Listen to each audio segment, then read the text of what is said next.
everyone and welcome to this SQL Full Course by Edureka.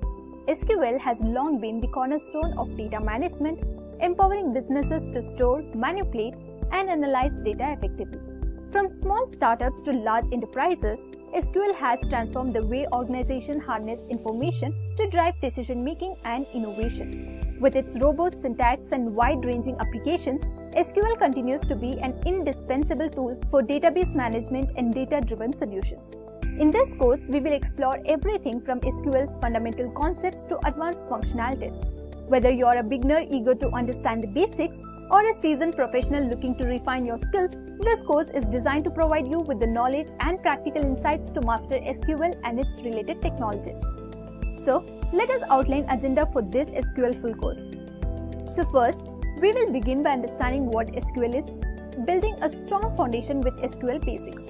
From there, we will move into the essential SQL operators that help you filter and manipulate data effectively. You will also learn about normalization in SQL, a crucial process for designing efficient, scalable databases. Next, we will explore triggers in SQL, which are powerful tools for automating database operations. Then, we will continue with SQL Joins, where you will discover how to combine data from multiple tables seamlessly, and SQL Functions that offer advanced methods to process and analyze your data. We will then compare different database technologies, discussing SQL versus MySQL and SQL versus NoSQL, and dive into SQL for Data Science to understand its pivotal role in the analytics landscape. Additionally, you will cover two leading database management systems such as PostgreSQL and SQL Server. We will also discuss SQLAlchemy, an innovative SQL toolkit and objective relational mapper for Python, followed by a hands-on guide on how to use SQLAlchemy with Python to build robust applications. Finally, we will conclude this full course with SQL interview questions and answers as well as SQL Server interview question and answers to ensure you're well prepared to excel in your next career opportunity. But before we jump into the course content, make sure to subscribe to our YouTube channel and hit the bell icon to stay updated on the latest tech content from Edureka. Also, don't miss out on our Microsoft SQL Server certification training. Our top industry experts have designed this course to help you master SQL on the SQL Server platform. You will learn to manage databases effectively, covering topics such as master SQL commands, subqueries, joins, unions, indexing, Azure SQL database, and much more. Enroll now in this MS SQL course to work on real-world industry use cases and become a certified SQL Server database administrator. Now let us get started with our first topic, that is, what is SQL? The first topic is traditional file system. In today's computing world, managing data is a huge task.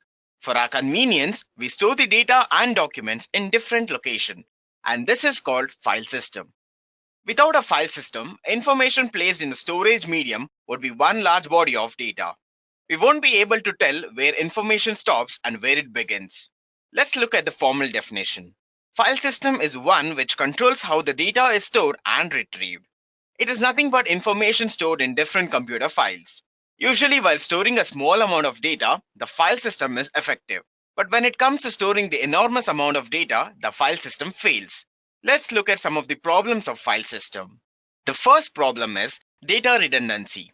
When we store similar data in different locations of a computer, data gets duplicated, and this will lead to data redundancy. This will increase the storage size and also leads to failure of security features. Because of this, the file system is highly vulnerable in nature. Data redundancy will cost the user not only in terms of security but also economically. The second problem is limited data sharing and lack of security. Data sharing and security are closely related. Sharing data among multiple users introduces a lot of security risk. In terms of spreadsheet data and other documents, the inbuilt file system programs provides only the basic security option, but they are not used most of the time. Because of this negligence, we might face some bigger problems in the near future. The third problem is the difficulty of getting quick answers. This is one of the major problems in file system because file system doesn't allow multiple users to access the same data at a given point of time. This means that multiple users at different work locations cannot access the same data simultaneously. This will limit the access to important data if multiple users search for the same data at a given point of time. The next problem is Data dependence. In the file system, files and records are described by a specific physical format that is coded into the application by the programmers. If the format of any one record was changed, then we need to make sure that all the remaining records format is updated. This information has to be updated in the system also. Any changes in storage structure or access methods could greatly affect the process. This might result in failure of that particular application. So these were few problems that were faced using the file system, and the solution for this is SQL and database. Let's now look at the evolution of SQL. SQL was developed at IBM by Donald E. Chamberlain and Raymond F. Boyce in the early 1970s. It was initially called as SQL, that is, Structured English Query Language. But later it was changed to SQL because SQL was a trademark of UK-based engineering company. In the year 1986, American National Standard Institute, that is ANSI, and the International Standards Organization, that is ISO, have deemed the SQL language as a standard language in relational database communication. This is how SQL evolved. Since we have understood the evolution of SQL, let's head to the next topic, that is, what is SQL? People from technical background may find this silly, but for a beginner, it is really important to understand each and every aspect of this topic. The main focus of this entire session will be on this part. So now let's understand what is SQL. SQL is an abbreviation for Structured Query Language, which also goes by the name SQL even today. It is a language used by the database domain. SQL can be used only for relational type database and not for the others. A relational database is a database which has the tabular method of storing data. Usually, it consists of rows and columns. Let's now see what SQL can do. SQL is a core of relational database which is used for accessing and managing the database. With the help of SQL statements, you can add columns, update or delete rows of data. We can also retrieve information, modify database, and perform many more actions. The different subsets of SQL commands are as follows. DDL, that is Data Definition Language. It simply deals with the description of the database schema and used to create and modify the structure of database objects in the database. It allows you to perform various operations on the database such as create, alter, and delete objects. DDL is very popular and extensively used when compared to other commands. Moving on to the next command, DCL, that is Data Control Language. It allows you to control access to the database. Grant or revoke are the DCL commands. Grant gives user access privileges to the database, while revoke withdraws user access privileges given to the user with the help of grant command. So the next command is DML, that is Data Manipulation Language. It allows you to access and manipulate data. It helps you to insert, update, delete, and retrieve data from the database. So what does each of these commands do? So the insert command is used to insert data into the table, while update is used to update existing data within the table, and at last, delete is used to delete records from the database. The final command is TCL, that is Transaction Control Language. It allows you to deal with the transaction of the database. Few of the TCL commands are commit, rollback, save point, and set transaction. So these were the SQL commands. To understand SQL in a better way, let's use an analogy. If two people want to communicate with each other, then they have to use a language that is understood by both of them. Here, John wants to start a conversation with Dave, and he uses English language to start his conversation. This language is known to Dave as well, so they will continue their conversation. But what if one of them didn't understand what the other person spoke? There won't be any conversation at all. Relating this analogy, if we consider these two people, one as user and the other as database, then that language which is used to communicate between these two is called SQL. Similarly, how a language has the grammar and various rules on how it should be used, even the SQL has its own directives. I hope you have clearly understood what exactly SQL is. Let's now head to the next topic, that is advantages of SQL. So the first feature is SQL has well-defined standards. As it says, developers of SQL has clearly mentioned how exactly each and every query has to be written. There is no room for ambiguity when it comes to writing a query. The standards have to be followed. The second advantage is SQL is easy to learn. Yes, SQL is a language that is used to work with a database. Since SQL has a large user base as well as well-defined standard, for a beginner it is really easy to learn. The next one is, in SQL we can create multiple views. This is one of the unique and early feature that SQL came up with. View is nothing but creating a virtual table. A virtual table is a temporary table for certain use. By doing this, we can protect the integrity of the data. SQL has the ability to not only create a single view but can create multiple views. The fourth one is SQL queries are portable in nature. It means we can execute the SQL query in one system and execute the same query in another system without changing the format. But the condition is that the environment setup of these two systems has to be same, else the query won't be executed. The next advantage is interactive. The main purpose of SQL is to communicate with the database. We can write complex queries to fetch the results from the database, and these queries can be easily understood by anyone. So these were some of the advantages of SQL. Let's head to the next topic, that is SQL in real time. Since SQL is a language that is used to operate on the database, we need to look at the bigger picture of the data management industry. Here, if I say database, it includes SQL language as well. The database is used in different verticals like online stores, healthcare providers, libraries, financial industry, retail industry, government agencies, and many more. Now let's consider some real-time examples of the use of SQL and database. The first one is education sector. Database systems are frequently used in schools, colleges, and universities to store and retrieve the data. This data may be regarding student staff details, course detail, exam details, attendance details, and fees details. There's a lot of interrelated data that needs to be stored and retrieved efficiently. To understand the magnitude of impact that the database has made in this field, try to imagine the days when the results were only declared on the school notice board. Isn't it easier now to access your exam results with just one click? Who wouldn't say no to such a drastic change? Also nowadays, the online exams have increased significantly. This has increased the speed of assessment when compared to the olden days. All these are possible because of SQL and database technology. The next sector is healthcare sector. There were days when people used to stand in front of the clinics and hospitals to get an appointment with a doctor, but now the time has changed. In hospitals and medical institutions, maintaining data related to doctors, patients, and staff is a huge task. Effectively coordinating among these three has to be handled seamlessly. With the help of SQL and database, this industry has gained a lot. With the introduction of SQL and database, inventory management has been effective. The next one is retail industry. Every year, leading e-commerce giants come up with great offers, discounts based on your personalized shopping. To come up with all this, they use database and other technology. The industry utilizes the database and SQL technology extensively. In retail industry, customers' data has to be managed effectively. There's no scope of error when it comes to handling the data.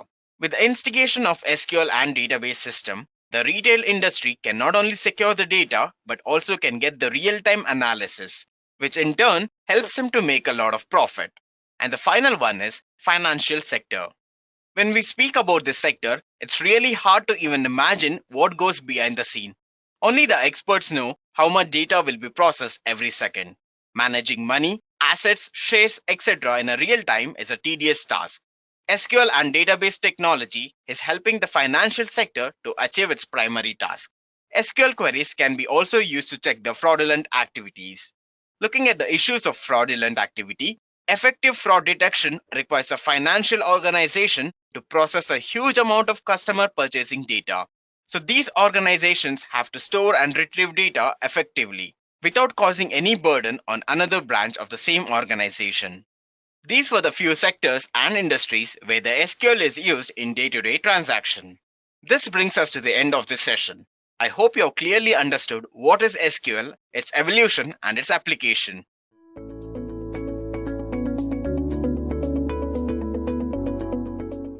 Do you know when SQL was born? Well, let me answer that question for you.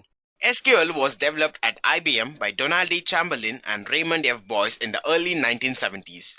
It was initially called as SQL, that is, Structured English Query Language. But later it was changed to SQL because SQL was a trademark of UK-based engineering company.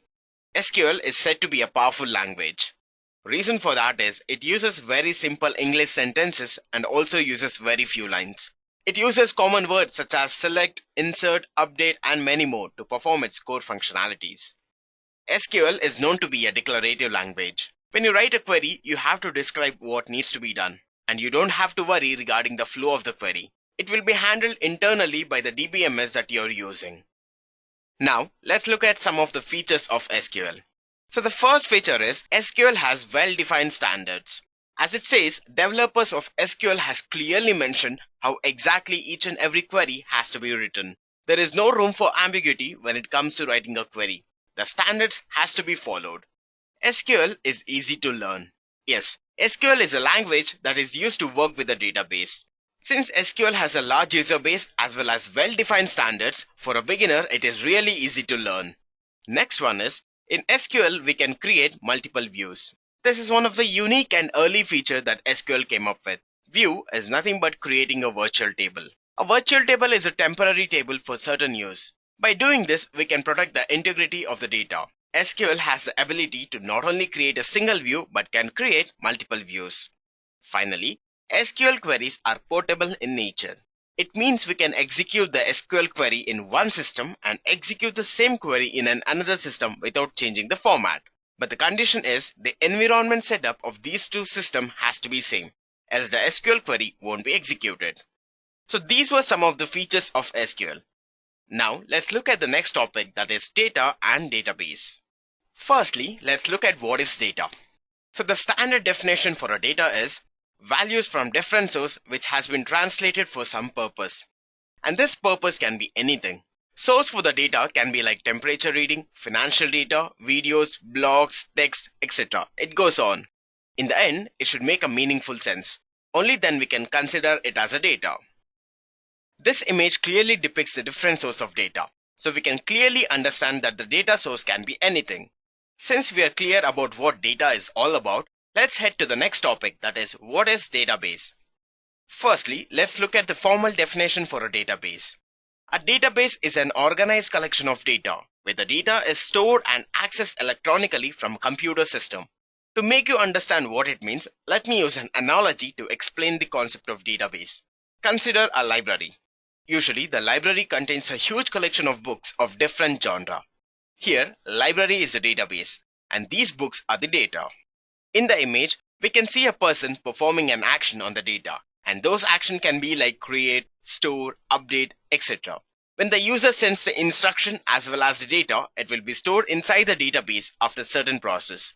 And this entire process is bidirectional. That is, control flows on both the sides. Next, I'm going to talk about different types of databases.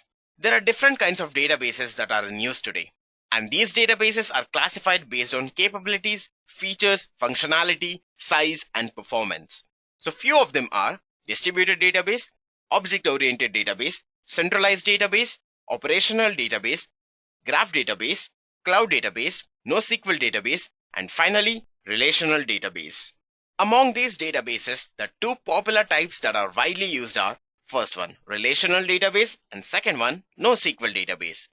Relational databases generally uses SQL language, and we're going to learn more about it in the coming modules. Moving on, let's look at some of the popular databases that are widely used today. So they are MongoDB, Postgres, Microsoft Access, Microsoft SQL Server, MySQL, and Oracle DB. These are the few popular databases that are used today. Each one of them has its own pros and cons. Since we have already started the topic of database, it wouldn't be fair to drop this topic abruptly. So I shall discuss a few basic database related queries. The first query is how to create a database. To explain this, let me jump into MySQL Workbench. This is the interface of MySQL Workbench. On the left side of the screen, we can see the database. In the center area, we are going to write our queries.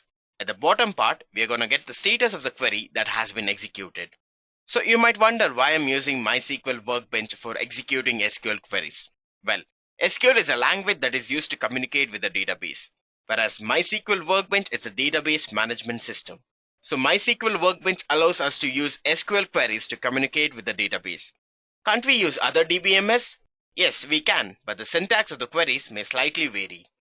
So let me explain you the first topic, that is how to create a database. And the syntax for this is create database are the keywords used to create a database. Followed by that, we have to specify the name of the database. Here, I'm using Edureka as a name for my DBMS. So let me select this entire statement and click on the lightning icon. So I can see at the bottom that the database with the name Edureka has been created. So let me refresh it. So we can see that the database with the name Edureka has been created. So the next topic I'll be discussing is how to delete a database. And the syntax for this is drop database are the keyword used to delete a database, and followed by that will be the database name. So let me select this entire query and click on the lightning icon. So we can see that the database with the name Edureka has been deleted. So these were the few queries related to database. The next topic that we're going to learn is table. So what is a table? A table in a database is nothing but a collection of data in a tabular way. It consists of rows and columns. The table contains data elements also known as values using a model of vertical columns and horizontal rows. The point of intersection of a row and a column is called a cell. A table can have any number of rows but should have a specified number of columns. To understand the concept of a table in a better way, let's look at the image. So the name of the table here is person. When we create a table, it has to have a name. A table without a name doesn't exist. So what is tuples? A single row of a table which contains a single record for that relation. Here there are 6 tuples. Next is attributes. Features of an entity is called attribute. An attribute has a name and a data type. Here there are 4 attributes. Those are ID, first name, last name and date of birth. So I hope you have understood the concept of table. Let's now understand the table constraints. So what are table constraints? In simple words, it is a restriction that are specified by the user while creating a table. So you may wonder why these kinds of constraints are required. The answer for that is, even though a table stores the data, that data has to be of certain format. To ensure the data integrity, we use constraints. These constraints have to be decided during the creation of a table. If we want to change the constraint, then we have to delete the table and then we have to create a new table using the new constraints.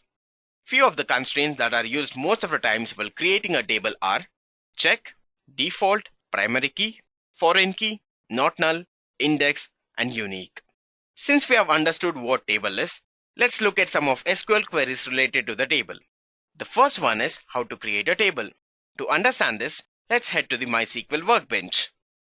To create a table, we need an active database. Since we had deleted the previously created database, let me create the database once again. So we can see that we have a database with the name Edureka. So now let me create the table. And the syntax for creating a table is create table is a keyword used to create a table. Followed by that, we have mentioned the table name. We need to make sure that the table name is unique. Keep in mind that in a database, there cannot be 2 tables with the same name. Inside the table, we have declared the columns along with the data type. And we have to end the query with a semicolon. So let me execute this query. So we can see that the table EMP has been created. So the next query I'm going to discuss is how to delete a table. And the syntax for this is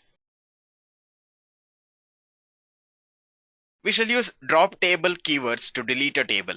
And followed by that, we have to specify the table name. So let me select this entire query. And we can see that the table with the name EMP has been deleted. With all the basic introduction understood so far, let's now understand some SQL basic queries. Let me begin this by introducing the most basic and widely used query, that is select statement. And the syntax is select column name from the table name. We can specify the name of the columns that are present in the table.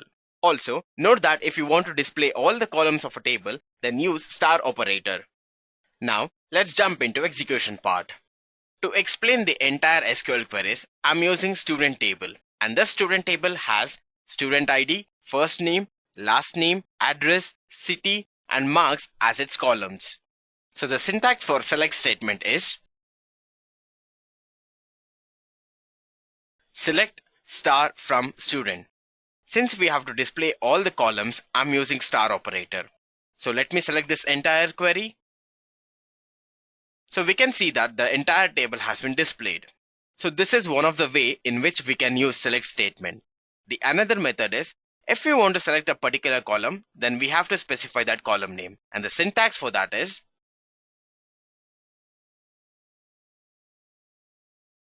so we can see that from the table, we have selected only first name and last name. Usually, select statement is used to select the data from the database. So the next SQL query that I'm going to discuss is where clause. Where clause is used to filter records. Where clause is used to extract only those records that fulfill the specified condition. To demonstrate where clause, let me assume this scenario. If I want the name of the students who are from the city Goa, then my where clause query will be something like this. Select first name from student where city is equal to Goa. So let me select this query and execute it. So this is the output. Now let's look into and or not statements. If we need to add 2 or more conditions in the where clause, then we can use the above mentioned operators. These keywords will add more complexity to the query. So the first operator is and operator. This operator displays a record if all the conditions separated by the and operator are true. Let's look at the syntax. Select columns from table where condition 1 and condition 2 has to be true. To understand the example, let's dive into the demo part. I want to display the details of the student who has the first name as Bharat and last name as Singh. To achieve this, I'm using AND operator. So let me execute this query. Yes, I got the output for the student name Bharat Singh. The next operator I'm going to discuss is OR operator. OR operator usually displays a record if any of the conditions separated by OR is true. And the syntax for this is select columns from table where condition 1 or condition 2 is true. To understand the example, let's dive into the demo. I want to display the details of a student who has the first name as Bhuvi or the last name as Kumar. To achieve this, I'm using OR operator. Here, any one of the condition has to be true. So this is the query to execute a scenario. So we have got the output for the student with the name Bhuvi Kumar. So let's head to the next operator, that is NOT operator. So this operator displays a record if the condition or conditions are not true. So the syntax is select columns from table where the condition is not true. Let's see how this example works. Here, I want to display the details of the student who does not have the first name as Ashok. To achieve this, I'm using NOT operator. In this, we can see the details of all the students except Ashok. So the next query I'm going to discuss is insert into. If we want to insert any record or data into a table, then we can use insert query. And the syntax for this is insert into is a keyword that is used in insert query. Followed by that, we have to specify the table name and columns. After that, we have to specify the values. Let's look at the example to clearly understand how exactly this query works. So this is the example for insert query. So we are going to insert first name as Manoj, last name as Sharma, address as 07 MG Road and city as Jaipur. Also the marks is 438. So let me execute this query. So we can see that the data has been inserted. To check whether the data has been inserted or not, let me use select query.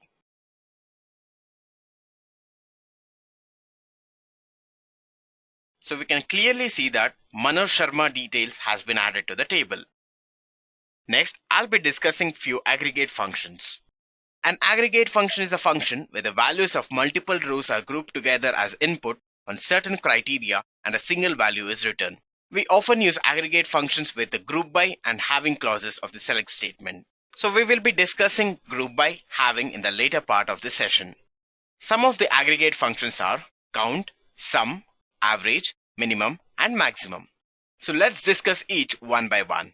So the first one is count.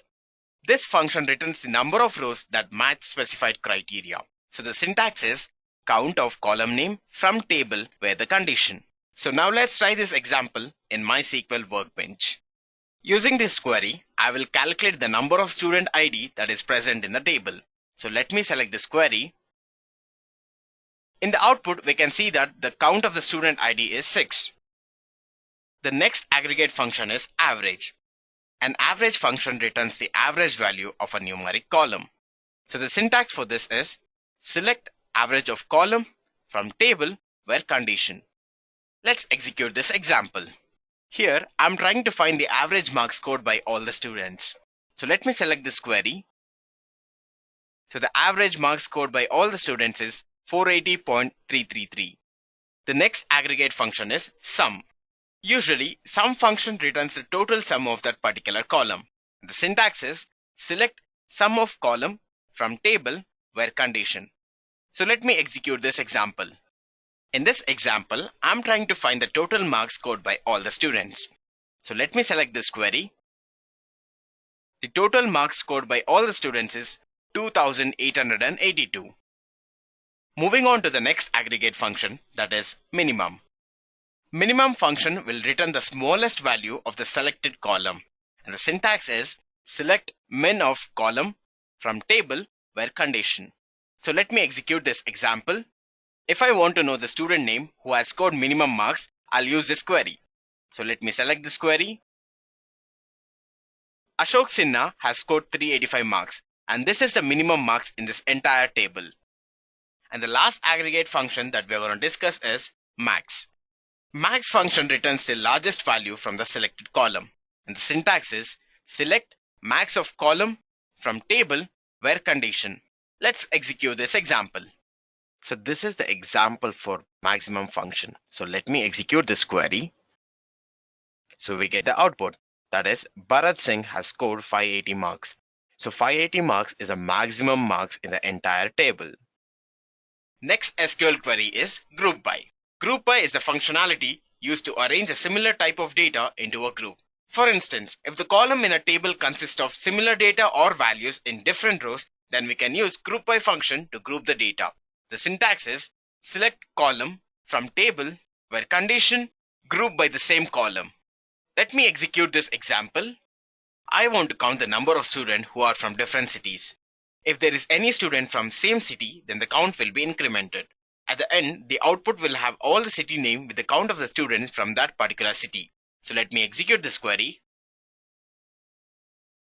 We got the count of students from different cities. Since all the students are from different city, we can see that the count is 1 in all the cases.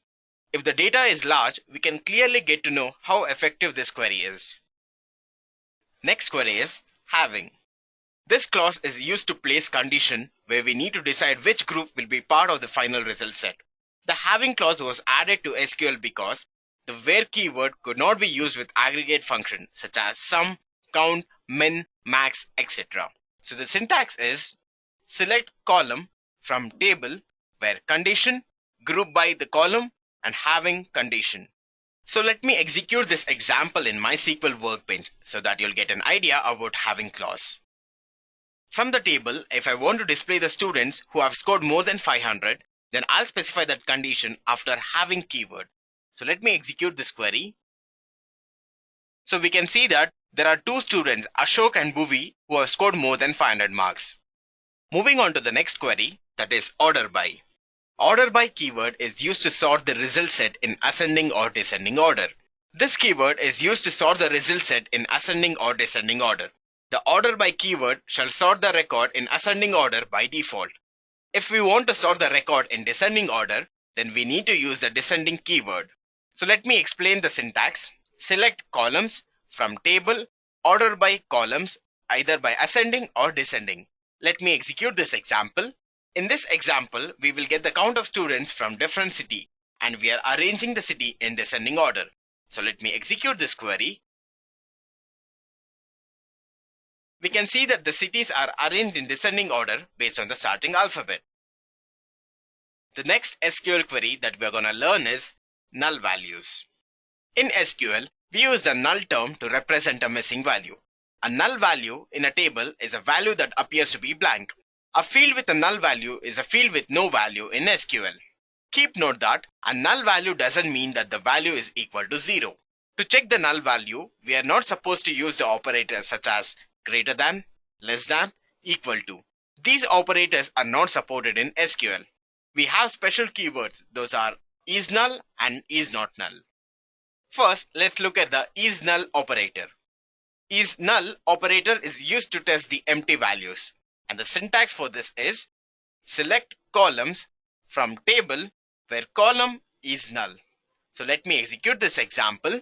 I want to display the student's name whose marks is null. So let me select this query and let me execute this. Since all the students have marks and none of them has null value, in the output we don't have any student names. The next query is not null. The is not null operator is used to test for non-empty values, and the syntax is select column from table where column is not null. So again, let me execute this example. I want to display the student names whose marks is not null. So let me execute this query. Since all the students have marks, all the student names are displayed. Let's move to the next query, that is update. Generally, the update command is used to modify rows in a table. The update command can be used to update a single field or multiple fields at the same time. Let's look at the syntax for update statement. Update table set column equal to value where condition. Let's execute this example. Here I want to change the name of the student with student ID 1. Previously, the student with student ID 1 was Ashok Sinha. Now I want to change his name to Amar Kumar. So let me execute this query. So we can see that the student name has been updated. To check the student table, let me execute this query. And we can see that the name of student ID 1 has been changed from Ashok Sinha to Amar Kumar. The next query we are going to discuss is delete. The SQL delete command is used to delete rows that are no longer required from the database tables. It deletes the whole row from the table. The syntax is delete from table where condition. So let me execute this example. If we want to delete a record from student table where the city is Mumbai, let me execute this query. So we can see that the query has been executed. To check the table, let me execute this statement. And student with the ID 1 has been deleted. Next, let's discuss in and between operators.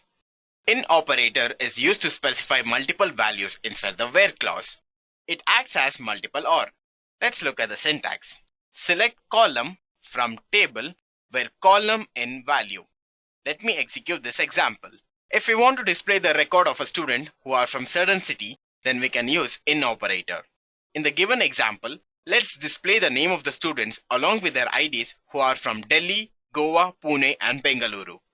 Let me execute this query. In the output, only those students from the specified city name are displayed. The next operator is between. Between operator will select a particular value within the specified range.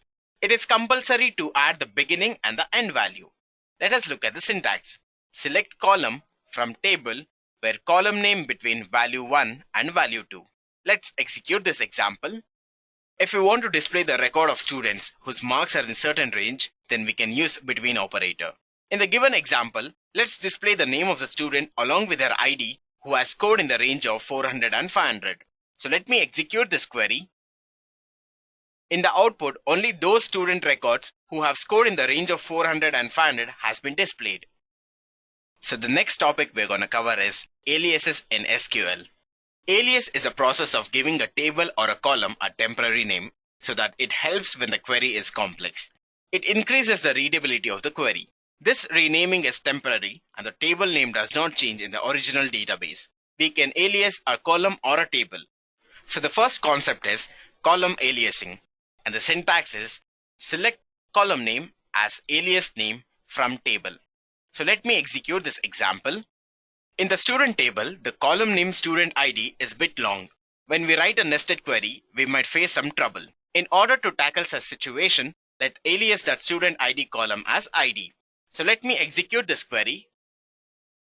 And we can see that the column student ID has been aliased to ID. Next is table aliasing. Now let's look at the syntax for table alias. And the syntax is select column from table as alias name. So let's execute this example. We generally use as keyword in aliasing. So let me execute this query. By using the technique of table aliasing, I have displayed the names of the students from the student table. So that was the basic concept of SQL.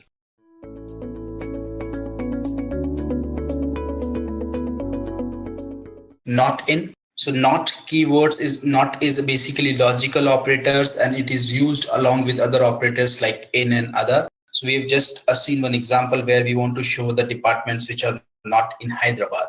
So this is the repetition of the same example. In the previous example which I shown, I included only one locations, but we can use multiple keywords if you're using the in keywords. We'll see the example just now. In operator fetches values from a set of literals. So this condition is generally used when we want to fetch values from multiple values in a single statement.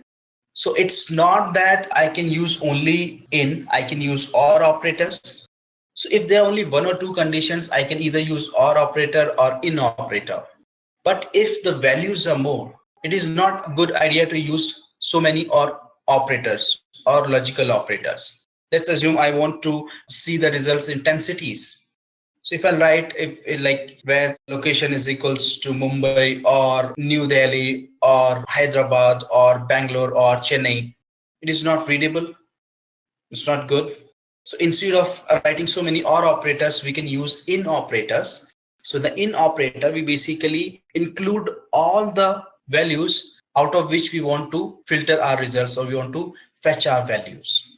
So let's see with an example. So let me open a new query window and write select from department. So if I want to see the results or see the departments which are either in Chennai or Bangalore, so I'll write select star from department where location in, it can be in any one of these locations. That's how we are Bangalore. Don't forget to include strings or characters in single quotes in SQL. So this will fetch the desired results. So we can use multiple values in the parenthesis if we use in comparison operator. So if I use not in, then this will go in a negation and will show the opposite of what in operator is doing. So we have discussed not in as well as in. So if there are multiple values, so instead of or, we have to use, it is good practice to use in keyword. Then basic comparison operators, we have greater than, equals to, less than, greater than, equals to. So this is pretty much self-explanatory. So if I want to select the employee whose salary is greater than 20,000, so let's see how we'll get the results. So I can use the previous window. So where salary, instead of this, I can write salary is greater than 20,000. So I'm getting 3 results. So I have 3 records or 3 rows or 3 employees whose salary is greater than 20,000. So if I include greater than or equals to, then I guess I'll get 4 results. Oh, I don't think so. We have a salary of 20,000 here. No, we don't have.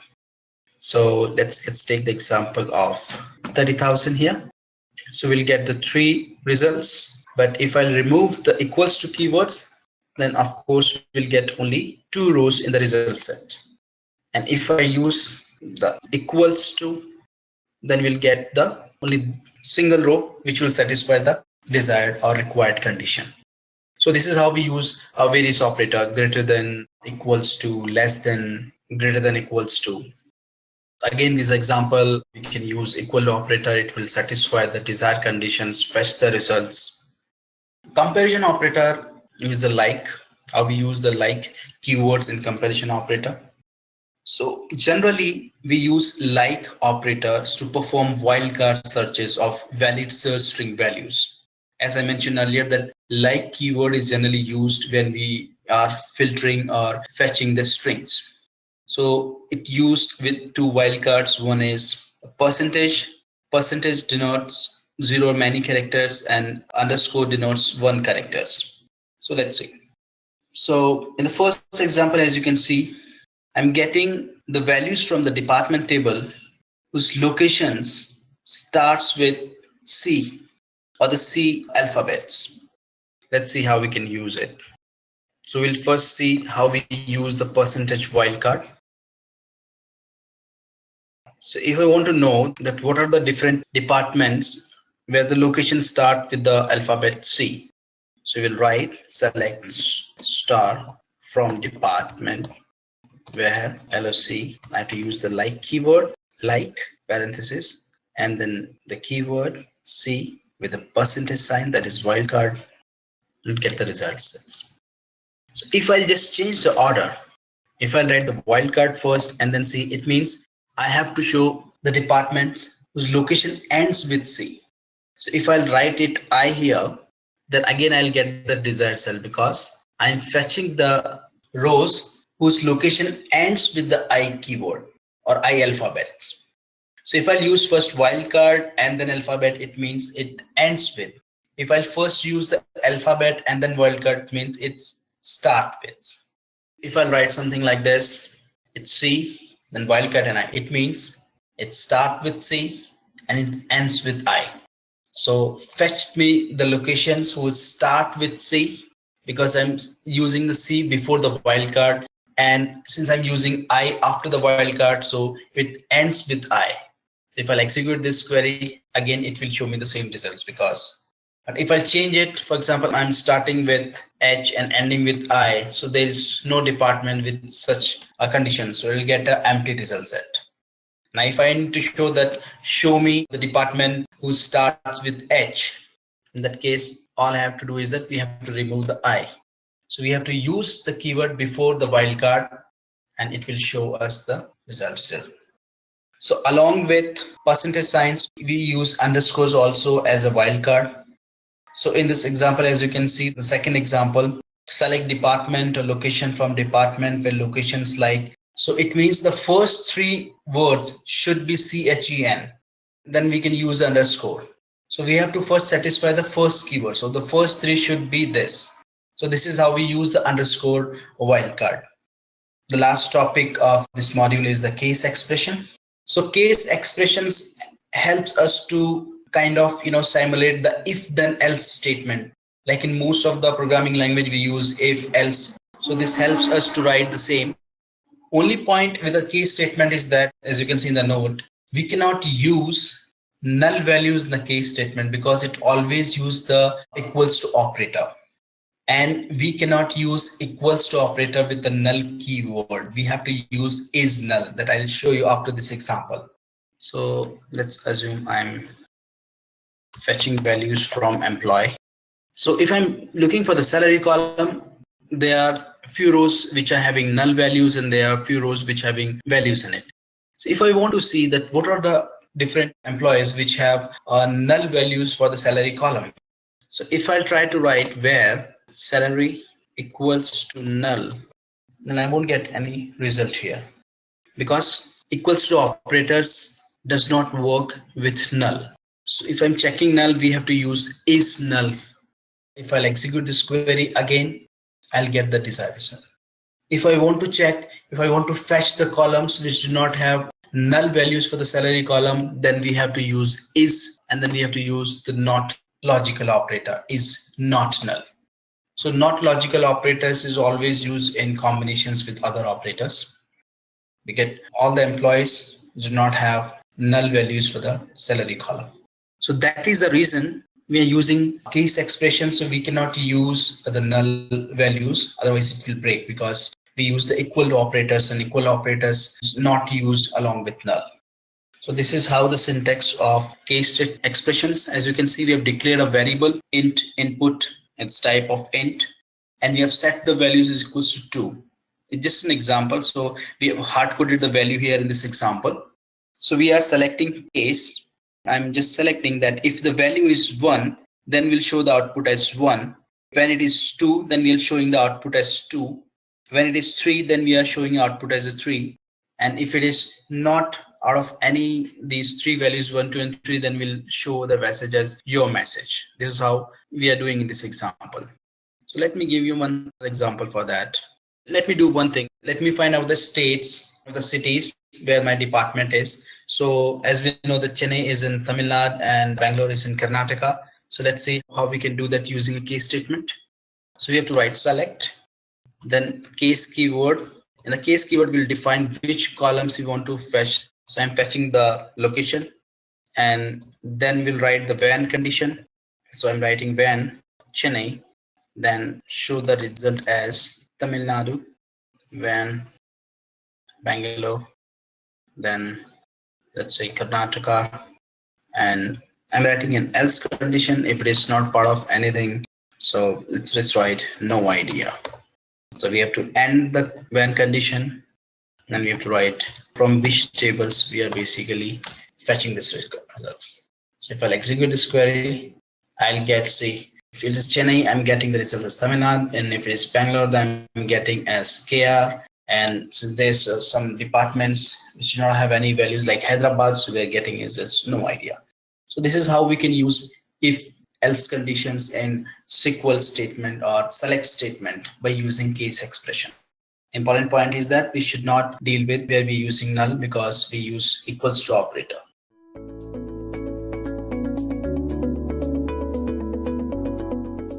What is normalization? Database normalization is a technique of organizing the data in the database. It is a systematic approach of decomposing tables to eliminate data redundancy.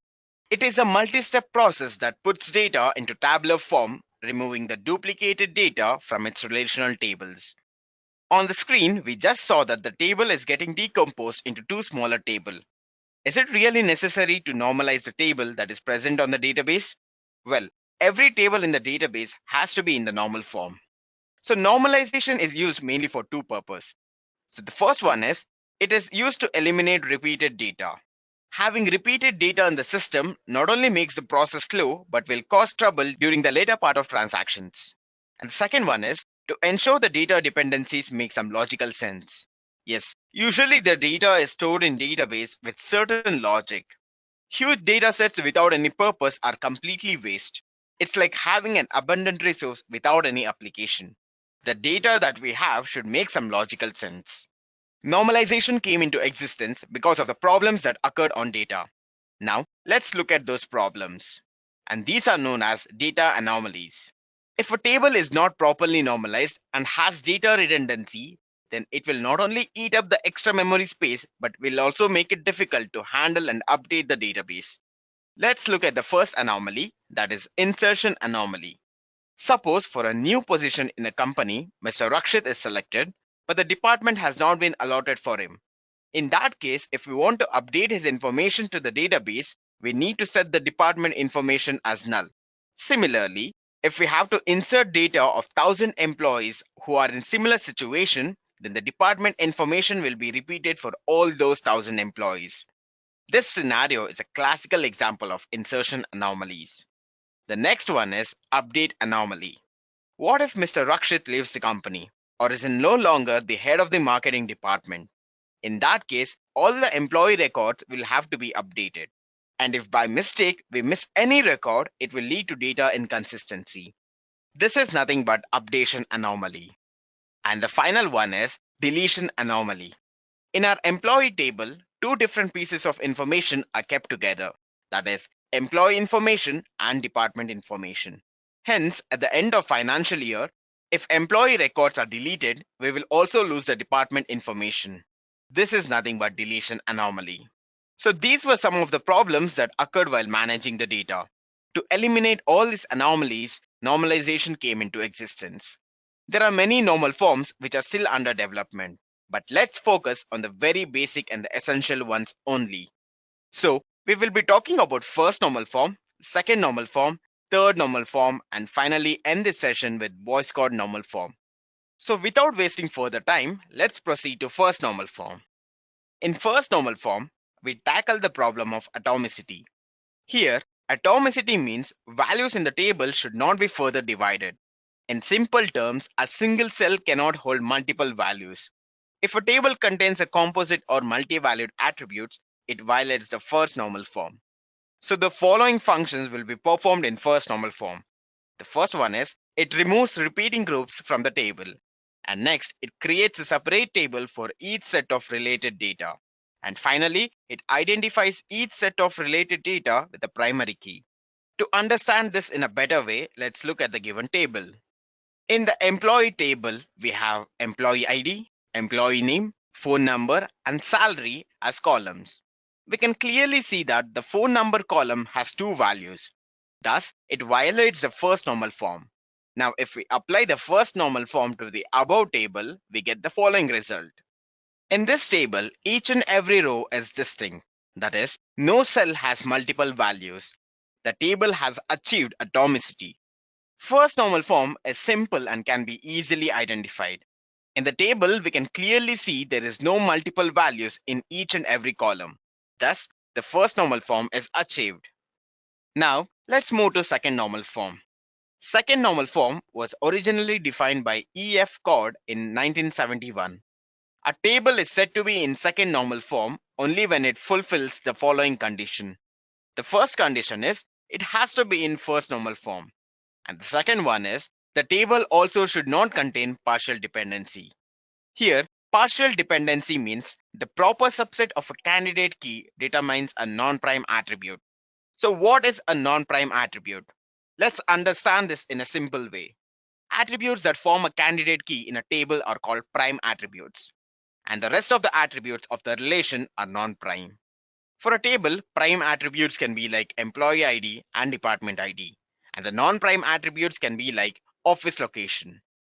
To understand second normal form, let's consider this table. This table has a composite primary key, that is, employee ID and department ID makes the primary key. The non-key attribute is office location. In this case, office location only depends on department ID, which is only the part of primary key. Therefore, this table does not satisfy the second normal form. So what to do in such scenario? The answer is simple. Split the table accordingly. To bring this table to second normal form, we need to break the table into two parts, which will give the following tables. The first table has employee ID and department ID as columns. The second one has department ID and office location as columns. As you can see, we have removed the partial functional dependency that we initially had. Now in the table, the column office location is fully dependent on the primary key of that table, which is nothing but department ID. I hope you have understood second normal form. Now that we have learned first normal form and second normal form, let's head to the next part of this normalization. Next topic is third normal form. Third normal form is a normal form that is used in normalizing the table to reduce the duplication of data and ensure referential integrity. The following condition has to be met by the table to be in third normal form. And the first condition is the table has to be in second normal form. And the second condition is no non-prime attribute is transitively dependent on any non-prime attribute which depends on other non-prime attributes. I know it's a bit confusing, so let me make it simple for you. It's like if C is dependent on B and in turn B is dependent on A, then transitively C is dependent on A. This should not happen in third normal form. All the non-prime attributes must depend only on the prime attributes. So these are the two necessary conditions that needs to be attained. So why was third normal form designed? Firstly, to eliminate undesirable data anomalies. The next one is to reduce the need for restructuring over time. And finally, to make the data model more informative. Since we have understood the third normal form, let's look at the example table. In the above table, student ID determines subject ID and subject ID determines subject.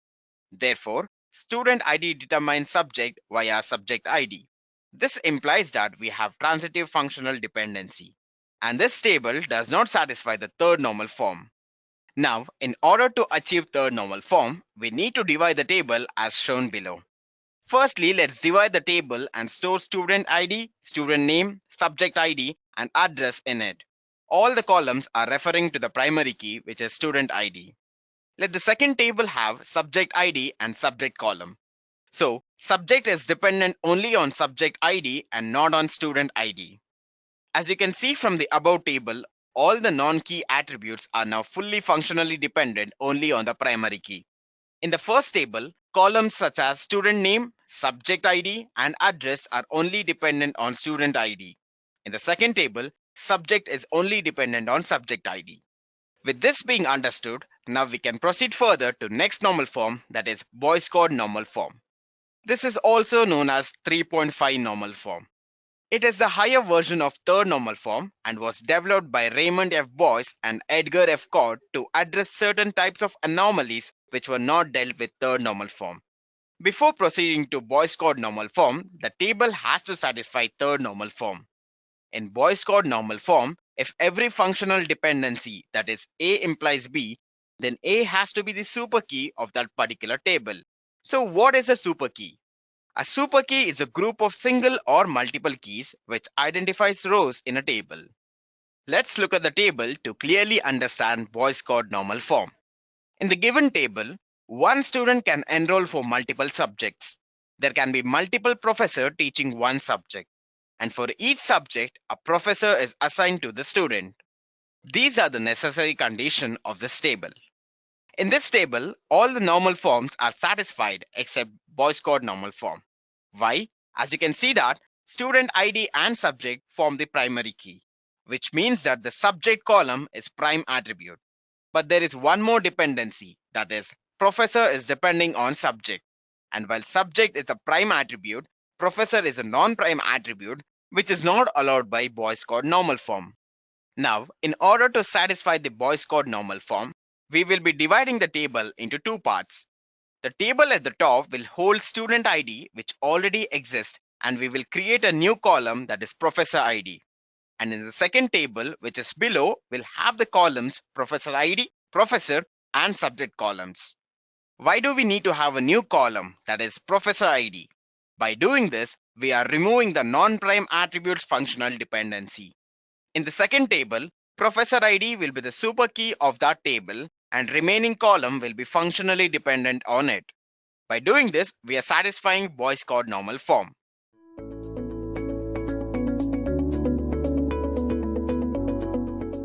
What are triggers? Triggers are the SQL code that are automatically executed in response to certain events on a particular table. These are used to maintain the integrity of the data in a given table. A trigger in SQL works similar to real-world trigger. I know this is a formal definition, but let's try to understand it in a better way. Here we can see Anna is asking Sharon about triggers. Sharon imagines trigger to a falling dominoes. How does a falling dominoes is related to a trigger? Let's move further and see the explanation given by Sharon. Anna is a marketing officer in a company. When a new customer data is entered into the company's database, she has to send the welcome email to each and every new customer. If it is one or two customers, Anna can do it manually. But what if the count is more than 1,000? It will be a repetitive and tiring job. Efficiency of Anna may drop. Well, in such scenario, triggers come in handy. Anna can easily create a trigger which will automatically send a welcome email to new customer once the data is entered into the database. After creating a trigger in the database of the company, she doesn't have to monitor the trigger frequently. The efficiency of the work is increased. With this analogy given by Sharon, I hope you're clear with the introduction of trigger. Let's head to the next topic, that is syntax and example of a trigger. On the screen, we can see the syntax of a trigger. And let me explain each and every part in detail.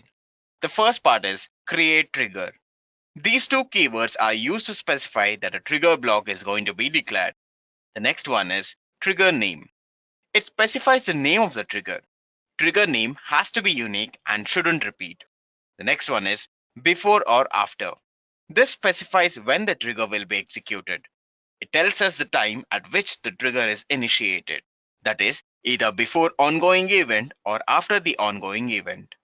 Before triggers are used to update or validate record values before they are saved to the database, while after triggers are used to access fields values that are sent by the system and to affect changes in other records.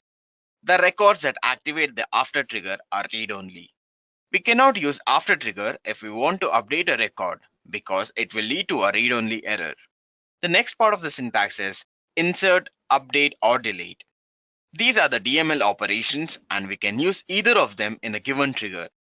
Next is on table name. We need to mention the table name on which the trigger is being applied.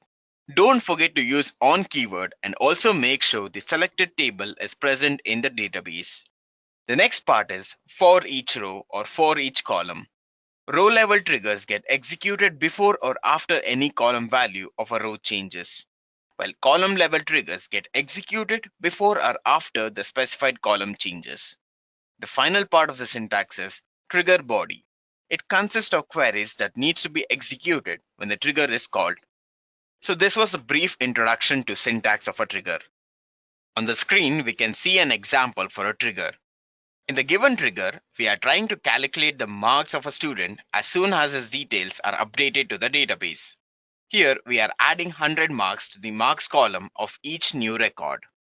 Also make a note, new keyword refers to the row that is getting affected. So this was all about a simple trigger. But we can also create a nested trigger that can do multiple processes. Also handling it and terminating it at the right time is very important. If we don't end the trigger properly, it may lead to an infinite loop. You might be wondering in which scenario we can use the nested trigger. Rather than giving you a tailored answer, let me share a scenario with you, which will help you in understanding the nested trigger in a better way. Continuing from the earlier scenario, Anna sent an email for every new customer that was added to the company's database. Now, what if she wishes to keep a track of numbers of customers to whom the email was sent? Now, Anna needs to create a nested trigger to keep the track of the count along with sending an email. Doesn't it sound simple? So that was all about the syntax of trigger. Let's now try to implement an example of trigger in SQL. So the next topic is operations in trigger. We can perform many operations using triggers. Some may be simple and some may be little complex. But once if we go through the query, it's easy to understand. The first operation is drop. We can use drop command to remove a trigger from the database. And the syntax for this is drop trigger trigger name. To understand this in a better way, let's head to MySQL Workbench. I hope you know how to use MySQL Workbench. If not, then check SQL Basics for Beginner video by Edureka for better understanding of how MySQL Workbench will work. To drop a trigger from the database, the trigger has to be present in our database. So this is the syntax used to drop a trigger. So let me execute this query. So we can see in the status bar, the trigger with the name sample trigger has been dropped. Let's head to the next operation, that is display. We can use show command to display the triggers from the database. And the syntax for this is show triggers in database name. So let me head back to MySQL Workbench to execute this command. To display a trigger, the trigger has to be present in the database. So let me execute this SQL query to display the triggers that are present in my database. I can see that the trigger with the name sample trigger is present in my database Edureka. So let's head to the next operation. The next operation is insert. And the first variant is before insert triggers. Before insert triggers are used to update or validate record values before they are saved to database. And the syntax for this is create trigger calculate. Here calculate is the name of the trigger before insert on the table name for each row and set operation. So let me head back to MySQL Workbench to execute this query. Before explaining before insert trigger, let me explain something else. I will be using student table and the columns of this table are, it has student ID, first name, last name, address, city and marks. I will be creating a trigger with the name sample trigger. Here, before insert trigger is used to set 100 marks extra for each and every student marks column when the new student value is added to the table. So let me execute this trigger. And we can see that the trigger has been created. Now, let me insert a record into the table. I'll be using insert into command to insert a record into the table. So let me execute this query. But before that, make sure to remember I will be adding details of 𝐓𝐵𝐷𝐿. His marks will be 478. But as we have created a trigger, it has to add 100 marks extra and the resulting marks has to be 578. So let me execute this query. Okay, the query has been inserted. So let me check the table. And we can see that the marks of 𝐓𝐵𝐷𝐾 is 578. So we can clearly say that the trigger has worked. So the next variant of insert is after insert triggers. After insert triggers are used to access fields values that are set by the system and to effect changes in other records. And the syntax is create trigger, name of the trigger, that is total mark, after insert on student. Student is a table name. For each row, insert into final marks value of the column. So let's head back to MySQL workbench to execute this example. To use this variant, we need one more table, that is final marks table, where the trigger will store the results. This SQL query will create a table with the name final marks. So let me execute this query. So we can see in the status bar, the table with the name final marks has been created. Whenever we insert data to student table, the previous trigger, that is sample trigger, will be executed. Now, with the help of after insert trigger, let's store the marks of the student table in the final mark table. This will be the after insert trigger. And the name of this trigger is cal. We will be updating total marks from student table to final marks table. Let me execute this trigger. And we can see that the trigger with the name cal has been created. To check the working of a trigger named cal, let me insert the data of Rachit Kumar into student table and make a note his marks is 500. So we can see that the data has been inserted into the student table. Let me execute this query. And we can see that the student named Rachit Kumar has 600 marks. Let's move to the next topic, that is advantage and disadvantage. Let's look at the advantages of a trigger. The first one is forcing security approvals on the table that are present in the database. The next one is triggers provide another way to check the integrity of the data. The third one is triggers counter-react invalid exchanges. The fourth one is triggers handle errors from the database layer. And the final one is normally triggers can be useful for inspecting the data changes in the table. Let's look at the disadvantage of a trigger. Triggers can only provide extended validation, that is, not all kind of validations. For simple validations, you cannot use not null, unique, check, and foreign key constraints in a given trigger. The next one is triggers may increase the overhead of a database.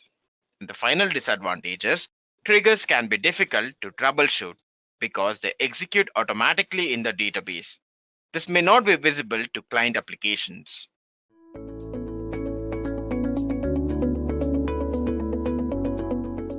What are SQL joins?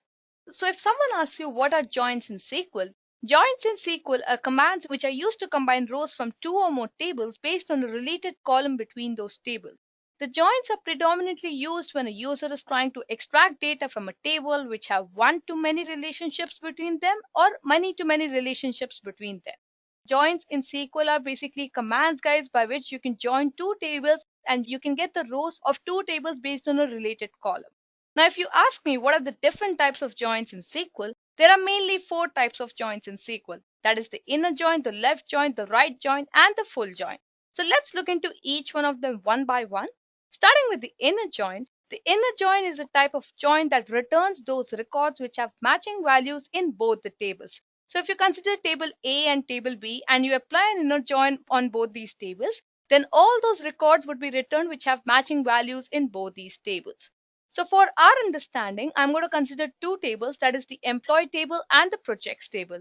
So when I apply the inner join on the employee table and the project table, all those tuples which have matching values in both the tables will be given as output. So the syntax for inner join is as you can see on the screen, that is select table 1.column1, table 2.column2, table 2.column1, and so on. So basically, these are the various columns that you want to retrieve from the respective tables. From table 1, inner join table 2. That is basically you're applying the inner join on table 1 and table 2. And then you have to mention the related column.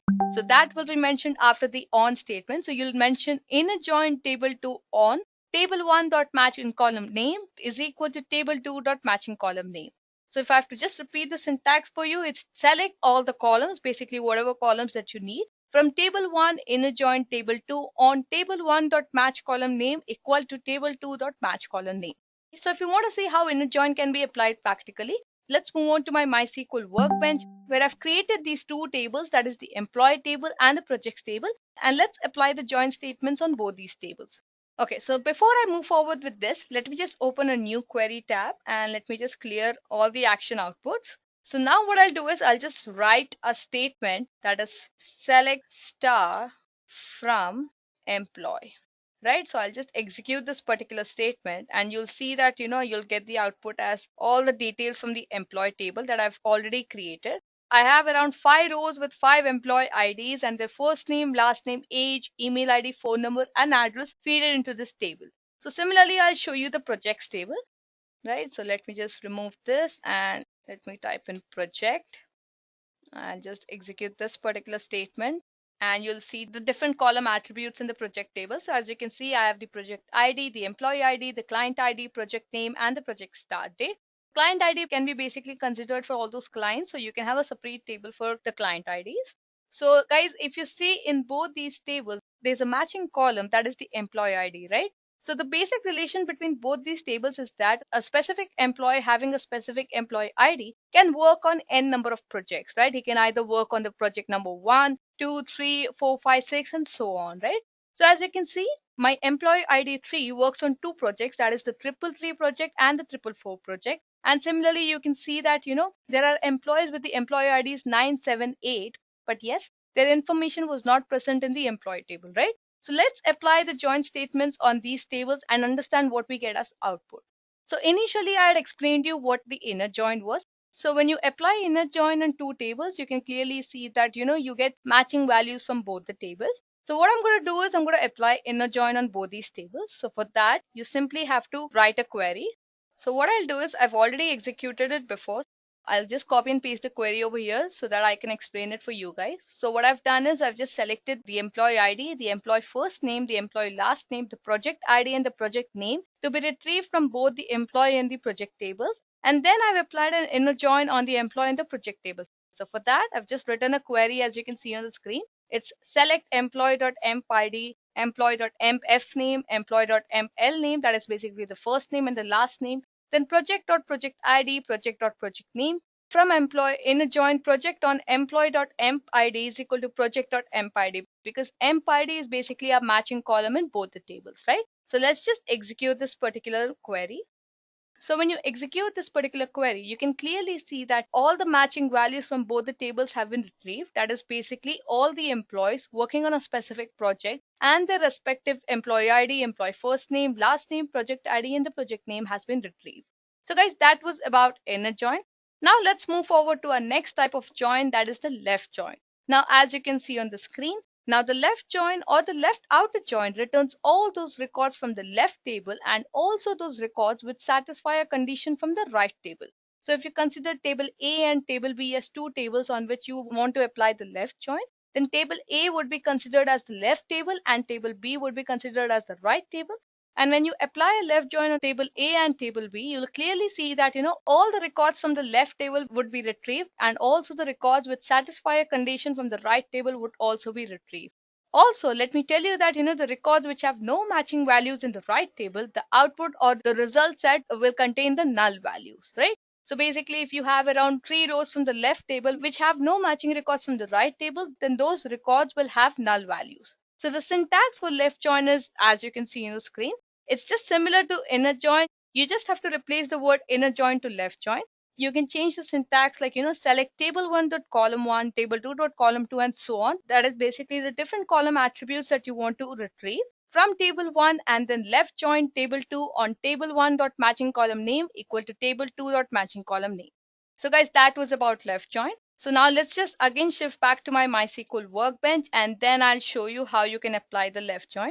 I'm just going to use the similar query. So what I'm going to do is I'm going to retrieve the first name, the last name, the project ID and the project name from both the employee and the project table. and then apply a left join on it. So for that, I've written a query as you can see on the screen. That is select employee.emp name, employee.emp name, project.project ID, project.project name. From employee, left join project on employee.emp ID is equal to project.emp ID, right? So basically that is because, this is the matching column between both the tables. So I'm going to just execute this particular query. So once you execute this query, you can clearly see the output. All the records from the left table, and for those records which do not have any matching record for the right table, we have a null value present. So if you remember, we had 5 employees in the employee table, right? So basically that was Vardhan, Himani, Ayushi, Swati, and Hemant. And if you remember, Ayushi worked on 2 projects. So both the project details are present over here. And Hemant worked on no project, right? So since he worked on no project, the values present in the project ID and the project name are null values by default. So guys, that was about the left join. Now let's move forward to the next type of join, that is the right join. So the right join or the right outer join returns all the records from the right table and also those records which satisfy a condition from the left table.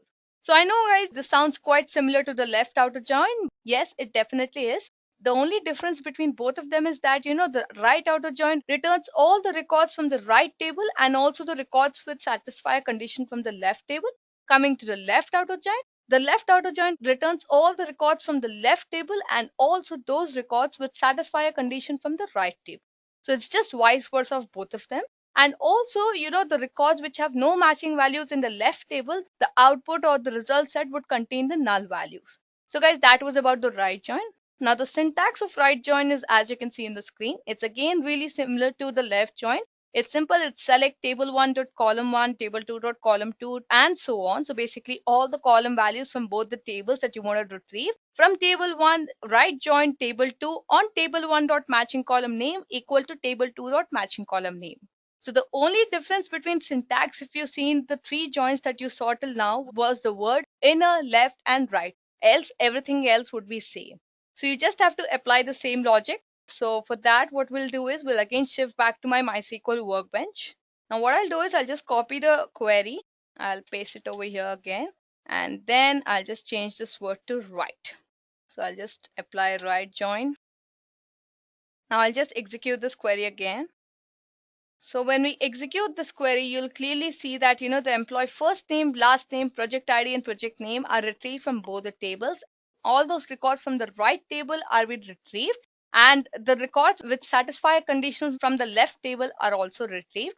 But yes, those records which have no matching values from the left table have null values present in the record.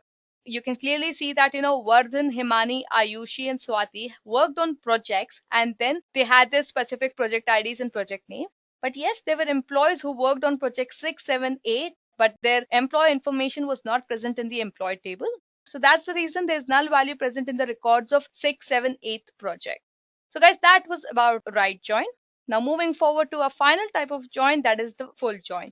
So the full join or the full outer join returns all those records which either have a matching value in the left table or in the right table.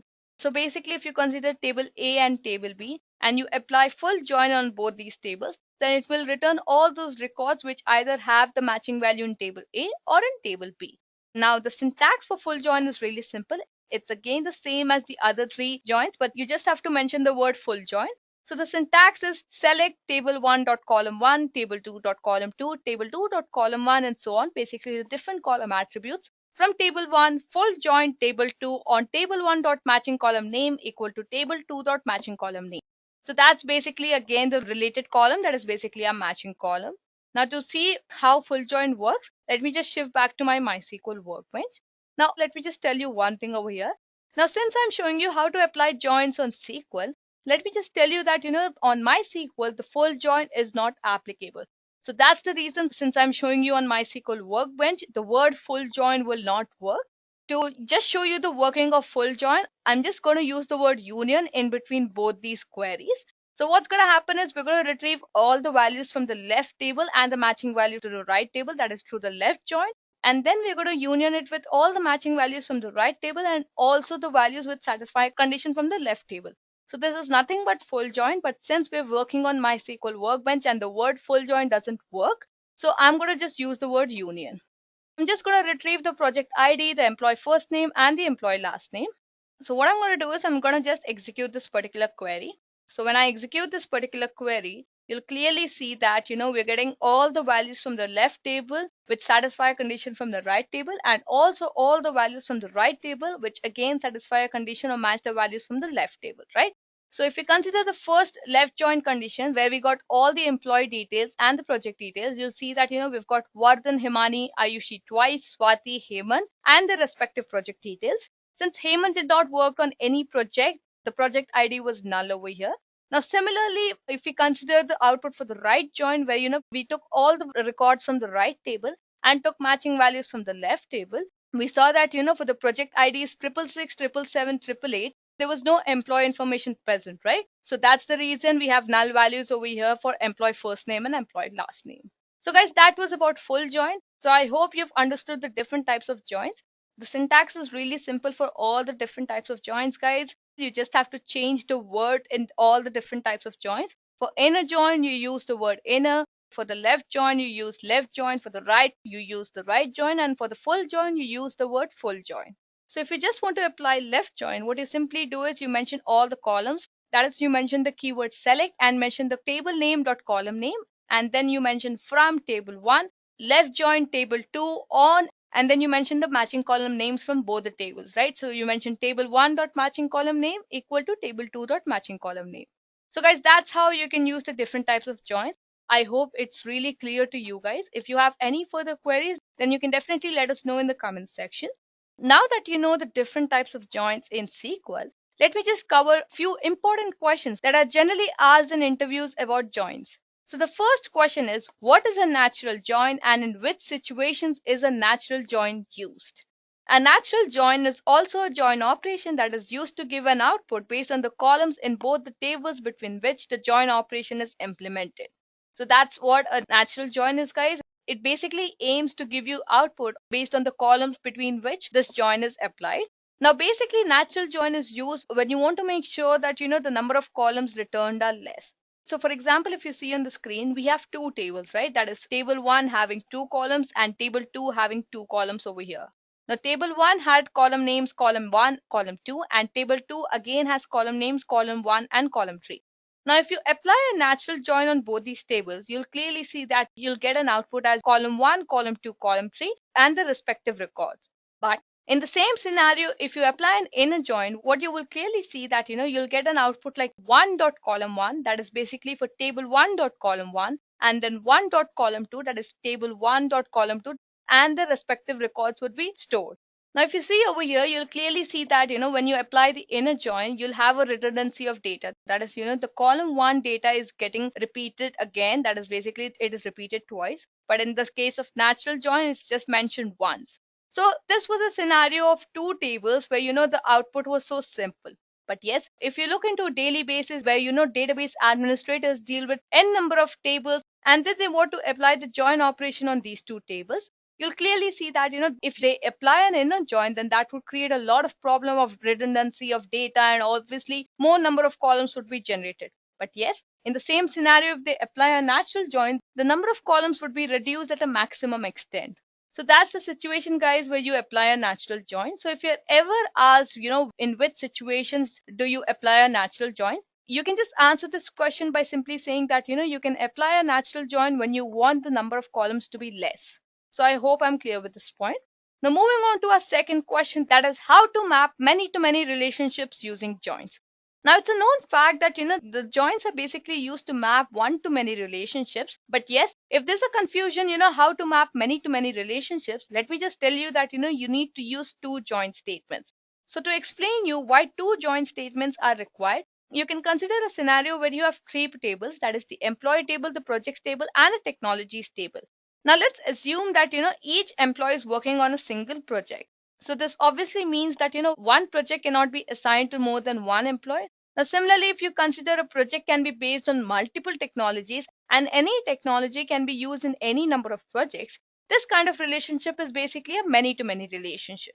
Now to apply the join operation on the many-to-many relationships, what you can simply do is you can have three tables. That is the projects table and the technologies table itself. So basically, these are the two tables which have many-to-many relationships between each other. And also we can have an extra table, that is the project to technologies table. Now the project to technologies table will hold the combination of project and technology in every row. Now let's say we have a project A. Let's say this project A has three technologies, that is DevOps, microservices, and Hadoop. Now you have to map these technologies to the project, right? Now this project to technologies table will hold the record of every project technology combination. So it will hold a record of project A to DevOps, and then project A to again Hadoop, and project A to microservices. Similarly, it will have n number of records for n number of projects and m number of technologies. So this table is really important in this scenario. And this table basically aims to map the item on the projects table to the items on the technologies table, so that multiple projects can be assigned to one or more technologies. So now that you have three tables, that is the projects table, the technologies, and the projects to technologies table, you need to use two join statements to link all these tables together. That is, use the first join statement to join the project to technologies to projects table, and then we have to use the second join statement to join the project to technologies table to technologies table. Now this is how all the projects and the technologies which have a many-to-many relationships between them will be linked with each other. So it's really simple, guys. Whenever you have an end-to-end relationship between two tables and you want to apply a join operation between these two tables, you just have to create another table, which can have all the combinations of the previous table, and then you apply a join operation from table A to table C, and then table B to table C. So I hope I'm clear with this point. Now let's move forward with our next question, that is, what is a hash join? Now hash joins are also a type of joins which are used to join large tables or an instance where the user wants most of the joined table rows. So whenever the user wants the most of the joined table rows, or when you want to join two large tables, you basically use this type of join, that is basically the hash join. Now the hash join algorithm is basically a two-step algorithm. So it has mainly the build phase and the probe phase. So in the build phase, you basically create an in-memory hash index on the left side of input. And in the probe phase, you go through the right side of input each row at a time and then find the matches using the index created in the build phase. So hash join is again a type of join which is used to join large tables, and it has mainly two steps, that is the build phase and the probe phase. In the build phase, you basically create an in-memory hash index on the left side of input. And in the probe phase, you go through the right side of input each row at a time and find the match using the index created in the build phase. So guys, that was about the hash join. Now let's move forward with our next question, that is, what is a self join and a cross join? So the self join, in other words, is a join of a table to itself. So this basically means that each row in a table is joined with itself. So when you apply a self join to a table, just remember that each row in a table is joined with itself. Now coming to cross join, the cross join is a type of join in which a join clause is applied to each row of a table to every row of the other table. So whenever you apply a cross join to tables, then just remember that a join clause is applied to each row of a table to every row of the other table. Also, when the where condition is used, this type of join behaves as an inner join, and when the where condition is not present, it behaves like a Cartesian product. So you just have to remember 2 points. The first point is that whenever you apply a cross join on specific tables, a join clause is applied on each row of a single table to every row of the other table. And also, when the where condition is present, this type of join behaves as an inner join. And when the where condition is not present, it behaves like a Cartesian product. Now let's move forward with our final question, that is how to perform join operation on three tables. Now, if you remember in the previous questions, I had discussed a question where, we understood how to map end-to-end relationships using join operations, right? So over there, if you remember, we used three tables, that is the projects table, the technologies table, and the project to technologies table. Now, to apply a join operation on three tables, we use two join statements, right? That is to join table A to table C and then table B to table C. So basically, to apply a join operation on three tables, you need to use two join statements.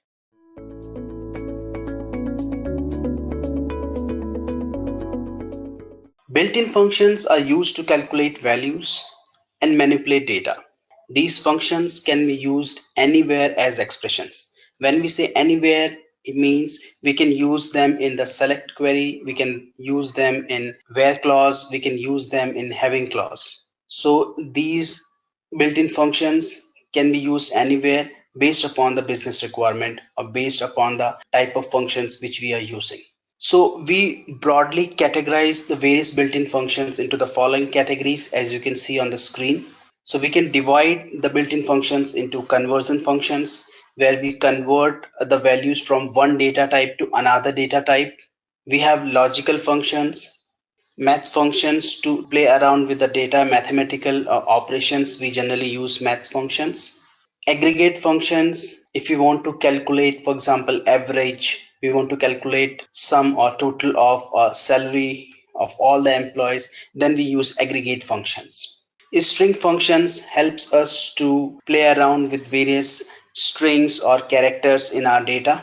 Most of the string functions are somewhat similar to the string functions which we have in other programming language or the basic programming languages like C, C++, C Sharp or Java.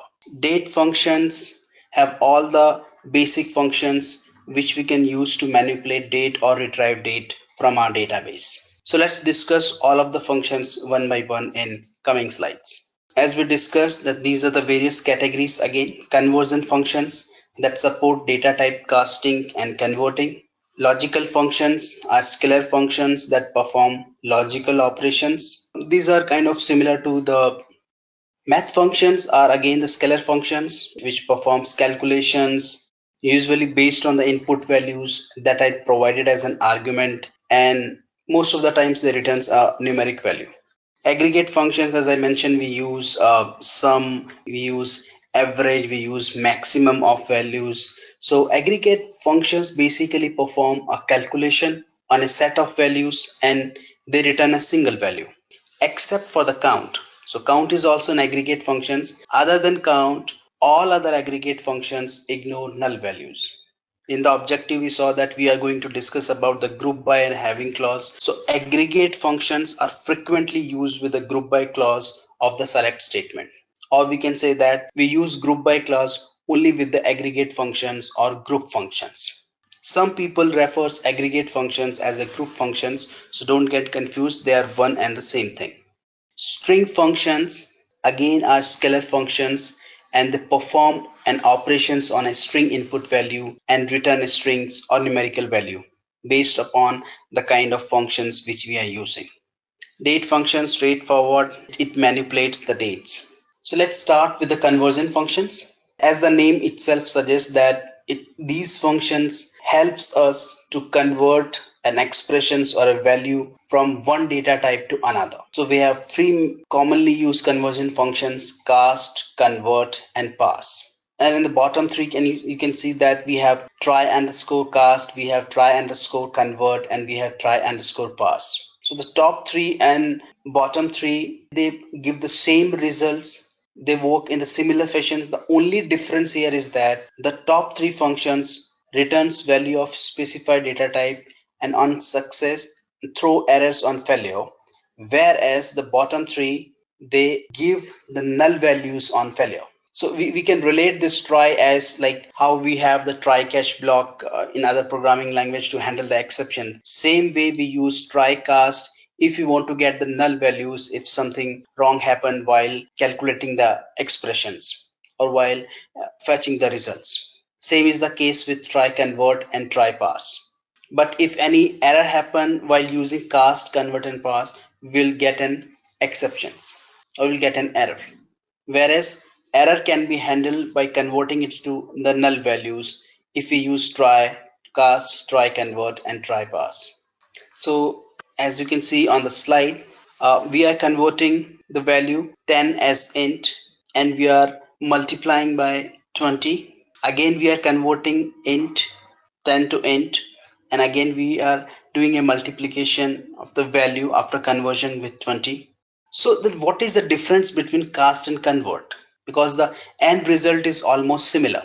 So both function can be used interchangeably in most of the situations. The only difference is that cast is NC compliant. It follows American National Standard Institute, whereas convert does not follow any such compliancy. Let's see an example of these basic operation. So I'll open Management Studio of SQL. Let's open a new query and let me copy the example.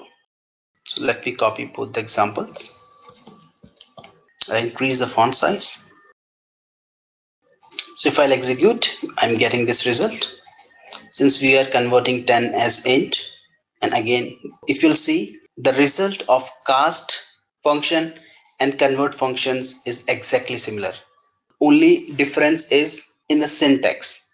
The syntax of convert function is different from cast function. So one important point I just want to mention here is that in select operation, we can use mathematical operators, like we can use plus, minus, divide, and multiplications.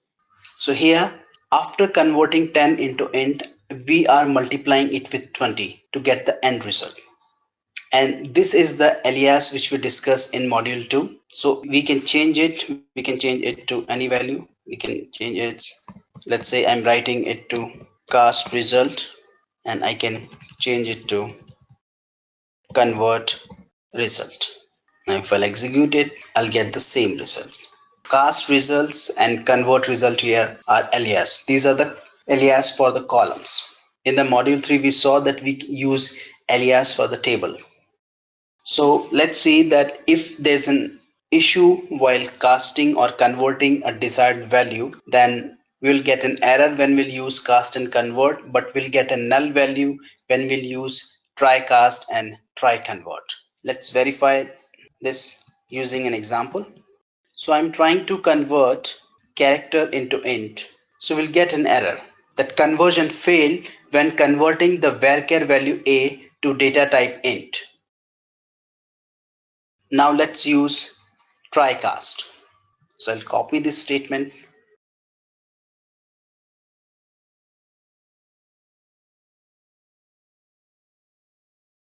So let's assume I use try convert. And if I'll try to convert a value which is not numeric, and if I'll execute it, we'll get the incorrect syntax near the keyword try convert. Sorry, I forgot to write select. And if I'll execute it now, we'll get null value. So instead of error, we are getting a null value if we'll use try convert or try cast.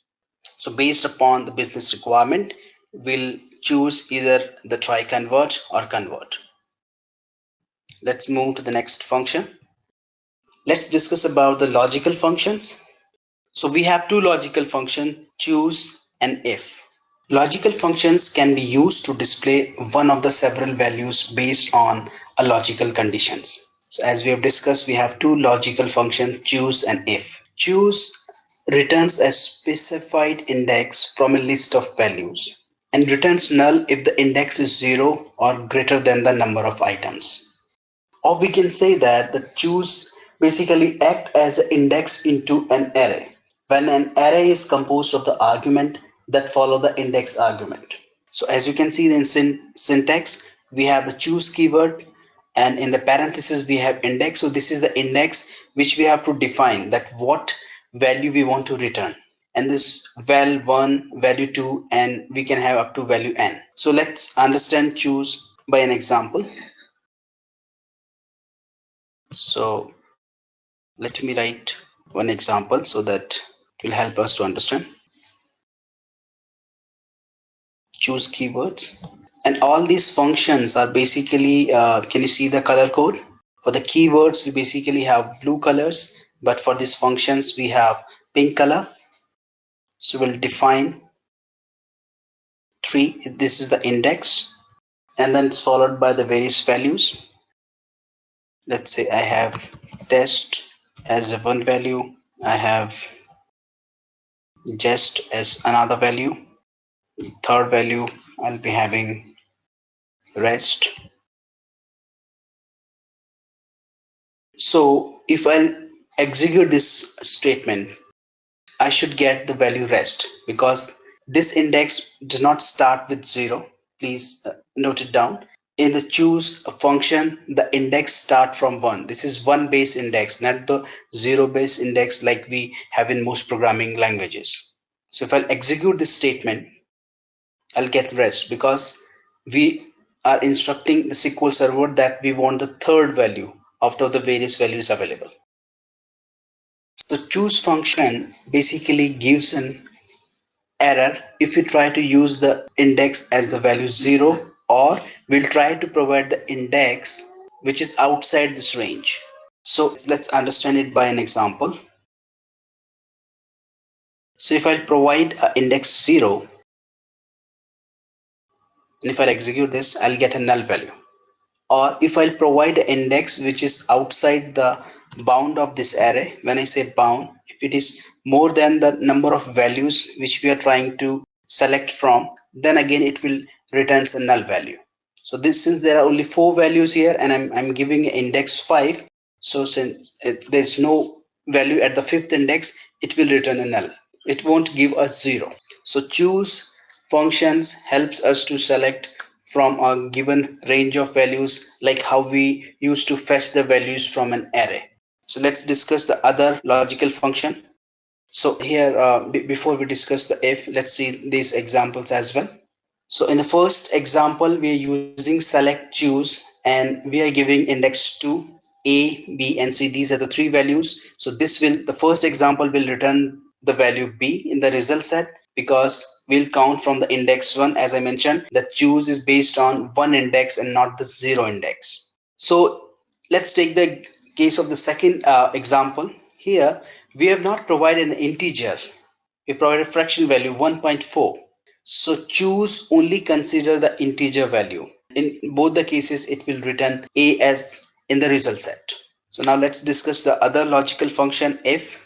So let's focus on the syntax first. So it's followed by a if keyword, and then we have a Boolean expression, and then true values and false values. So when we execute this function, it returns one of the 2 values. Either it will return true value or either it will return false value.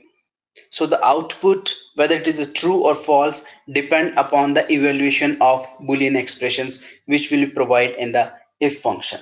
So if is a shorthand way of writing a case expression. It evaluates the Boolean expression passed as the first argument and then returns either of the 2 argument based on the results of the evaluation. So we can even provide the nesting in the if functions. The nesting should be up to 10 level, similar to the nesting which we can have in the case expression, as it is almost similar to the case expression. So let's see or discuss the example of if logical function. So in this case, it will return false because this Boolean expressions is not satisfying. 1 is not greater than 10. So it will fetch the result false in the result set. Let's execute this example in Management Studio. So you write if, then you have to write the Boolean expression, then any value. Let's say I'm just writing true, and the next value if it turns out to be false. Let's see the example. Yeah, the example seems to be right. Let me copy from here. Okay, so we forgot to add the select keywords. Sorry about that. And if I'll execute, it will return the false. So since there is no header for the column name, we can provide an alias as well. If I'll make this statement as true, if I'll reverse the values here, then I will get true as an output in my result set. So as I mentioned, if works like a case expression, and we can nest it, and nesting can be allowed up to 10 level. So this is all about logical functions. So let's continue with other categories of functions. So let's discuss about the math functions. So math functions can be used to calculate business and engineering calculations. So these are various self-explanatory, and we must have used these functions during our engineering classes or any other classes where we do any engineering calculation. For example, when we convert it to an absolute positive value, then we use ABS functions. If we want to generate a pseudo random float values from 0 to 1, then we use rand function. Seed is an optional value here. If we want to return an exponential value, then we use exp function. In most of the mathematical values, we need to round up the values. When the values are of decimal, then we use round functions. So round returns a numerical value rounded to a specific length or precisions that we need to provide in the functions. Floor provides or it returns the largest integer less than or equals to the specified numerical expressions. Then we have square root. Square root returns the square root of the specified float value. Ceiling is just opposite of the floor, and it returns the smallest integer greater than or equal to the specified numeric expression. Square, again, as we know, the square of 2 is 4, so like we use the square functions to calculate the square of the specified float value. Power basically returns the value of the specified expression to the specified power. So these are the standard mathematical functions. We have used these functions. So here we can see a consolidated examples of all mathematical functions. So in the first example, we see select ABS minus 10. So here we are using absolute value. So it is converting the negative values to the positive value. And all these keywords we are using as an alias. So we are using ABS as alias for the first column. Ren, as we discussed, Ren is basically helps us to get any random values. We can provide the seed. Seed is optional when we use these functions. So as you can see, we are getting a random value here. exp4, it basically helps us to get the exponential value. Flow, we use flow, so it will get the value 4.66, will get the value 4 here. So flow, we will get the value less than the nearest integer, and the ceiling will get the values greater than the nearest integer. So if I use flow 4.66, I'm getting the value 4. When I'm using ceiling, I'm getting value 5 here. Square root, the square root of 2.56 is 1.6, so this is the value we are getting. Square is just opposite to the square root, so we'll get the square of a digit which will provide in the parenthesis. So we have provided a value 4, so we are getting 16 as its result. Power 2, 3, so we are basically giving power 3. The base value here is the 2, and 3 is its exponential value. To the power 3 will get 8. Its statement, if you want to expand this, it's 2 into 2 into 2. So we are getting 8 as its result. Round function is basically to round the values, and we are using 2 as a precision value, so we have provided, so it is basically rounded up to 2.57. So let's execute few of the examples in Management Studio for better clarity. Let's use the square function and square root function first. So square root of 16, and always use the select statement or else we'll get an error. So I can even do like multiplications of various, I can use various mathematical functions and then I can multiply it, or I can use other operators like plus, minus. So if I'll execute this, so what I'm doing is I'm taking the square root of 16, that will be 4, taking square of 4, that is 16, so end result should be 64. Yep, so we get the result. As you can see, guys, when we don't give the name of the column, the header is blank. So it is good practice to provide the alias. As of now, I'm giving a standard keyword result set. If I'll execute it now, I'll get 64 as its value. I can even use other mathematical operator. I can use plus, so it will provide the sum of these two values. 16 plus 4, 20. So we'll get 20 in the result sets. I'm getting minus 12 its value. And let's see, can we club the functions here?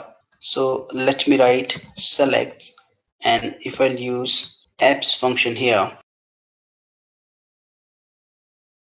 so now I should be getting plus 12 because I'm using absolute function, so it will convert the negative value into positive values. So we can use, we can club, we can nest the functions. So here in the apps functions, I'm using sqrt functions and square functions. We can play around with these functions as per our business requirement. Let's use an example of power.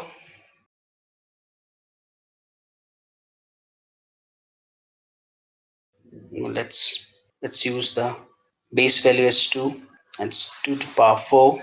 So the result will be 16. So this is equivalent to, sorry,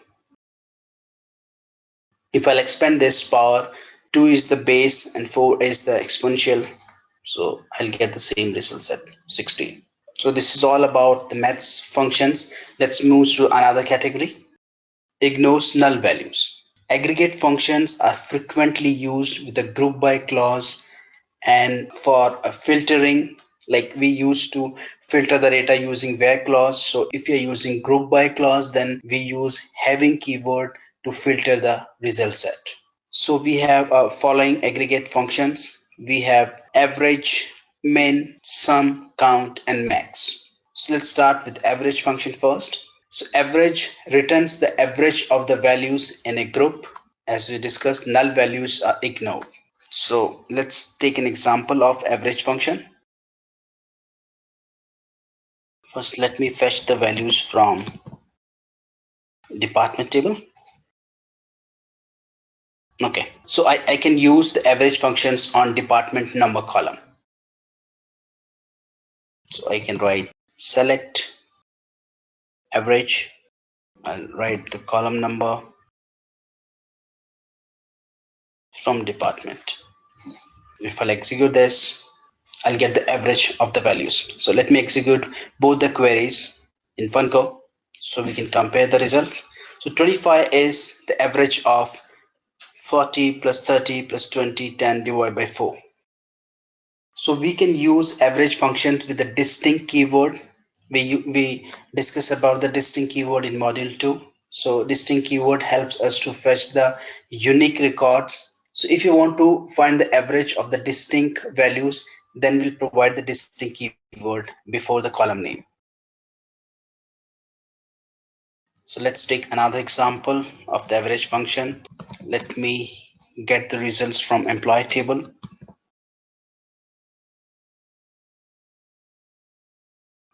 So as we discussed that average functions ignores the null values. So if I'll try to get the average of salaries, so we have only 3 rows where the salary is present, rest all the values are null.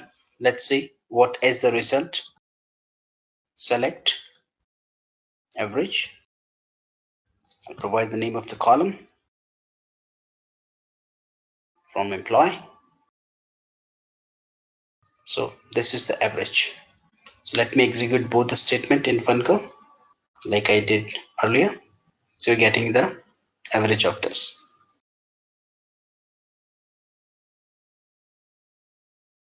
So we can use average with the distinct keywords if you want to fetch the results. Okay, let's see whether we can apply the distinct here.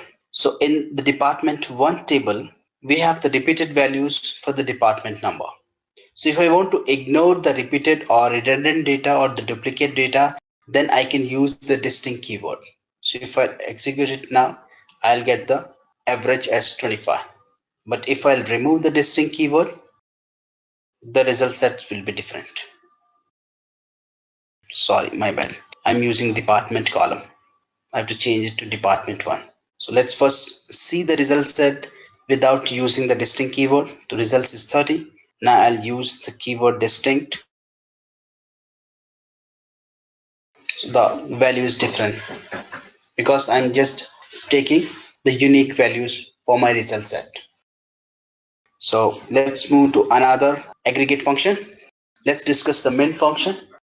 Similar to average, min also ignores the null value and it returns the minimum value in the expression.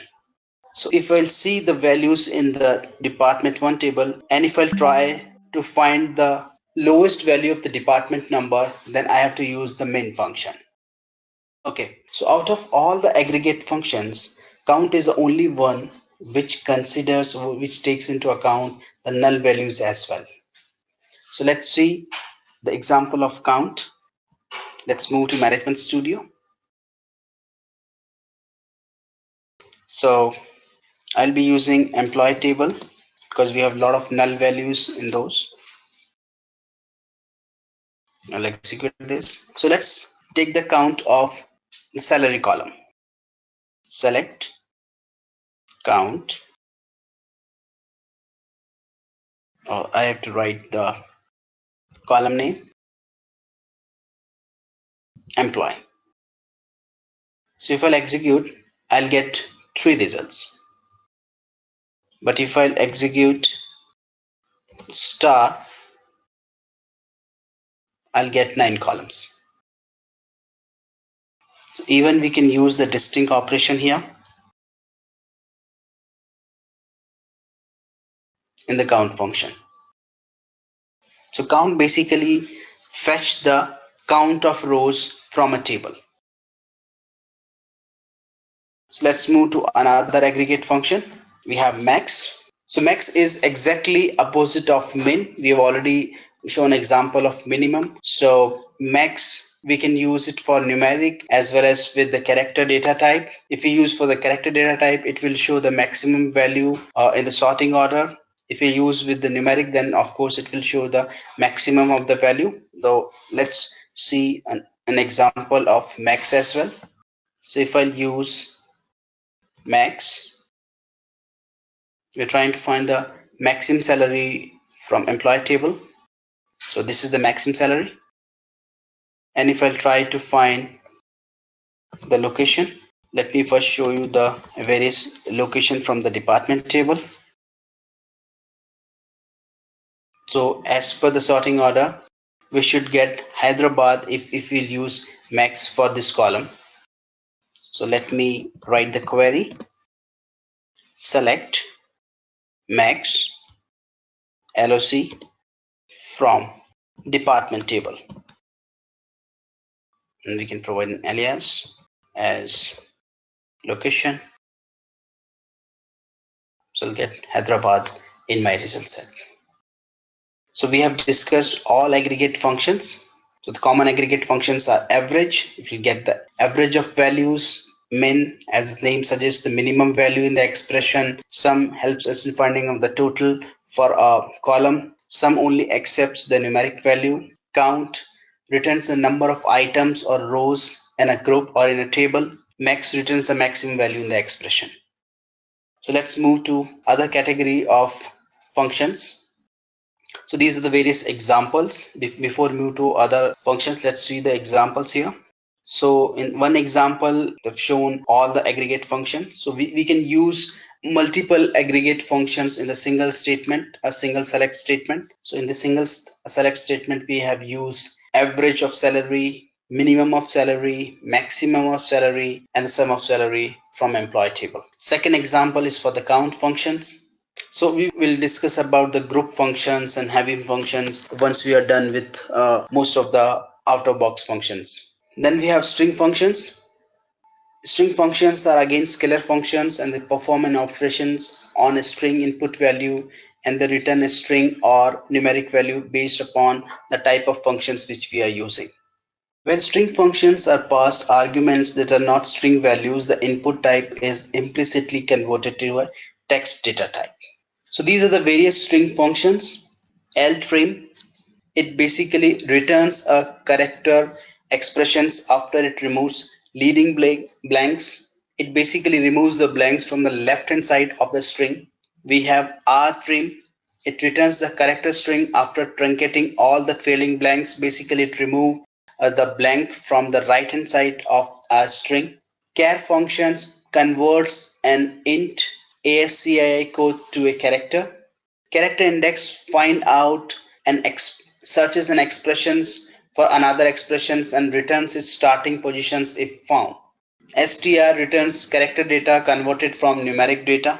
Concat return a string that is results of concatenating two or more string values. So these functions are almost similar to other string functions which we use in other programming languages. So in most of the programming languages, we have trim functions, we have functions to find out the index of a character. We use concatenate operation. This is a very common string functions to concatenate two strings or more than two strings. Then we have replace functions.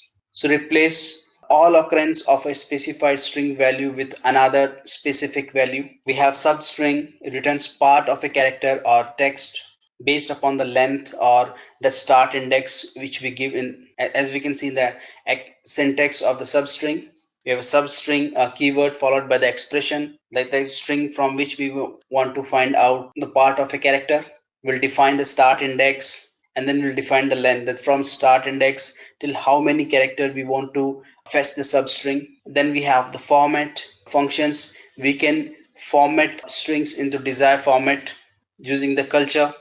Then we have left functions. It returns the left part of a character string. The opposite of left is the right functions, which returns the right part of a character string. Reverse return the reverse order of a string value. Upper functions converts the string into uppercase, opposite of which is the lower functions, which converts the expressions into lowercase. And in the end, we have length function or len, which basically returns the number of characters of the specified string and it exclude the trailing blanks. So these are the various examples on our slide. So first one is for the replace function. So this is our string, and this is string we are replacing CDE with XXX as the replace. So as you can see in the result set here for the replace column, the value CDE is replaced with XXX.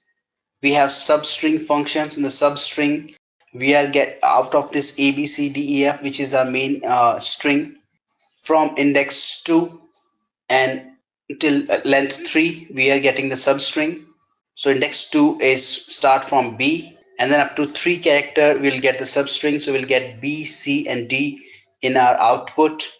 Then we have left. So it basically return the left from a character index. So from index 2 we are getting the values from the left. So it is A and B. From the right we are getting the value of B, C, D. So in the end we have the examples of date and time and format. So here we have provided the various culture values. So first is for US English, second is for British English, and third is for the German. So based upon the info culture, we basically get the different results here. So most of the string functions are pretty much straightforward. So let's discuss about a few of them. So we'll discuss about a reverse. So I'm adding a string A, B, C. Again, I forgot to add the select statement. This will give me an error if I'll try to execute this statement without select.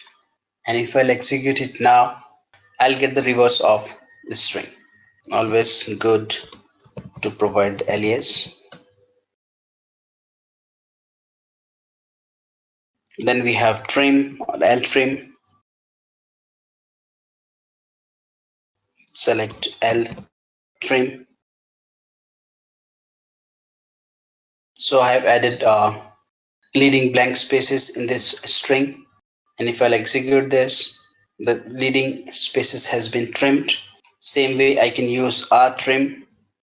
So if I'll use 𝑟trim, then only the trailing spaces will be removed, not the leading one.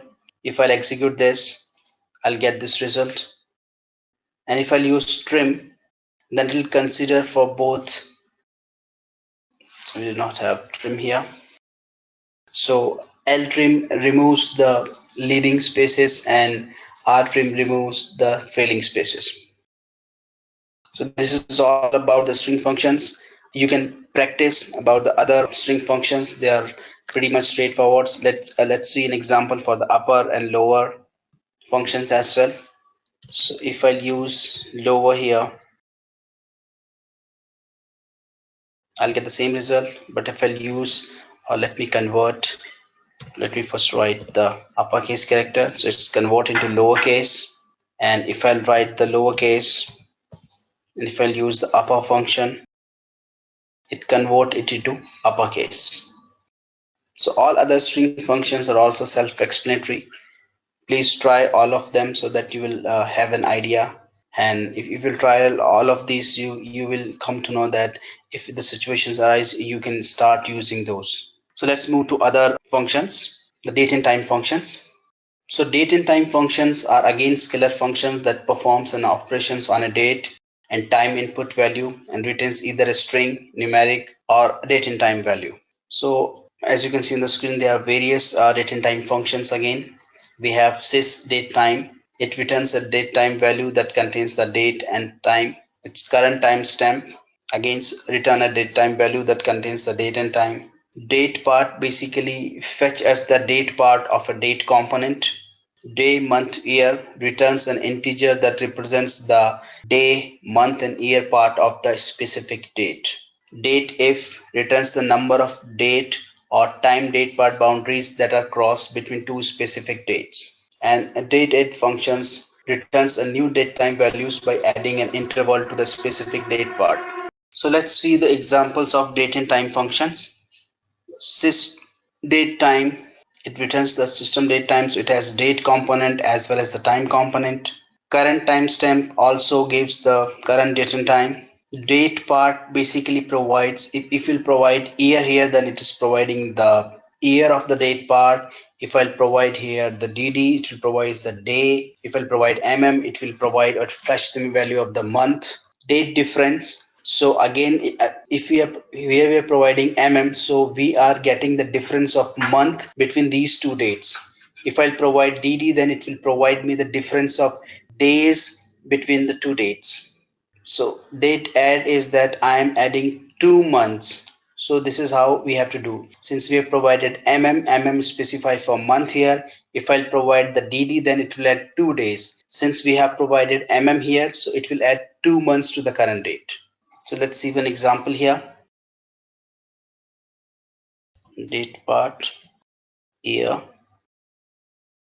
Now let's say and then we can provide the date. Is providing the month. So 12th month is I'm using December. If I'll change it to October, and if I'll execute it again, it will show me that value 10. So this is how we use the date part. And let's see the datehead function.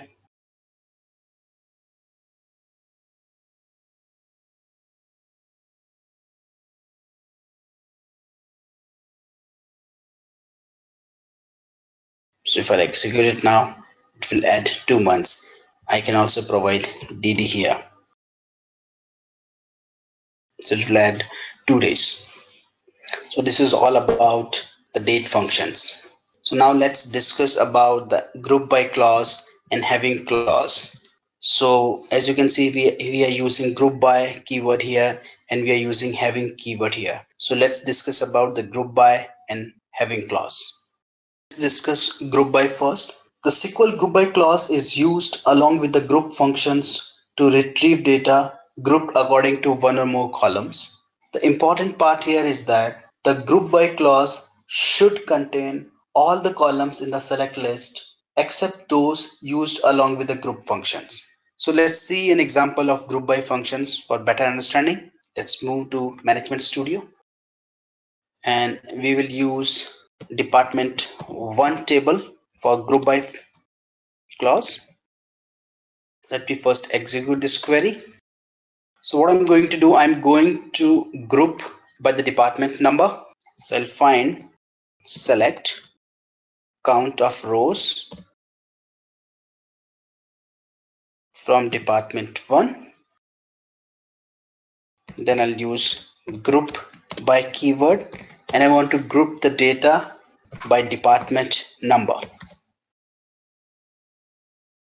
So can you see? It's grouped. Or even I can write the department number. And let me write the alias for this. And I'm writing the alias here as department number. If I'll execute this, I'll get, so we have count 4 for the department number.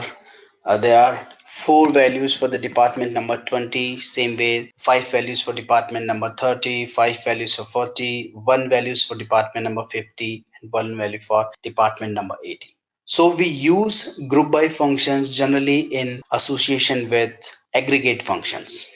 So it helps us in grouping the data in a table. The important part here is that we have to use all the columns in the group by which are there in the select statement. So if I'll try to include location here, there's one more column, locations, in the department 1 table. But if I'll try to execute it now, I'll get an error because all the columns other than the aggregate functions should be there in the group by clause. So if I'll include the other table as well, then the query will be executed successfully. So in order to execute group by successfully, we have to include all the columns which we are including in the select statement in the group by clause. And also we can include multiple columns in the group by clause. It is not that we have to use only the single column. So group by helps us to group the data in a single table, and it is generally used along with other aggregate functions. So let's see the example. So here we are basically again grouping by the department number here.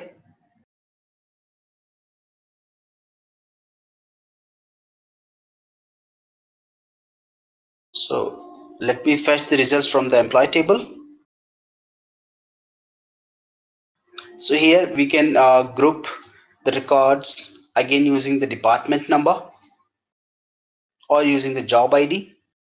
So if I were to use for the employee table, I'll write select job ID, job underscore ID, and then again I can use, for example, let's say count. It's not that we have to always use the count aggregate function. We can use other aggregate functions also from employee, and then I'll write group by job ID. So this will group the data according to the job. So only for a job ID 7 we have 2 rows. For all other job IDs we have a single row. So we are clear with the group by. Now let's discuss the having keyword. So the having clause was added to SQL because the where keyword could not be used with the aggregate function. We cannot use a where keyword with this aggregate function. So having applies to the summarized group records, whereas where applies to the individual records. So if it is the summarized record or the group, when we use group by, then we have to use having, and if it is the individual records, then we'll use the where clause. So if we'll use the having clause, only the groups that meets the having criteria will be returned in the result sets. And having keyword requires that we'll use group by in our SQL query. So we can say that the having clause is used in combination with the group by clause to restrict the group of return rows to only those which is matching the conditions or where the conditions is true. So let's see an example. So here in this example, we are selecting the department number, taking the average salary, minimum salary, and the maximum salary, and we are finding that if the sum of the salary is greater than 3000, fetches only those results. So let's see this example in the management studio, and I can write here having salary greater than, let's say, 30,000. Oh, we have to include the minimum salary. We have to use the aggregate functions in the having clause. Yeah, so we get only 2 results. So let me first show you the result sets. So we have 3 rows which are having the value for the salary column. J4 having salary of 40,000, J5 is blank, so we have J6 as 500,000, and then we have J1 as 30k. So as per our query, we should get only the 2 results, that is J4 and J6, because these are the only 2 rows which are satisfying the having clause. So having is kind of we used to filter the result sets, but with the aggregate functions we cannot use where command, so we are supposed to use having clause. So this is it about the various out-of-box SQL functions. And first we'll discuss about the store procedure. A store procedure is a set of SQL statements with a name that has been created and stored in the database. So when we execute or when we write SQL statement, but we are not storing those queries. But in store procedure, we can write a set of SQL statements and we can execute them, and they can store in the server. So every time I don't have to write SQL queries, I can write my business logic in the store procedure. So stored procedures can be defined as a set of logical group of SQL statements which are grouped to perform a specific task. So basically in stored procedure, we write most of our business logic. So like other programming languages, stored procedures accepts input parameters.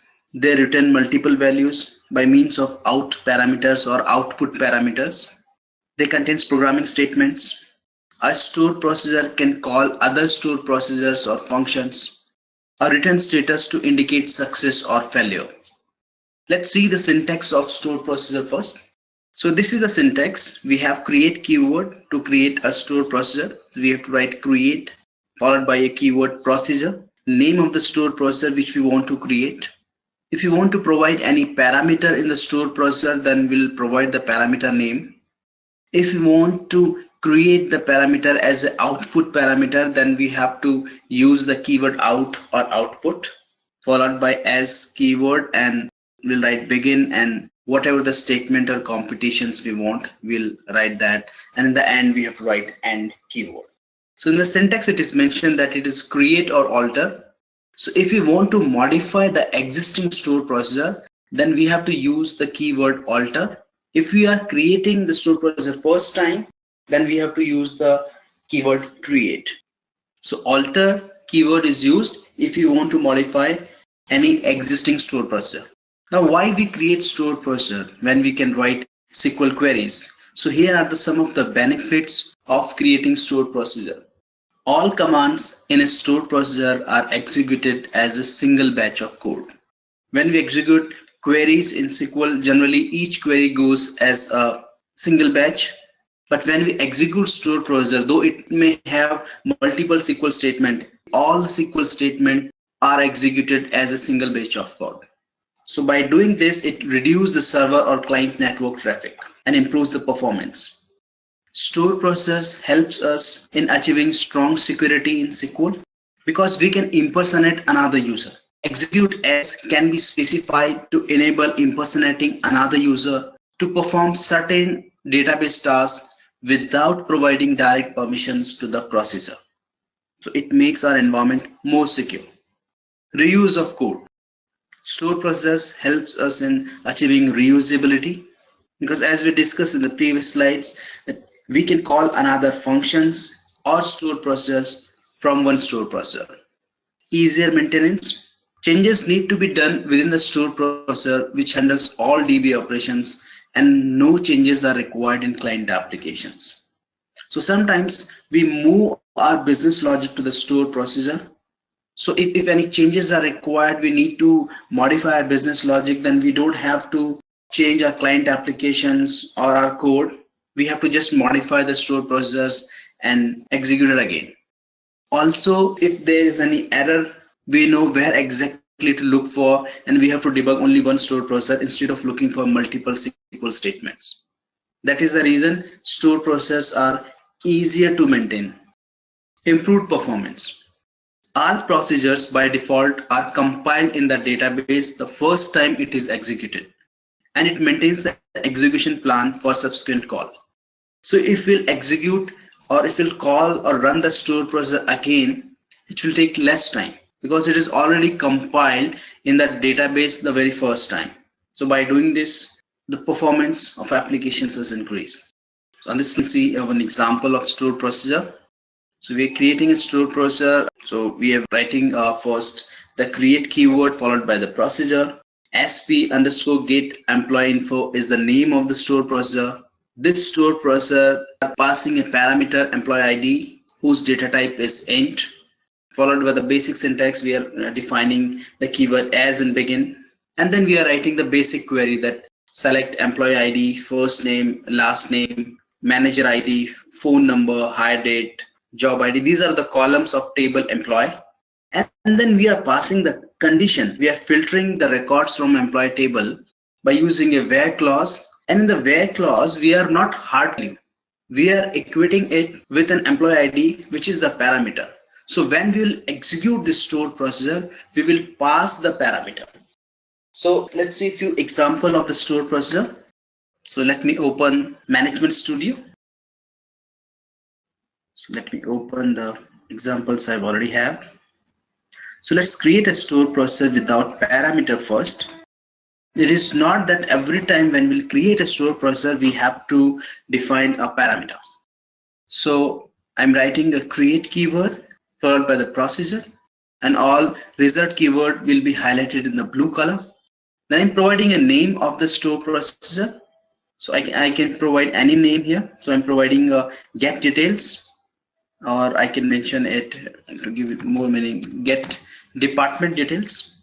And the store processor, I've simply written a one select query that selects star from department, and I'll execute this query. Command completed successfully means we have successfully created the store processor in database. Now where to check for the store processor? So I'll first expand the database under which I'm creating the store processor. An important thing, guys, is that we have to use the database first, that under which database we want to create our store processor. So always write the name of the database, use keyword followed by a go keyword. Now if we'll try to execute this statement again, I'll get an error that this is already an object name USP get department details in the database. So since I've already created this store processor, if I'll try to create it again, it will give an error. So when you provide a name of the store processor, please ensure or please check that the name which you are providing is unique and it does not exist in the database in which you are creating that store processor. So if I want to check where exactly the store processor has been created, I have to expand the programmability folder. Under programmability folder, we have a separate folder for the store processors. Let me refresh it. So here we can see the store processor, DBO USP get department details.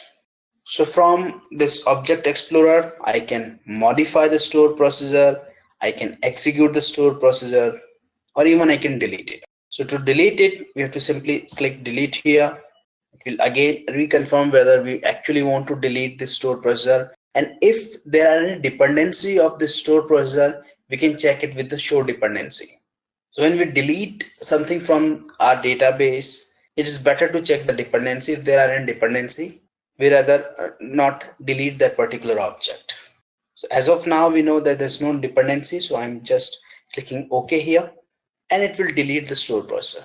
Since we have deleted the store processor, and now if I'll execute this statement again, it will be executed successfully as there was no store processor in our database, and by execution of the statement we'll again create that store processor. So if I'll refresh this store processor again, I'll see the store processor.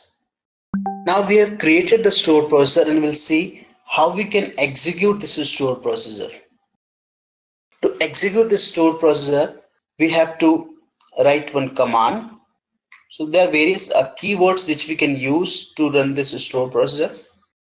The first one is we have to write this keyword exec followed by the name of the store processor. So if I'll execute this, it will execute the store processor and it will return this query or this result set, because in the store processor we have given only one select statement that selects star from department, and the department table has 3 columns. So we are getting all the rows because we have not specified any where condition. This is an example of a store processor without a parameter. Since this store processor doesn't have any parameter, we are not passing any parameter while executing this store processor. So it is not mandatory to provide the exec keyword while executing the store processor. Even if you'll provide the name of the store processor and if you'll execute it, it will fetch the same results. So exec keyword or execute keyword is optional while executing the store processor. So let me again delete this store processor. So while creating the store processor again, we can either provide the create processor or we can even provide the short form that create proc. Even if I'll execute the statement, it will be executed successfully. And if I'll refresh this node, we can see the store processor has been created successfully. While executing, again, it is optional to provide the execute keyword. Similarly, while creating the store processor, we can either provide create proc or create processor. Now let's see how we can create a store processor with a parameter. So I'm opening a new query window. I increase the font size for better visibility. So this is an example of a store processor with a parameter. So here we are providing the parameter department number. So here we have department number as a parameter, and the data type of this parameter is n_var_char and length is 30. So in the previous example, we have written a select statement but without the where clause. Here I'm providing or I'm filtering the record or rows by using where clause, and the where clause I'm checking the depart number with the parameter which will pass while executing the store processor. So let me create the store processor first and then we will execute it. The command completed successfully means the store processor has been created successfully. So let's again refresh this node. Yeah. So now when we are executing this store processor, even like as we saw that we can provide the execute keyword, or we can even directly write the name of the store processor, or if we are using the management studio, we can right click the store processor and then we can click execute store processor. So the execute store processor will open this window, and if there are any parameter, it will check whether what value we want to pass to this particular parameter. As we know that we have various values of department number start from 10 to 80. So I'm passing 20 as a value for the department number, and I will click OK. The moment I'll click OK, I'll get this result. So in earlier example, we got all the rows in the result set. So if we do not want to execute this store processor from the object explorer, then again we have to write the same command. We have to execute keywords followed by the name of the store processor, and then we'll pass the parameter. In our case, the parameter is department number. So now this will give the desired result. So this is how we create store processor with parameter, and this is how we execute the store processor which has a parameter in it. Now if we'll try to execute this store processor without providing the parameter, now let's see what happens. See, you will receive an error. The processor or function USB get detail expect parameters which was not supplied.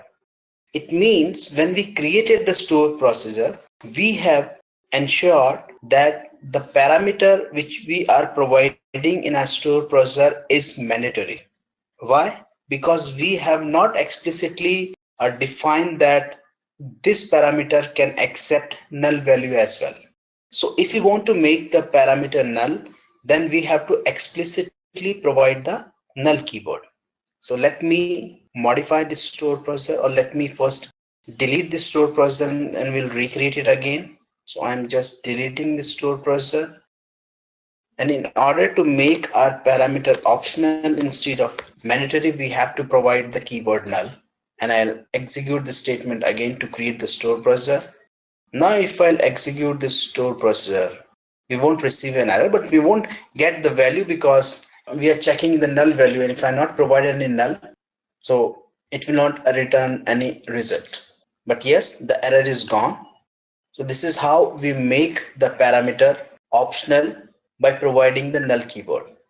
Now let's see how we can create a store processor with multiple parameters. Or is it possible to create a store processor with multiple parameters? Yes, it is very much possible to create a store processor which accepts multiple parameters. So let's see it with an example. Let me open a new query again. And we already have an example handy with us. Let me paste it in Management Studio. So we have this store processor, and here in the store processor we have defined two parameters. One is department number and department name. We have make both of these parameters as optional by providing the null keyword. So if we want to create or we want to define multiple parameters in the store processor, all we have to do is that we have to separate the two parameters with a comma. That's it. Rest everything is same. We have to provide an as keyword after the parameters, and then we'll write the store processor body. In here, we are again writing a select statement, but we are adding a where clause to filter the result sets by providing two conditions, and we are using logical operator, that is AND, to combine two conditions. So let me execute these statements to create a new store processor with multiple parameters. The store processor has been created successfully. We'll refresh this node, and this is the store processor. So let me first see the data in our table so that we can provide the right parameters values to get the values in the result set.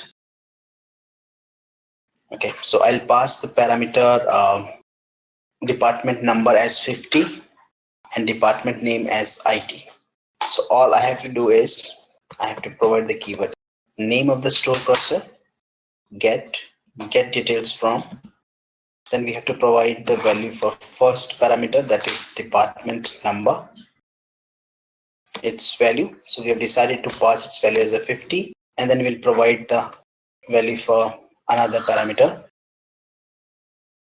Since it is string, we have to enclose it is in single quotation, and now I'll execute this and we'll get the desired result that department name is IT and is located in Mumbai.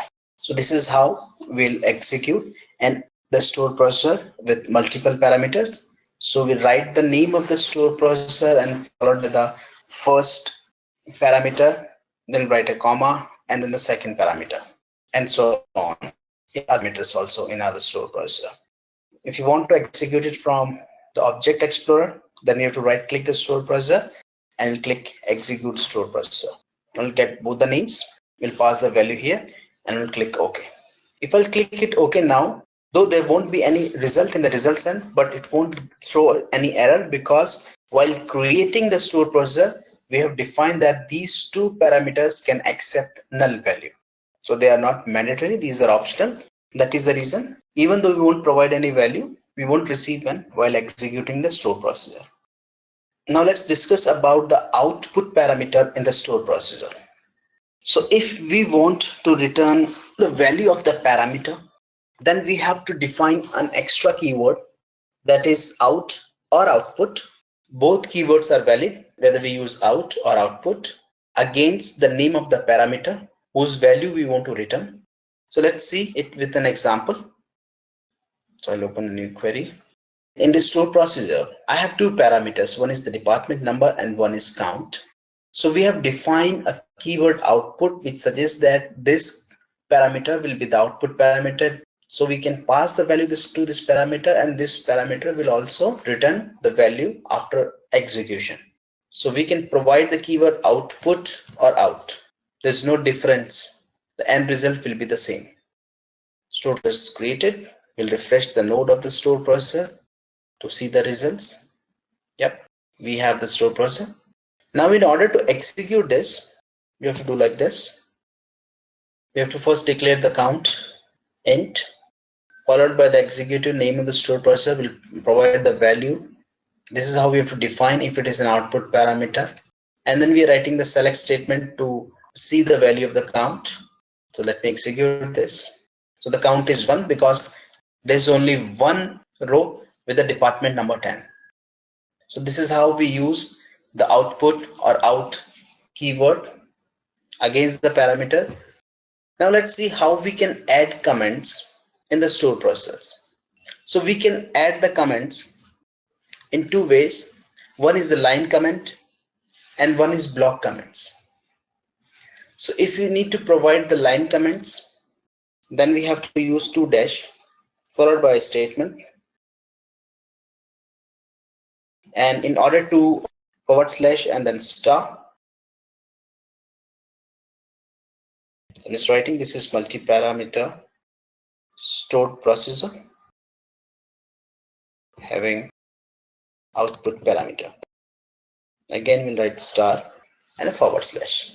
So this is how we define the comments in a stored procedure. Not only in the stored procedure, we can write or define the comments anywhere in SQL queries, whether it is a functions or normal SQL statements or it is a stored procedure.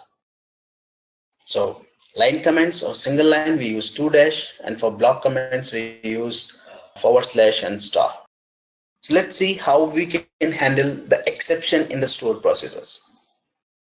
So if you have handled the exceptions in your programming languages like C, C++ or like Java or C#, then we use try catch there. And along with try catch, sometimes we use finally block, because finally always execute. So if you want to close some, like we want to close some connections, or we want that some statement to execute no matter whether there's exception or not, then we write those statements in the final block. So we do not have any final block in the stored procedure or SQL. We have, let's see how we can define the try and catch blocks in stored procedure with an example. Let me first increase the font size. I'm creating this stored procedure with the name DBO USP try catch test. And to write a catch block, we have to provide the syntax begin try. Then in the body, we'll write whatever the statement we want to write, and then followed by the end try.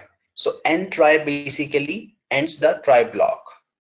After that, we'll provide begin catch, and in the catch, see what we are doing here is that we have written a select statement that we are providing what is the error number, what is the severity of this error, what is the state, procedure, in which line the error is encountered, and the error message.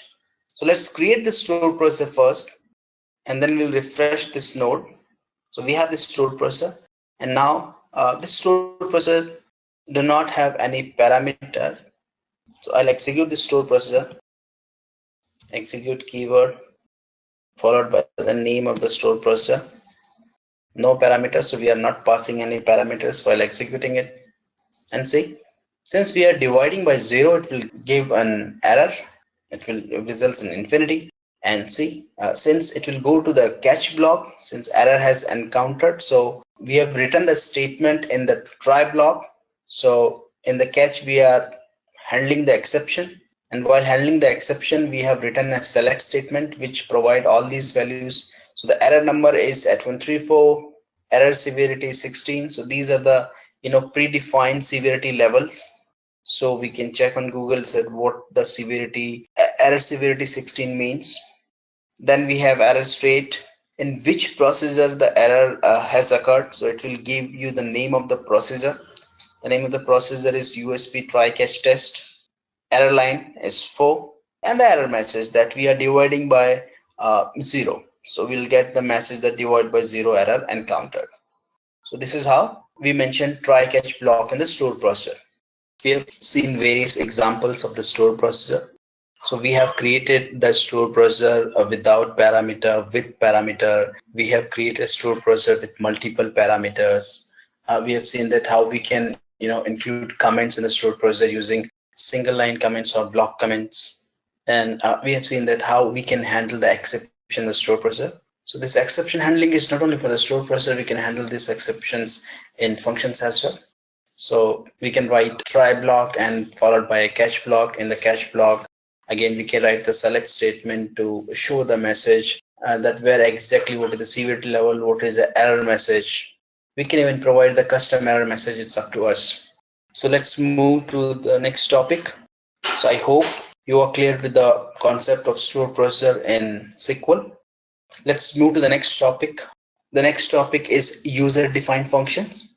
So though SQL Server provides list of many predefined functions that are built into the SQL language, these supplied or out-of-box functions helps in extending the capabilities of SQL by providing the ability to perform like string manipulations, mathematical calculations, data type conversions by using convert or cast functions, etc. But sometimes these out-of-box functions or inbuilt functions are not enough, and there are certain functionalities which is not provided by these functions. So this issue can be easily addressed if we can create some user-defined function. So like functions in programming language, in all programming language, we write functions.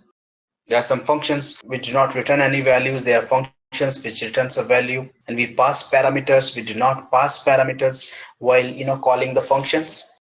So user-defined functions in SQL are almost on the same lines of the functions in other programming languages. So user-defined functions are compact piece of transact SQL code which can accept parameters, like how we pass the parameters in stored process. Same way, functions can also accept parameters. Functions can perform complex calculations and return either a value or a table. So this return type is basically based upon what kind of functions we are creating or executing. So let's discuss what are the various benefits of user-defined functions. So again, like stored procedure, functions also helps us in achieving the concept of reusability. It will prevent us from writing same logic multiple times. We can dump a set of SQL statement in a function and we can call it as many as times. Like stored procedure, they also improved the performance because the user-defined function reduced the compilation time of SQL query by caching the execution plan and reusing it. Functions are also easier to maintain because functions help us to separate the complex calculations or the complex business logic from the regular SQL query so that we can understand and debug the query quicker and better. It again reduces the network traffic because of its caching plan. Functions again can be used in where clause as well. By this, we can limit the number of rows sent to the client. So we can use functions in select clause and we can use the functions in where clause. Now let's discuss about the structure of the functions. User-defined functions are composed of two parts. One is header and one is function body. We'll see in some examples that how we create functions. So the header contains the function name, input parameters, if there are any input parameters, because again, the parameters are optional, whether it's a stored procedure or whether it is a user-defined function. Along with parameter, we have written parameter info, its name and type in the header section. The function body contains the logic, any business logic. So it contains one or many SQL statement depending upon what we are writing in the function body. As you can see on the screen, there are, if you need to divide the user-defined functions in some broad category, then we can divide into two broad categories. One is the scalar value functions and one is the table valued function. The table value function can again be divided into inline table value functions and multi-statement table valued functions. Let's move to the next slide. Let's first discuss about what are the scalar functions in SQL. Scalar functions returns a single data value of the type defined in the return clause. If it is an inline scalar function, we even don't need a function body. We use scalar functions when multi statements need to be provided within begin or end block. So let's discuss about the syntax. As I mentioned that the syntax contains header and body. So the create alter function, which is basically the header of the functions. In the header, we can define the parameters, the return type parameters, and then in the begin and end, we define the function body. What are the SQL statement or any computations or any calculation which we are doing, we basically do it in the body of the function. So if we need to summarize, the scalar functions are functions which returns a single value. They return scalar values or single values that can be used anywhere a constant expression can be used. And every function, whether it is a scalar or whether it is like table value functions, every function must return a result using the return statement. This is kind of mandatory. So let's see some examples of the scalar functions. So in this example, we are creating a function with the name fn_getDepartmentNumber. So we are creating a parameter employee ID of the data type int here. This function basically returns a int data type. Then there's a begin keyword. After begin keyword, we are defining the body. In the body we are writing select department number from employee, where employee ID is employee ID, where @employee ID is the parameter which will pass when we'll execute this function or will run this function. So in the right hand side we are executing these functions, and we are executing these functions in the where clause. Just pay attention. So in the where clause we are mentioning where department number equals to, and then we are calling the function by providing the parameter. So when this function will execute, it will be replaced by the value which the function will return, and then that value will be used in the where clause to filter the data. So let's discuss some examples of functions for better clarity. Let me open Management Studio. Let me close these queries first.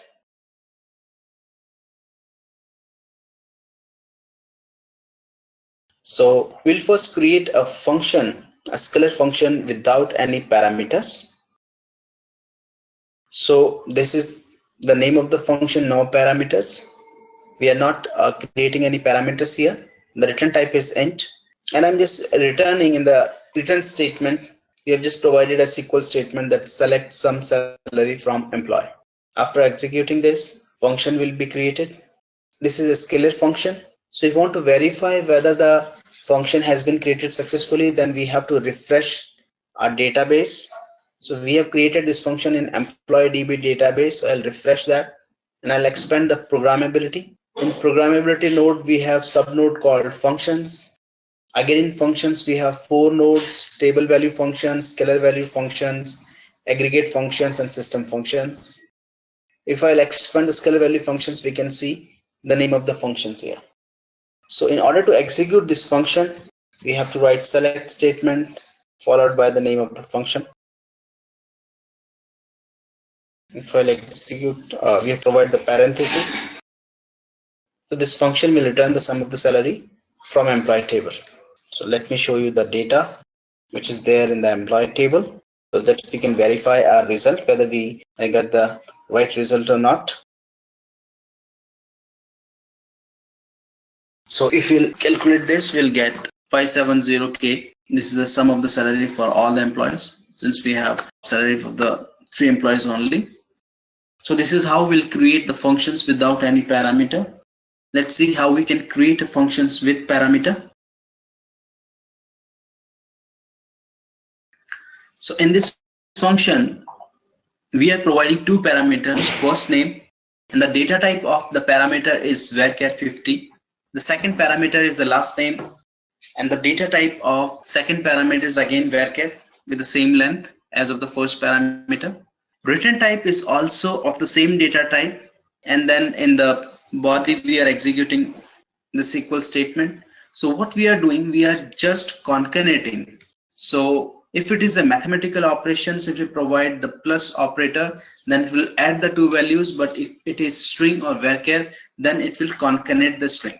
Space is a function it is an inbuilt function in SQL which basically add a space, empty space. So what we are doing, we are concatenating first name and last name, and we are adding a space between the 2 names to make it more readable.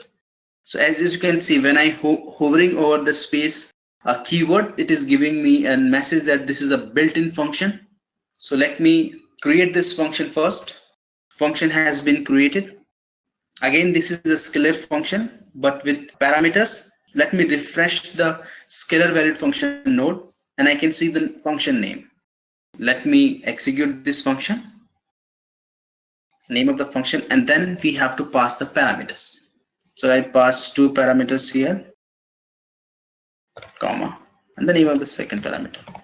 Why I'm enclosing it in single quote? Because this is a string type, and if you want to add an alias for the column name, we can mention it as full name. So if I'll execute it again, we'll get the result Joe root here. So this is how we'll create functions with multiple parameters, and we can call the functions in the select statement, or we can we call in the select statement, right, and we can even call the functions in where clause, as we saw in the example in the PPT. Again, in the previous example, let me first increase the font size. We can even use the functions in the where clause. So how we can use it? Let's assume I'm calling this query select star from employee, and let me first alter this function. So to alter this function, we have to use the alter keyword, and instead of sum, I'm just finding the average salary of the employee, and I'm executing again. So this is how we modify the function, existing function. Same way we can modify the store procedure also. So alter is the keyword which helps us to modifying the existing functions as well as existing stored procedure. If I have to use the functions in the where clause, so this is how we'll do. Let me show you. So I'm writing a query. So what I want to do is that I want to select the employees whose salary is greater than the average salary. So I'll write where clause where salary is greater than, then I'll call the function. So if I execute it now, I'll get only one result because there's only one record of one employee whose salary is greater than the average salary of all the employees. So this is how we can include, or we can call the function in where clause as well as in the select statement as per our business requirement. So let's move to the next topic. So we are clear with the scalar functions, I believe. So let's move to the next type of function, that is the table valued functions. And as I mentioned earlier, we have two types of table valued function. One is inline, one is multi-valued. So inline table value functions are a subset of user defined function that returns a table. So scalar functions returns only single value, whereas the inline table value functions returns the entire table. So inline functions, if you remember, we have created view in a first module. So we can use inline functions if you want to achieve the functionality of parameterized view. Inline table value function can also be used to support parameters in search condition specified in the where clause. So these are some of the rules which are common for the inline table valued functions. The return clause contains only the keyword table. Format need not to be defined for the return value. There is no function body delimited by begin and end. The return clause contains a single select statement in parentheses, and the table valued function accepts only constants or the local variable arguments. This is the syntax for the inline table value functions, as you can see on the slide. So the return type is table here, and we generally have the SQL statement. So this is an example. In the last slide we saw the syntax. This is the example. So here in this example we are creating a function get employee info. We are passing the parameter employee ID, and it is returning the values as a table, not as a single value. And the return statement, we are providing the select statement where we are returning the values of employee table, and we are filtering the result cells by using the parameter employee ID. And this is how we'll execute. So if you remember, when we executed the scalar value function, we did not use select star from, we simply mentioned select and the name of the function. But if we are using table value function, then we are using the select star from, because we are kind of, as you mentioned, we kind of use it for parameterized view. So if you need to fetch the values from views, then again we use select star from the name of the view. So let's see an example of inline table value function. Let me open Management Studio. So this is example of inline functions with no parameter. We can create parameter in the same way we created the parameter or we define the parameters for the scalar value functions. So I'm creating a function top 10 customers. We are returning a table, and in the return statement I'm just writing a select statement, select top 10 from employee. Let me execute this to create this function. Now I'll execute this function. So to execute this, I have to mention the select clause select star from and then the name of the function. So I'm getting, so there are only 9 rows, so it's just fetching the 9 only. So if I can go ahead and modify it, instead of top 10, let me modify it to top 5. So to modify the function, we have to use the alter keyword. So we got the top 5 results. This is how we create the inline table valued function. So this is an example of the functions without any parameters. If required, we can go ahead and create the parameter as well. So to create the parameter, we have to define the parameter name here, and then we have to provide the name of data type of a parameter, and then we can write a where clause. Now let's say where employee ID is greater than employee ID. Command executed successfully, and now if I to run this, I'll pass a value to the function. If I'll execute, it will get the values in the result set whose employee ID is greater than 1003. I hope this is clear, and let's move to the next topic. So we'll discuss the next category of table valued function, that is the multi-statement. So in the inline function, we can use a single statement, but in multi-statement table valued function, we can use multiple statements. So again, they also return a table data type. So the return clause defines the format of the table. We cannot provide the format in the inline table valued function, but yes, we can provide the format of the table in multi-statement table valued function. The transact SQL statement in the function body build and insert rows into the return variable defined by the return clause. And the rows inserted into the variable are returned as the tabular output of the function. So here we have the syntax for this. To modify, we use alter keywords. To create, we use create keywords, name of the function. If you wish, we can define the parameters which you can consume in the function body. Return type will always be the table, but here we can define the format which is not available in the inline table valued function. Let's see an example. So this is an example here. So we are defining the format of the table, and we are defining that the table will be the retired get employee info, and we are providing 4 columns here, and we are defining the data type, we are defining the constant on the table, we are defining whether there's a null constant or not on those columns. And in the function body, we are inserting records in the table, and we'll fetching from the employee, and we are filtering the result set by using the parameter which will pass when we'll execute the function. So let's see one more example other than this. So you can use the same example and execute it. We'll try to write the entire thing, then it will take time. So I'm skipping the example in Management Studio.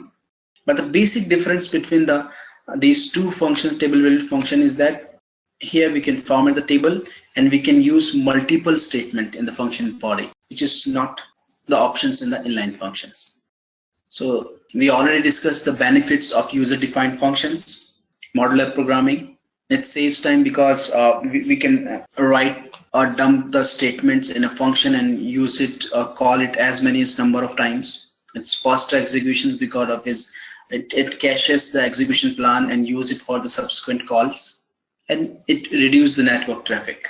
So these are few of the main benefits of user-defined functions.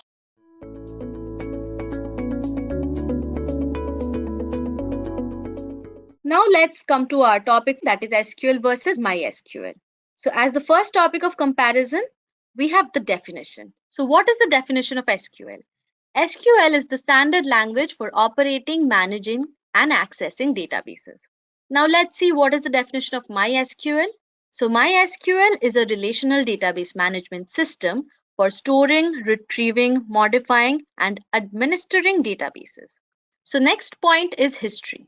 So for SQL was born in 1970 as a programming language known as SQL. It was developed by Microsoft Corporation, but now it is also known as SQL. While MySQL claims to be the first open source relational database in the early 1990s. It was developed by MySQL AB and is currently owned by Oracle Corporation. Now looking into the complexities, to use SQL efficiently, you must first learn and then grasp the language to start working with SQL. While for MySQL, you can easily access it by downloading and installing the same. Now coming to the usage, SQL is a programming language, so it can be used by querying and operating, while MySQL allows for data manipulation, storage, modification, and deletion in a tabular format. Now the syntax or format. So SQL is a programming language, as we all know now. The syntax and format are fixed, it's declarative and easy to use. It starts with the clause and ends with a semicolon. While MySQL is a software and it is not a programming language, hence it does not have any commands or any format. Now the updates. Since SQL is a programming language, it is fixed and command remains unchanged and we can't update it. While MySQL has its latest updates and versions for enhanced performance. Now for supporting language, SQL was designed for Windows, but it also works on Linux, Mac OS in its most recent versions. While MySQL is a cross-platform compatible running on Linux, Mac OS and Windows as well. Now coming to the data security, SQL servers are secured as no third party or outsiders are allowed to manipulate data. While in MySQL, it is susceptible to more security threats due to its open source nature. It gives access to data manipulation and modification to unauthorized users as well during the runtime.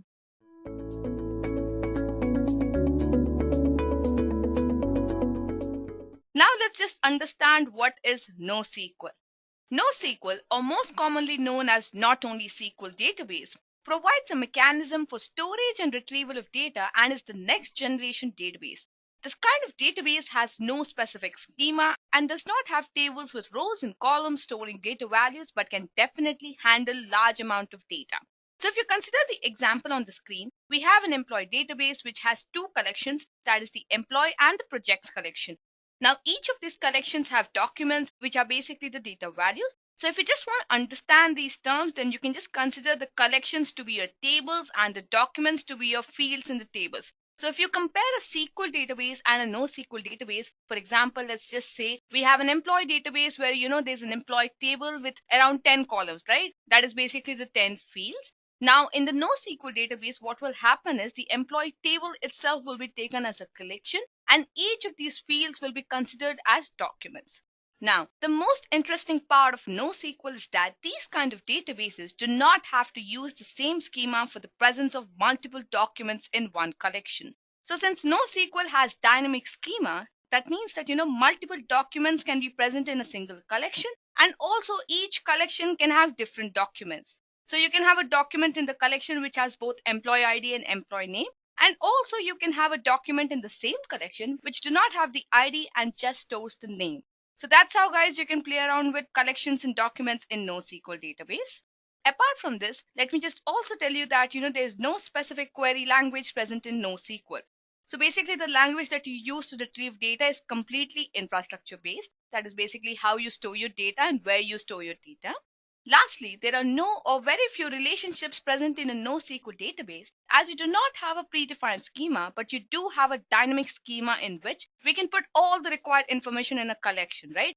When you have a dynamic schema and you have the option of putting all the required information in a single collection, and the collection can differ in the same schema itself, you actually do not need any relationships to be present, right? So that's how, guys, NoSQL does not have or has very few relationships. So guys, if I just have to summarize NoSQL for you, then NoSQL is a type of database which do not have a predefined schema, a query language, and has no tables.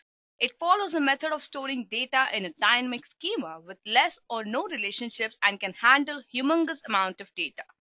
Let's now see how these databases stand against each other. So in this face-off, we'll be comparing both these databases based on the grounds such as the type of database, schema, database categories, complex queries, hierarchical data storage, scalability, language, online processing, base properties, and external support. Let's get into the detail with the first comparison factor, that is type of database. Now, when we compare these databases based on this factor, let me just tell you that SQL is essentially called a relational database and it organizes structured data fields into defined columns. So a database can have n number of tables and each table can have m number of columns with the data stored in it. Each table can be related to the other tables also, right? So if you have around 10 tables, then those 10 tables can have around 2 to 3 columns, or you can say more than that columns in each table, and all these 10 tables can be related to each other.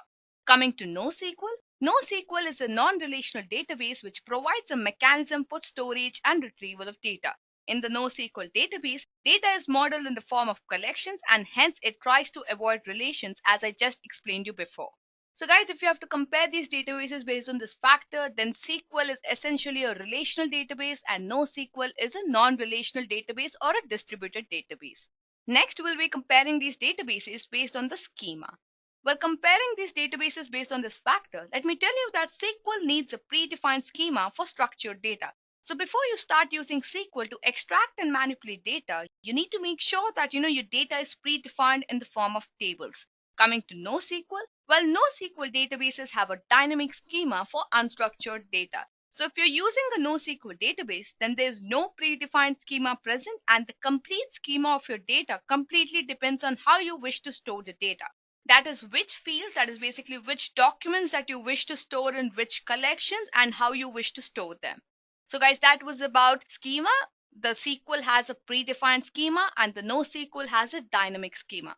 Now moving on to the next parameter, which is database categories. Now SQL databases are basically the table-based databases. So as I explained in the previous factors, the SQL databases can have n number of tables related to each other, and each table can have m number of rows and columns storing data in each cell of the data. Now similarly, if we talk about the NoSQL databases, the NoSQL databases have mainly four categories of databases, that is document database, the key value stores, the graph stores, and the white column stores. Coming to the document database, now this kind of database pairs each key with a complex data structure known as a document. It can contain many different key value pairs or the key array pairs or even the nested documents. Coming to the key value stores, these are the simplest form of NoSQL database. So every single item in the database is stored as an attribute name or a key together with its value. Now coming to the graph stores, the graph stores are basically used to store the information about networks such as the social connections. Now the graph stores mainly include the Neo4j and the Hypergraph DB. Coming to the last kind of database category of NoSQL, that is the white column stores. The white column stores such as Cassandra and HBase are optimized for queries over large data sets and stores columns of data together instead of rows. So guys, these were mainly the four categories of NoSQL database. That is the document database, the key value stores, the graph stores, and the white column stores.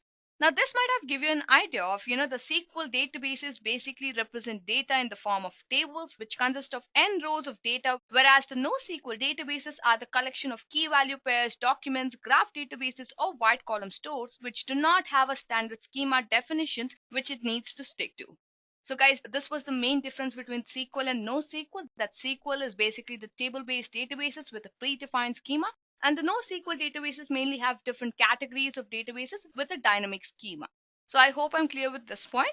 Next, let's discuss how these databases fit for complex queries. Now, when we talk about complex queries, let me just tell you that SQL is a good fit for complex query environment, as the schema in SQL databases is structured and has proper tables. So even if you wish to apply nested queries with many subqueries inside the outer query, you can easily do by using the proper table and column names, and you can retrieve the required data.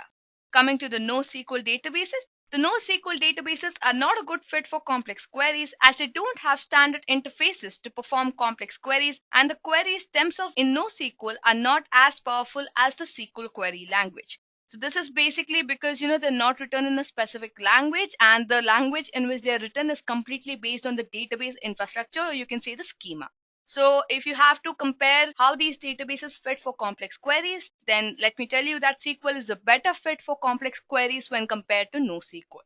Now moving on to the next factor of comparison, that is hierarchical data storage.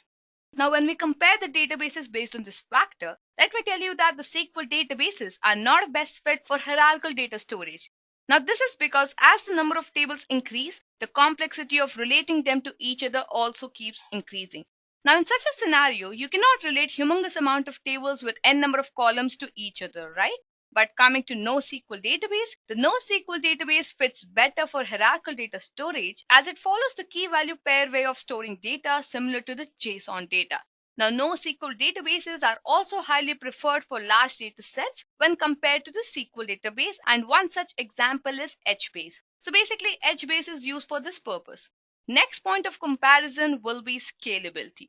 Now, SQL databases are vertically scalable. You can load balance this database by optimizing your hardware requirements such as increasing the CPU, RAM, SSD, etc. on a single server. On the other hand, the NoSQL databases are horizontally scalable. You can do load balancing by adding more servers to your cluster so that with the help of these servers, you can handle large traffic. So on the note of scalability, SQL is vertically scalable and NoSQL is horizontally scalable. Next, we'll be comparing these databases based on language. The SQL databases have a specific language and it does not vary from database to database. So basically, the SQL databases use the structured query language for defining and manipulating the data, which is very powerful. Coming to NoSQL, the NoSQL has no specific language and it varies from database to database. In the NoSQL databases, the queries are focused on the collection of documents, and sometimes the language used in NoSQL is also called the unstructured query language. So on the note of language, guys, the SQL uses a proper defined language, that is the structured query language, and the NoSQL has no specific language and the language differs from database to database. Now moving on to the next parameter, which is online processing. Now when we compare both these databases based on online processing, SQL databases are the best fit for heavy-duty transactional type applications as it's more stable and promises the atomicity as well as the integrity of data. While you can definitely use NoSQL for transaction purpose, yet it is still not comparable and stable enough in high load for complex transactional applications. So you can understand by this that SQL is mainly used for OLTP, that is basically online transactional processing, and NoSQL is mainly used for OLAP, which is online analytical processing. So if I have to just explain these terms OLTP and OLAP for you, then OLTP is basically characterized by large number of short online transactions such as insert, update, and delete. The main emphasis for OLTP systems is to put on a very fast query processing, maintain data integrity in multi-access environments, and an effectiveness measured by number of transactions per second. In OLTP databases, there is proper detailed and current data, and the schema used to store transactional database is in the entity model, usually 3NF. Now coming to OLAP, that is basically online analytical processing. This is basically characterized by relatively low volume of transactions, and queries are often very complex and involve aggregation. For OLAP systems, response time is an effectiveness measure, and OLAP applications are widely used by data mining techniques. So in the OLAP database, there is aggregated historical data stored in multi-dimensional schemas, usually the star schema. So guys, that was about OLTP and OLAP. So you can just understand this point that SQL is mainly used for heavy transactional type applications, and NoSQL is basically used for analytical processing and can definitely be used for transactional type applications, but yet it is still not stable for high load applications. So now the next point of comparison we have is base properties. Now SQL databases emphasize on the asset properties, that is the atomicity, consistency, isolation, and durability, whereas the NoSQL database follows the 𝐶AP theorem, that is the consistency, availability, and partition tolerance. So let's talk about both of them one by one. Starting with the asset properties mainly stand for atomicity, consistency, isolation, and durability. Now, atomicity basically refers to the transactions that are completely done or failed, where the transaction refers to a single logical operation of data. Now, this basically means that even if one part of the transaction fails, the entire transaction fails and the database state is left unchanged. Coming to consistency, the consistency ensures that data must meet all the validation rules. In simple words, you can just say that your transaction never leaves the database without completing its state. Coming to isolation, the main goal for isolation is basically the concurrency control. And finally, the durability. The durability means that if a transaction has been committed, it will occur whatever may come in between, such as the power loss, crash, or any sort of error. So guys, that was about the asset properties, that is basically the atomicity, consistency, isolation, and durability. Coming to the 𝐶AP theorem, the 𝐶AP theorem or the Eric Brewer's theorem states that we can only achieve at most 2 out of 3 guarantees for a database. That is basically the consistency, availability, and partition tolerance. So here the consistency means that all the nodes in the network see the same data at the same time, or the reader gets most recently written data. Coming to availability, availability is the guarantee that every request receives a response about whether it is successful or failed. And the more number of users a system can cater to, a better is the availability. Coming to the partition tolerance, the partition tolerance is a guarantee that the system continues to operate despite arbitrary message loss or failure of any part of the system. In other words, even if there is a network outage in the data center and some of the computers are unreachable, still the system continues to perform. Now, out of these three guarantees, that is the consistency, availability, and partition tolerance, no system can provide more than two guarantees. Now, since in the case of distributed systems, the partition of network is must, the trade-off is always between consistency and availability. So you can just understand that, NoSQL cannot provide consistency and high availability together. So guys, that was about the base properties. SQL is completely based on the asset properties and NoSQL is based on the CAP theorem. Finally, the last but not the least factor of comparison is external support. Now, external support is available for all SQL database from their vendors.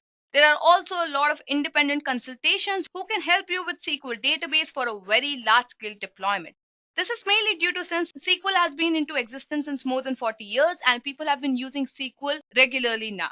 Coming to NoSQL, for some NoSQL databases, you still have to rely on the community support and only limited outside experts are available for you to set up and deploy a large-scale NoSQL deployments.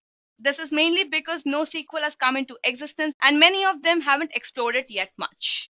So folks, with this, we come to an end of this face-off between SQL and NoSQL. I hope all the comparison factors were clear to you guys. Now in this session, since we have discussed so much about SQL and NoSQL, let me just show you some examples of the same. So as you can see on my screen, these are the examples for SQL and NoSQL. So the popular examples for SQL are the Oracle, the PostgreSQL, the MySQL, the Microsoft SQL Server, and SQLite. Now coming to the examples of NoSQL, the examples of NoSQL are Redis, MongoDB, Apache HBase, Big Data Table, and Cassandra. Now, out of the lot, the most popular databases in today's market are basically the MySQL and MongoDB from the SQL and the NoSQL sections. So next in this session, we'll be comparing MySQL and MongoDB based on various parameters.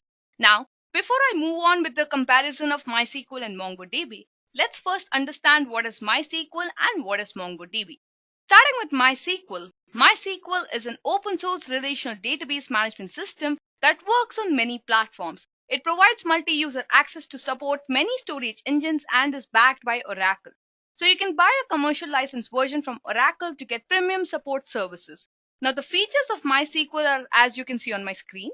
So basically MySQL provides comprehensive application development, scalability and flexibility, and it's open source and provides 24/7 support, provides high availability, high performance support, secures your data, provides robust transactional support, requires low total cost of ownership, and provides ease of management. Now coming to comprehensive application development, MySQL has plugin libraries to embed the database into any application. So it basically supports stored procedures, triggers, functions, views, and many more application development. Coming to scalability and flexibility, with MySQL, you can run deeply embedded applications and create data warehouses holding a humongous amount of data. Next, talking about open source and 24/7 support, this relational database management system can be used on any platform and offers 24/7 support for open source and enterprise edition. Talking about high availability, MySQL can run high-speed master-slave replication configurations and it offers various cluster servers. Talking about high performance, MySQL provides fast load utilities with distinct memory caches and tables index partitioning. Next, about data protection, MySQL supports powerful mechanisms to ensure that only authorized users have access to the databases. Next, talking about robust transactional support, MySQL holds the asset properties, that is basically the atomicity, consistency, isolation, and durability properties, and allows distributed multi-version support. And talking about low total cost of ownership, MySQL makes sure that it reduces the licensing costs and hardware expenditures. And talking about finally the ease of management. This software can be easily downloaded and also uses an event scheduler to schedule the tasks automatically. So guys, the features of MySQL are basically the comprehensive application development, the scalability and flexibility, open source and 24/7 support, high availability, high performance, secure data protection, robust transactional support, low total cost of ownership, and ease of management. Now coming to MongoDB. MongoDB is a non-relational database which stores data as documents in a binary representation called BSON, that is basically binary JSON. This kind of database stores related information together for fast query access to the MongoDB query language. The features of MongoDB are, as you can see on my screen, that is indexing, replication, ad hoc queries, schema list, and sharding. Talking about indexing, MongoDB indexes are created in order to improve the search performance. Next, talking about replication, MongoDB distributes the data across different machines. Coming to ad hoc queries, MongoDB supports ad hoc queries by indexing the BSON documents and uses a unique query language. Coming to schema list, it's very flexible because it's schema list database and is written in C++. And talking about sharding, MongoDB uses sharding to enable deployments with large datasets and high throughput operations. So guys, these were the mainly 5 features of MongoDB, that is indexing, replication, ad hoc query, schema list, and sharding. So guys, now that you know what MySQL is and what MongoDB is, let's compare these two databases based on the grounds that you can see on the screen, that is the query language, the flexibility of schema, the relationships, security, performance, support, key features, replication, usage, and active community.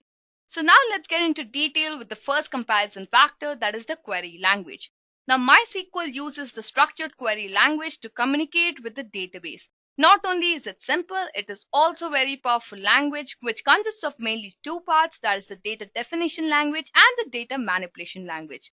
MongoDB, on the other hand, uses an unstructured query language.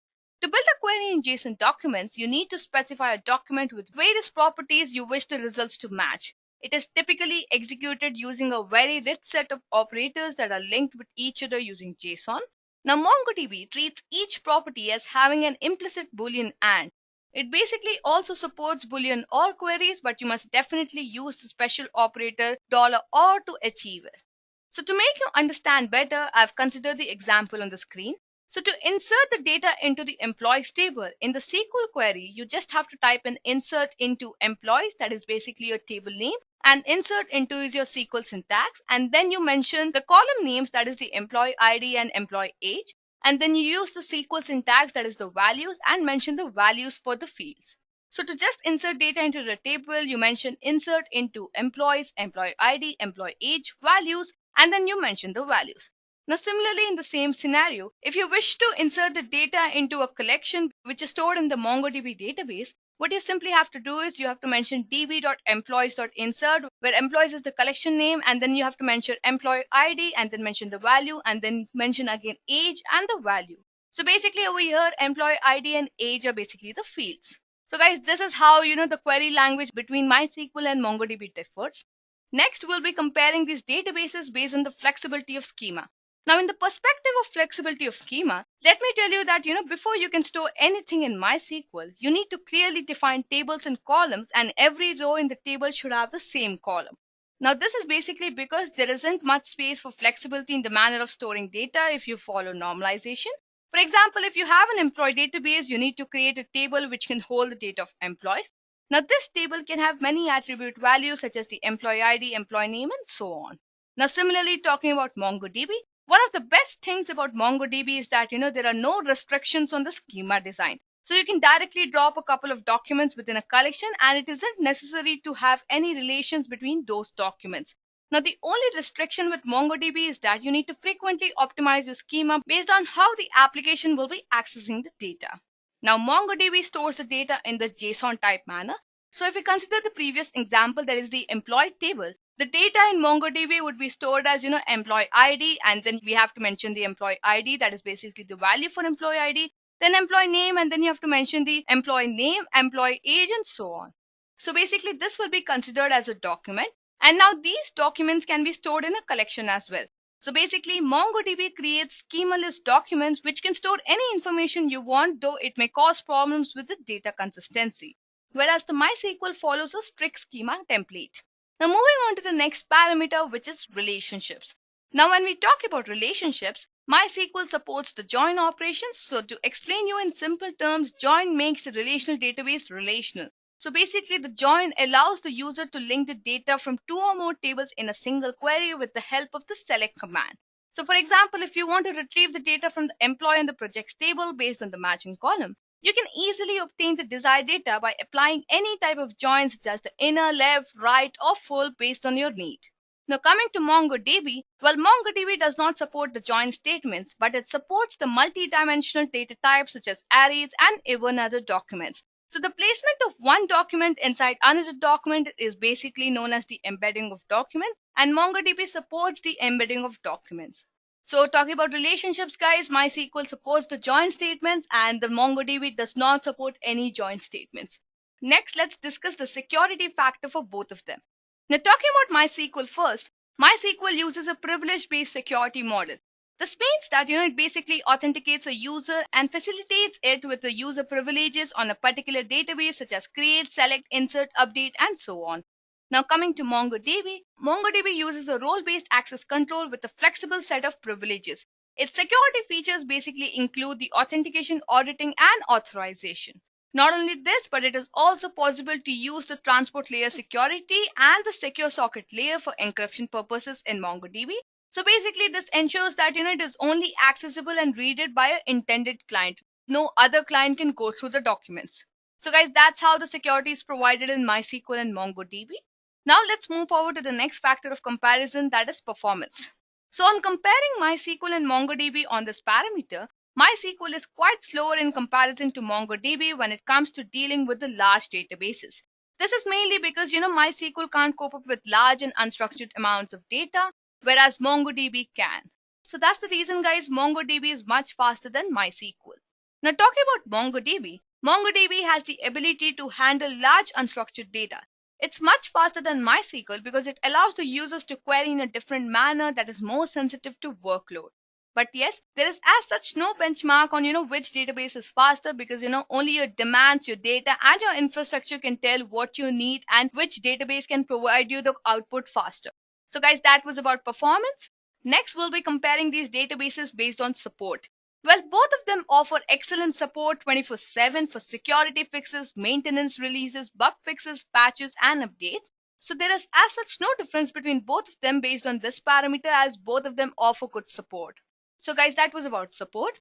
Now moving on to the next parameter, which is key features. The key features of MySQL and MongoDB are as you can see on my screen.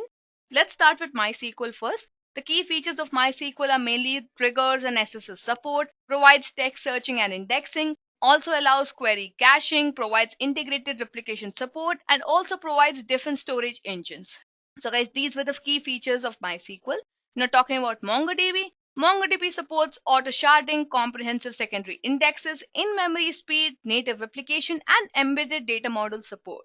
So these were few features of MySQL and MongoDB. So yes, there are various differences between both these databases, but there are few key features, which help both MySQL and MongoDB to win in their own market. Now, next point of comparison we have is replication. Now, MySQL supports the master-slave replication and the master-master replication as of MySQL 5.7.6 and later. And this kind of multi-source replication allows you to replicate from several masters in parallel. Talking about MongoDB, MongoDB supports the built-in replication, sharding, and auto elections. So by using auto elections, you can set up a secondary database to automatically take over if the primary database fails. So sharding allows for horizontal scaling, which is difficult to implement in MySQL as MySQL is vertically scalable. Not only this, but MongoDB also uses replica sets to create multiple copies of data. So each member of the replica set can have the role of primary or secondary at any point in the process, and the read and writes are done on the primary replica by default and then replicated to the secondary replicas. So guys, this was about the replication. MySQL supports the master-slave replication and the MongoDB supports built-in replication, sharding, and auto elections. Next, we'll be comparing these tools based on usage. Now for this factor, I'm going to tell you where you can use MySQL and MongoDB. So let's start with MySQL first. MySQL is the best fit for data with tables and rows. This works better for small data sets and allows frequent updates. MySQL is also used for strong dependency on multi-row transactions and is also used when you want to modify large volumes of records. Talking about MongoDB, MongoDB best fits for unstructured data and works better for large data sets. This is also used when you have high write loads and high availability in unstable environment, and the data is completely location based. So this was about MySQL and MongoDB, guys. MySQL mainly best fits for data with tables and rows, and MongoDB best fits for unstructured data. Finally, the last but not the least factor of comparison is the active community. The MySQL database is mainly owned and maintained by the Oracle Corporation. So they offer a developer zone on the MySQL website, and the community for MySQL is, I would say, much better than that of MongoDB. So if you want the support, both of them offer good support. But yes, if you talk about active community, then MySQL has a better active community than compared to MongoDB. So guys, now that I've told you so much about MySQL and MongoDB, let me just shift to my MySQL Workbench and MongoDB Compass so that I show you how you can create tables and databases in MySQL and how you can create databases and collections in MongoDB. So first we'll be looking into MySQL. So for that, I'll open my MySQL Workbench. So as you can see on my screen, this is my MySQL Workbench. So I'm just going to open my connection. So guys, this is how your MySQL Workbench looks. Now to show you how you can use MySQL, I've already written the commands. So I'm just going to tell you how you can use them. So to create a database, I've used the query create database and I've mentioned the database name, that is employee info. So this is a SQL language, guys, where create and database are the SQL syntax and employee info is the data parameter. So I'm going to just execute this particular query. Now once the query is executed, you can clearly see that the database has been created. Now to use this database, you can just directly use database name, that is employee info. So if I just execute this query again, you'll clearly see that we'll be using this particular database. Now to create a table inside this particular database, you can use the query like create table, table name, and then you mention all the field names and the data types, right? So over here, I have different field names like the employee ID, employee first name, last name, age, email ID, phone number, and address, and their specific data types, right? So I'm going to just execute this particular query. So once I execute this particular query, you can see that a table has been created. So now if we just look into our databases, we have a database that is employee info, and then we have a table inside it. Now to insert data into the table, what you can use is you can just use the query insert into table name, that is employee over here. Mention all the field names, then use the SQL syntax keyword values, and then mention all the values, right? So over here, I've written a query as insert into employee, employee ID, first name, last name, age, email ID, phone number, address, values, and then I've mentioned the values, right? So I'm going to just execute this particular query. So once the query has been executed, you can clearly see that data has been inserted into the table. So I'll just go to the employee info table, go to the tables option, go to employee, and then I'm going to just look into the table. So when I just check into the option of view, you can clearly see that our first record has been inserted. So guys, that's how it's really simple to use MySQL, and with the help of MySQL Workbench, you get the GUI experience, where you can easily mention your required queries and then get the outputs, right? So that was about MySQL Workbench, guys. Now shifting to MongoDB Compass. So guys, this is how the MongoDB Compass looks. So basically, I've already created a database. Now, if you just wish to go and check how a database has been created, what you can simply do is you can go over here to My Cluster. And once you go to My Cluster, you get an option of Create Database, right? So I'm just going to create a database. So let's say I mention it to be employee info. And then over here, since I've told you, database has collections and then collections have documents. So basically, a group of documents is collections and a group of collections is a database. I'm going to mention my first collection name, let's say, employee. And then I'm going to just click on Create Database. So once I click on Create Database, you can clearly see that, my database has been created, that is employee info. So I'll click on this and you'll see that, we already have a predefined collection created. Now, apart from this, you can also have a number of collections to be created. But since I'm just showing you how you can use MongoDB, I'm not going to create many more collections. This is just a single collection that I've already created. Now, what you can do is you can again create documents inside this particular collection. To do that, you have to click on this collection, that is the employee collection, and over here you get an option for insert document, right? So you can just click on this option of insert document, mention the required values, that is basically the ID.object ID. So basically over here, you can just mention employee ID, and in this section, you can just mention the employee ID. Now, similarly, you can mention the employee name also, and over here, I'll mention the employee name to be, let's say, Sahiti. Right now over here, if you see, we can also use the data type. So let's just say, our employee ID should be int. So I'll just mention it to be int and employee name to be string, right? So that's how you can mention the data types for your documents. And then once you've inserted all the required values, you can just click on insert. So once you click on insert, you can clearly see that, your document has been created. Now this you can either view in the form of a table That is basically, which document ID basically has which employee ID, that is which data type, and also the employee name. Or you can also view it as a list. So I was previously viewing it as a list. This is how you can create a database and then create a collection and documents. Well, I'm not going to go in depth of how you can use this MongoDB Compass and how you can explore much more features of this. So guys, it was just a short demo on how you can use MySQL Workbench and MongoDB Compass to handle structured data and unstructured data. So folks, with this we come to an end of this face off between MySQL and MongoDB, and I hope you understood all the points. Now, knowing so much about MySQL and MongoDB would have definitely raised a question on your mind whether to use MongoDB or MySQL for your businesses. So guys, well, there is no clear winner between both of them. The choice of database completely depends upon the schema of your database and how you wish to access it. Nevertheless, you can use MySQL when you have a fixed schema, high transaction, low maintenance data security with a limited budget, and MongoDB while you have an unstable schema, no specific database administrator, high availability, cloud computing involved with inbuilt sharding. So guys, this is when you use MySQL and MongoDB. There's no clear between both of them. It completely depends on you, which type of database you would want to go for your businesses, and how you think your business will be benefited by choosing which database. So there won't be any final verdict as to which among them is best, as each one of these excel based on your requirements.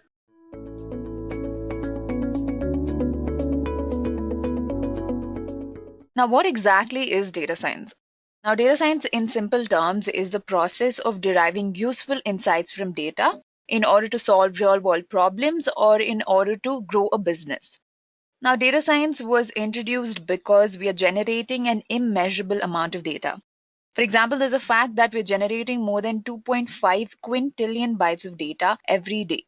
And at this pace, it's only going to grow because right now everything runs on data.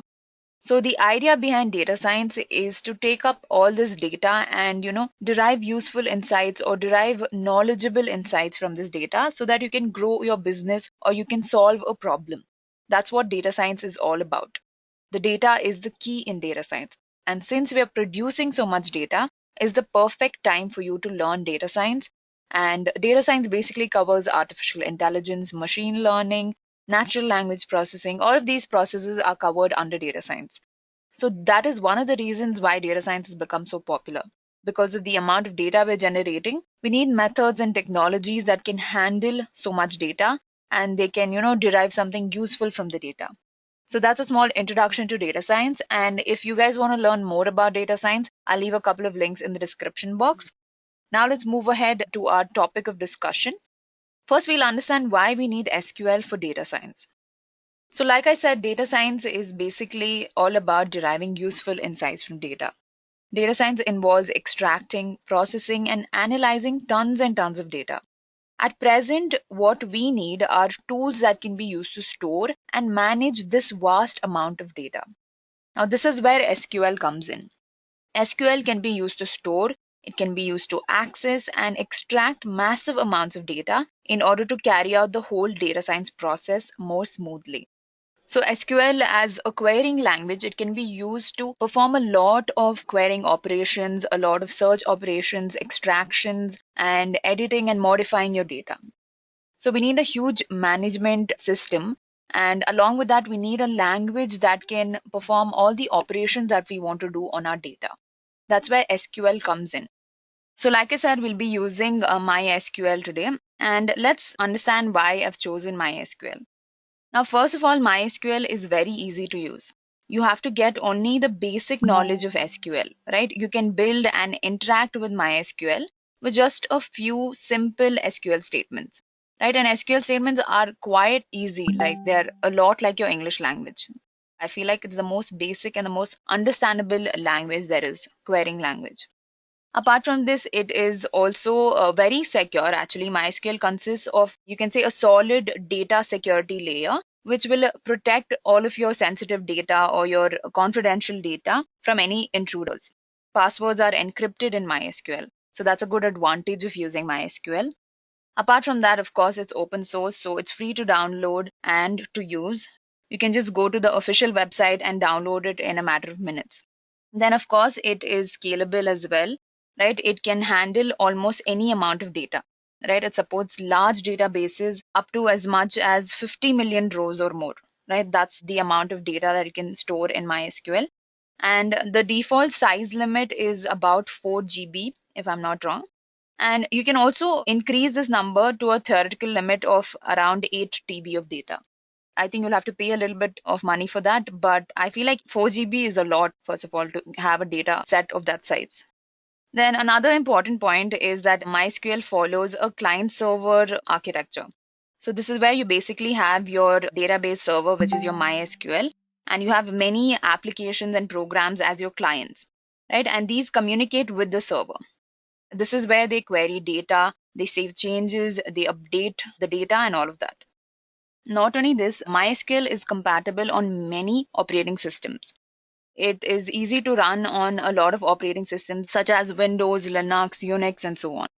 Now, MySQL actually provides a functionality that the clients can run on the same computer as the server, or they can even run on another computer. So basically, communication via a local network or the internet. Another important point is that there are quite a number of APIs and libraries for the development of MySQL applications. So basically, it has support for multiple programming interfaces, right? So client programming, you can use languages like C, C++, Java, Perl, PHP, Python, and so on. Right? All these languages are easily compatible. They provide APIs so that you can integrate and you can perform or you can build applications using these languages. And since Python is one of the best languages for data science, MySQL is perfect for data analysis, storing data, and querying data. You can easily work with MySQL and Python to build applications and query data and all of that. Right? Apart from that, it is also customizable, like I said, and it's also platform independent. Right? It's not only your client applications that can run under a variety of operating systems, but MySQL itself can be executed under a number of operating systems. The most important ones are your Mac operating systems, Linux, Microsoft Windows, and so on. Apart from that, we also have speed, right? MySQL is considered a very fast database program. And this speed is actually being backed up by a large number of benchmark tests. And apart from that, it's highly productive because it uses triggers, it uses stored procedures and views. And this basically allows the developer to give a higher productivity.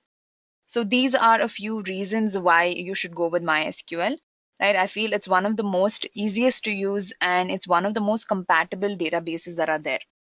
Now let's move on and discuss a couple of basics about MySQL. So we'll discuss the data types which come under MySQL. We have numeric, we have character string, we have bit string, boolean, date and time, and timestamp and interval. Right? Under numeric, it includes integers of various sizes. There is a floating point of various precisions and formatted numbers. Under character strings, these data types either have a fixed or they have a varying number of characters. Now, this data type also has a variable length string, which is called character large object, which is used to specify columns that have large text values. So it supports large text values as well. Apart from that, there is bit string. Now, these data types are either of a fixed length or varying length of bits. Now, there is also a variable length bit string data type, which is called binary large object. Now, this is available to specify columns that have very large binary values, such as, maybe images and so on. Then we have the Boolean data type. Now, this data type, as the name suggests itself, it has true or false values. And since SQL has null values, a 3-valued logic is used, which is unknown. That's the third value. Then we have date and time. So the date and time is like any other date variable. The date data type has year, month, and day in the normal date form. And similarly, the time data type has components like hour, minute, and second. Now, obviously, these formats can be changed based on your requirement. Next, we have the timestamp and interval data type. So the timestamp data type includes a minimum of 6 positions for decimal fractions of seconds and an optional with time zone qualifier in addition to your date and time fields.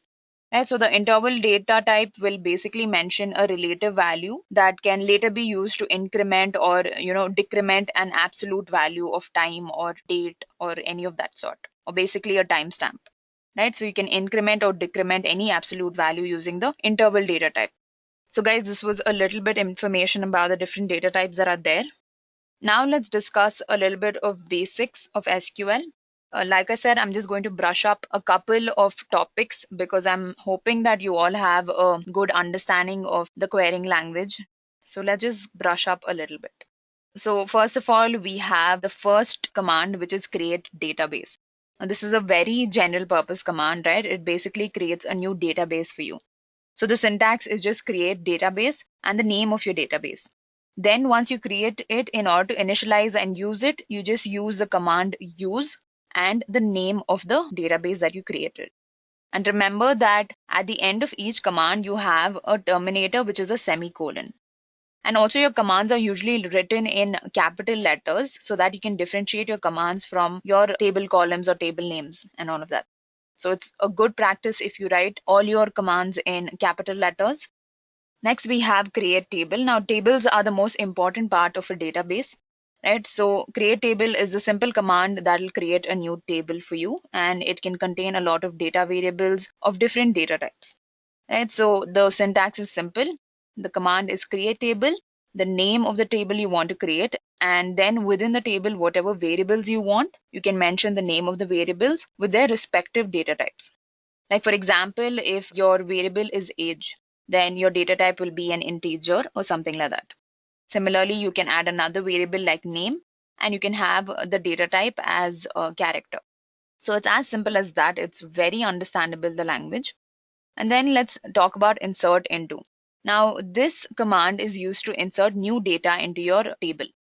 Now, usually what happens is when people insert values into the table, they forget the data type that they've defined under that particular variable. So remember that the values that are inserted must align with the defined data types. So for example, if your variable is age, and instead of putting your numerical 3, you've put your character 3. Basically, you've typed out 𝐻REE. Right? That's not going to work because you already defined your age variable as integer. So you'll get an error there. So make sure that the values that you're inserting into your variable are of the same data type as you've defined your variable as. Okay, so make sure that happens. Now, these are very simple things, guys. I'm sure you guys are aware of this. Now, let's look at our next command, which is select. So this is one of the most important commands when it comes to SQL for data science. And because mainly it's all about extracting useful insights and extracting particular type of data from your database. Right? We'll see how often we'll use this command when we perform our demo today. This is one of the most simplest, and in fact, it's one of the most important commands in SQL. Okay. So basically select will select a specified table or a column, and it'll extract the values from it. Okay. So select star from and table name is your syntax. Now we'll be using this in the demo. So don't worry if you do not know exactly what this does. Just remember that your select command is for extracting data from your table. Next, we have the update command. So update will basically allow you to modify any values that are stored in your table. And the where clause here will select the variable or value that you want to change.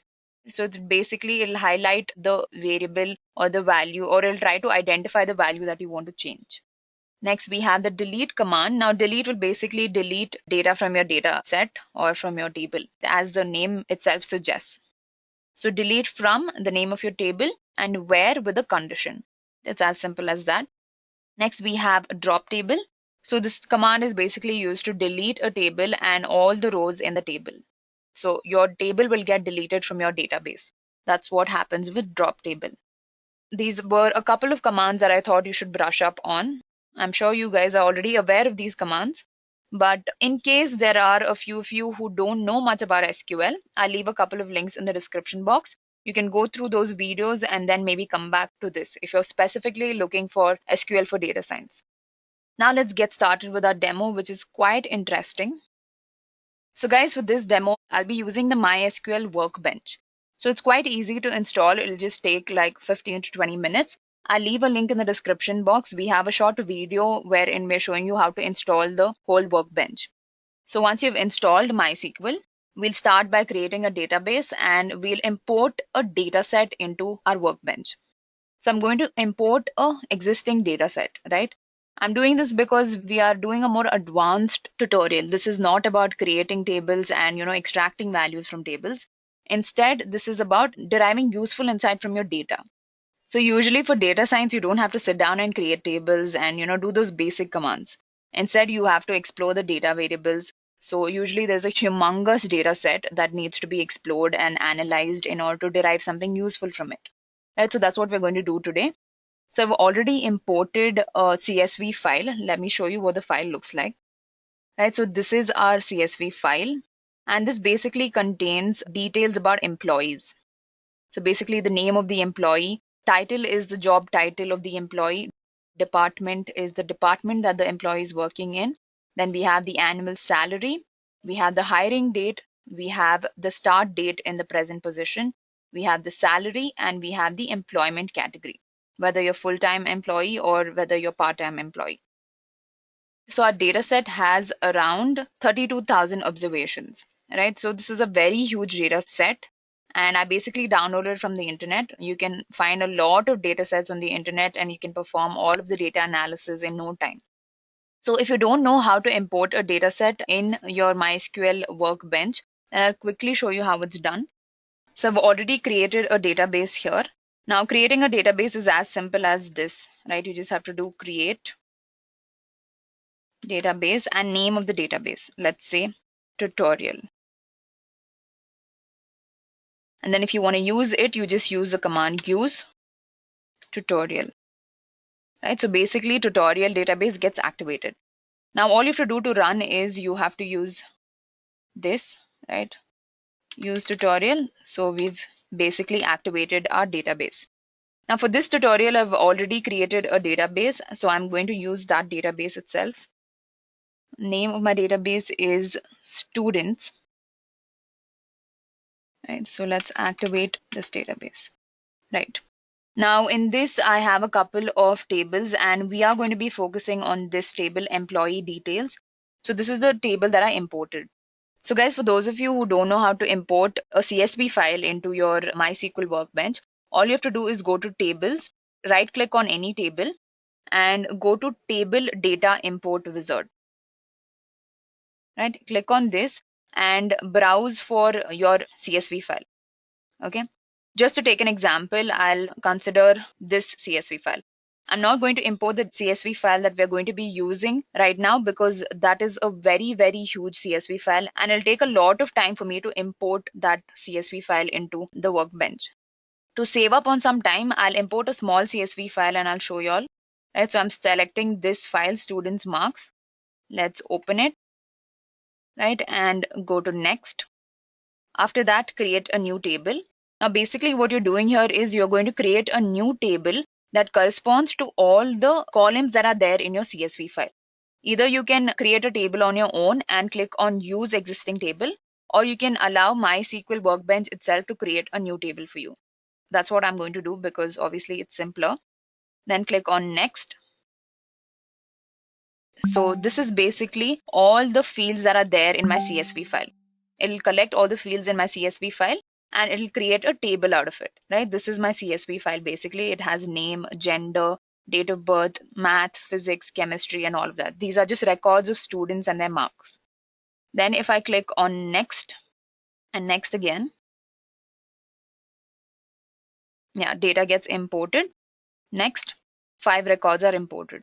Click on finish and refresh. Here you'll see student marks. So this was the CSV file that I just imported into MySQL workbench. So guys, that's how you import a CSV file as a table into your MySQL workbench.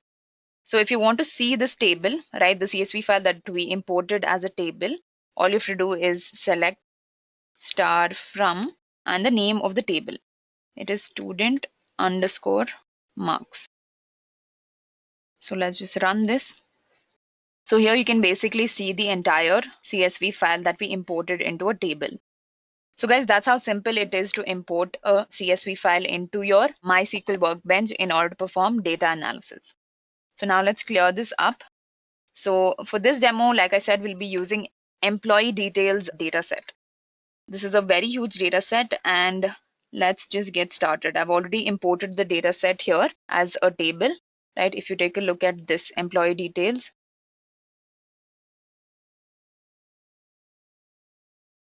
So these are the columns in my table. We have name of the employee, title is the job title of the employee, department is the department he works in, salary, annual salary, then we have hiring date, start date, salary basics, and we have employment category. All right, so let's start by performing some sort of data analysis. So first what we'll do is let's just view the entire table that we have. For that, all you have to do is select star from the name of the table. Employee details is the name of the table in my case. So I'll just run this command. Right. So this is the entire table that just got loaded, right? So this will just extract your entire table for you. Since I did select star from and name of the table, so my entire table is extracted here, right? If you take a look at this, the whole table is being extracted here, right? Now let's do something a little more complex. Now let's write a query to find the salaries of all the employees. For that, what you have to do is select again. Now name of the column that has the salary. Okay, in our case, it is salary annual, right? So let's write that down. Salary annual, right? From the name of your table, employee details. Okay, so let's run this. So this query basically just gave me the salary column in my table, right? Salary annual. This is the salary of all the employees that are there, right? It's as simple as that. Now let's write a query to display the unique designations for the employees. Basically, unique job roles we'll display. So for that, again, we have select because we're extracting. Then we have a keyword called distinct. Since we are trying to display the unique designations, it'll just take the designations that are unique. It won't take your repetitive designations. For example, there might be 10 employees who are working as data analysts. So we'll just consider that as one. So we're just extracting the unique designations for the employees. That's why we have the word distinct here. Next, our job title is in the variable title. So that's why I've written title here. And then we have from and the name of your table. Right. Let's run this command. So here you can see that there are different job titles in our data set. We have sergeant, we have police officer, we have chief contractor, expeditor, we have civil engineer, concrete laborer, we have traffic controller, pool motor. This is police officer and this is police officer assigned as detective. Wow, that's interesting. Right, so basically this query gave us the unique job roles that are there in our data set. Now let's try something else. Let's write a query to display the unique departments with their jobs. So let's extract that. So select again, since we're trying the unique, we are going to use a distinct keyword and we are going to extract the unique departments and the job titles and from the name of the table.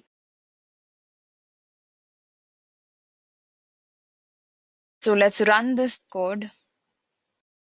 Now under police department, we have different job titles. That's why this is repeated here. Right? We have police officer, then there is fleet and facility management, under which we have a chief contractor as expeditor. Under water management department, we have a civil engineer and so on. Right? So guys, this query was pretty simple. It just gave us the distinct departments according to their job titles. Now let's perform another query. We'll write a query to list the employees who are working in a particular department. Let's say the fire department. Again, since we're extracting, we'll use the keyword select. After that, select star from and the name of your table. Where, so this is where the where clause comes. Right? We're trying to identify a particular department. So we'll put where department in the name of the department that we're looking for. Let's say fire department. That sounds interesting. So let's run this. All right. So here you can see that we've just got employee details of all the employees that are there in the fire department. These are their salaries, these are the dates that they were hired on, and apart from that, this is the employment category, full-time, part-time. Salary basis is whether you're getting paid hourly or whether you're getting paid on a daily basis. So these are the details of all the employees that are working in the fire department. If you see that here, it's entirely fire department. So that was also quite simple. So this is how SQL is. The language is very, very simple because it's pretty understandable. Like you can read the statement and you can understand what exactly I'm trying to extract or what exactly I'm trying to do. Next, let's try to do something interesting. Let's say that we want to write a query to list the employees who do not belong to a particular department. Let's say that we're trying to list out the employee details of employees which are not in the police department. So for that, it's quite similar to our previous query. So you'll write select star from name of your table again, where department not in. That's the only difference. Okay, not in, and the name of the department that you want to exclude. So this time, let's say police department. So we want only details of employees that are not there in the police department. So let's run this. So all the departments here will have everything apart from your police department. Okay, so we have fire, we have water management, we have law, we have streets and sand, we have finance department, we have fleet and facility management and all of that. So basically we excluded our police department and printed out the details of all the employees which are in every other department apart from the police. All right, so now let's write a query to list the employees who joined before a particular date. So for that, again, we'll start from select star from name of your table, right? And we'll add the where clause. And here we'll mention our original hiring date, since that's the name of the variable that has the hire dates in it. Let's keep it less than a particular date. Okay, let's choose 1st of January 2000. Let's run this code. And so when you run this code, you'll find all the employees that were hired before 2000. So if you see original hire date, all of this is before 2000. Some of them were in 1994, 1996, 1984, and 1987.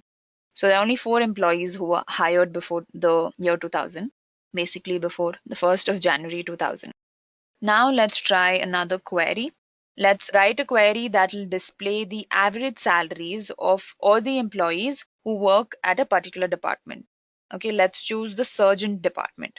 So basically, we're going to display the average salaries of all the employees who are working as surgeons. So for that, again, it starts from select. Since we have to calculate the average salaries, we'll use a function called average, which is a predefined function in SQL. And average of which column? It is a salary column. Salary annual. And let's mention the name of the table from employee detail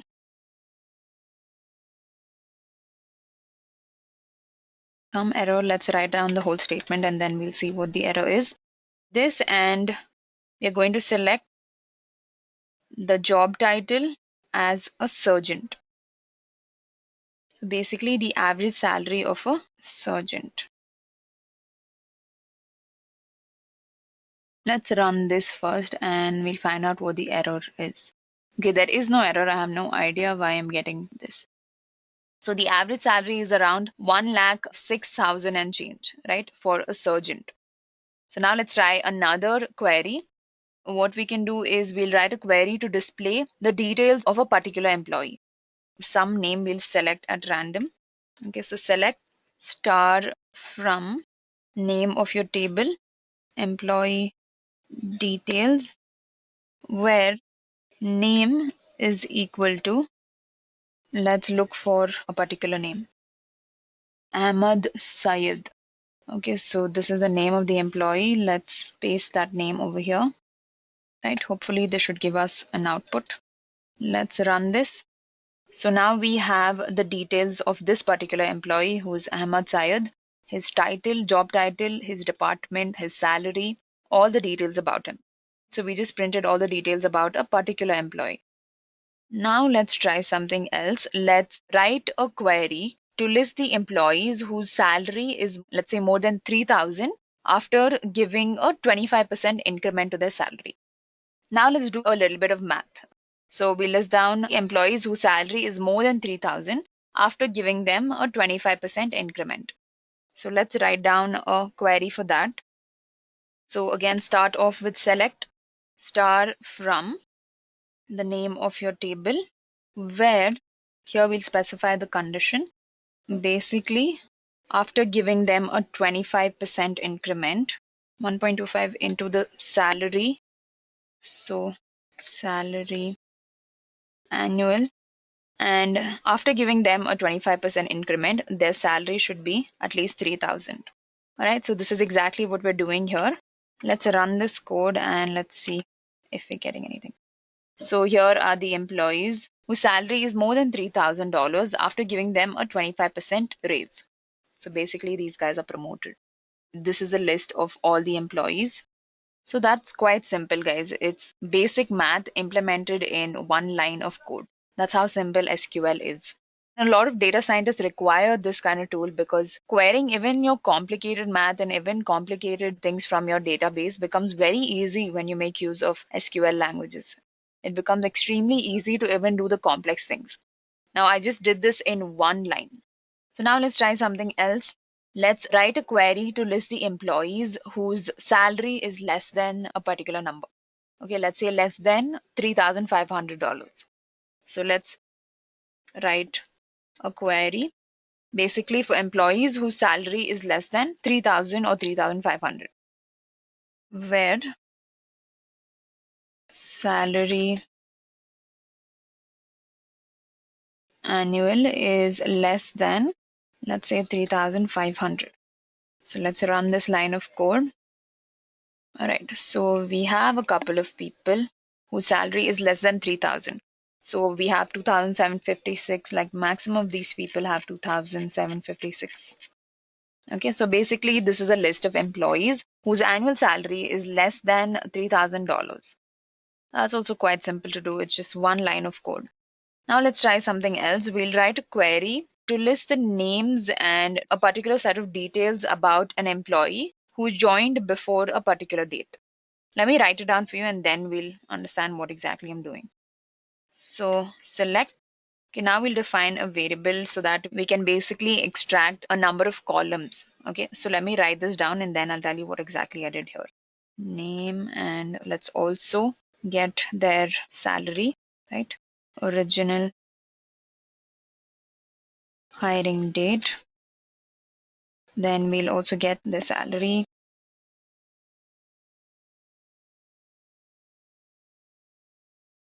From the name of the table, where the hiring date, let's say, was lesser than, I'll give a random number, 0102 2008. Now what exactly I'm doing here is I'm basically listing out the name of the employee, the hiring date, and the salary of all the employees that have joined before a particular date. Okay, basically before this date. That's what I've done here. Let's run this line of code and let's see if it works.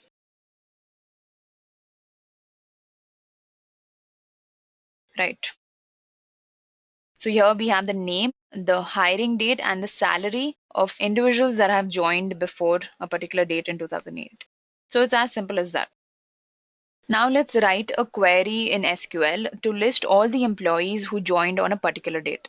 Okay, let's say we want the details of all the employees who joined on October of 2013 or something like that. For that, again, it starts off with select star from the name of the table.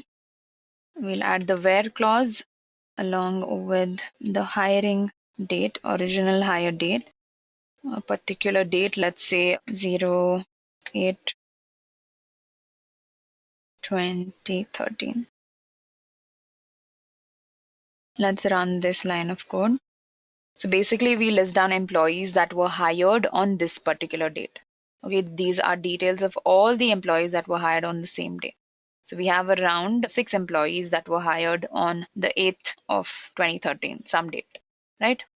So guys, that's what you see. SQL is a very easy language. You just have to understand what you're trying to extract. That's all. You just have to know like 5 to 10 basic commands. And these basic commands can do wonders. They can extract and manipulate data in such a way that, you can perform proper data analysis, data processing, and so on.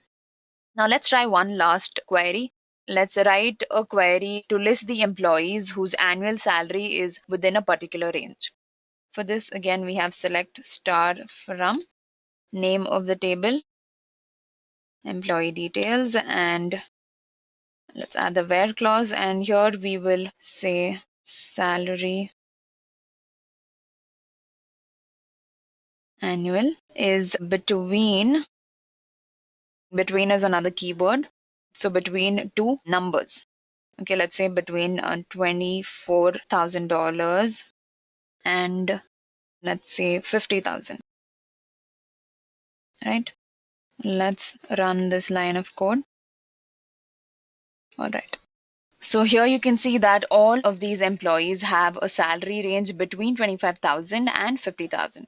So 43,201, we have 42,000, we have 44,000, we have 45,000, 48,000 is the maximum salary. All right.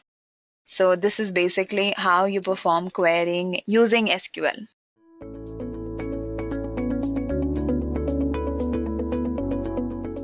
What is PostgreSQL?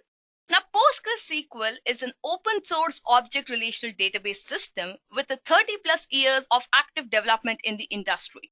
So basically, if you have to understand PostgreSQL, guys, PostgreSQL is basically a programming language, or maybe you can understand that, a language through which you can handle open source relational database systems and then handle databases. PostgreSQL is world's most advanced open source relational database. So guys, this is a really great topic to start learning about databases.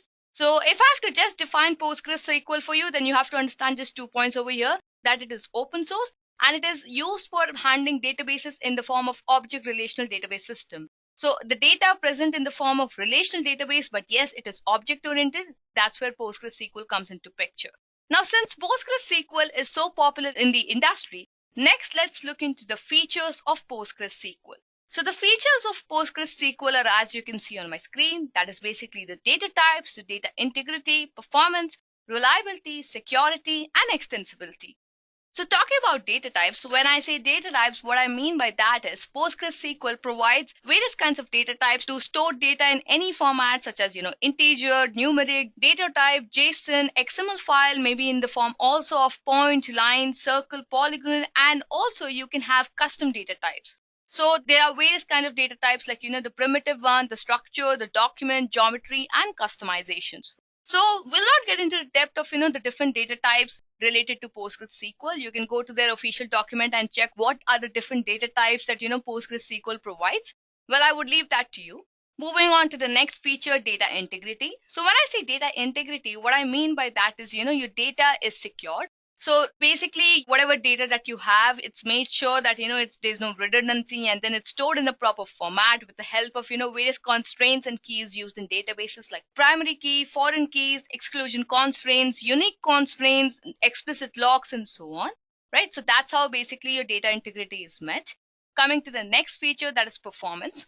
Now, performance is something that's very important to all of us, right? Because all of us want a good performance for any action that we do in industry basis, right? Now, since PostgreSQL meets with good performance standard, that clearly implies that, it has been used for more than 30 plus years of active development.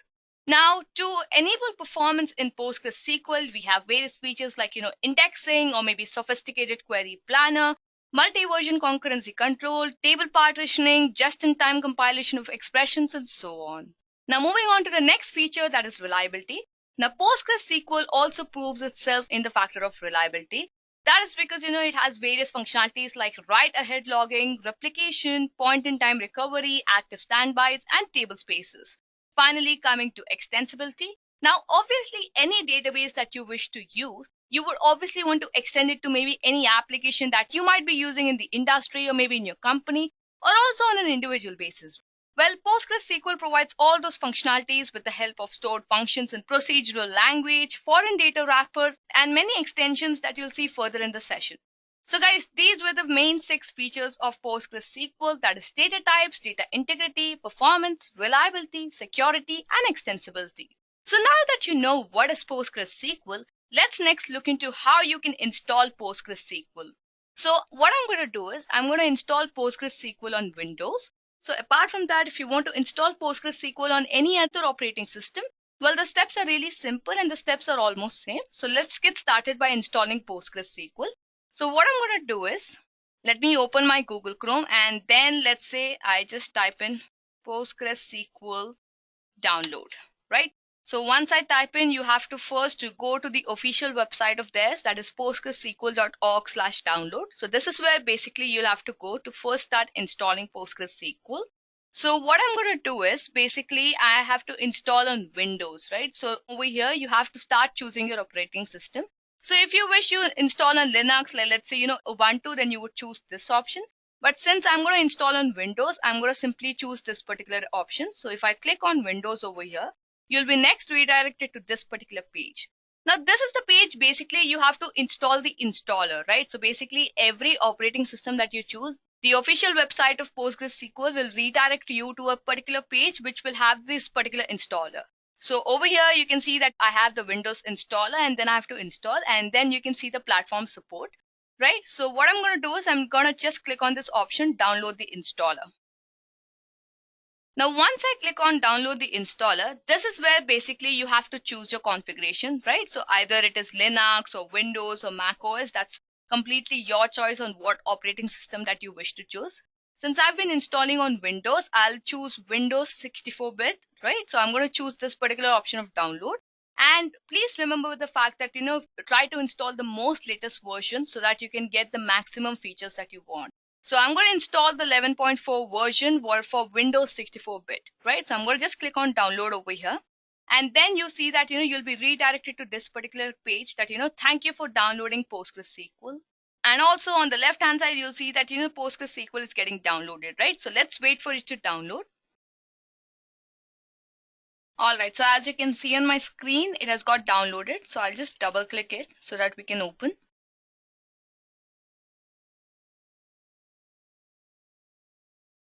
Now, once you double click on the setup, you'll see that, this particular dialog box opens, which says, welcome to PostgreSQL Setup Wizard, right? So now you just have to click on next, and then you have to choose the installation directory. I'm going to let it be as it is. So by default, -C, program files, PostgreSQL 11. So that will be basically my installation directory. And then I'll click on next. Once I click on next, you'll get an option basically on the various components that you wish to install. Well, I wish to install all of them. So basically, I'm installing the server, the PG admin, the stack builder, and the command line tools. So now over here, let me tell you that, the PG admin is the official GUI for PostgreSQL. So we'll be working on the GUI for this particular session. So I'm going to just let it be as it is since all of them are checked in, and then I'll click on next. Once I click on next, I have to next choose the directory under which I'll basically store my data, right? So this is basically my data directory, that is C, program files, PostgreSQL 11 data.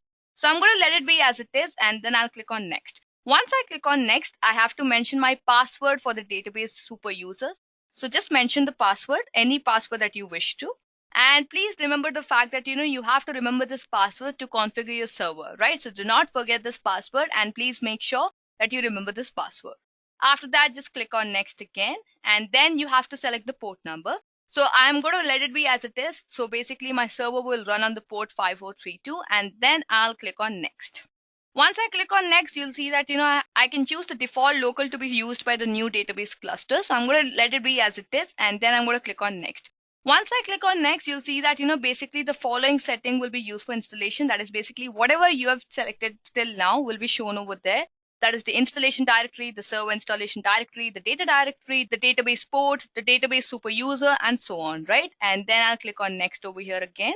And now you'll see a confirmation that, the setup is now ready to begin installing PostgreSQL on your computer. If you're fine with it, you can just click on next. Else you can just go back, make the changes, and then again come back to this particular dialog box, right? So I'm fine with it. So I'll just click on next over here, and then you'll see that, PostgreSQL is getting installed on my system. So let's wait for it to install.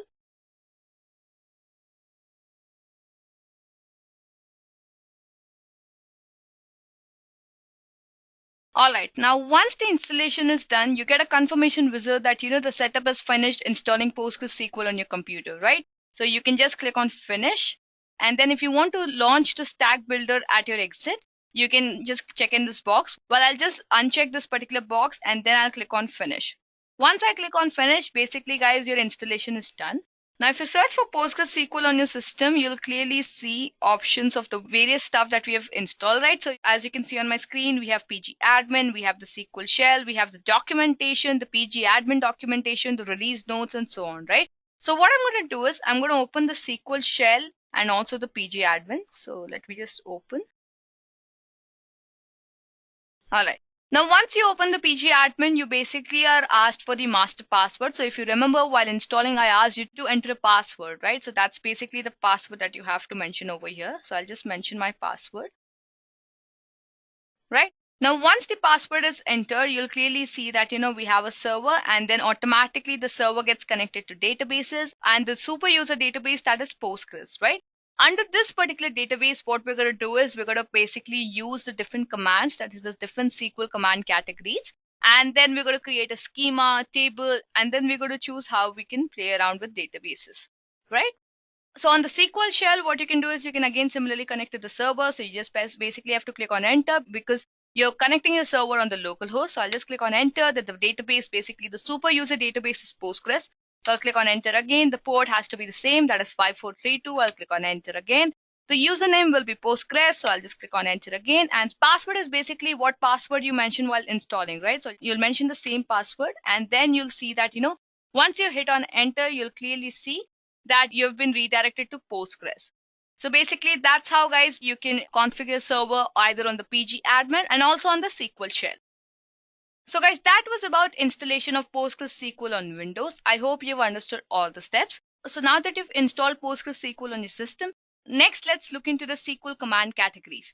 So as I said, there are mainly 4 command categories. That is the data definition language commands, the data manipulation language commands, the data control language commands, and the transaction control language commands, right? So basically, guys, these are the main 4 command categories of SQL. That is the DDL commands, the DML commands, the DCL commands, and the TCL commands.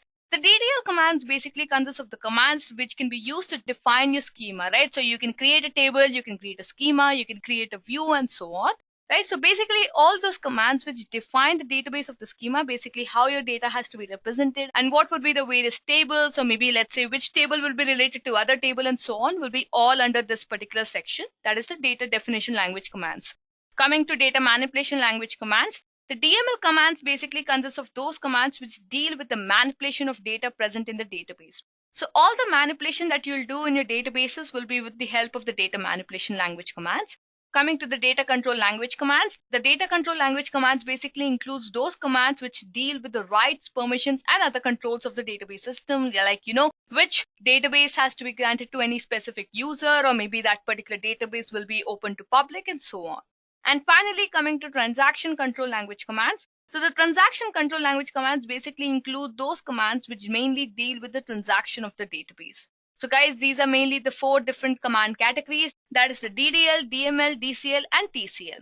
So without wasting any further time, let's look into the DDL commands. Now what I'm going to do is I'm going to show you how you can write commands on the SQL shell. And then I'm going to use the pgadmin, right? So it's really simple. Pgadmin is the GUI for PostgreSQL. In today's market, in industries, people are mostly using pgadmin because, they can connect this particular database to various other external tools also, so that, they can manipulate the data and maybe they can generate reports and so on, right? So I'm going to initially show you on SQL shell for few commands, and then I'll completely shift over to the GUI. So now let's say, you want to create a schema. How do you think you can create a schema? Well, the command is really simple. For that, you'll have to use create, right? So what you'll do is basically you'll type in create schema, and let's say we mentioned the schema name to be information, right? Right, so I'm going to use caps so that you understand that, that's the particular syntax, and the small case letters to understand that's the name that I'm giving, and that's completely your choice on how you wish to do. And then I'll end with a semicolon and click on enter. once I click on enter, you'll see an output that, create schema. That means, a schema has been created. Now, if I go back to my PG admin and then let's say, I just refresh over here. So automatically you'll see a schema that is information, right? So basically whatever I've created in SQL shell is automatically seen in PG admin, right? So that's the reason I told you it's easy to visualize and use GUI over here. Now, similarly, if you wish to create a new schema over here, what you can do is you have the schema option, right? You right click over here, choose create and choose create schema. Automatically, you just have to mention the name. Let's say I mentioned sample, and then I'll leave the other details to be the same. That is security, default privileges, and SQL, right? So in SQL, you'll basically see that, the syntax that I just mentioned in the SQL shell, that is create schema and then schema name, and authorization Postgres. That's basically a database super user. Well, that's by default in SQL shell because, we are already under Postgres. So that's the reason we didn't have to give it over there. So I'll just click on save. And then once I click on save, you'll automatically see that a schema has been created that is basically sample. So now I have the information schema, the public schema, and the sample schema. Now the public schema is created by default, and the information was the one that I created in SQL shell, and the sample is the one I created in GUI. So you see, right, how simple it is. Now, if you're getting confused how you can write queries in GUI, well, don't worry, we have a query tool also. So if I right click over here and then if I choose query tool, you'll see that, automatically you'll get a workspace where you can basically put all your queries. I'm not going to do that. Now, next what I'll do is, let's say, we want to use this particular schema. So what I'll do is I'll just type in the query set search path to, and then I'll mention the schema name, right? So I'll mention information over here. So automatically you'll see an output that, it is set to information, right? So whatever actions that I wish to perform, like, creating tables or maybe views and all of them will be basically under this particular schema. Now, once the path is set, let's say, we want to create a table, right? So for that, you'll type in create table, and then you'll mention this table name. So let's say I'll mention students.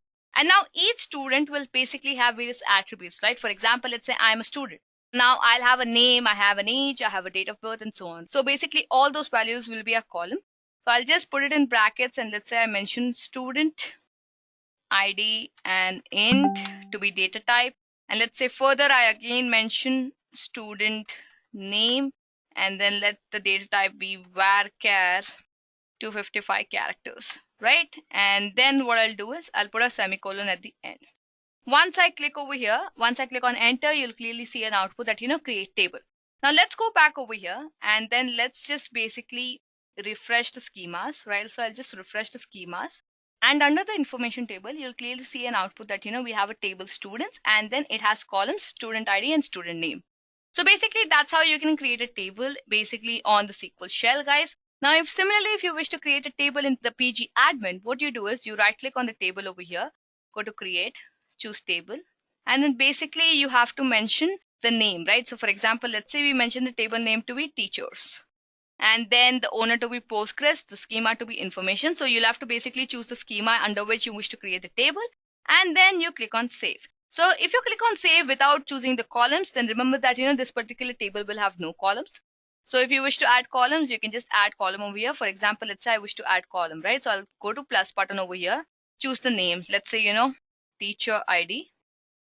Let's say data type to be int, right? And then, not null primary key and all, I'll come later on this session, right? So I'll click on save over here.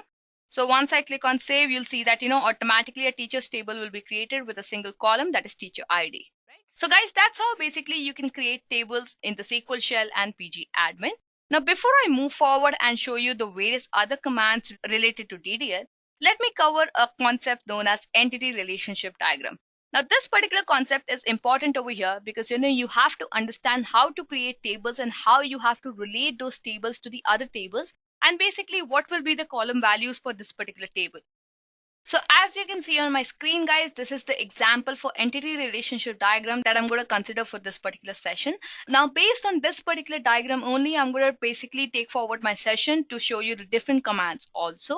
Now, entity relationship diagram basically is a simple diagram through which you can understand the various relationships between two different tables or two or more tables. Right? For example, let's say, we have this particular entity relationship diagram, right? Now over here, we have employee, department, project, and dependent over here. Now all the rectangular boxes on this particular screen will represent entities. Now what I mean by entities is basically that, for example, let's say I'm a person, right? Now I have a name. Now my name, my age, my phone number, my date of birth, my address, all these are basically my attributes, right? And I as a person can be uniquely identified with the help of these particular attributes, right? So whatever can be uniquely identified with the help of attributes is basically entity, right? So I am an entity. So for example, I'm Sahiti, right? So my name, my age, my date of birth, all of these will be attributes through which anybody can identify me as Sahiti. Right? So over here, any employee can be uniquely identified with the help of an SSN, that is basically a social security number, or you can simply understand as ID. Name. Now name further can have the first name, the last name, and the middle name.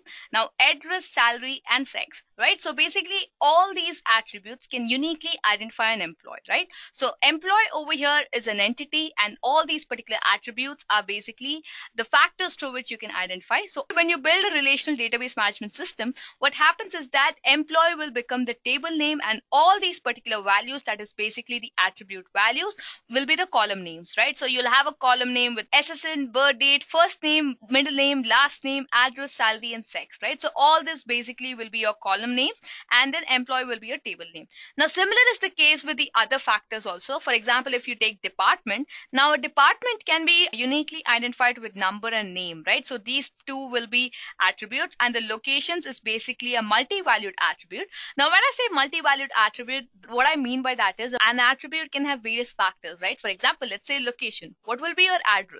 You can have so much of street, let's say, 5th Street, 4th Cross Road, and let's say Queens Road, right? So this could be basically your location, right? Now this has various attributes, like, maybe you can have 5th Street, like the streets can be put into one value, and maybe the Queens Road, basically the main locality, can be another value, right? So basically it's a multi-valued attribute.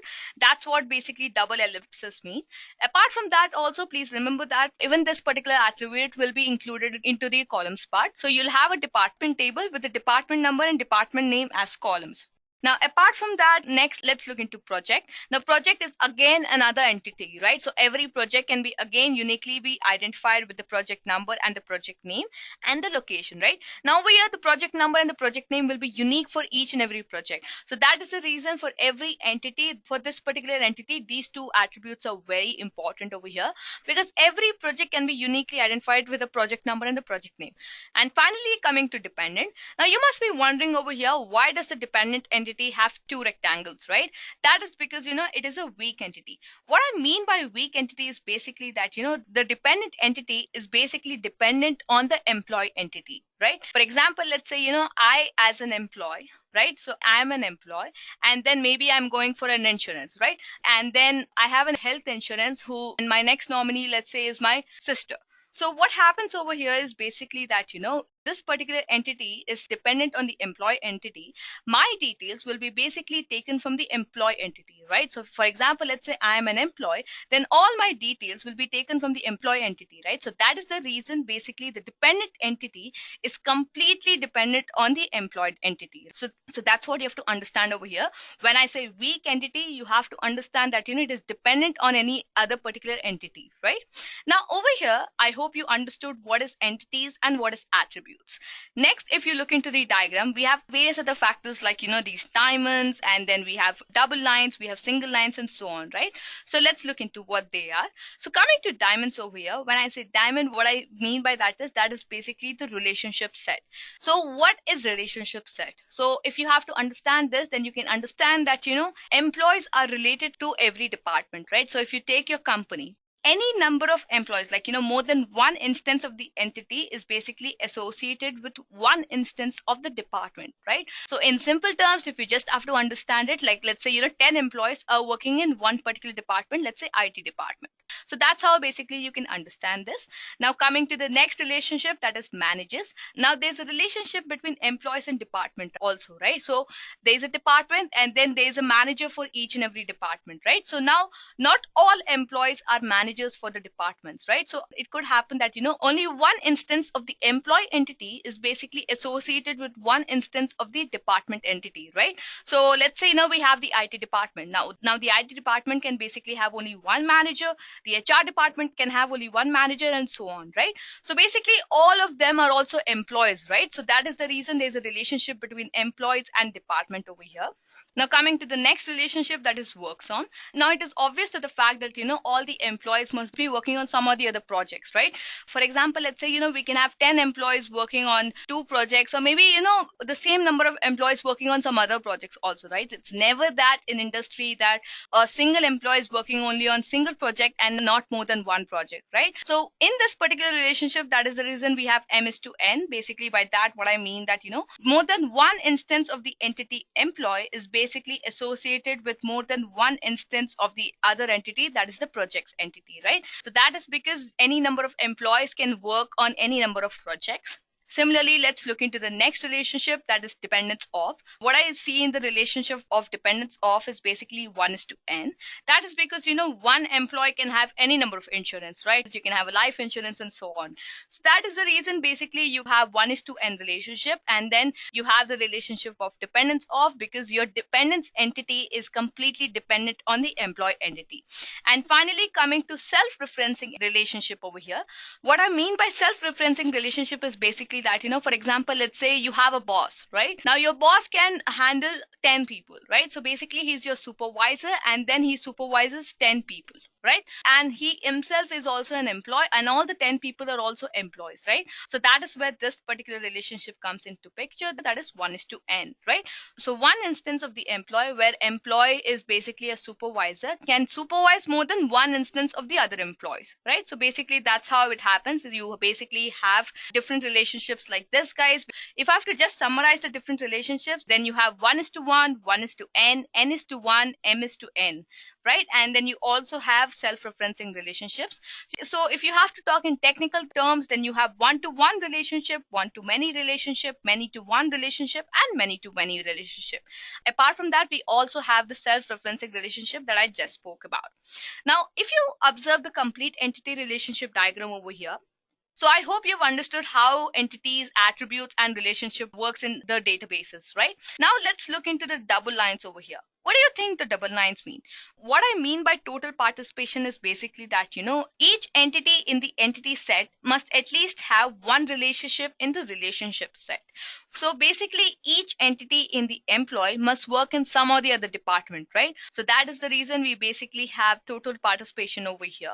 Moving on to the next relationship, you can see that, it's not necessary that every employee manages some or the other person, right? So that is the reason we don't have total participation on this particular side. But yes, every department has a boss, right? So every department has a manager. So that's the reason we have total participation on this particular side, that is from managers to department.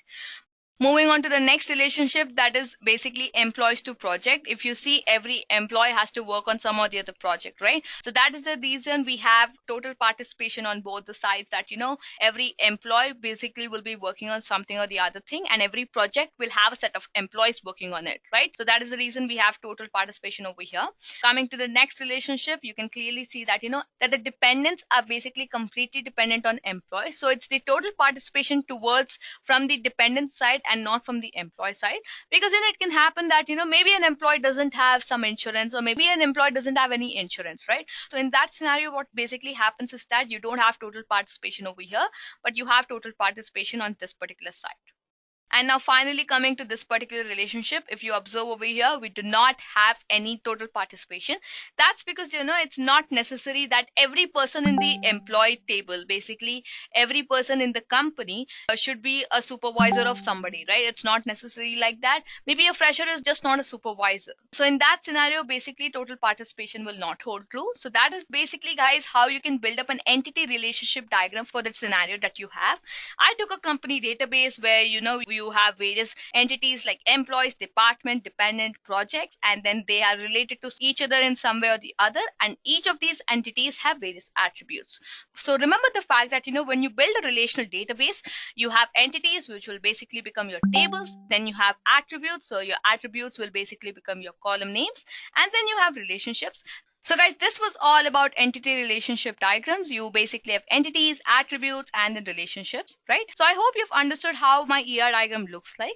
Now, as I was talking about different kinds of attributes, let me next take you through what are the different kinds of attributes that you see. So you must have observed, right? We had multi-valued attributes, we had derived attributes, and then we have complex attributes and composite attributes. So basically, there are various attributes like, composite, simple, single, multi-valued, stored, derived, and complex attributes. So let's look into each one of them one by one. So talking about composite and simple attributes, guys, if you remember the entity relationship diagram I showed you, I told you that the name can have first name, last name, and middle name. The first name, last name, middle name will basically be my simple attributes, and the name altogether will be my complex attribute. So basically, if I have to define in single terms, then a composite attributes can be divided into smaller subparts, and these subparts can represent individual basic attributes with their own meaning. For example, let's say we have address, right? Now, address can have street address, city, state, zip, and street address can be further divided into number, street, and house number. Now, city, state, zip, number, street, and house number will basically be your simple attributes. So this was about composite and simple, guys. Now let's move forward with the next type of attributes, that is single and multi-valued. Now, attributes having a single value for a particular entity are known as single valued attributes, and a multi-valued attribute may have lower and upper bounds to constrain the number of values allowed for each individual entity. So you can have a single attribute and a multi-attribute in an entity. And I forgot to tell you one thing over here. Every entity is uniquely identified, right? So as I told you, employee had SSN, that is the social security number. Now that is basically uniquely identified, right? So that is the SSN. So over here, that will be basically a unique attribute through which the complete table will be identified. Next, let's move forward with the next type of attribute, that is stored versus derived. So the attributes which are derived from the real entities are known as derived attributes, and the stored attributes are the attributes which are already stored in the database and from which the value of another attribute is derived. So basically, if you consider age, from age you can derive birth date, right? And from birthday you can derive age, right? So I'm not saying in the matter of exact birthday, you can, like, let's say you're 23 years. So you can derive the fact, the birthday could be either in 95, 96. And if, the year born is 95, 96, then automatically you can derive an age that, the age could be 23 years, right? So that's how basically you can understand stored and derived attribute. And finally, coming to complex attributes, the attributes that can be represented by grouping composite attributes between, brackets, by separating the components with commas, and by displaying multi-valued attributes with square brackets are known as complex attributes, right? So basically, an address can have phone number, and then the phone can have again like area code and phone numbers. And then moving forward, you can have again address, and maybe address can again have street address, number, street, flat number, state, zip code, and so on. So basically, this is how you can define complex attributes, guys. So guys, that was about entity relationship diagram. So I hope you've understood how entities work, how attributes work, how a table name can be found, and how columns are formed, and how each table can be related to the other table, because this concept is really important to understand so that you understand the further concepts like, the keys in databases and the constraints used. Now, before I wrap up this entity relationship diagram, let me just shift back to my PG admin and show you the simple commands of DDL like, the create, truncate, alter, and so on. So for example, let's say, you want to truncate the table, right? So when I say truncate, what I mean by that is you basically delete all the data present in the table, but you do not delete the table itself. Now, since we haven't added any data into the table, I'll just show you the syntax so that you can understand. So let's say, you want to truncate table students, right? So for that, what you'll do is you'll type in truncate table, and then you'll mention students, right? And then you'll execute, right? Once you execute, you'll see the output that, truncate table, the query has been returned successfully. Now, since we have no data is present, you cannot see any particular output. But if you had any data present in the table, you would see that, all the data would be removed from the table. Now, let's say, you want to rename the table. Let's say you want to rename the table students to, let's say, info students, right? So to rename the students, you basically have to use two DDL statements, that is alter table and rename, right? So for that, what you'll do is you'll type in alter table, and then you'll mention the original name, that is students, and then you wish to rename, right? So you'll type in rename to, and then you'll mention the new name, that is info students, right? And then you'll execute. Once you execute, you'll see that, alter table, the query has been returned successfully. So what I'll do is I'll just refresh this particular schema, and then you'll automatically see that, we see an output of info students, right? So that means our table has been renamed. Now, for example, let's say, we want to add a new column. So for that, again, you'll use the alter statement. So I'll just type in alter table, and then I'll mention the table name, that is info students. And then what you'll do is you'll mention add, and then you'll mention the column name, that is, let's say, date of birth, and then the data type of it, let's say date, right? And then you'll end with semicolon, and then you'll execute. Once you execute, you'll see that, the query has been returned successfully. So if I just refresh this part again, and you'll see automatically that, a new column has been added onto the table, that is date of birth. So this was just for a single column, guys. Now you can add multiple columns also. So for example, let's say I want to add 2 more columns, right? So what I'll do is I'll just remove this. Let's say, I want to add gender. So I'll just mention sex character, and again, comma, and add, let's say, class.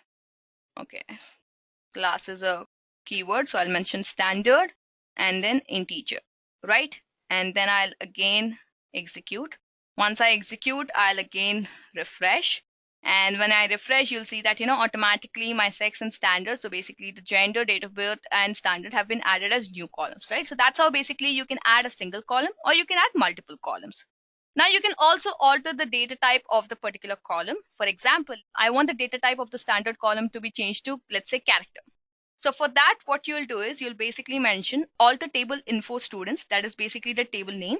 And then what you'll do is you'll mention alter column, and then you'll mention the column name, that is basically standard, and then you'll mention the keyword type, and let's say we mention character, and then I'll execute. And now once I execute, and then if I show you the properties of this particular column, you'll automatically see that, the data type is character, right? So basically, guys, that's how you can also alter a particular table or maybe column, maybe if you want to rename and all.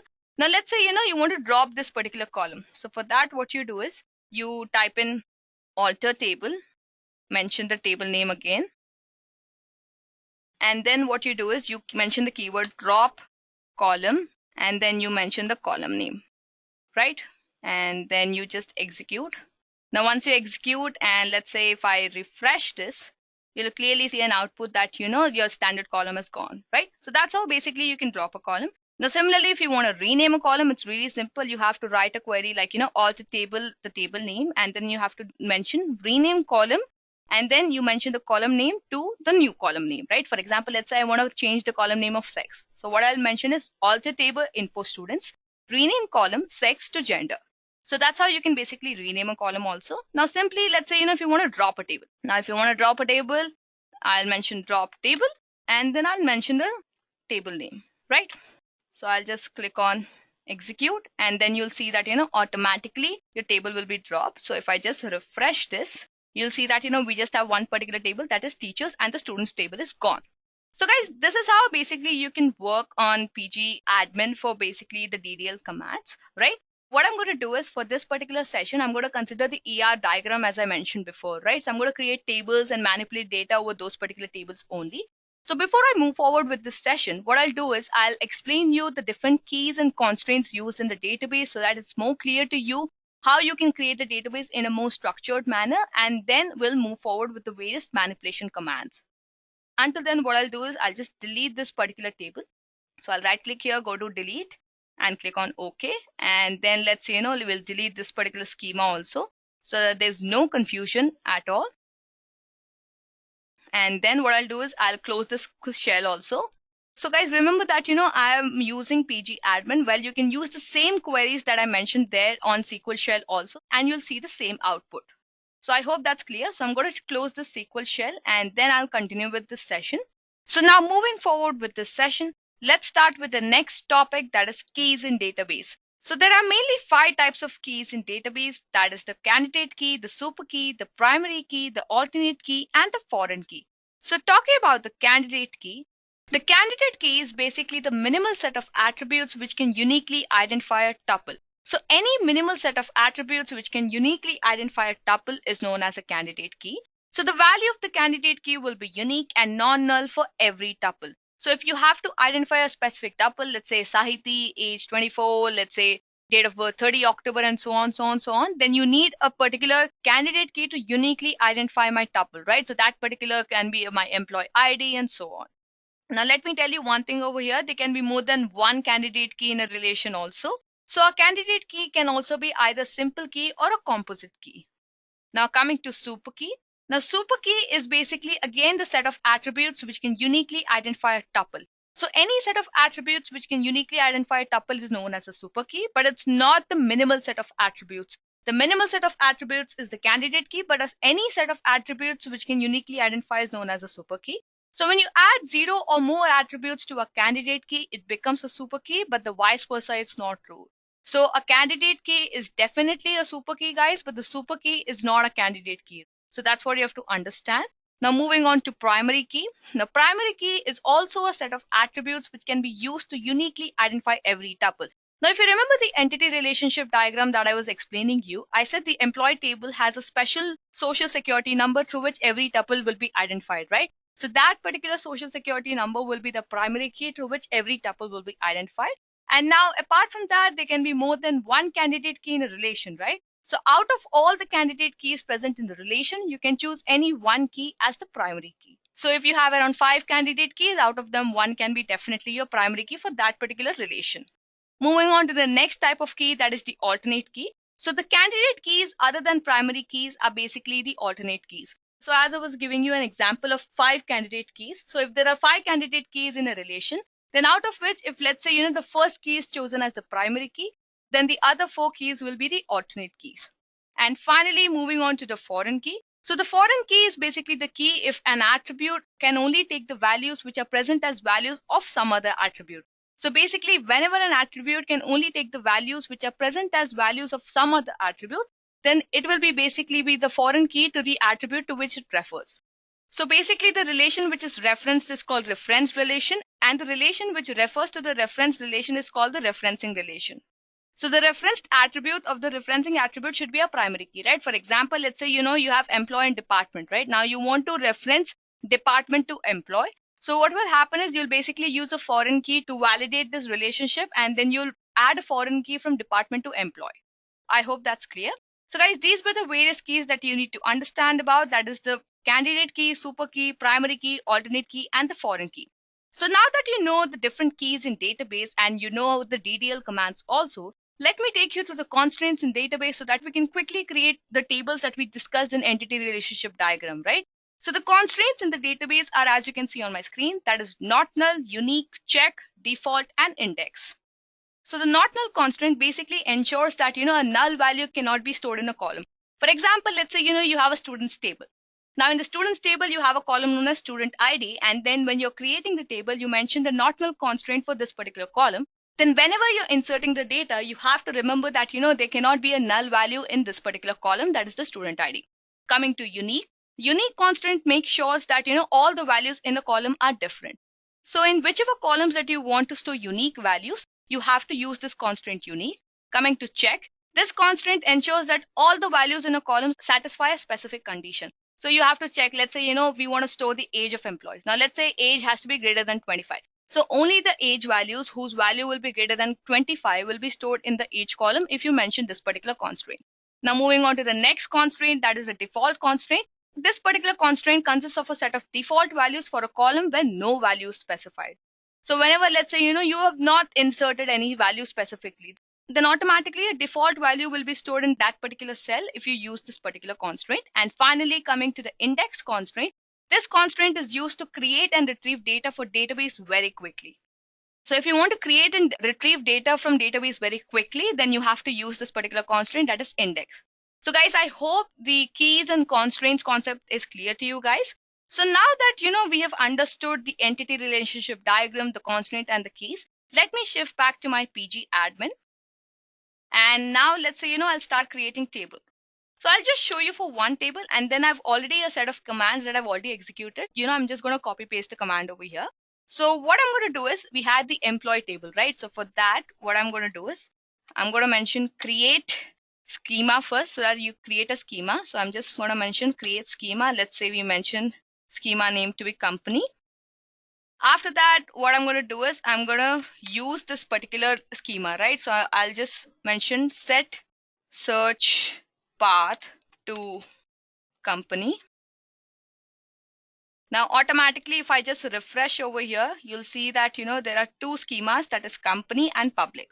Now what I'm going to do is, I'm going to create tables inside this particular schema. So for that, what I'll do is, I'll mention create table. Let's say we mention employee, and in brackets, what I'll do is, I'll mention all the column names.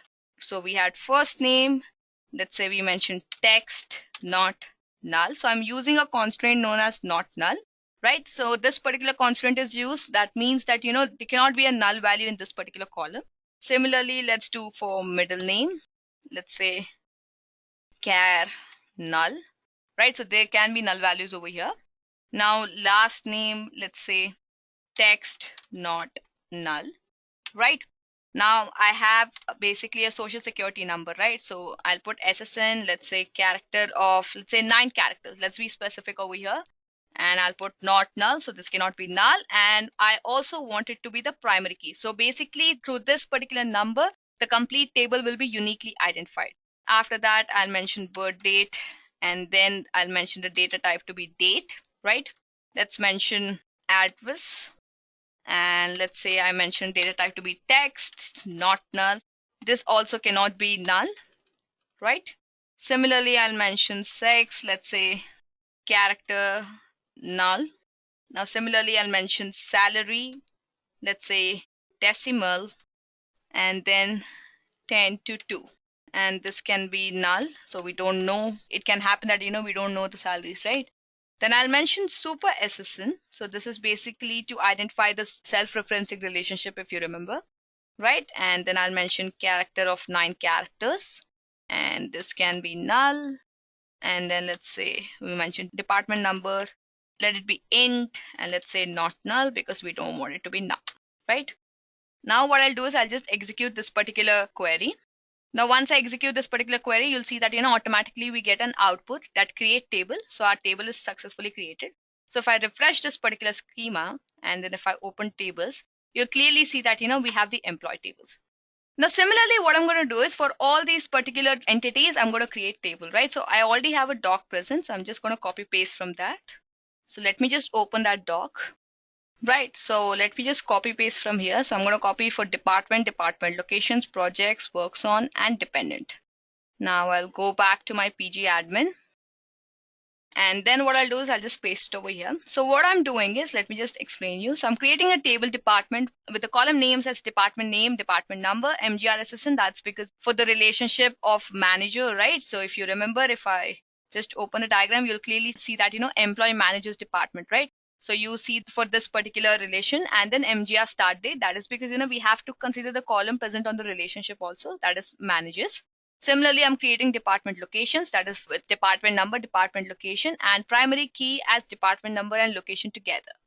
Then I'm creating a table known as project. So the project table will have project name, project number, location, and then I've used the primary key to be project number, and then the project name has to be unique, right? So I've used a constraint over there. Similarly, I'm creating a table known as works on. So for the works on table, I have employee assistant, the project number, the hours worked, and the primary key to be the employee number and the project number together.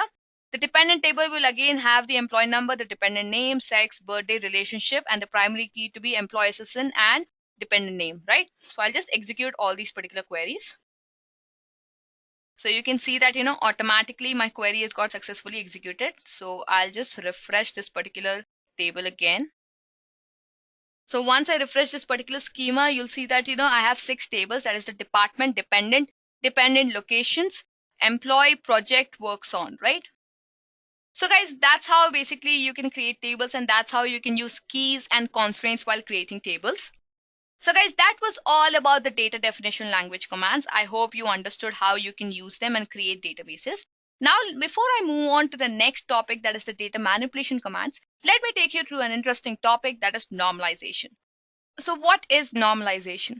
So normalization is a technique that organizes tables in such a way that, the redundancy and the dependency of data is reduced. So obviously, when you're storing humongous amount of data on an industry level, there could be scenarios where you have redundancy.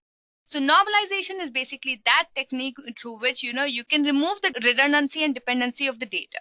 So as you can see on my screen, the normalization is basically at 4 levels. That is 1NF, 2NF, 3NF, and BCNF. So let's discuss the same now. Now, before I move forward with 1NF, let me tell you that, I'm going to consider this particular example. So the example that you can see on my screen is basically of 3 people, living in specific address, and they've rented few movies of a specific category. Now, you definitely see redundancy in this particular table, right? That's because, you see Alice Johnson has rented 2 movies, that is Mission Impossible and Clash of Titans. Similarly, David Allen's address has been divided, and also the movies rented are also being divided into different categories, right? Like the sci-fi movies are put into one category and the action movies put into the next category, and both of them are in 2 different tuples. This is definitely a redundant data, right? Now, how do you think you can normalize the data? Well, we'll start with 1NF. Now, the rule of 1NF is really simple, guys. What the rule says is that, each table cell should have a single value. So basically, any table that you have and then you wish to normalize the data from that particular table, you have to make sure that, each table cell has a single value. So for example, we had Alice Johnson and David Allen, right? So if you remember from the previous slide, we had movies rented together, right? So for Alice Johnson, we had Mission Impossible and Clash of Titans in the same tuple. And for David Allen, we had the address divided, but also the movies also divided. So what I've done over here is to get the data into 1NF, what I've done is I've divided all the movies rented into different tuples. So Alice Johnson staying in First Street, house number 3 has basically, specific movies rented, that is Mission Impossible and Clash of Titans. So what I've done is I've divided both these movies into 2 different tuples. The same goes for David Allen. If you remember from the previous slide, what happened is that, in the 3rd Street 45 address 1, David Allen had Interstellar and Edge of Tomorrow together, right? So what I've done is I've divided those 2 into 2 different tuples again, and David Allen's 7th Avenue into the next tuple. So this is basically how I've got my table into 1NF. Each table cell basically has only one single value. If you observe over here, there's still a problem, right? That's because, our address is redundant for Alice Johnson, and for David Allen, our address is redundant, and yes, it is divided also. It's not all together. So for that, what we'll do is we'll convert this table into 2NF. So basically, to normalize the database into 2NF, remember the fact that, the database should be in 1NF and should also have a single column primary key. What I mean by that is, what I'm going to do is I'm going to divide the table into 2 different tables such that, for each specific user, I'm going to identify the specific movie rented. For example, let's say, I give Alice Johnson staying in First Street, house number 3, ID number 1. Now, I know she rented Mission Impossible and Clash of Titans, right? So what I did was I gave the movies Mission Impossible and Clash of Titans, which are rented by Alice Johnson, the ID 1. Similarly, what I did is for David Allen staying in 3rd Street 45, basically for that particular tuple, I've given the ID to be 2. We know that, he must have rented Interstellar and Edge of Tomorrow, right? So for those particular movies, I've given the ID to be 2. And finally, for Mission Impossible Fallout, that is basically rented by David Allen staying in 7th Avenue, what I've given is I've given ID number 3.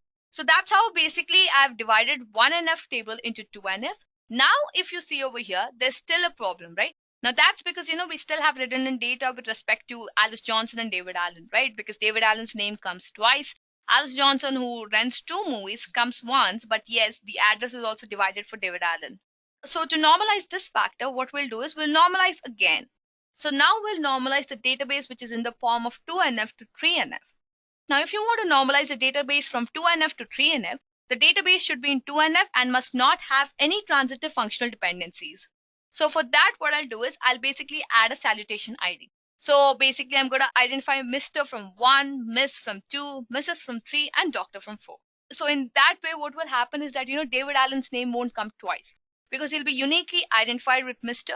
So we'll type in Mr. David Allen, so that will only comes once, and then all the movies will come together. So that's how, guys, basically you can normalize your database. So we've normalized from 1NF to 2NF, 2NF to 3NF, and finally comes BCNF.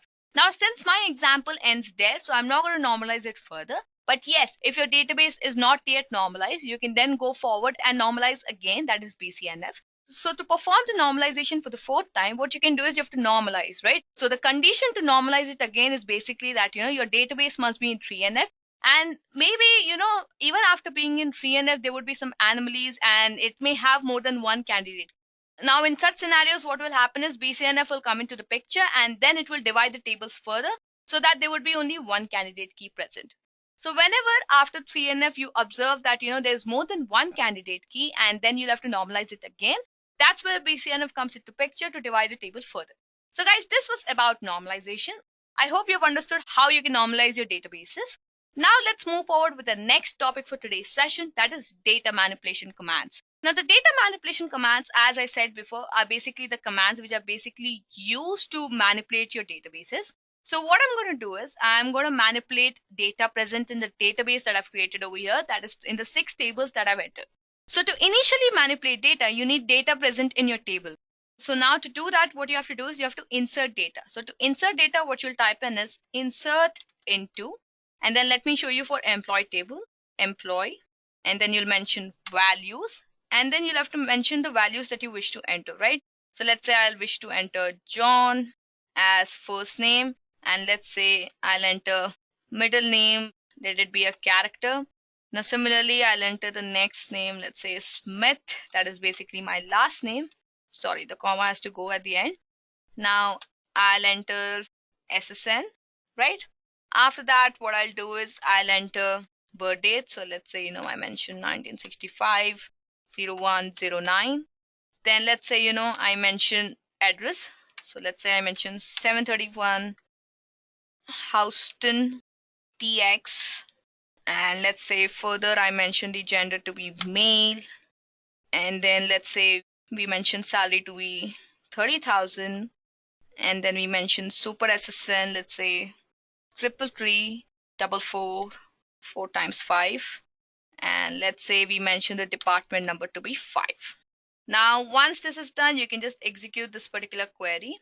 So what you can do is you can just hit on execute and you'll see that, automatically the query has been returned successfully. That means the data is filled. So if you want to see the data output, what you can do is you can use the other manipulation command, that is basically select star from employee. So that will basically show you all the values present in the employee table. So let me just mention that, and then I'll hit on execute and you'll see that, automatically you see the data present in the table. That is whatever we have mentioned over here. Now, since guys, filling data would be a waste of time for me to explain for each and every value, I've already put it in my doc. So I'll just copy paste from there so that we can move faster in the session, right? So let me just copy paste these commands. So if you observe over here, what I'm doing is I'm entering data into the department table, the dependent table, the department locations table, projects table, works on table, and so on. So I'm not entering just one, I'm entering quite a amount of details. So what I'll do is I'll just select all of them together and then I'll hit on execute. Once I hit on execute, you'll see that, the query has been returned successfully. That means that, automatically our data has been entered into our tables, right? So if you just want to check if the data has been entered or not, you can similarly use the same command that I just showed you, that is select star from, and then you mention the table name. So now let's move forward with the session. Now, as you remember from the entity relationship diagram, I said there were relations between two entities, right? So those relations are basically made into picture with the help of foreign keys that I mentioned before, right? So to add foreign keys, what you'll do is you'll have to alter the table since the tables are already created. So what you can do is either you alter the table or the other way completely around is basically whenever you're creating the table, you can add foreign keys. So I'm just going to alter the table since, my tables are already created. So for that, what I'll do is I'll put an alter table and let's say, I add a foreign key for the managers relationship. So what will happen is I want to add a foreign key for the managers relationship where, I'll say the department is managed by an employee, right? So what will happen is department will be our first table Well, we'll add a foreign key, basically MGR SSN, which references to employee table because every employee manages a department. So that's what I'm going to do. So I'll mention alter table, and then let's say we mention department. Then I'll mention add foreign key, and then I'll mention the column attribute which has to match, right? So that is MGR SSN that I had created in the department table. And then I'll mention references. Oh, I'm sorry, there's a spelling mistake over here, right? And then I'll mention the table number 2, that is employee to SSN. So basically you have to add a foreign key to each of the columns, right? So you are basically trying to connect the MGR SSN column of a department table to SSN column of the employee table. You'll just execute this. And then once you execute this, you'll see that, query returned successfully. That means there is a foreign key, right? So for example, let's say if I just refresh this, and then we go to the employee table, and then if we see the properties, and let's say, we go to constraints over here, and in the primary key, we see that, it's SSN, and in the foreign key, so there's nothing over here. So I had to go to the department table. So let's go to properties because, we are adding the foreign key from there, right? So I go to foreign key, you see that, MGR SSN foreign key, basically MGR SSN is connected to SSN. So you clearly see that, that's how you can add foreign key. Now, what I'm going to do is I'm going to add foreign keys for other tables also so that, we can move forward again. Let me just directly add it from here, right? So as you can see on my screen, I've mentioned a foreign key between employee SSN and an employee super SSN. So that was basically for our self-referencing relationship.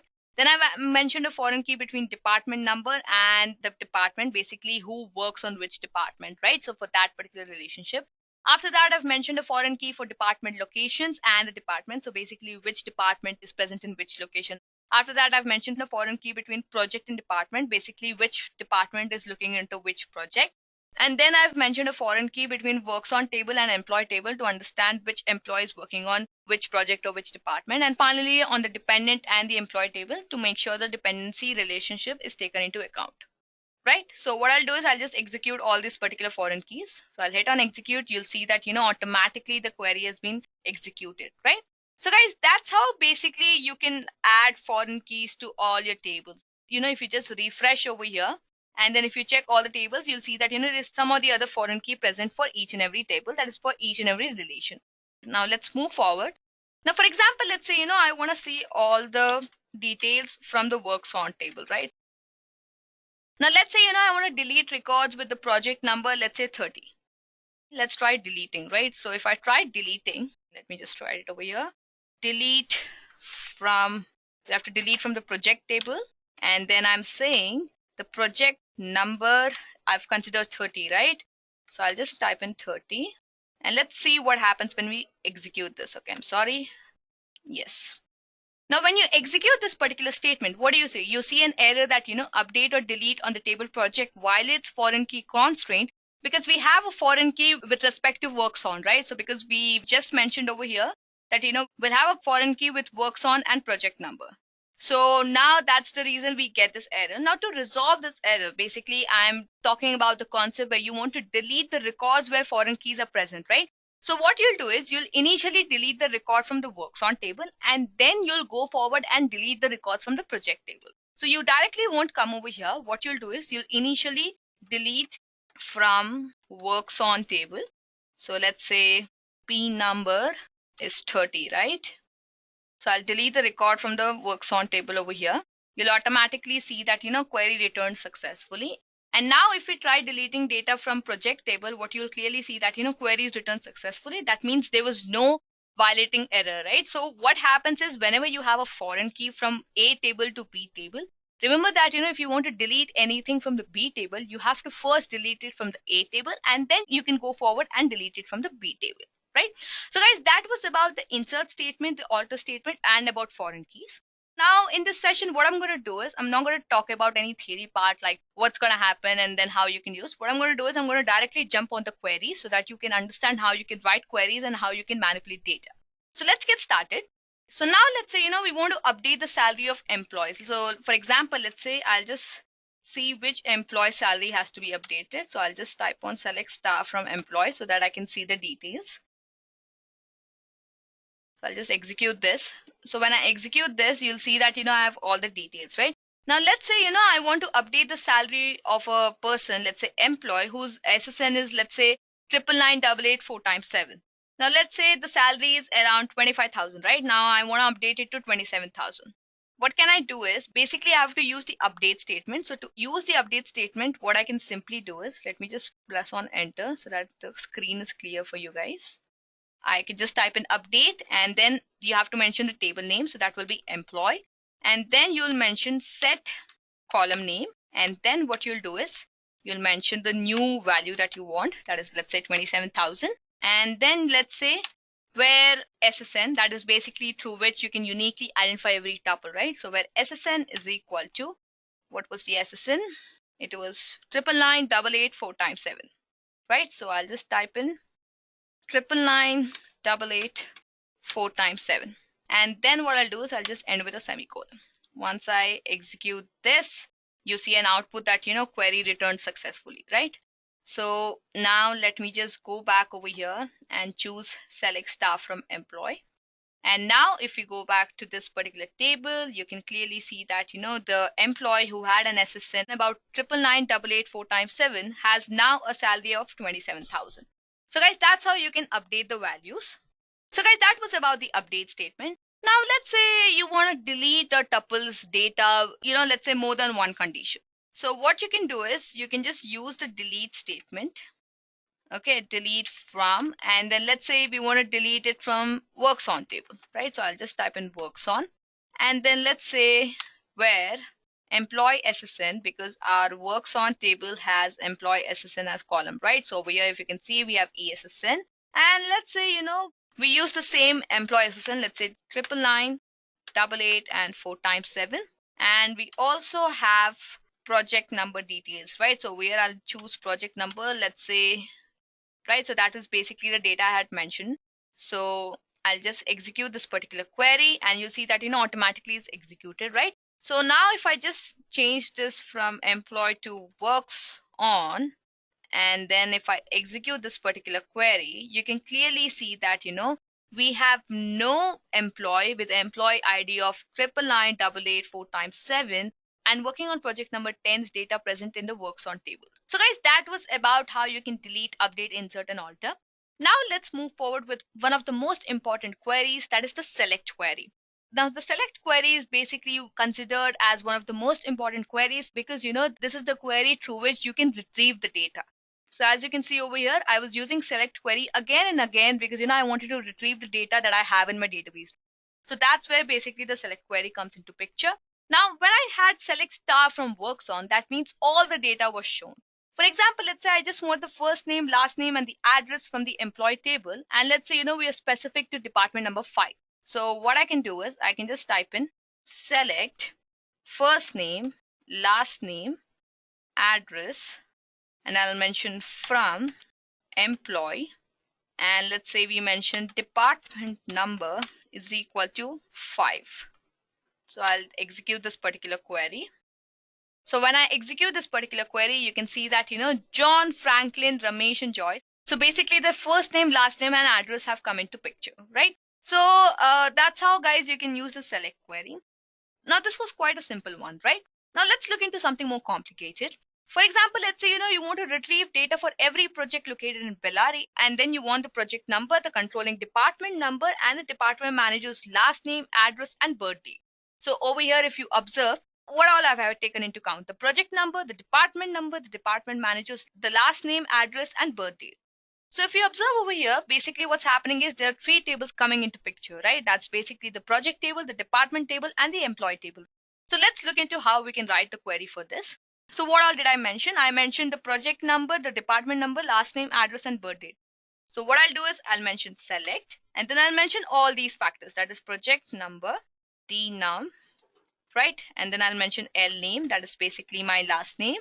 And then I'll mention address, say we mentioned birth date, right? And then I mention from, what are the tables that I had considered? That is the project, department, and the employee, right? So I'll mention project, department, employee, where dnum is equal to dnumber, So basically the department number from the project table has to match the department number from the department table. Also, so that's basically you use an operator known as and then you mention MGR SSN, that is basically who manages the project, has to match with the employee code, that is right, SSN.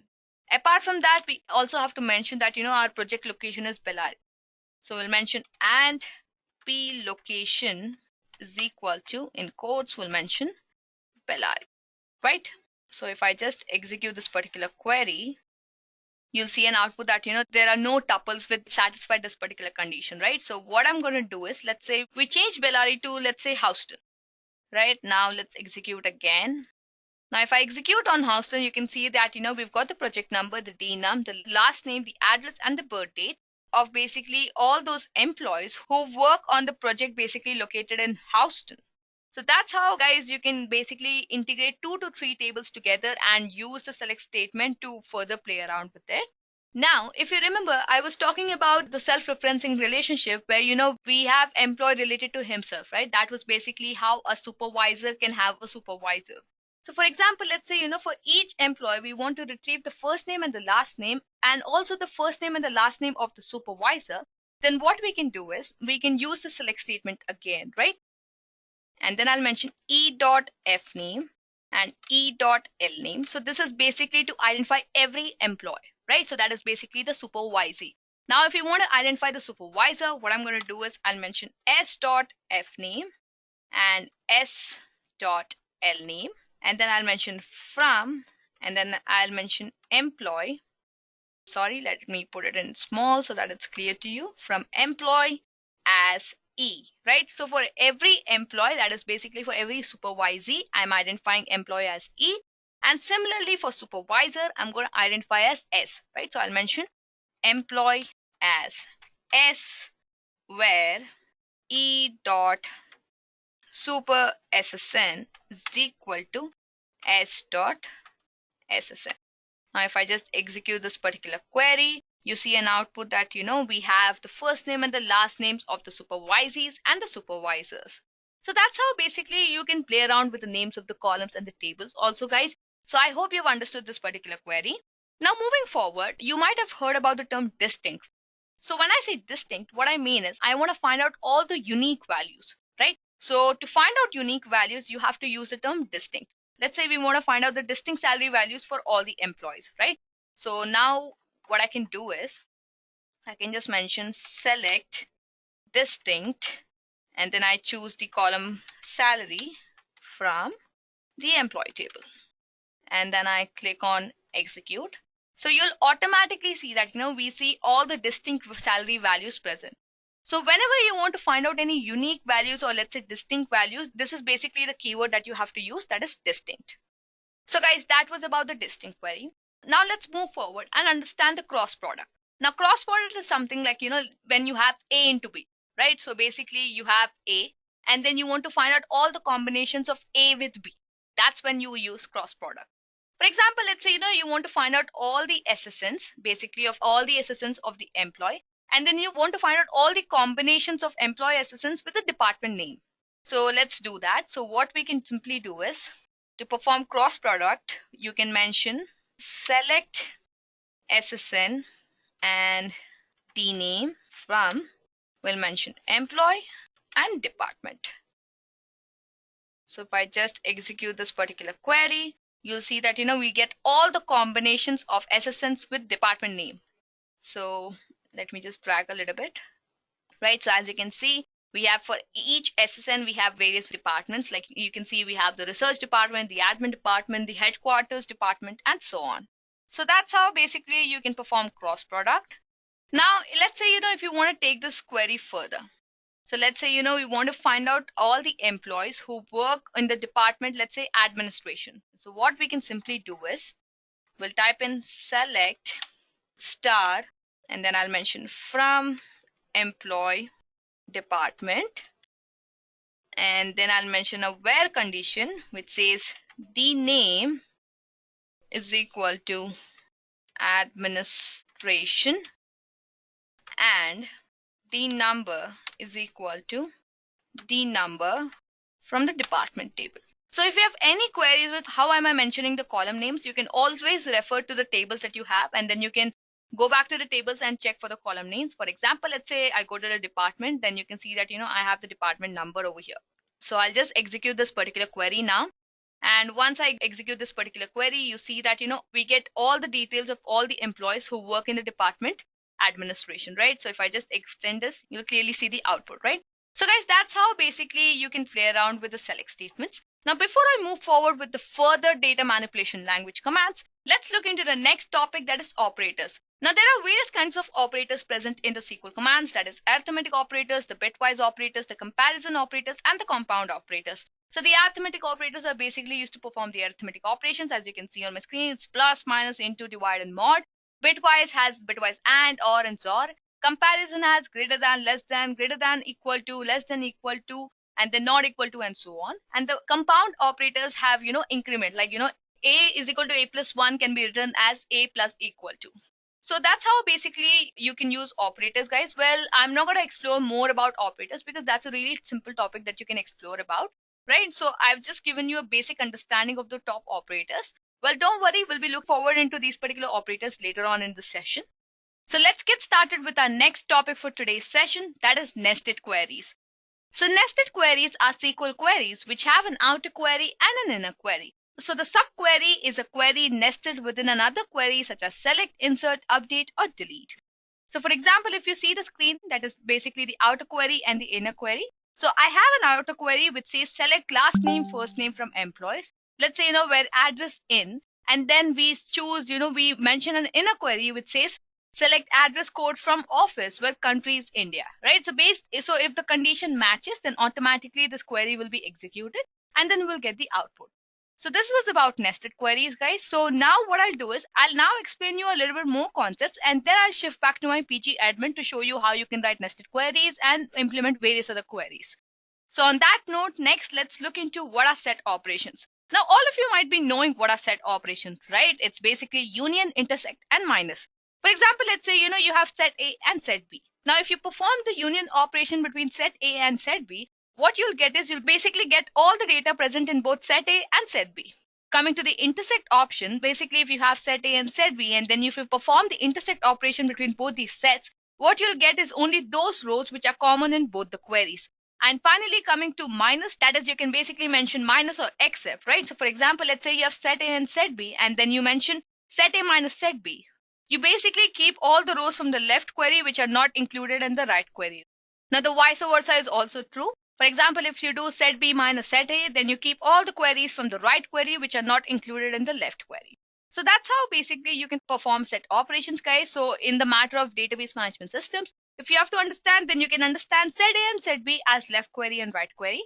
So as you can see from the pictorial representation over here, if you do union, then you get all the rows from both the queries. If you do intersect, then you get only those rows which are common in both the queries.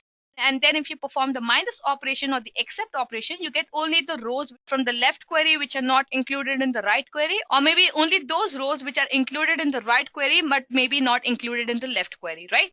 So guys, that was about set operations. So now let's move forward and let's look into special operators. So when I say special operators, there's nothing much big deal about it. There are just few operators which are special, like, between, is, null, in, exist, all, and any. So these are various operators. This is not something that you need to learn in depth, but as you write queries, you should have an idea about all these operators. So when you say between operator, what I mean by between operator is basically that we want to mention a condition between A and B. So whatever values which satisfy the condition between A and B, all those values rows will be printed. Similarly, is null. So the is null operator is basically used to test for the null values. Now, since it is not possible to test the null values with comparison operators like greater than or less than, we can simply use is null and is not null operators instead. So what you can simply do is you can just find out where if address is null, or maybe if the date of birth is null, and so on. Coming to like operator, the like operator is basically used to get the data of all those values which either start with a specific character that you mention, or maybe end with a specific character that you mention.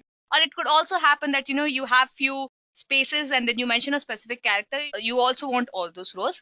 Coming to in operator, this is basically a shorthand operator for multiple or conditions, which allows you to specify multiple values in where clause. So this is basically used when you want to use nested queries. right? Coming to exist operator is basically used to test if a record exists or not. If it exists, it's fine. If it doesn't exist, then it returns an output that the query not found. And finally, coming to the all operator is used with a where or a having clause and returns true if all the subquery values meet the condition. So this was about all operator. Coming to any operator, the any operator is also used with the where and the having clauses and returns true if any of the subquery values meet the condition. Apart from that, over here, I also want to tell you about the order by, group by, and the having clauses. So the order by is basically to order the data that you want in a specific format. Let's say, ascending order, descending order, and so on. The group by is basically you want to group the data according to some specific column and so on, right? And having is basically where you're checking, let's say, having salary greater than 25,000. So only those tuples will be returned whose salary is greater than 25,000. So guys, that was about group by, order by, and having clauses also. Now let's move forward with the next one, that is aggregate functions. So aggregate functions is also one of the most simple topics. So aggregate functions is mainly used with the nested queries. That is basically the min, max, the count, average, and sum. So the min function is basically used to return the smallest value of the selected column in a table. The max function is basically used to return the largest value of the selected column in a table. The count function is basically used to count the number of rows that match a specified criteria. The average function returns the average value of a numeric column that you choose, and the sum function returns the total sum of a numeric column that you choose. Now that was about aggregate functions, guys. So don't worry, I'm just brushing you with the topics, basically the concepts. I'm going to show you how you can use all these concepts based on the queries that I'll execute on the PG admin in a while. Now, but before that, let me just take you through the limit, offset, and fetch values. So the limit is basically used to limit the number of data that you want to get. Now we want only the data of the first 5 rows. So what we'll do is we'll basically mention select star from employee limit 5. What will happen is automatically we'll see the first 5 tuples. Coming to offset, offset is used to basically select a specific number of rows after the limit, right? For example, let's say after the 5th row, we want 3 rows, right? So what we'll do is we'll use the offset statement to basically mention that, after the 5th row, we want 3 rows, right? So basically only after the 5th tuple is read, automatically 6, 7, 8 will be printed out as an output. Coming to fetch, fetch is also one of the ways to limiting the query results, right? So whenever you want to fetch, let's say first 5 rows only, or maybe let's say 10 rows only, then you can use the fetch statement.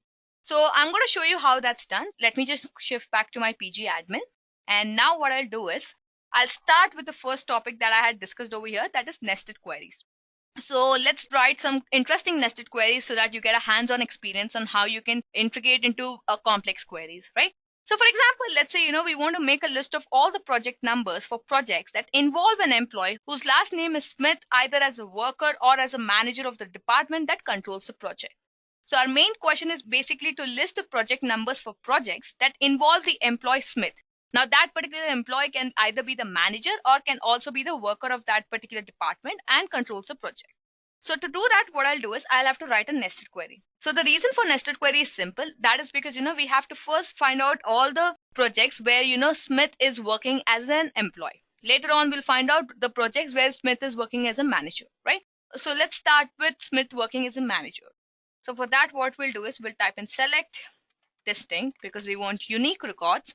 And let's say P number, that is basically the project number from project.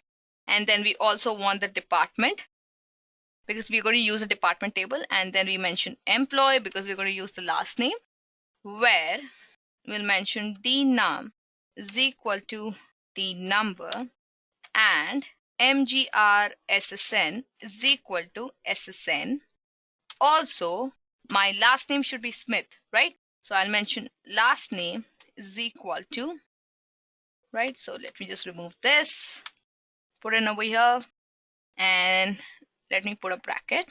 Now let me tell you one thing over here. This is not the end to the query because we also want to find out all the project numbers where employee Smith is working as a worker, right? So for that, what we'll do is we'll use the set operation union, right? So because this makes sense, right? We want all the values from set A and then we also want all the values from set B. So that is the reason we'll use the union operation and then we'll mention select distinct P number from project works on employee where P number is equal to P number, that is basically the project number from the project table and the works on table, and employee SSN from the works on table to SSN from the employee table.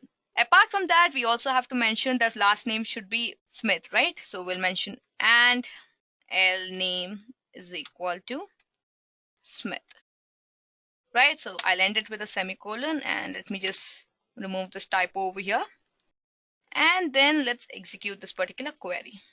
All right, it says department. Oh yes, there's a spelling mistake over here, right? And now let's execute again. So once I execute, you see that, I get the project number 1, 2. That means that, the person with the last name Smith works as a manager or maybe works as a worker in these 2 projects, that is project number 1 and 2. So guys, this was a nested query with the union operation. Now let's say, you don't want to use any set operations, and let's say you just want to write a simple query. Let's take an example for that. Now let's say, we want to retrieve the name of employees who have no dependents, right? So we had a relationship which says employees have dependents, right? So let's say, we want the name of employees who have no dependents. So for that, what you can do is you can just type in the query, select first name. Let's say we take first name, and let's say we take last name from employee, where we'll mention not, I'm sorry, I have to correct the spelling of where over here. We'll mention not exists, and then I'll again mention a subquery which says select star from dependent, where we have to match the SSN, right? So SSN is equal to ESSN, right? So I'll just execute this particular query. And then once we execute this particular query, you'll see an output of all those employees who have no dependents. So that's how, guys, basically you can use this operator of not exists. What I've done is I've basically taken the operator of exists. So if it exists, what will happen is that initially the subquery will be executed which says select star from dependent where SSN is equal to ESSN. So this query will generate all those results which have the dependents, right? So basically all those employees who have dependents, that particular result will be generated over here. Then I put a not condition before that. So when I put a not condition, the output gets reversed, and automatically I got that output printed. So if you just mention exists over here, and then if you remove not, and then again if you just execute this particular statement, you'll see a different output. So this is basically the output of all the employees who have dependents. So now let's take this query further, and let's say we want to find out the names of those managers who have at least one dependent. So what I'll mention over here is I'll mention select first name, last name from employee where exists, and then I'll change this condition. Select star from dependent where SSN is equal to ESSN, and also I have to take this condition further which says and exists, and then I again have a nested subquery which says select star from department, because we are considering manager, right, where SSN is equal to MGR SSN.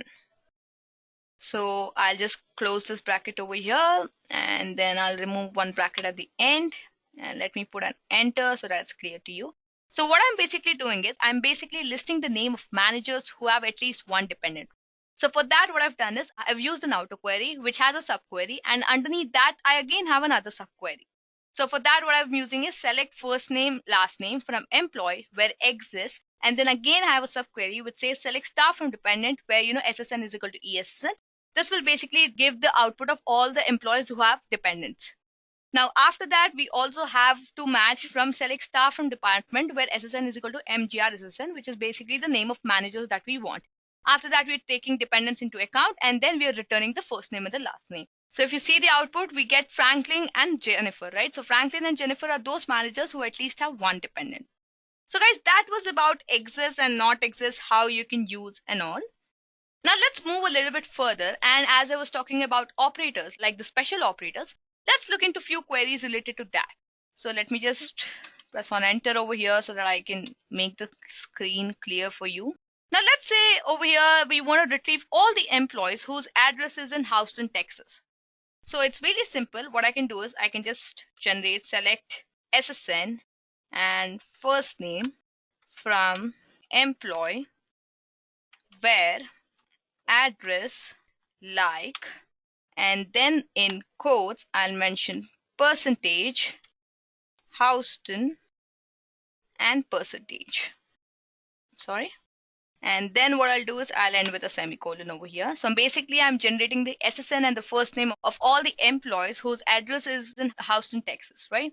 So let me just execute it. So once I execute, you see an error that, where address. Okay, so that is basically because our spelling is incorrect over here. So let me just execute again. So once I execute, you see SSN and first name of all those employees whose address is in Houston, Texas, right? So if you want to check this information, you can go back to our employee table and then you can check the information for sure. So that's basically how you can use the like operator. Now let's say, we want to find out all those employees whose first name has, let's say, 5 characters. So if you want to mention 5 characters, how will you do that? Any 5 characters, not necessarily that, it has to start with F or S or A or any other character. It can be any character that you wish to, right? So in that scenario, let's just generate select first name, and let's say I again generate SSN from employee where first name like, okay, there's a typo over here, and then I'll mention 5 characters, right? And then I'll end with a semicolon. So let's just execute this particular query and you'll see that, it's just Joyce, Ahmed and James who have first name with 5 characters. So all the other employees who have first name with any other number of characters are not taken into account. So that's how basically you can use the like operator, guys. Now let's say, you want to use the between operator. For example, let's say, we want to find out all those employees whose salary lies between, let's say, 30,000 to 45,000. So for that, I'll type in the statement select star from employee where, and then you mention the nested query salary between, and then you mention 30,000, right, and 40,000, right? And so let me just execute this particular query. All right, once I execute this particular query, you get the information of all those employees whose salary lies between 30,000 to 40,000. So guys, that's how you can use the between operator. Now, as I'm talking about operators, let me just show you a simple functionality of the arithmetic operator also. Let's say, we want to show the resulting salaries of each and every employee working on the product Y project. And let's say, it's given a 20% raise. So to do that, what you can do is you can write a query. Let's say select E dot F name. So if you remember, I used a similar query previously also. And then I choose E dot L name. And then I mention 1.2, right? Into, that is basically my arithmetic operator that I'm using, and I'm choosing E dot salary as let's say increased salary from, I'm choosing employee table because salary is an employee table, and then since I'm using E dot F name, I'll mention employee as E, and then works on W and project as P. And further, what I'll do is I'll mention where employee.ssn is equal to the works.ssn, right? So whatever employee is working on product Y, right? So that's what we want to find out over here. So he has to first satisfy the condition of the SSNs have to match. Apart from that, we'll consider and, all right, this has to be ESSN, right? And then I'll mention work.p number is equal to p.p number, and p dot p name is equal to product Y. So let me just end this particular query over here and now execute it. Once I execute, you'll see that we get the first name and the last name and the increased salaries of all those employees who have worked on product Y, and their salaries increased by 20%. So that's how, guys, basically you can use the as operator and also arithmetic operators together. Now, as I was talking about one more operator, that is isNull. So if I have to talk about isNull, let's say, we want to find out all those employees who do not have any supervisor. So then directly you will use isNull operator. So in that scenario, what you'll basically do is you'll write a query like, select, let's say star from employee where super SSN is null. I'm basically using this isNull operator to find out all those employees who do not have any supervisors. So I'll just execute this. And then once I execute this, you get the details of that particular employee who doesn't have a supervisor. So guys, that was about operators and all. I won't go into each and every operator now. I'm leaving the rest to you so that you practice. So next, let's look into how you can use aggregate functions in SQL. So to use aggregate functions, what you can simply do is you basically have to use the functions as sum, max, min, average, and count, right? For example, let's say, we want to find out the sum, the max, the min, and the average salary from employee. Let's say, I want to find out the sum, min, max of salary from employee, right? So I'll just mention select sum, salary, min, salary, max, salary from employee, right? So when I mention that, you'll see that, the sum is so much, the minimum and the maximum is so much, right?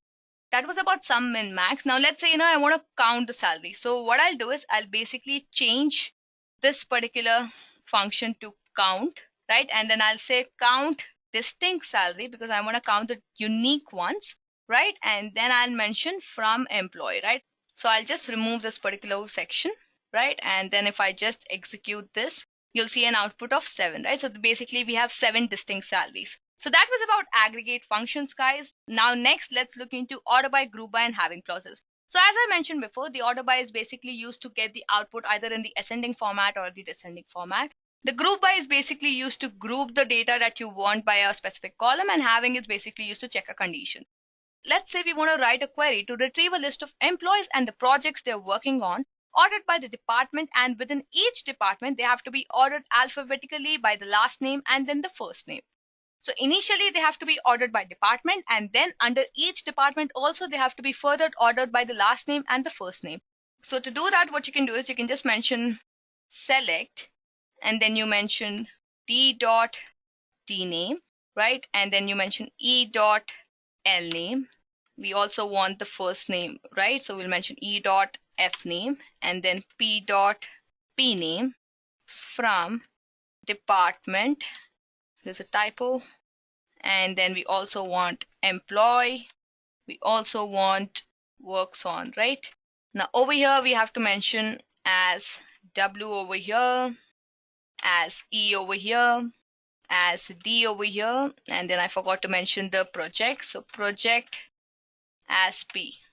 And then you have to mention the condition which says where d.tNumber is equal to e.tNumber and employee.ssn is equal to workson.ssn and workson.pnumber is equal to p.pnumber, and then it is order by d.tname, and then I mention e.lname and e.fname, right? And then if I just end this particular query, let's execute this particular query. You see an error that w.ssn not found because this has to be ESSN, right? So I'll have to mention ESSN over here, and then let's execute this query again. It's a typo error again which says p.pnumber. Right, now let's execute again, and you see an output of D name, L name, F name, and project name. So initially if you see, the D name is ordered by alphabetically, that is in the ascending order from A to R. And then under administration, Wallace and Jennifer have come. Similarly, headquarters have Borg and James.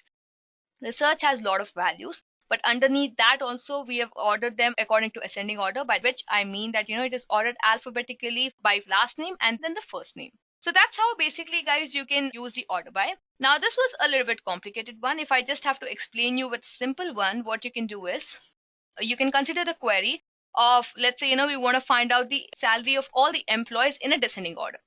So what we do is we just type in select star from employee order by, and then we mention salary descending order. Right, now if I just execute this particular query, you'll see that we get all the details of all the employees in the salaries of the descending orders. So in the case of descending, if you mention ascending, then you'll get an output of all the details of all the employees in an ascending order based on the salaries.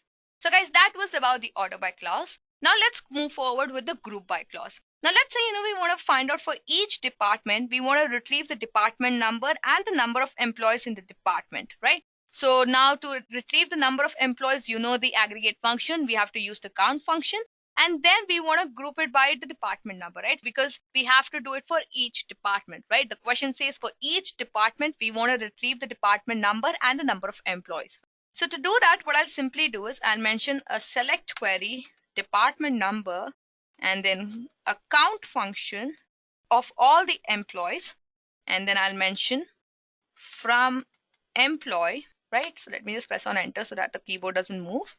And then I mention group by the number, right? Because we want to find it for each department. We're using this. So for each department, we have a count, like, in the department number 5, the number of employees working are 4. In the department number 4, the number of employees working are 3. And in the department 1, the number of employees working are 1. All right. So that was about the group by clause, guys. I hope that was simple to understand. Now let's look into the having clause. So having, as I mentioned before, is basically used to specify a specific condition. So let's say, having count less than 2, greater than 2, having salary greater than 25,000 or maybe less than 30,000 and so on. Now let's say, we have a scenario where we want to retrieve the data for each project on which, let's say, more than 3 employees work. We want to retrieve the project number and the number of employees who work on the project. Our main condition is that, for each project, where the employee count is more than 3, right? So for that, what I'm going to do is I'm going to mention the condition select P number, that is because of the project number. And then let's say I want to count the employees, right? So I'll mention count star from project works on where P number is equal to P number. And then I group by for each project, right? So when you group by, you basically have to group by project number. And then I mention the condition having count greater than, I forgot to mention the asterisk condition over here, 3. So basically I'm mentioning the condition that, we want to retrieve the project number and the count of employees who are working on the project, where the project number from the project table matches the project number from the works on table. And then it is grouped by project number where the count is more than 3. Now, if I execute this particular query, you see that, there's no data returned, right? So that may be because, the condition is not satisfied by any of the data that we have. So let's say, we want to do it 2. So I'm just mentioning the condition to be 2 and I click on enter. And then you see that, we get the project number 2 where you see the count is 3, and then the project number 20 where you see the count is 3. So initially when I mentioned the condition having count greater than 3, the output did not come because there was no such data present. So that's the reason there was nothing returned. But when we change the condition, you see that, we get an output of 2 project numbers.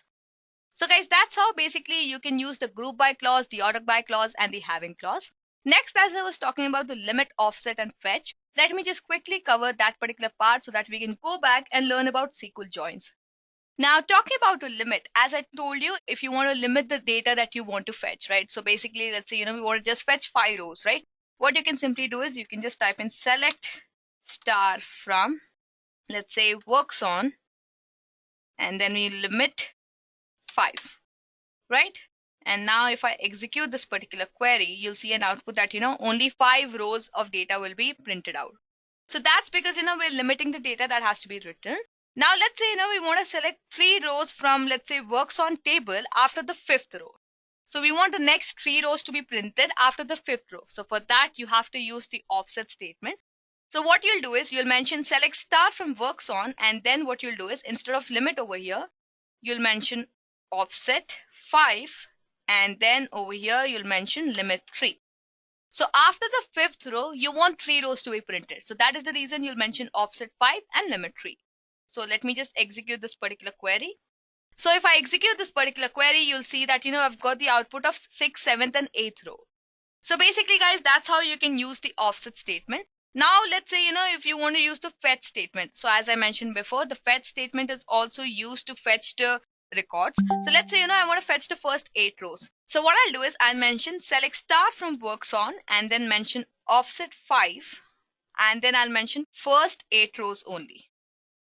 So after the 5th row, what I'll mention is I'll mention select star from works on, and then I'll mention fetch first 8 rows only, right? So if I just execute this particular statement, you'll see the first 8 rows. So over here, you can clearly see the output that, when we used limit 5, you saw the first 5 rows. And then when we used offset 5 and then limit 3, we saw the next 3 rows. And now if you're using the fetch command where we say fetch first 8 rows only, you'll see that, we fetch all the 8 rows, right? So that's how, guys, basically you can use the limit, offset, and the fetch commands. So that was about till now. Now let's go back to our PPT and next let's look into joins in SQL. So all of you might be knowing what are joins, right? Now joins in SQL are commands which are basically used to combine rows from two or more tables based on a related column between those two tables. So they are predominantly used when a user is trying to extract data from the tables which have one-to-many relationships or many-to-many relationships between them. So if you just have to understand joins in a simple language, then joins in SQL are basic commands which are used to combine rows from two or more tables based on a related column between those two tables. So basically there are four types of joins present, that is the inner join, the left join, the right join and the full join. So as you can see on my screen, the inner join is the join which is used to return the records which have matching values in both the tables. So whenever you have matching values in both the tables, you use inner join. Coming to the left join returns records from the left table and also those records which satisfy the condition from the right table. The right join returns records from the right table and also those records which satisfy the condition from the left table. And finally, coming to full join, the full join returns all those records which either have a matching value in the left table or on the right table. So guys, these were the mainly four types of joins, that is the inner join, the full, the left and the right join. Now let me just quickly take you back to PG admin and then let's apply a few joins on the tables that we have. For example, let's say we want to apply left join, right? As I told you before, the left join is basically going to return all those records from the left table and also all those records matching the condition from the right table. What I'll do is I'll mention select, let's say SSN, I'm going to mention first name and then I mention dependent dot dependent name. And then I'll mention dependent dot relationship, which is a column of the dependent table. And then I'll mention from employee left join. And then I'll mention the table 1, that is basically dependent on employee dot SSN is equal to dependent dot ESSN. So when I execute this particular query, you see an error that the table is not found because we have an error with the column name. So let's just check the column name. Okay, it's underscore. So I'll mention underscore over here. So when you see the output, you can clearly see that we've got all the records from the left table, that is the dependent table, and then all the records which also match the condition from the right table. So that's how guys you can apply left join. Now similarly you can apply right join also. So for the same condition, let's apply the right join and let's see the difference in the outputs. Right, so what I'll do is I'll just scroll again and then I'll just change it to right join and now I'll execute again. So let me just execute this particular query, and once I execute this particular query, you'll see a difference, right? So that's basically how you can play around with joins, guys. This was about left and right. Now before I conclude the joins part, let me also talk about the inner join and the full join. So the inner join is basically where you have matching values in both tables, right? So let's say, we select SSN and first name, and let's say, we remove this particular section and then we mention from employee. I'll mention inner join dependent on employed at SSN is equal to dependent. So we'll get all those records which have matching values in both the tables, right? I'll execute this particular query and you'll see the output, right? So these are basically all those values which have a matching values in both the table A and table B. And finally, let's say, if I want to specify the full join, which basically will give me the output of all those records which either have a matching value in the left table or on the right table, what I can do is I can simply mention full join over here. And then I execute this and then you'll see an output like this, right? So basically you'll see that, these are all the tuples which have either a matching value in the left table or on the right table. So guys, that was about joins. Next in this session, let's move forward and take a look at the views. So views are really simple, guys. As the name suggests, views in SQL is a single table which is derived basically from the other tables. So for instance, if you consider the example on my screen, I have two tables, right? Now, for example, let's say I want to create a new view which will basically have few columns or rows from a specific table and few columns or rows from the other table, right? So that is basically my view. So now views are used in industries to basically collaborate with the data of many tables so that the company can understand how to go about the next action step they should take while taking any specific decision. So without wasting any further time, let's take a look at how we can create a view. So to create a view, it's really simple. Either you can use the query tool, or what you can do is you can just go to the view option, right click over here, choose create and choose view. Since I'm writing queries for all of them, I'll show you by writing queries itself. Else you can use this option also. So talking about views. So to create a view, it's really simple. As you create a table, you can similarly create a view like, create view, and then you mention the view name. Let's say we're going to create a view for the works on table. So I'll mention works on 1. And then what I'll do is I'll mention the condition. So if you stop over here, this will simply create a view and this will not store any particular data that you want. But if you start mentioning the condition, then it will have all the data according to the condition that you've mentioned, right? So over here, what I'm doing is I'm going to mention the details of an employee who work on a specific project. So for that, I'm going to do is I'm going to just create a view over here. So as I'm creating, so I'll type in create view works on, and then I'll mention the condition as select first name, last name, and project name from employee, project, and works on, where SSN is equal to ESSN and project number is equal to project number, right? So that is basically the project number matching from the project table to the works on table, and the SSN matching from the employee table to the works on table, right? And then I'll just execute this particular query, right? Once you execute this particular query, you see an output that, query returned successfully. Now, if I just refresh this particular views, you'll see a view named as works on with the columns that you've mentioned, that is first name, last name, and the project name. Now, if you want to see the data present in this particular view, what you can do is you can just mention select star from, and then you mention the view name, that is works on 1, right?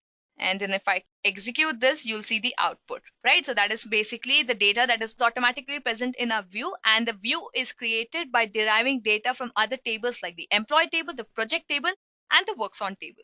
So that's how, guys, basically you can create a view. Now let's say, you want to drop a view. Dropping a view is also really simple, guys. You have to type in drop view and then the view name, right? So if I mention works on 1, and then if I end with a semicolon, you'll see that, the drop view is successful. So if I just refresh this particular section, you'll see that, there's no view available. So guys, that's how basically you can drop a view also. So guys, that was all about views. I'm not going to go into depth of how you can create more complicated views and all, because I've given you a basic understanding of how views are created and how you can drop the views also. Rest, I leave it to you to practice. Please remember the fact that, I'm just giving you all the basic concepts so that you get started with PostgreSQL. But if you have to get a good understanding of all the databases, then make sure you have good practice. On that note, let's get started with the next topic for today's session, that is procedures. So procedures are basically a section of code. So basically you can understand procedures as a section of code or functions which you can save, and then you can reuse it, right? So whenever you want to save a section of code or maybe a function and then you want to keep reusing it, that's where stored procedures come into the picture. So for example, let's say, you want to create procedures, right? So what I'm going to do is I'm going to create a new table. Let's stop with the example of employees and works on and so on. Let's move on with a new example. Let's say, I create 2 tables. So I'll mention create table, and then I'll mention, let's say the first table to be TBL1, and then I'll mention the column to be TBL1 ID, and then let it be int. Now similarly, I'll create another table also. So let me just change it to TBL2 also, and then now what I'll do is I'll just execute this particular 2 statements, right? So if I just refresh this section over here, right? So now you will see that, instead of 6 tables, now there are 8 tables. So let me just minimize the others so that you have no confusion, right? So we have 2 tables, that is TBL1 and TBL2. Now let's say, you want to create a procedure such that, you want to insert values. So basically, I don't want to write insert into statements 110 times. What I'm going to do is I'm going to just create a simple function through which you can insert values. So to insert values, what you can simply do is I'll mention create procedure. And then let's say I mention the procedure name to be insert values. And now let's say, we mention what values have to be inserted. Let's say, value X has to be inserted in table 1 and value Y has to be inserted in table 2. So I'll mention X integer and Y integer. And then what I'll do is I'll mention language SQL, because it is a form of SQL, as $, and then I'll mention insert into TBL1, that is basically my first table, values X, right? And then I'll mention insert into TBL2, values y. After that, I'll just end this section with double dollar and semicolon. And then what I'll do is I'll basically call this particular function. So this is basically how you create a procedure. But yes, if you want to reuse a procedure, then you have to call that particular procedure, right? So for that, I'll use the function call insert values, and then I'll mention, let's say 1, 2, right? So these are basically the two values that I want to mention in table 1 and table 2. So the table 1 should be inserted with value 1, and then table 2 should have the value 2. And now what I'll do is I'll execute this particular section completely. Once I execute this particular section completely, you'll see an output that, call query has been returned successfully, right? Now let's just use the select statement to see whether, the value has been inserted or not. So let's say I'll mention select star from table 1. And then similarly, I'll mention select star from table 2. So if I just print select star from table 1, you see the value to be 1, right? I hope that you can see. Now, similarly, if I mention select star from table 2, you'll see the value to be 2. So that means our values have got inserted. So guys, this is a really simple example. I've just taken two tables with a single column. Now you can have any number of columns, and then you can mention any number of columns to be present over here. And then you mention the specific values into the insert statements. And then what you just have to do is you just have to keep changing the values over here. So for example, let's say if I do 3, 4 over here again, and then I execute the statement call insert values. And then let's say, I execute the statement select star from TBL1. So you'll see that, apart from 1, we also have the value 3. Now, similarly, if I do select star from TBL2, you'll see the output that, apart from 2, we also have 4. So that's how basically, guys, you can create stored procedures. Well, I think it was really simple to understand how you can create procedures and so on, right? Now in this session, let's move forward with the next topic, that is triggers. Now, triggers are a set of SQL statements which are stored in the database catalog. Now, these statements are executed whenever an event associated with the table occurs. So a trigger is basically invoked either before or after the data is changed by either the insert statement, the update statement, or the delete statement. And it only invokes whenever there's an event associated with the table. So now let's look into how you can implement triggers in PostgreSQL. So to implement triggers, what I'm going to do is I'm going to create a table first. So let's say I create a table audit. And then let's say, I'm going to consider employee ID, right, to be of char type and 9 characters, since our SSN is of 9 characters, and then it should not be null. And then apart from that, I'm also going to consider, let's say, we have entry date, right? Let's say joining date or maybe entry date. And then we have text. It's of text data type, right? And there should not be any space because date is also a data type. And then I'll mention not null. Now what I'm going to do is I'm going to create a function, and then I'm going to create a function which returns a trigger as a specific trigger. And then I'll use that particular trigger on the employee table. So let's do the same. Now once I create this table audit, what I'm going to do is I'm going to create a function audit log function which will basically return a trigger as an example table, which will begin whenever you wish to insert something into the audit table. Now the trigger example table will be created then. So let's just do the same. So now since I've created the table audit, let me create the function, right? So to create a function, you have to type in create or replace function audit log func. That is basically, the function name that I'm giving. And then I mention returns trigger as, and then I'll mention the trigger name. Let it be example table, right? And then I'll mention begin. Right, so it will begin then, and then I'll mention insert into audit where emp ID and entry date will be mentioned, and values will be new.ssn. A new SSN will be generated, and then automatically the current timestamp will be taken as the entry date, right? So that's how basically you can also use timestamps also, guys. So basically what I'm doing is whatever is the current time, I'm using that particular current timestamp. So I'll mention timestamp. And then what I'll do is I'll mention return new and then end. So this is basically the function that I'm creating. So the function basically says that, it will return a trigger as example table whenever you want to insert something into the audit table. Now, as I was talking about the trigger example table, we have to create that also, right? Now, before that, I forgot to mention something over here. That is, you have to mention example table. That is basically in language PSQL, right? So you'll have to mention that particular fact over here. Now after that, if you wish to create a trigger, you'll mention create trigger. We'll mention example trigger.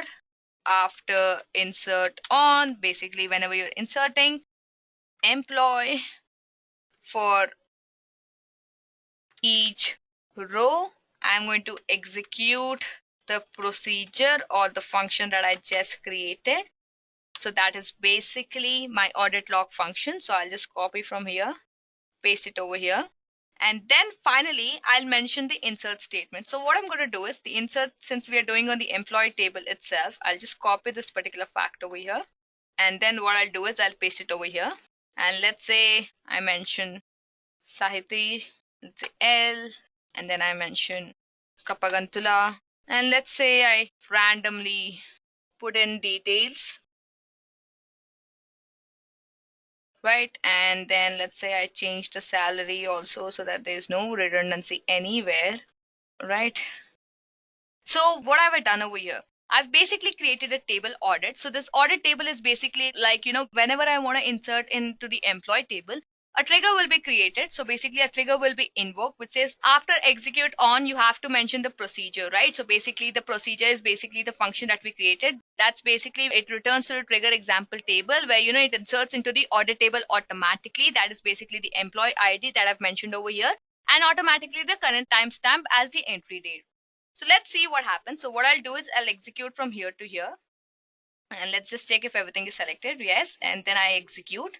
All right. It says syntax error at employee ID value current. Oh, it's because the current timestamp spelling is wrong over there. So let's just correct that. Now I'll again execute this particular section again. It still says that, there's an error over here. Yes, that's because, I've missed comma over here, and then I put the brackets. So I have to remove the brackets and then I have to put the comma. And then again, let's try executing this particular section. It says that, the key super SSN is not present in the table employee, right? So that's because we cannot randomly do, and we have foreign keys present. So let's just randomly choose any super SSN. Let's say 33344 4 times 5, right? And now I'll go back and now let's execute again. Once I execute again, you can clearly see an output that, query returned successfully, right? So let me just refresh tables and let me just refresh triggers. So once I refresh tables, you'll see that, there's an employee table. And then we also see there's an audit table, and the audit table has the columns employee ID and entry date, right? And then we have a trigger function which says audit log function is basically the trigger function that we just created. Now, if I wanted to see the data from the audit table, I'll just choose select star from audit, and then you'll see automatically the employee ID and the date, which is basically the current time, is generated. So that's how, guys, basically you can use triggers. So with this, we come to an end of the data manipulation commands. I hope you've understood all the commands and the syntaxes and the statements that I just showed you. Now let's move forward with the next set of statements, that is the data control language commands. Now, the data control language commands, as I previously mentioned in the starting of the session, is basically used to provide rights and privileges to the users to access database, views, tables, and so on. So basically, there are only two statements that you need to understand in this particular section. That is the grant statement and the revoke statement. So let's consider the grant statement. So the grant command is basically used to grant privileges to the databases or tables. For example, let's say, we consider the table 1 we created over here. So if I right click over here and go to properties, and let's say I go to securities, you see that, there's no grantee privileges. There's nothing present over here because there are no privileges granted to this particular table. So let's grant permissions to this particular table. So what I'm going to do is I'm going to type in grant select on.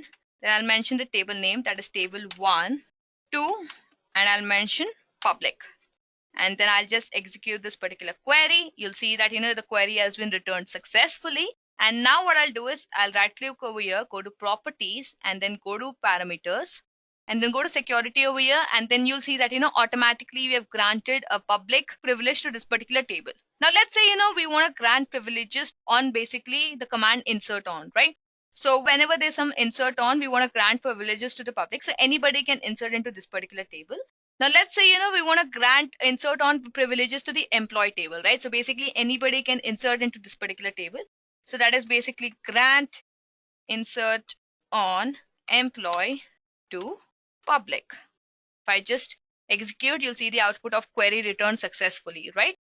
So now what I'll do is I'll just go to my employee table over here, go to properties, go to security, and you'll see public, and then you'll see privileges of A, right? Basically all. So that's how basically you can grant privileges, guys. Now you can also revoke back your privileges. Let's say, you want to revoke back the privilege that you just gave. So for that, you just have to use the statement revoke, right? So you'll type in revoke, insert on employee, and then instead of to, you'll mention from. So you'll mention revoke, insert on employee from public, right? So you'll just execute this particular query. And then we'll go to properties again over here, go to security, and then you'll see that, there's no more public privilege present over here. So guys, that's how basically you can control privileges and rights for your databases and tables. So guys, that was about data control language commands. Now moving forward, the next type of commands that we have is the transaction control language commands. So the transaction control language commands come into the picture when you want to make sure that, the transaction in the database is meeting all the standards. That is basically the asset properties. So asset properties are basically atomicity, consistency, isolation, and durability. So basically, if you want to make sure that, the database is making sure that the transaction properties are met, then you have to use this transaction control language commands. So to use transaction language control commands, what I'm going to do is I'm going to perform transaction on table 1, right? So let me just see what values are present in table 1. So let me just see. I forgot to mention from over here. So it's select star from table 1, and then you see 1, 3, right? Now what I'm going to do is I'm going to insert around values till 10. So let's insert all the other values. I'm just going to copy it from my doc over here. So since I have already 1 and 3 values present over here, what I'm going to do is I'm not going to insert these values. So I'll just remove these and then I'll just execute them, right? So you'll see that, data has been inserted into my table. Now let's begin a transaction. When I say begin a transaction, you have to use the syntax known as begin. So you'll type in begin, and then let's say, we want to delete all the values which have the ID greater than 5, right? So basically all the tuple values which have the ID greater than 5 have to be deleted. So for that, we're initializing a transaction, and then I'll mention delete from and table 1 where table 1 ID. So let me just check the column name. That's TBL1 ID is greater than 5. So I'll mention begin. So basically my transaction will begin, and then what I'll do is I'll delete. So let's just do that, right? So you can see that, the transaction is running on, and then we have deleted till 5. Now let's say, if I want to roll back is basically I don't want it to occur, right? So when I hit on rollback, you'll see that, automatically all the 10 values will come back, right? So if I just use the syntax of select star from table 1, you'll see the output of 1 to 10 again. So what you should understand from over here is basically that, the begin is basically used to begin the transaction, and the rollback is basically used to roll back from the previous transaction. So over here, what I've done is that I started the transaction and then I deleted the values greater than 5. So all the values got deleted. Now when I hit on rollback, what happened is that, the transaction got rolled back and automatically all the values got retrieved. So that's how basically you can do rollback. Now similarly, you can do commit, right? So what I can do now is I can type on commit over here, and then I can begin a transaction again, right? So once I begin a transaction again, and once I delete all the values greater than 5, and then when I hit on commit, you cannot roll back, right? So all the values will be deleted whose IDs will be greater than 5. So if I just execute this particular statement, you'll see that, you only have 1 to 5 values. Now, similarly, you can also abort the transaction using the statement abort. So guys, that was all about transaction language control commands. Now let's move forward with the next topic, that is how you can export and import data. Well guys, exporting and importing data is really simple. For example, let's say, I want to export and import data of the table 1 values, right? So what I'll do is I'll right click over here and then go to import export option. And then what I'll do is I'll mention the file name, right? So basically I'm exporting, and I'll search for, let's say, demo.csv, right? So now demo.csv is present in my E folder, right? I'll choose that, and then I'll click on create. Once I click on create, you'll see that, if I want to replace, well, I have a pre-existing file, so I'm just allowing it to replace. Well, you can do that, right? And then you'll click on OK. Once you click on OK, you'll automatically see that, the details have been copied, right? So what I'll do is I'll go over here, go to E folder mine, and go to demo.csv. So in the demo.csv, you can see that, we've got the data 1 to 5 because we just had one row column, that is 1 to 5. and we just deleted the other values. So that's how, guys, basically you can also export and import data. It's really simple in PG admin. Now finally coming to the final topic for today's session, that is the UUID data type.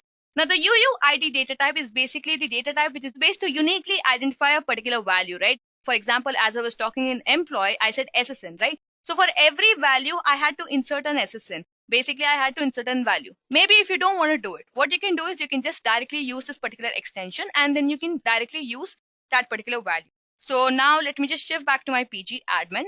Now let me close this particular part. Let me scroll back. And now let's say, we want to see first what are the available extensions, right? So I'll just type in select star from PG-available extensions. So I'll mention this and I'll click on execute. Once I click on execute, you'll see that, we have name, we have default value, we have installed version, and we have comment, right? So we have a lot of available extensions. But what I want to use is the UUID OSP, right? So if I scroll down more, you'll see this particular one, right? That is UUID OSP. That's what we want to use over here. So initially, if you do not have this extension, what you can do is you can just create this extension. So you'll type in create extension and mention if not exists, and then you'll mention UUID-OSP. So this has to be in single quotes, and then you'll just execute this. So let me just execute this by dragging this down. So it says it's not fine. Oh yes, it has to be in double quotes itself. That was my bad. So when you create extension if not exists UUID OSP, you see an output of create extension.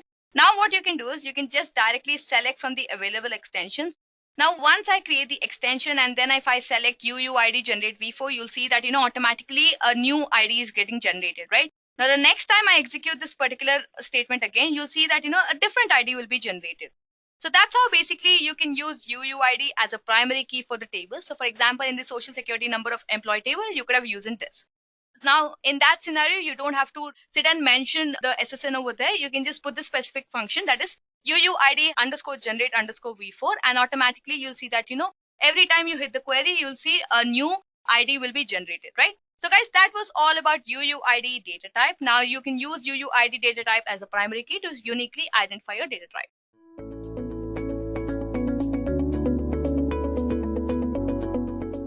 What is database management system and what are its different types?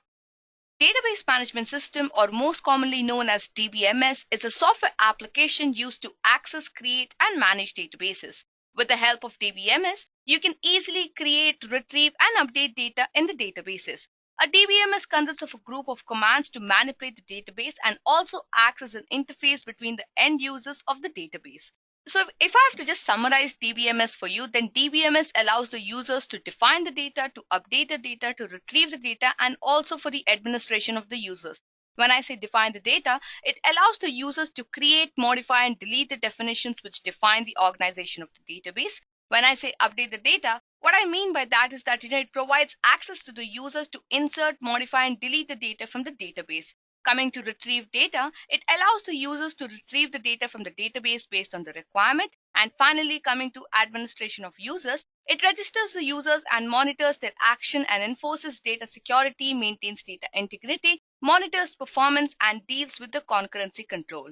So guys, that was about DBMS. Now there are mainly 4 types of DBMS, that is the hierarchical DBMS, the network DBMS, the relational DBMS, and the object-oriented DBMS. Talking about the hierarchical one, as the name suggests, this type of database management system showcases a style of predecessor and successor type of relationship. So you can consider it to be similar to a tree wherein the nodes of the tree represent the records and the branches of the tree represent the fields.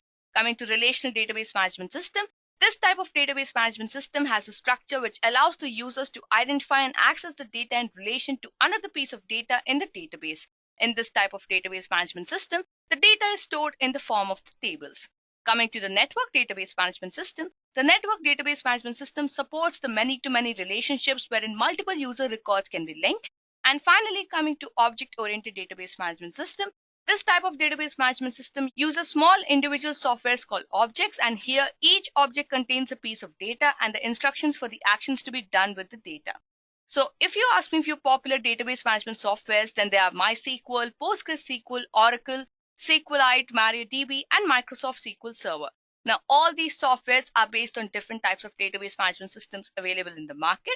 So it's completely based on the user's choice, or I would say your choice, on which type of database you want to work on and what type of DBMS would benefit you more.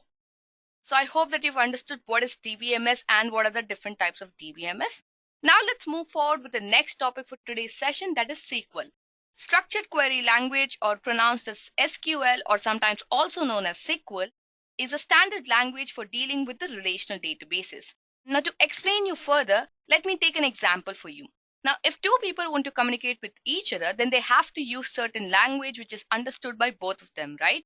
So if we consider these two people as one as the user and other as the database, then the language which is used to communicate between these two is nothing but the structured query language. So similarly, how a language has a grammar and various rules on how it could be used, even SQL has its own directives. SQL is effectively used to insert, search, update, delete, and modify the database records. And it doesn't mean that, SQL cannot do things beyond that. It can do things beyond that also. It can provide you integrity checking. It can also provide you with embedded DML, which is used for general purpose programming languages. It has various sets of commands to create different kinds of views, tables, and other networks to understand the database effectively, and many such more. So guys, this was about the basics of SQL and DBMS. If you want to learn more about SQL, then you can refer to our session on what is SQL, and I'm sure you'll get a better idea of what is SQL. But since this session is based on SQL Server, let's get into the main topic for today's session, that is, what is SQL Server. Now, Microsoft SQL Server is basically a relational database management system which supports the structured query language and comes with its own implementation of the SQL language, which is known as the Transact SQL or the T-SQL. So it basically has an integrated environment to handle SQL databases, which is nothing but the SQL Server Management Studio. Now, the key components of SQL Server are, as you can see on my screen. We have a database engine, and this component is basically used to handle storage, rapid transactions, processing, and securing the data. Coming to SQL Server Service, this service is used to start, stop, pause, and continue the instance of the Microsoft SQL Server. Moving on to the next component, which is the SQL Server Agent. The SQL Server Agent service plays the role of the task scheduler and is triggered by any event or as per the requirement. Coming to SQL Server Browser, this service is used to connect the incoming request to the desired SQL Server instance. Coming to SQL Server Full Text Search, this is used to let the user run full text queries against the character data in SQL tables. Coming to SQL Server VSS Writer, this particular service allows backups and restoration of data files when the SQL Server does not run. Moving on to the next component, that is SQL Server Analysis Services, that is SSAS. This service is used to provide data analysis, data mining, and machine learning capabilities. The SQL Server is also integrated with Python and R for advanced data analytics. Coming to SQL Server Reporting Services, which is SSRS, as the name suggests, this service is used to provide features and decision-making capabilities, including integration with Hadoop. Finally, coming to the last component, that is SQL Server Integration Services, that is SSIS. This service is used to perform the ETL operations for different types of data from multiple sources of the data. So I hope that you have understood what is SQL Server. Now let's move forward with the next topic for today's session, that is features of the SQL Server. So the first one is user experience. So when I say user experience, what I mean by that is that, SQL Server can be used on various operating systems like Windows, Linux, and Docker. So you just have to develop once and deploy anywhere with their consistent experience from on-premise to cloud, right? Not only this, but they make sure that, you as a user get a consistent experience from on-premise to the cloud, and also provide easy to use tools and the connectors.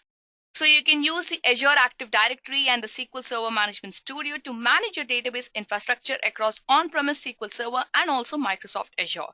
So isn't that great, guys? Now moving on to the next feature is availability. So when I say availability, again, what I mean by that is that, SQL Server makes sure that, it provides high availability and disaster recovery. So with this, you can gain mission critical uptime, fast failover, easy to set up, and load balancing of the readable secondaries with the enhanced SQL Server versions. So you can get unified solutions for high availability and disaster recovery on Linux and Windows.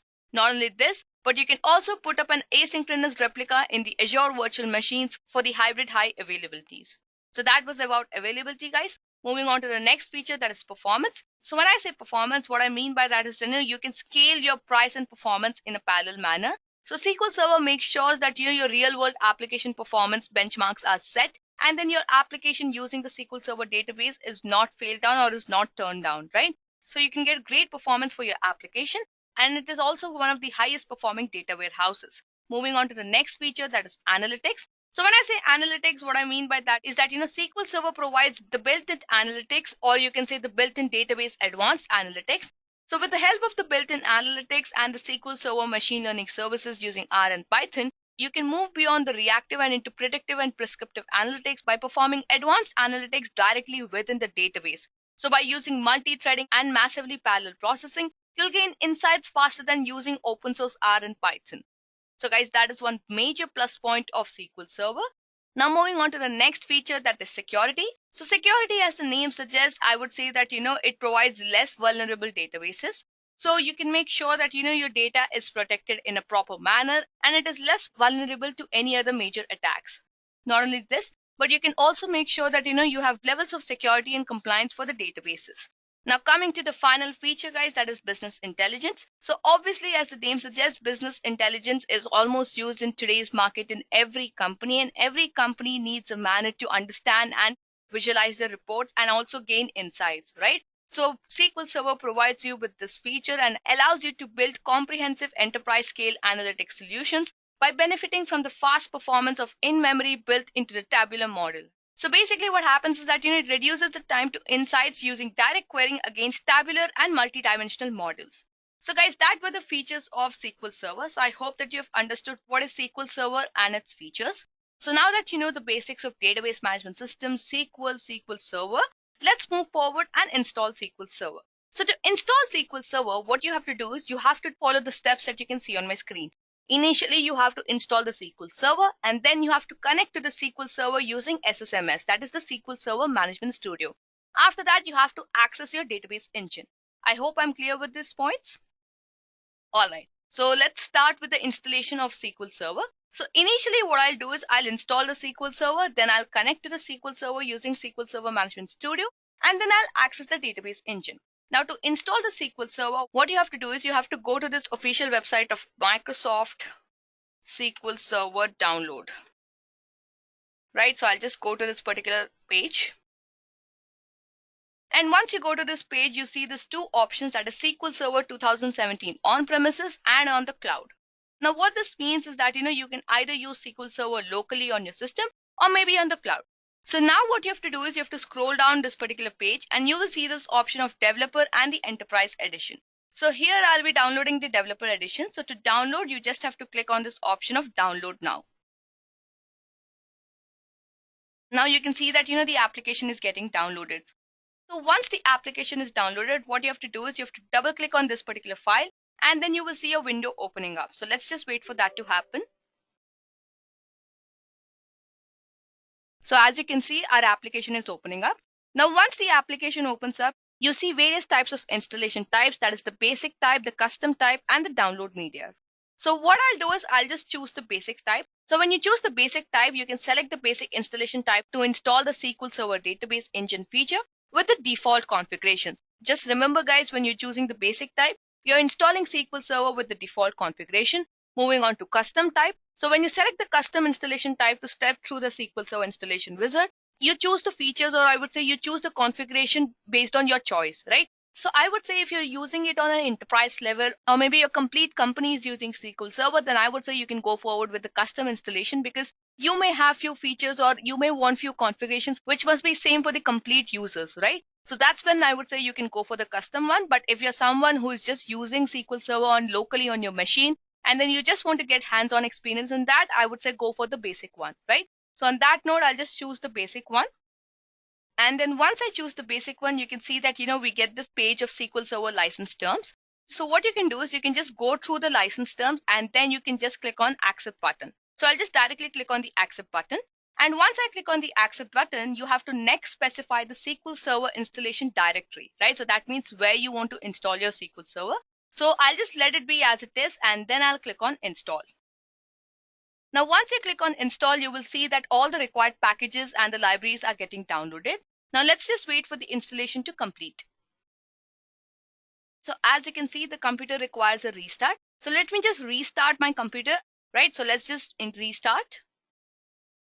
Now, once the installation has completed, what you next have to do is you have to go to this customize option below to basically configure your SQL Server database, right? So I'll just click on this customize option. Now, once you click on the customize option, this is a screen that you'll see. So over here, what you just have to do is you just have to click on next. And once you click on next, you'll basically see that the files are getting installed, right? So let's just wait for that to happen. And then you keep clicking on next. I'll tell you when you have to configure for something.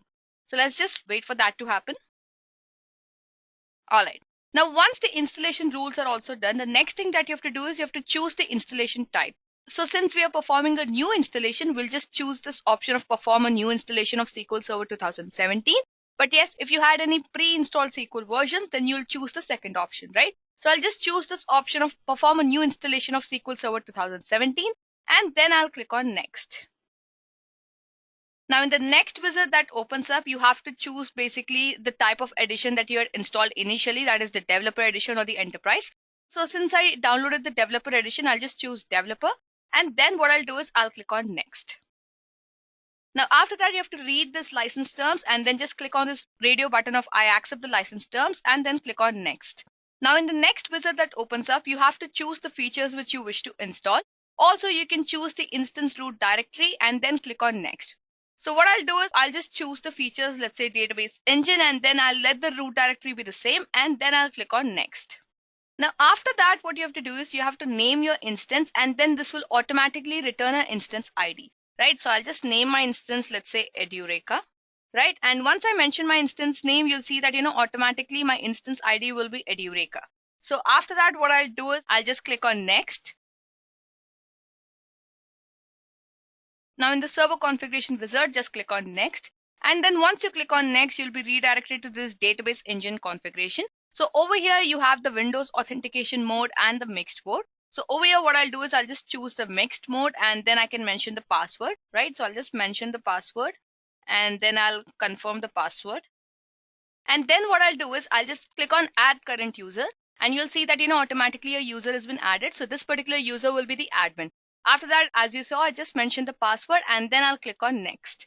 Now, once we click on next, you can see the summary of the installation, like what are the properties or the features which will be installed. So you can just go through that and then what you can do is you can just directly click on install. So I'll just click on install over here. And now let's just wait for the installation to complete.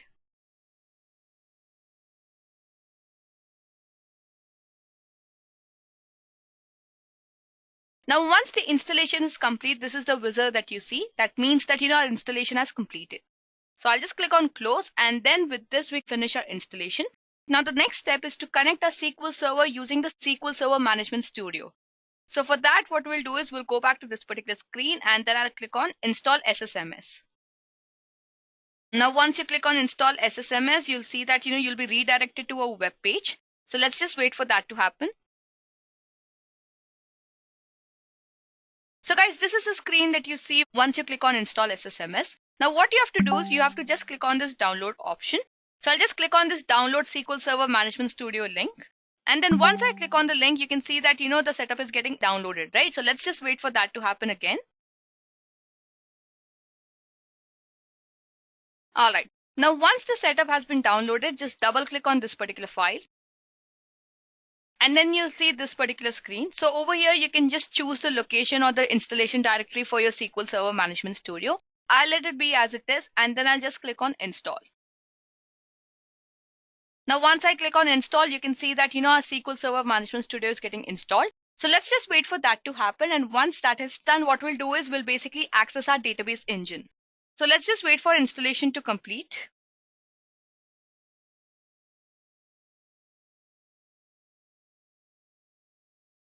Now, once the installation is completed, you see that, restart is required in order to do the complete setup. Now, once the SQL Server Management Studio is installed, you just have to open your SQL Server Management Studio from the Windows Explorer. So over here, you can just type in SQL Server and then you'll see this icon. So you just click on open, and once you click on open, this is basically what you see. Now over here, what you have to do is you have to choose your server name. So you can just go for browse for more and just choose server name. And let's say we choose our desktop ID /Edureka, right? That is because that is the one that we chose. So we gave our instance ID to be Edureka, if you remember. So I'll choose that and I'll click on OK. and then I'll click on connect. Now once you log in, guys, this is the screen that you see. Now the next thing that you have to do is you have to basically start your query editor, right? So before we get into the query editor and start using the commands, let's understand how does the SQL Server architecture look like. So the SQL Server architecture mainly has few components that you can see on my screen. So it has the server, it has the relational engine, the command parser, the optimizer, the query executor, and the storage engine. Coming to the server first, this is where the SQL services are installed and the database resides. Moving on to relational engine, this contains the query parser, optimizer, and the executor, and the execution happens in the relational engine. Moving on to command parser, well, this checks the syntax of the query and converts the query to the machine language. Moving forward with optimizer, this prepares the execution plan as the output by taking statistics query and the algebra tree as input. Moving forward with the next component, that is query executor. Well, this is the place where queries get executed step by step, and the storage engine is responsible for storage and retrieval of data on the storage system, manipulation of data, managing and locking transactions. So you have a transaction log, and then you have a data file. You also have a storage engine which has the transaction manager, the access methods, and the buffer manager. After that, we have the relational engine. Well, the relational engine has the optimizer and the command parser, and the command parser is connected to the query tree. And similarly, we also have the query executor, which executes the query, and the optimizer optimizes the query. Finally, we also have a protocol layer which has the SNI, and then this is connected to the SQL Server network interface. Well, guys, this was about the SQL Server architecture on a high level. By now, I hope that you've understood and got a good understanding of the SQL Server. Now let's move forward and get into the SQL command categories, where there are mainly 4 command categories that we're going to consider. That is the data definition language commands, the data manipulation language commands, the data control language commands, and the transaction control language commands. Coming to data definition language commands, well, this consists of the commands that can be used to define the database schema. Moving on to data manipulation language commands, well, this deals with the manipulation of the data present in the database. Coming to data control language commands, well, this deals with the rights and permissions and the controls of the database system. And finally, coming to transaction control language commands, and this consists of the commands which deal with the transaction of the database. So I hope that you've understood what are the SQL command categories. So before we move forward with the first command category, that is the data definition language command category, let me talk a little bit about the SQL Server data types. Well, there are various kinds of SQL Server data types present. So when I say data types, I mean what kind of data can be stored in your databases. So you can store exact numeric data types, the approximate numeric data types, the date and time values, the character strings, the Unicode character strings, the binary strings, and many other data types. So talking about the exact numeric data type, well, the exact numeric data type is used to basically store the numbers. So in this data type, you have other data types like the numeric, the tiny int, small int, big int, and so on. Moving on to approximate numerics, well, approximate numerics are used to store decimal or float value. So you have the float data type and the real data type. Coming to date and time, as the name suggests, this type of data type is used to store the date and time values in the database. So we have date, small date time 2, and so on. Moving on to character strings. Well, this particular data type is used to store the character strings like char, varchar, text, and so on. The Unicode character strings are used to store the nchar, varchar, and ntext. After that, coming to binary strings, as the name suggests, again are used to store the binary values. So we have binary, var binary, and image values in this particular data type. And in the other data type sections, we have data types like the cursor, the row version, hierarchy ID, unique identifier, and so on. Well, I would say once you get a hands-on practice on how to write queries and how to manipulate data in your database, you'll definitely understand which type of data type you need to use to define your columns. So I hope that you've understood. So on that note, let's start with the first language command category, that is the data definition language commands. So to demonstrate the data definition language commands, what I'm going to do is I'm going to write few queries and then I'm going to explain how you can use that. So now what I'll do is I'll just add a query pane. So to do that, what I'll do is I'll just go to this new query option, and then you'll see that automatically our query pane opens up. Let me just zoom in a little bit. So now that I've zoomed in, let's get started with the session. So initially what I'll do is I'll just create a database. So to create a database, you'll type in a command create database, and then you'll mention the database name, right? So let's say I mention the database name to be students. Now after that, you just have to select this particular statement and click on execute. Now once you click on execute, you clearly see that the commands have completed successfully. So our database has been created. If I just refresh this particular section and then I go to databases, you see that, we've got our students database, right? So now to perform any action in a database, you have to first use that database. So for that, you'll just type in use, and then you'll mention the database name to be students, right? And then what you'll do is you'll just execute again, right? And once you execute again, you'll see that, the commands have been successful. So that means whatever actions that you're going to perform is going to happen under this particular database. Now, after that, what you can simply do is you can just create a table, right? So to create a table, again, you just have to use this command of create table, right? So I'll just mention create table, and then you can mention the table's name. So let's say we just mention it to be students info, right? And then in brackets, what you have to do is you have to mention your column names and its data types. So the column names could be like student ID. Let's say it to be of int, right? Next, let's say student name. Let's say varchar of 8000. Similarly, we can have parent name, again of varchar, let's say 8000. After that, you can have phone number, let's say big int, because it's going to have a large value. After that, we can have address of a student, right? So I'll just mention address of a student, again varchar. Then I'll mention city, let's say varchar of 8000. Then I'll mention country, again of varchar of 8000. After that, you can just close this, and then once you do, you can just execute this particular statement. So after the statement is executed, what you can do is you can just refresh this particular section. Go to databases, go to students, and in students, you'll see that, if you go under the tables section, we find a table of students info. So that's how, guys, basically you can create a table also. Now, for example, let's say you want to drop a table. Now, dropping a table is also similar. You just have to use the command drop table, and then you mention the table's name. So that it is students info, right? So I'll just mention students info, right? And then what I'll do is I'll just execute. Once I execute, and then if I refresh, you'll see that, our table is gone. So let's just wait for it to happen. If I go to table section, you see that there is no table present. So that's how basically you can create a table and drop a table. Now, similarly, you can also drop a database also. So to drop a database, what you have to simply do is you just mention drop database, and then you mention the database name, which was students. So I'll just execute, and then once I execute, you see an error that, we cannot drop the database because it's in current use, right? So what you can do is you can just create another database, let's say students 1, and then we use students 1. And then you can go back and drop this database of students, right? So once you drop this database of students, you'll see that, a new database has been created, that is students 1, and the students database has gone, right? So let's just wait for that to happen, right? So as you can see, we just have one database, that is students 1, right? So that's how, guys, basically you can drop and create the databases and the tables. Now, the next command that you need to know in the DDL commands is the alter command. But before we start with the alter command, what I'll just do is I'll just use this particular database, and then I'll just create back this table again, right? And then what I'll do is I'll just write the alter command. So for example, let's say you want to add a column of blood, right? So what you'll do is you'll just mention alter table, then you'll mention the table's name, that is students info, and then you'll mention add blood group. So that is basically a column name that we want to add. And then we'll mention varchar of 8000, right? And then I'll click on execute. Once I click on execute and go to tables, and then once we go to this particular table and go to columns on the left hand side, you clearly see that our blood group column has been added. Similarly, you can drop the same column also. So what you'll do is you'll just copy paste this, right?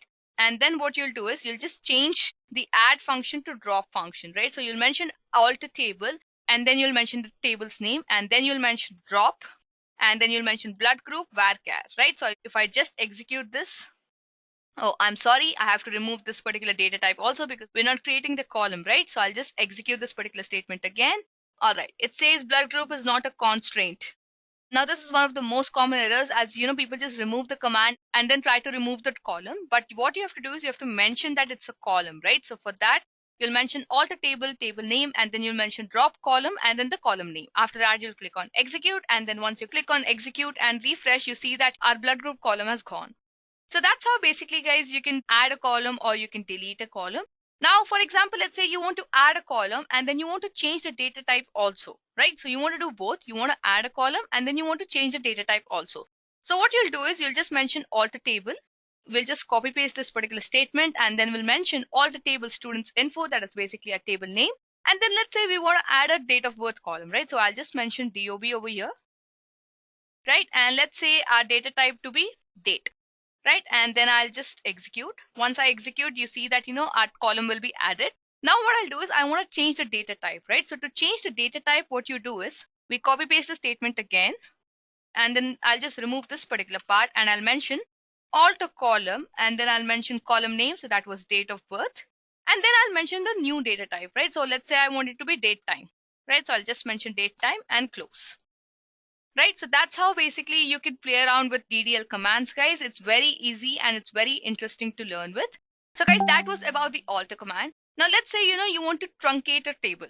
So when I say truncate the table, what I mean by that is that, you want to delete the information present in the table, but the table itself is not deleted. But before that, let's just include some information into the table. So to include information, you have to mention insert into, and then you'll mention table's name, right? So that's students info, right? And then you'll mention values, and then let's say I mention few values, right? So I'll just execute this particular statement.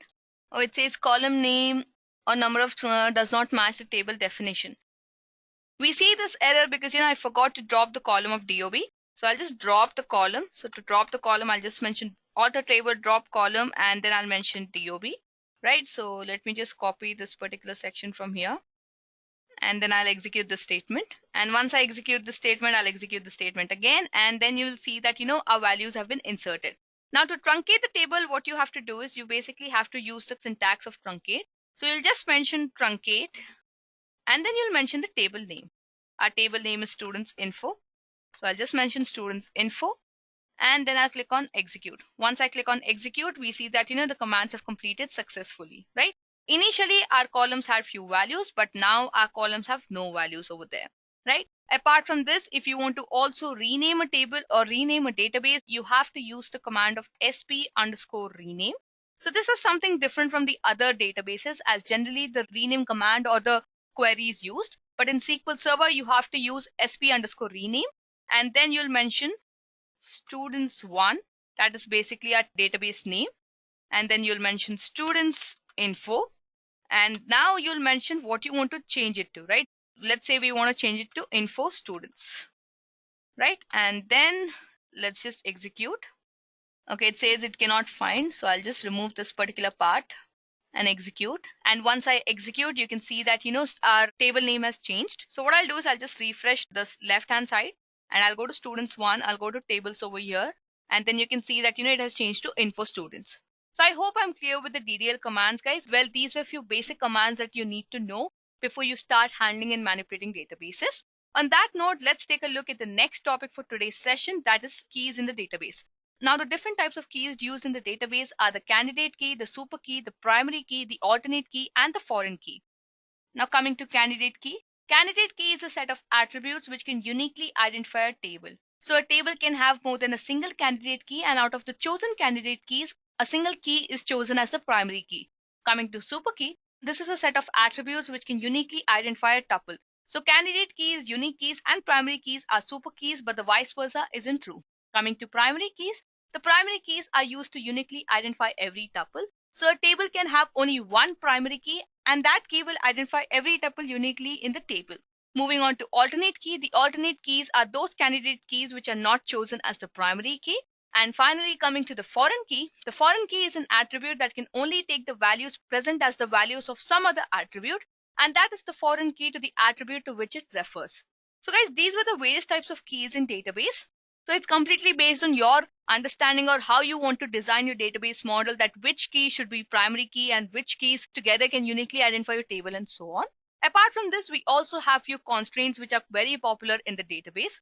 So next in the session, let's take a look at the popular constraints available in the database. So the constraints used in the database are not null, unique, check, default, and index. So talk about not null first. The not null constraint ensures that a column cannot have a null value. Right, so that is very simple, as the name suggests. It ensures that a column cannot have any null value. So if you just assign the constraint of not null to any particular column, then automatically you have to mention a value into that particular column to enter that particular tuple into the database.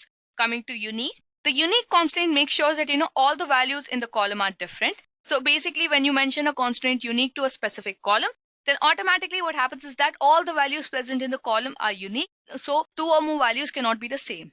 Coming to check constraint, this constraint ensures that all the values in a column satisfy a specific condition. So whenever you mention the check constraint, you'll mention a condition, and all the values which satisfy the condition can be present in that particular column. Any value which doesn't satisfy the condition cannot be present in that particular column. Moving on to default. Well, this constraint consists of a set of default values of a column where no values is specified, right? For example, let's say while entering values in a column, you forget to mention a few, but yes, while creating the table or maybe while adding a constraint, you add the constraint of default for that particular table, let's say 10. So all the places where you do not mention any value, 10 will be automatically added to that particular places. And finally, coming to the last type of constraint, that is index. This constraint is used to create and retrieve data from the database very quickly, right? If you want to create and retrieve data from the database very quickly, then you have to use the index constraints. So now that I've explained you keys and constraints in database, let me just switch back to my SQL Server Management Studio. And then what I'll do is I'll just execute few commands or queries based on this particular section. So let's get started. So what I'll do is I'll just copy this particular section from over here, right? And then let's say I just add a segment so that it's clear to us. And then I'll copy paste over here. And now let's say we want to use the not null constraint. So for example, let's say we want to make sure that the student name and the address of the student is definitely present, or maybe when the user is entering values, it's mandate for the user to enter the student name and the address of student, right? So then what we'll do is we'll just mention not null constraint over here, right? And again, I'll just mention not null constraint over here, right? And then what I'll do is I'll just create this particular table. Right now, once this table is created, what I'll do is I'll just copy paste this insert statement from over here. I'll paste this, and let's say I just remove the address part, right? So I'll just remove this particular section, and then I'll mention null, and then I'll click on execute. When I click on execute, you can clearly see the error that cannot insert the value null into the column, because the column does not allow null. That is because we've given the not null constraint to the address column, right? So that's how basically you can use the not null on create table. Now similarly, if you want to use not null on the alter table, what you basically have to do is you just have to mention the alter table statement, and then at the end you have to mention not null. For example, let's say I want to mention alter table students info, right? And then I'll mention, let's say, alter column, and then I'll mention phone number, right? And let's say I mention int not null, right? And then I'll just click on execute. And once I click on execute, you can see that the command has been successful. So whatever happens, you cannot mention the null values in the phone number column.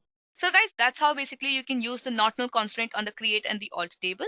Now let's move forward with the next constraint, that was the unique constraint. Also, while working on the unique constraint, let's just check how to add the primary key. So what I'll do is I'll just drop this particular table. So I'll just mention drop table students info, right? I'll just execute, right? And then what I'll do is I'll just copy paste this section, paste it over here. So what I'll do is I'll just mention the unique constraint over here, and then what I'll do is I'll mention primary key, and in brackets I'll mention student ID, right? After that, I'll just click on execute. And once I click on execute, you can see that the student ID will be unique. So every ID will be unique, and since every ID will be unique, it will uniquely identify every tuple. So that could be the primary key. So that's how basically you can add the unique constraint for a single column. Now let's say you want to add unique constraint for multiple columns, right? So similarly, what I'll do is I'll just drop this table again. I'll copy paste this section, paste it over here, remove the student ID, and remove unique constraint from over here. And then what I'll do is I'll just mention constraint, right? And then I'll mention the constraint name that I want to give. So it could be UC, let's say students info, and then I'll mention unique, and in the brackets I'll mention student ID, and let's say we want the phone number also to be unique, right? So we'll mention a phone number, right? And then what I'll do is I'll just execute again. So once I execute again, you can clearly see that our table has been created. So if I just refresh on the left hand side, right, and then what I'll do is I'll just go to the constraints part over here, Or you can go see that, if I go to the column section over here, you can see that our constraints are clearly visible on the left hand side over here. Also, if I go to the key section, you can see that, our students info constraint, which I just mentioned over here, is clearly present over here.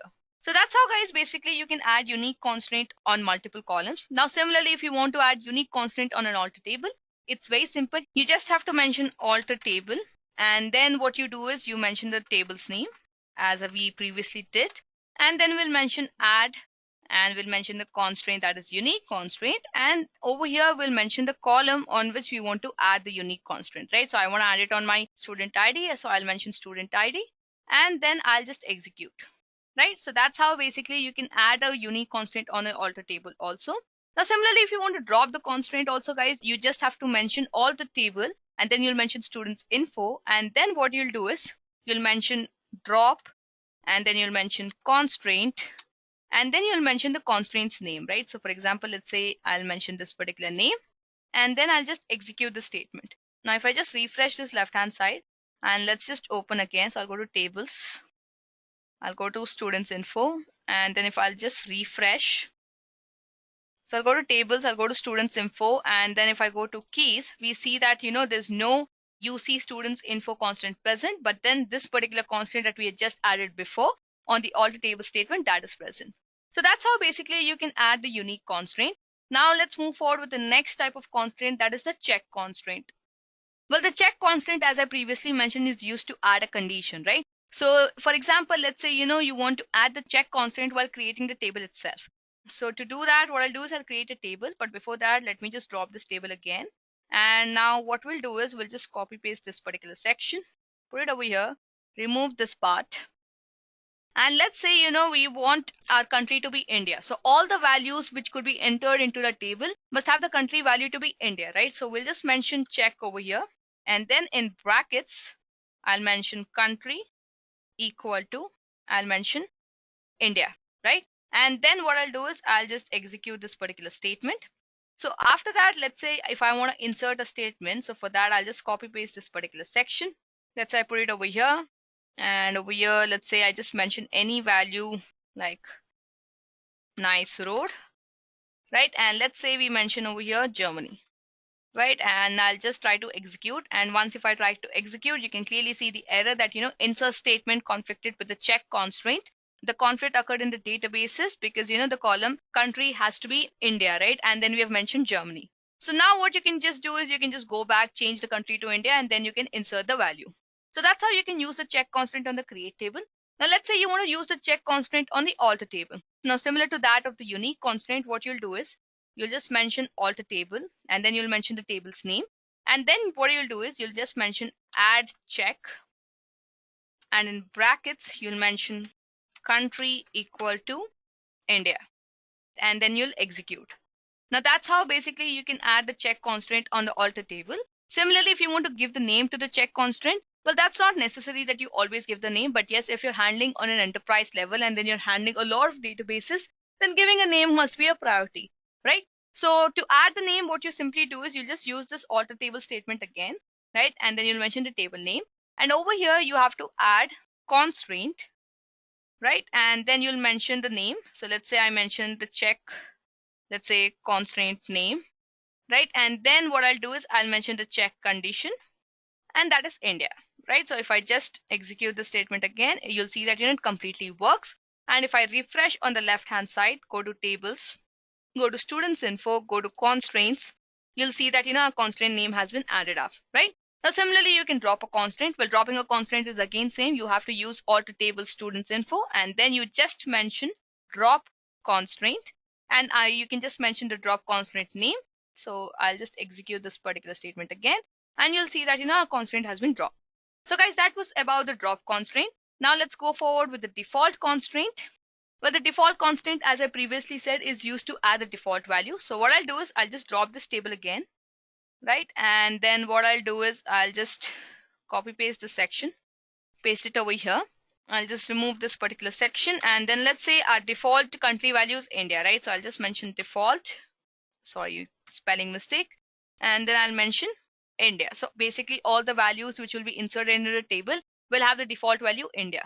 So whenever there is no value that you enter, for example, let's say you are entering 10 values and out of 10, 5 you have entered as Germany and 5 you have not entered any of them, then all those other 5 will get the value as India, right? So I'll just execute this particular statement, and then what you can just do is you can just check with the insert statement. So now similarly, if you want to add the default constraint with the alter table, you just have to again use alter table students info, and then what you'll do is you'll just mention add constraint, and let's say you give the constraint name to be, let's say, default, let's say, country, right? And then you'll mention the condition that is default, which will be India, and then you'll mention the column name, which is country, and then I'll click on execute. All right, it says that the column is already born. I'm sorry. So what we'll do is we'll add, let's say, city, and we'll just change it to city over here, and let's say we change it to HYD, right? And then I'll execute again. Once I execute, you can see that it's clearly working. Now to drop the default constraint also, it's very simple. You'll right click over here and just choose delete, and then once you choose delete, you can just choose the object name and click on OK. Right? So once you click on OK, you'll automatically see that your default constraint has been dropped. Now one more way to drop the default constraint is by using the alter table. You just have to mention alter table students info and then mention drop constraint, and then you'll just execute this particular statement, right?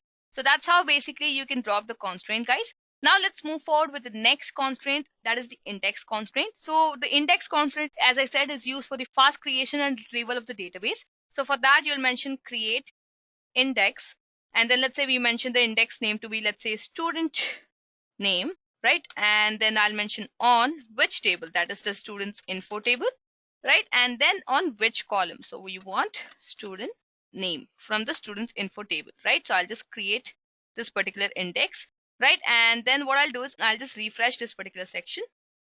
And over here, what I can do is I can go and check on my left hand side. Now, if you want to delete your index constraint, what you'll do is drop index, and then you'll mention the index name. So I'll just mention index name, and then I'll click on execute. It says that we must specify the table name and the index name.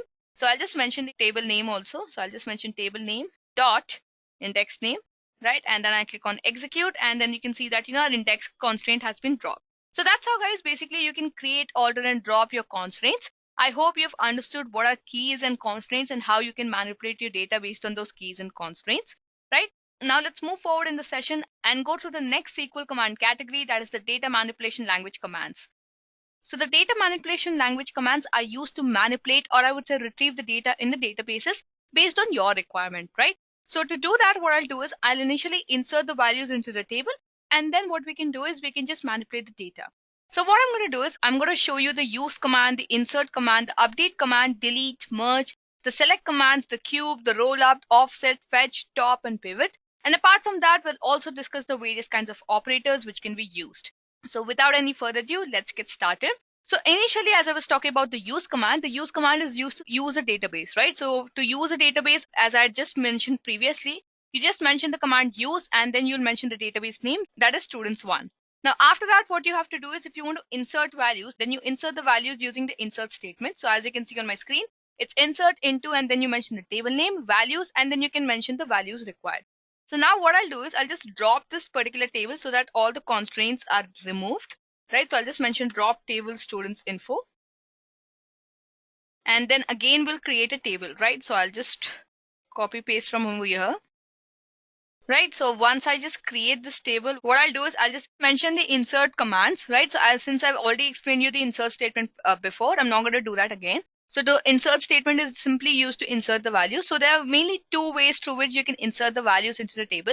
Either you mention the column names and then you mention the column values, else you can just mention the column values, right? So I'll mention insert into students info, and these are the column names, and then these are the specific values. Similarly, if we mention insert into values, and then we can mention all the values which need to be inserted into the table, right? So I'll select all of them and then I'll execute. And once I execute, you can see that, the table has values. So to check whether the values are inserted or not, what you can simply do is you can just type in select star from, let's say, students info, right? So we'll mention students info, and then I'll execute. And once I execute, you can see that, all our values have been inserted.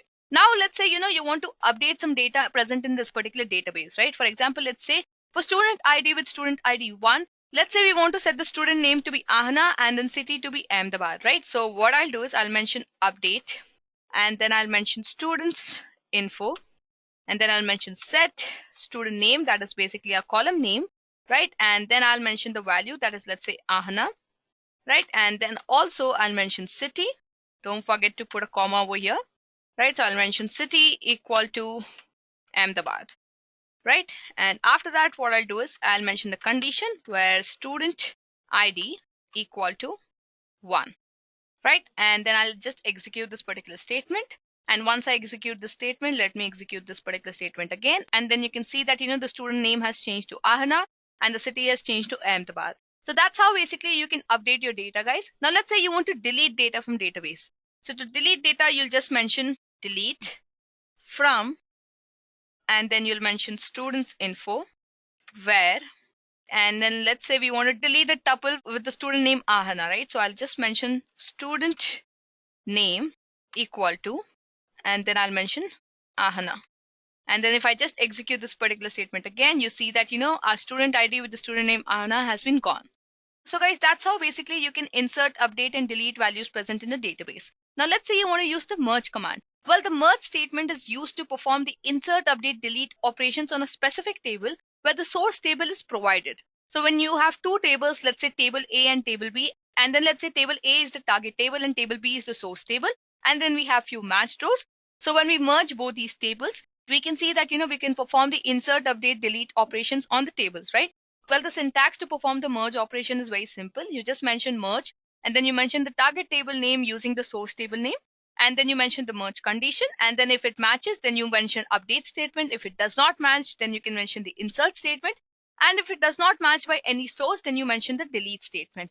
So to understand the merge statement, let's just say we create two more tables, right? So what I'll do is I'll just create table, let's say sample source table, and let's say the columns to be student ID of in type, right? And then I'll mention student name of, let's say varchar 8000 again, right? And then we'll mention the marks column of in type. Now similarly, I'll just create the target table also. So before executing, I'll just change the name to target, right? So I'll just mention sample target table, and then I'll just execute both these statements. Right now, after that, what I'll do is I'll just insert few values into the source table and the target table. So I'll just mention insert into, and then we'll mention sample source table, and then let's say we mention values, and over here we mention, let's say first person with name Vihan, and let's say the marks to be 87. Similarly, let's just mention two more records, right? So I'll just copy paste, right? I'll just change this to 2, 3. Let me change the names and the marks. Now similarly, I'll just insert it to the target table also. So I'll just change the table name to be sample target table. So I'll copy paste from over here. And then I'll let the first record be the same. Let's say 1 Vihan and 87. And let's say we change it to 67. And 3 Saurabh. And let's say we change it to 55. Now what I'm going to do is I'm going to merge both these tables. That means I'm going to merge the sample target table, and then I'm going to merge it by using the sample source table, right? So for that, I'll mention the statement merge sample target table, and then I'll mention target, using, and then we'll mention the source table. So it will be sample source table, and then I'll mention source on, and in brackets I'll mention target dot, let's say we match it to student ID, that is basically a condition, must match our source student ID, right? So we'll mention source dot student ID. So when it matches, what we want to do is when matched and target dot student, let's say name is same as source dot student name, right? Or target dot we want marks is same as, let's say source dot marks, right? Then we want it to update set. We want to update target dot student name equal to, oh, I'm sorry, the target spelling is wrong. Source dot student name, right? Comma. We also want to match the marks, right? Target dot marks equal to source dot marks when not matched by target. Then we want to insert, right? So we'll mention insert, and in brackets we'll mention student ID, comma, student name marks, right? And we'll mention values. We'll mention source dot student ID, similarly source dot student name, and source dot marks, right? And after that, when it doesn't match, right? So what we want to do is, when not matched, we want to delete, right? So we'll just mention by source, then delete, right? So I hope that you've understood, right? So what I'll do is I'll initially insert the values into the sample source table and the target table, right? And then what I'll do is I'll just show you what are the values present. So I'll just mention select star from sample table, that is our sample source table. So you can see that, we have 3 tuples, that is with Vihan, Mansa and Ane having 87, 92 and 74. And then when we have the sample target table, we have again 3 tuples with Vihan, Mansa and Saurabh having 87, 67 and 55 marks. So now what I'll do is I'll just include this merge statement, spelling mistake, right? So I'll just mention when not matched, and then I'll just execute. So when I execute this particular statement, you see that, 2 rows have been affected, and then we see completion time, right? So if we just again click on sample target table, we see that, we have our target table now having Vihan as 87, Mansa as 92, and Ane as 74. Initially, our target table had Vihan as 87, Mansa as 67, and Saurabh as 55, right? So that means our values have changed and our values have come from the source table. So that's how, guys, basically you can merge 2 or more tables. Well, that was about merging column, guys.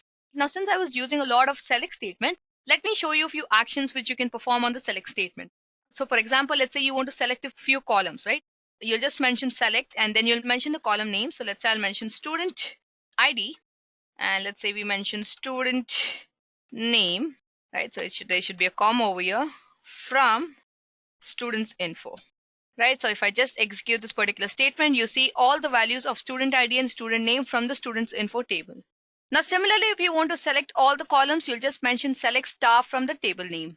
So that's how you can use the select statement. Now let's say you want to select the top 3 records from the table. So you'll just mention select top 3 star, and then you'll mention the table name. So that will be, let's say, students info.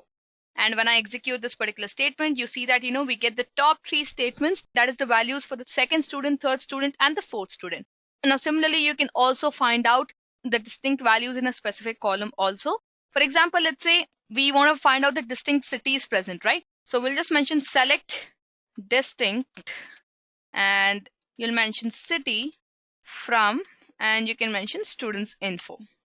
Right, and then let's execute. If I execute, you can see that, we have Mumbai, Bangalore, Delhi, Kolkata as the distinct cities present. Now moving forward, let's say you want to use the order by, group by, and the having clauses in the select statement. Well, to do that, it's really simple, guys. You just have to use those clauses. For example, let's say you want to select all the students from the students info table sorted by the, let's say, parent name. So for that, we'll mention select star from students info, and then we'll mention order by parent name, right? And over here, if you do not mention anything, it will be ascending order by default.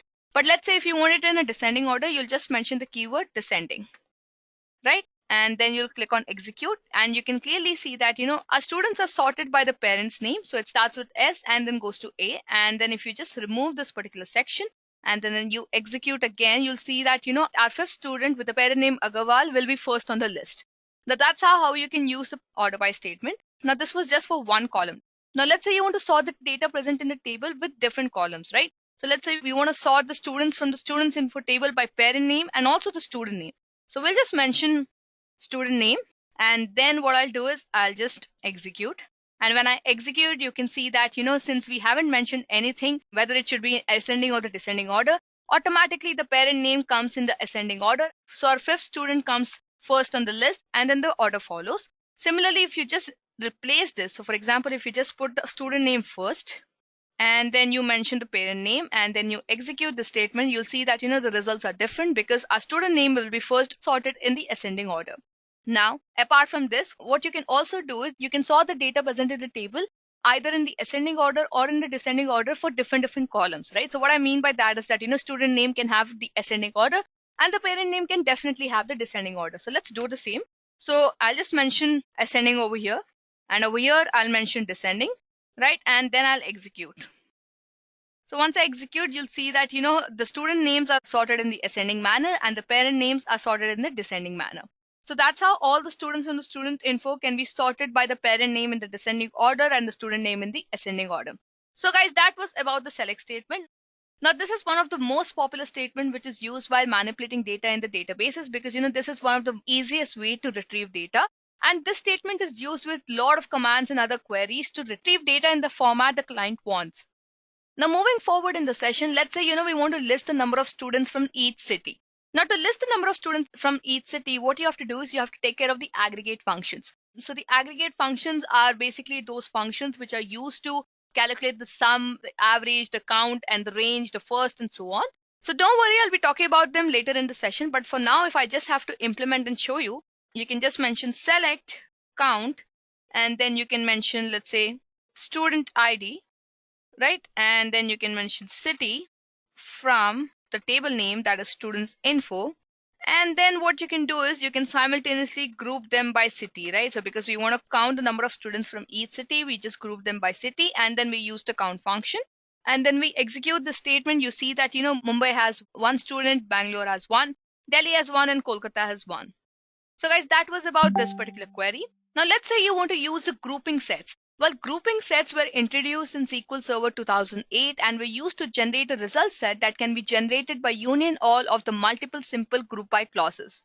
So the syntax is also very simple, guys. You just have to mention select and then you mention the column names. From the table name, group by, and then grouping sets, and in the brackets, you mention all those column names which have to come under the grouping sets. So for example, let's say I'll just modify this particular query, right? So I'll just mention select and then I'll remove the count function. Let's say I mention select student ID and let's say I also mention student name, right? And then I count the number of cities from the students info table and then I group by and then I again use the grouping sets. So I'll mention grouping sets and in brackets what I'll do is I'll mention the grouping sets, right? So for example, let our first set be student ID, student name, right? So let me just press on enter so that's clear. And also let's say we have city. Now let's say in the other set we just have student ID, right? And in the next one I just have student name, right? So I'll just put in the bracket.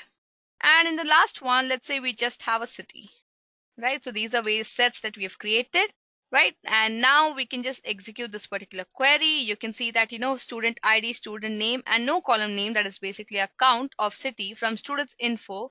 And then it's grouped by basically these four sets, that is student ID, student name, city in one set, student ID in the second set, the student name in the third set, and the city in the fourth set.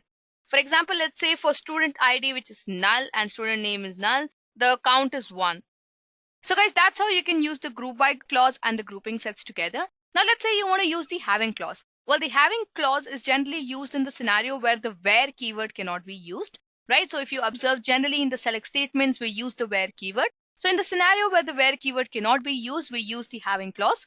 So let's say, if you want to use the having clause, let's say we want to count the number of students from a specific city and let's say, their count should be 1 and should be ordered by, let's say, student ID with descending order, right? So what we can do is we'll do select count and then I'll mention student ID, comma city, and then I'll mention from obviously the table name, right? Students info, and then I'll mention group by city, having count, and then over here I'll mention student ID again equal to 1.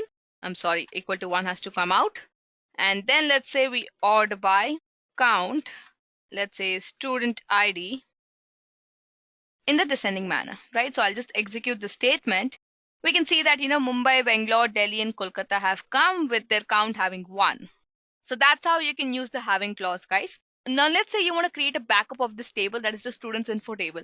So to do that, what you'll do is you'll just mention select star into, and you'll mention the backup table's name. So let's say we mention students backup from, and then I'll mention the table name, that is students info, right? And then I'll just execute, and then you'll see that, automatically the backup has been created. Now this is where we just included all the columns and the tuples from the students info table to the students backup table. Now let's say you just want to select only few columns from the students info table. Well, to do that, what you'll do is you'll just mention few columns, that is select, and then you'll mention A, B, C column from the table. Apart from this, you can also mention conditions also. For example, let's say you want to retrieve only those students who are from the city Pune. So you'll just mention whatever column values that you want to retrieve, like select student ID, student name, and so on into the table, that is the table name, from students info, where the city will be Pune. So for your better understanding, let's just write that. So select star into, let's say we mention Pune students from students info, where city is equal to Pune, right? And then I'll just execute. So if I just execute this particular statement, you'll see that, we have no values present because there was no student with the city Pune. So now what you can do is you can just go back and change the city name, and then maybe drop the table and create the table again. So that's how you can play around with the select statement, guys. Now let's move forward with the next DML command, that is the 𝐶𝐝 command. Well, I would say that, the 𝐶𝐝 is an extension of the group by clause. So it basically allows you to generate the subtotals for all the combinations of the grouping columns specified in the group by clause. So for example, let's say, you want to use the 𝐶𝐝 statement.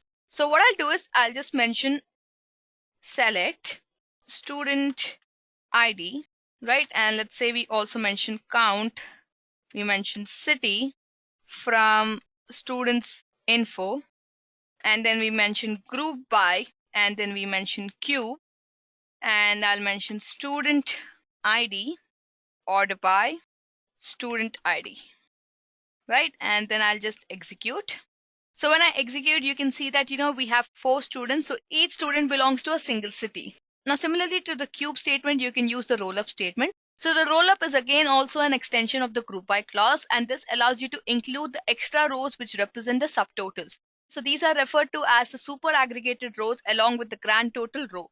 So similarly to that of the 𝐶𝐝 clause, I'll just mention for the rollup clause. So I'll mention select student ID, count city from students info, group by, and then over here I'll mention rollup, and then I'll just remove this order by statement, right? So you can just click on execute, and then you'll see that, the null equal to 4 will come at the bottom of the table. So when you executed the 𝐶𝐝 statement, what you observe was that, the super aggregated value, that was basically the subtotal, came in the first row. But when you execute the rollup statement, you see that, it comes in the last row. So that was about the 𝐶𝐝 and the rollup, guys. Now moving on to the next DML command, that is the offset clause. The offset clause is used with the select and order by statement to retrieve a range of records. It must be used with the order by clause since it cannot be used on its own. Also, the range that you mention must be equal or greater than 0, right? So if you mention a negative value, then it shows an error.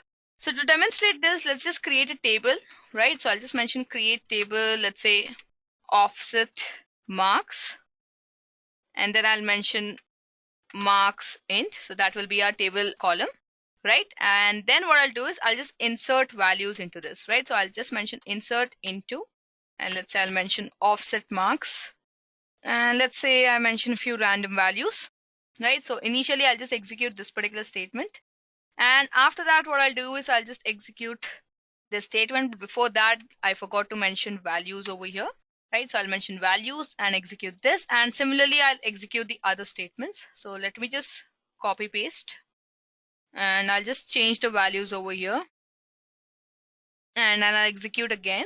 Now after that, what I'll do is I'll use the offset statement. So I'll just mention select star from, I'll mention the table name, that is offset marks, order by marks, and then we want to mention offset 1 row. So that means our first value, which had 61. So when we use this order by marks, we see the table values to be sorted on 61, 62, 64, 65, and 65. And after that, when we say offset 1 marks, the first tuple will be deleted. So that is the reason we get only 62, 64, 65, and 65.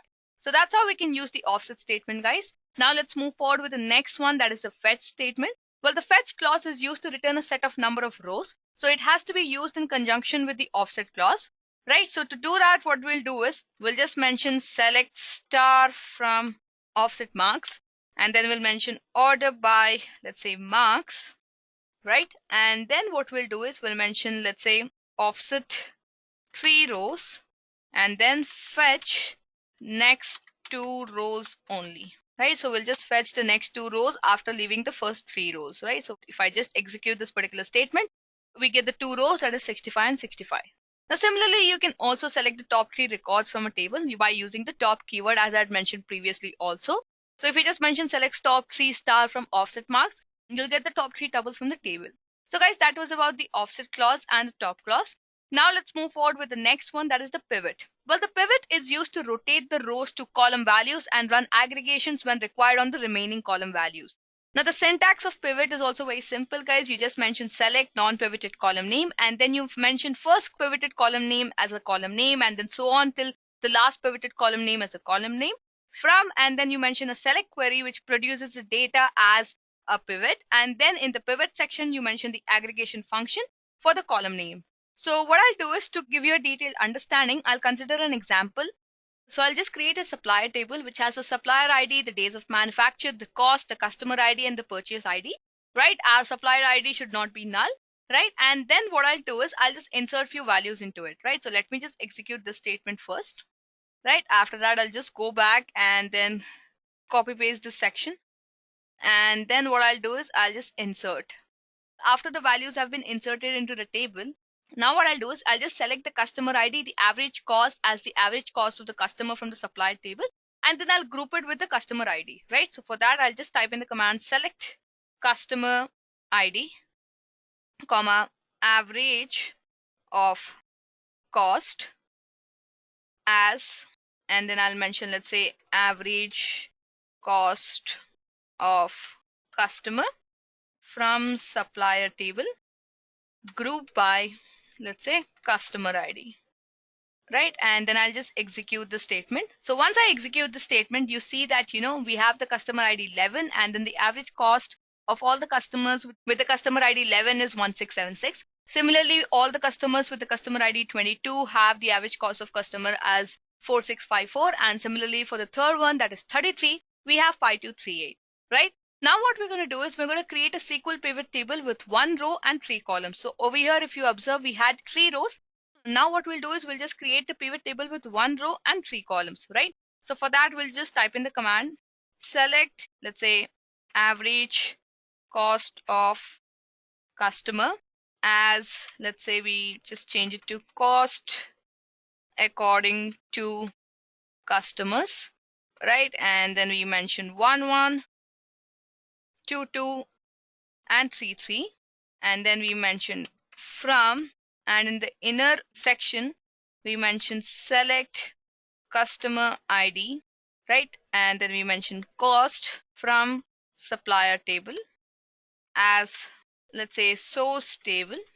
And then what we'll mention is we'll mention pivot, and in brackets, we'll mention average cost for customer ID, and in brackets we'll mention 1, 2, 2, 3, 3 as pivot table, right? So I'll just mention pivot table, right? And then I'll just close, right? So I've just mentioned select average cost of customer as customer according to the customers, 1, 2, 2, 3, 3. So we have 1 row and 3 columns. We want to select customer ID and cost from the supplier table as source table, and then continue, right? And so I'll just execute. So once I execute, you can see that, the average cost of customers has been named as customer according to the customers, and we have 1, 2, 2, 3, 3. So over here, if I just drag, you can see that, the average has been put over here. So basically in our previous table, which were rows, have now become the columns. So that's how, guys, you can create a SQL pivot table.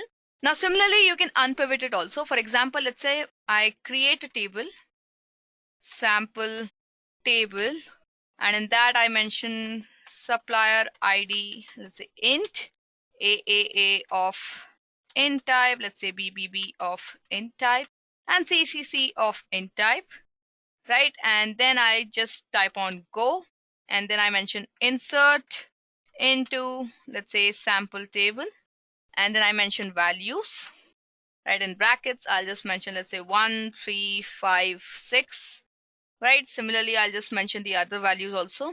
So let me just copy paste, right? And then I'll click on go. So I'll just execute the statement, right? And now what I'll do is I'll just show you the value. So I'll just mention select star from sample table, right? And I'll just execute this. Once I execute this, so you can see that, we have 3 rows and 4 columns, right? So we have the supplier ID, and then we have AA, BB, and CC. Now what we'll do is we'll unpivot it. So to unpivot it, what you have to do is you have to mention select, let's say, supplier ID. That is basically a column names, and then we'll mention customers, and let's say products from, and in brackets again I'll mention select supplier ID, and then I'll mention AAA, BBB, and CCC, and I'll mention from sample table, right? So I'll just give a space, give sample table, and then I'll mention unpivot, right? And over here I'll mention products for customers in, and in brackets again I'll just mention the values, that is AAA, BBB, and CCC as, let's say, example, right? And then I'll just put on go, right? And then I'll click on execute. Once I click on execute, you can see that, what we had as 4 columns and 3 rows has now been converted, right? So for every customer that is AAA, the products show 3. The values that we have entered previously are shown. For example, let's say AA, which had value 398, are now put into 3 different rows. Similarly goes for BBB and CCC. So that's how you can unpivot the table also, guys. Well, that was about a little bit section of the DML commands. Now, if you want to know in depth about SQL pivot and unpivot, I'll leave a blog link in the description box below, and you can refer to that. Well, guys, that was about this part of the section. Now let's move forward with the next part of the session, that is operators. Now, I would say operators is a very important part of the session because operators play a very important role to handle and manipulate data, or I would say different ways to retrieve the data, right? So the different operators present in the SQL Server are the arithmetic operators, the assignment operators, the bitwise operators, the comparison operators, the compound operators, the logical, the scope resolution operators, the set operators, the string concat, and the aggregate functions. So talking about the arithmetic operators first, well, the arithmetic operators have the addition, subtraction, multiplication, division, and the moduli sign, right? So you can just add, subtract, multiply, divide, or find the remainder. Coming to assignment, the assignment operators are used to assign a value to the variable. Coming to the bitwise operators, the bitwise operators are used to perform the bitwise and, or, and exclusive or operations. Moving on to the next operators, that is the comparison operators. Well, the comparison operators are the relational operators which are used to perform comparison operations like greater than, less than, equal to, greater than, equal to, not equal to, less than, equal to, and so on. Moving on to the compound operators. Well, the compound operators are used to perform the compound operations of addition, subtraction, multiplication, division, moduli, and function, or function, and the XOR function. Coming to logical operators, well, the logical operators are used to perform logical operations between the data. So these are generally used in the nested queries. So the different kinds of logical operators are, as you can see on my screen, like all, and, any, between, exists, in, like, not, or, and some, right? I'm not going to go into the depth of each one of them because, it's completely based on your understanding of how which operator will benefit you better. But I would say the more you practice, the more you will have an understanding about the different operators. Moving on to the next type of operator, that is the scope resolution operator. Well, this operator is used to define the scope. And after the scope resolution operators, we have the set operators. So in the set operators, we have the union operator, the intersect operator, and the minus operator. So the union operator is used to combine the rows from both the queries. So when you have a left query and right query and you perform union operator, and then you apply the union operator, then automatically you will see that, it will combine rows from both the queries. Coming on to the intersect operator, well, the intersect operator is used to keep the rows which are common in both the queries, right? So for example, there could be few common queries in both the left query and the right query. Then when you apply the intersect operator, only those queries will be taken into account. And finally, coming to the minus operator, the minus or the except operator is used to keep the rows from the left query which are not present in the right query, and the vice versa, right? So when you have two queries or the two tables, let's say left query and the right query, when you say A minus B, then it keeps all the rows from the left query which are not present in the right query.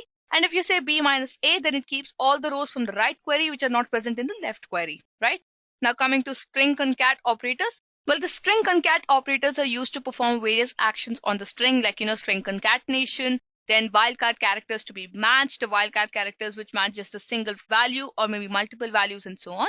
And finally, coming to aggregate functions, as I previously spoke about in the session, aggregate functions are used to find the sum, average, count, min, max, first and last values. So all of these operators are very simple to use, guys. For your better understanding, let me give you a few examples, but I would say the more you practice, the more will you benefit, right? For example, let's say you want to use the arithmetic operator additions. You can just mention select 40 plus, let's say 60, and then you can just execute.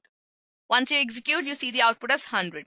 Similarly, for example, let's say you want to use the comparison operators, let's say greater than equal to, right? So for that, you'll mention select star from, let's say we choose the table offset marks, where marks is greater than or equal to, and then you mention, let's say 62. And after that, you'll just execute. So you can see that, you will get all those tuples which have marks which are greater than or equal to 62.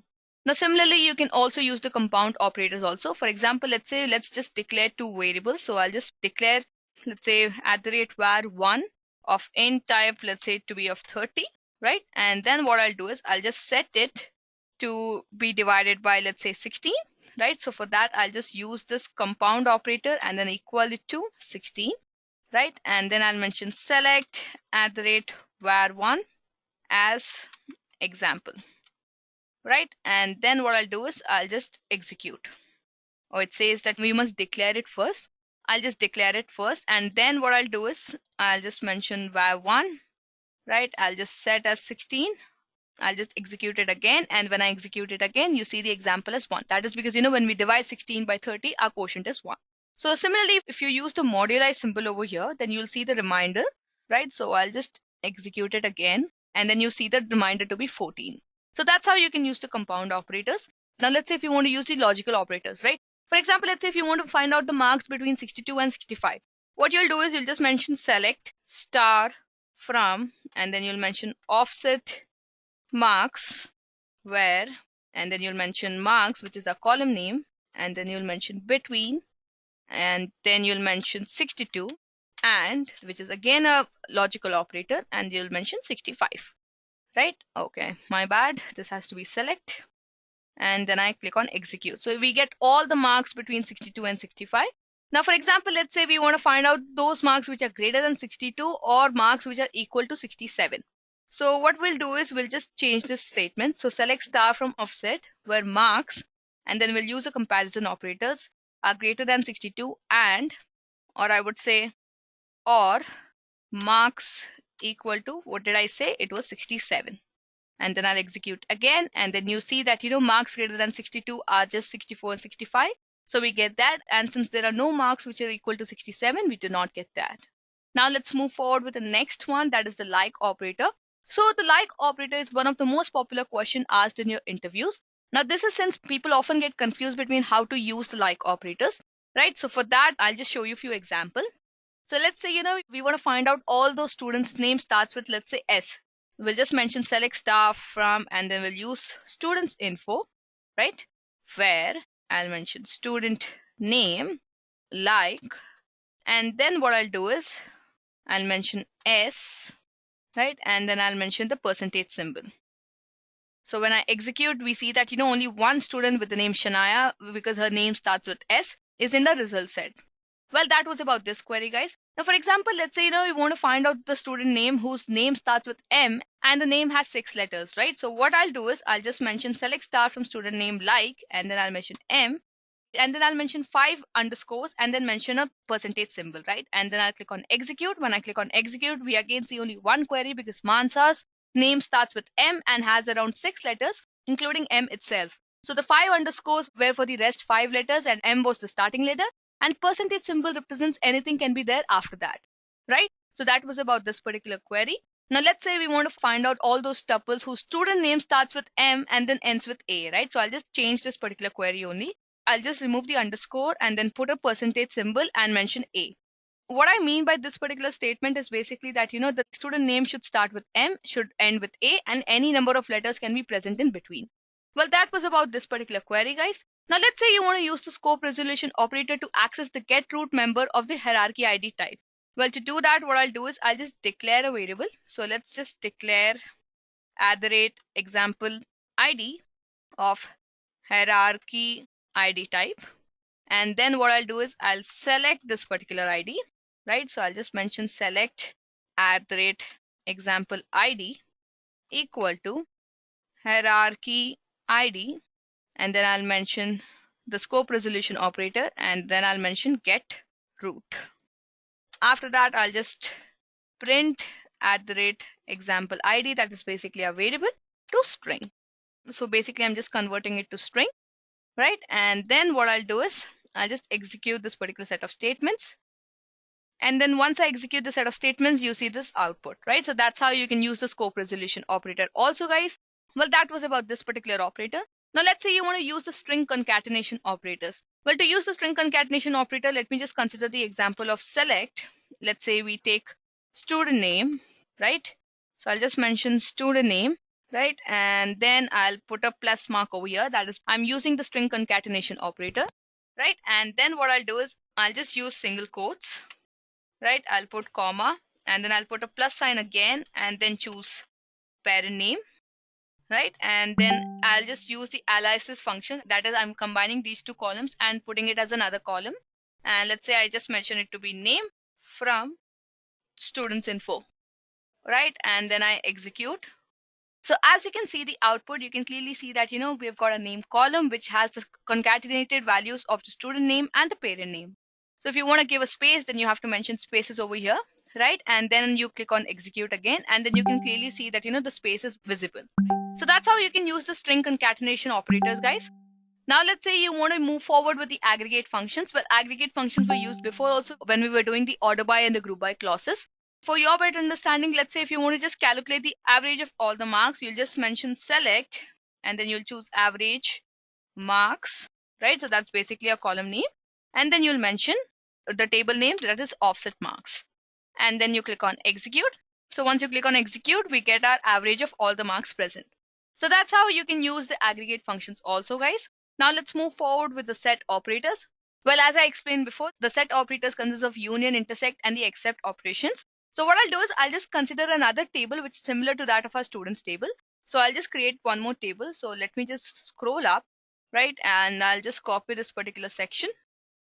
Come down, paste it over here, change it to, let's say, students details, right? And then I'll also insert few values, right? So let me just copy paste from over here so that it's faster. So I'll just execute this particular statement now. And now once our table has been created, I'll just execute these three statements again. And now there are two tables, students info and students details, and both of them have few values. Now let's just perform the union operation, the intersect operation, and the except operation. So I'll just mention select star from students info, and then I'll mention union, and let's say we mention select star from the table 2, that is students details, right? So I'll just search for students details, right? And let's just execute. Now once we execute, you can clearly see that all our table values have been inserted. So we had few values in our first table and a few values in our second table. So all the values got combined into our third table, right? Now similarly, if we just do the intersect option, so I'll just mention intersect, and then we can see the common values in both the tables. So I'll just mention intersect and execute. And we can see that the fourth and the fifth record are common in both the tables. When I type in students info except students details, all the tuples which are present in students info and not present in student details are given as output. And similarly, if I just do the reverse, right? So if I just change it to students details except students info, so let me just do that. And then I'll just do it to info over here. You'll see the opposite output, right? So that's how basically, guys, you can use the set operators. I hope that you've understood how to use the different kinds of operators to manipulate and retrieve and handle your databases. Now let's move forward with the next part of the session, that is nested queries. Now, nested queries are also one of the most popular concepts that you need to know, because nested queries are SQL queries which have an outer query and an inner subquery. So the subquery is a query nested within another query, such as the select, insert, update, and the delete statements. So this was about the nested query, guys. So as you can see on my screen, we have an outer query and then we can have a subquery. So what will happen is that, first the subquery or the inner query will be executed, and whatever output comes, that output will be the input to the outer query, and then we get the final output. That was about the nested queries, guys. So for your better understanding, if I have to give you an example, we can just write a query like, select student name, and let's say parent name from, we mentioned students info, right? And then I'll mention where address of student in, and then we can have an inner query which says select address of student from students backup that we had initially created, where let's say country is equal to India, right? And now we can just execute this particular query and then we get the output. So that's how you can type the nested queries, guys. Now let's move forward with the next part for today's session, that is joins. Now, joins in SQL are commands which are used to combine rows from two or more tables based on a related column between those tables. So they are predominantly used when a user is trying to extract data from the tables which have one-to-many or many-to-many relationships between them. Now, there are mainly 4 types of joins that you have to understand, guys. That is the inner join, the left join, the right join, and the full join. Now, the inner join returns the records which have matching values in both the tables. The left join returns the records from the left table and also those records which satisfy the condition from the right table. The right join returns the records from the right table and also those records which satisfy the condition from the left table.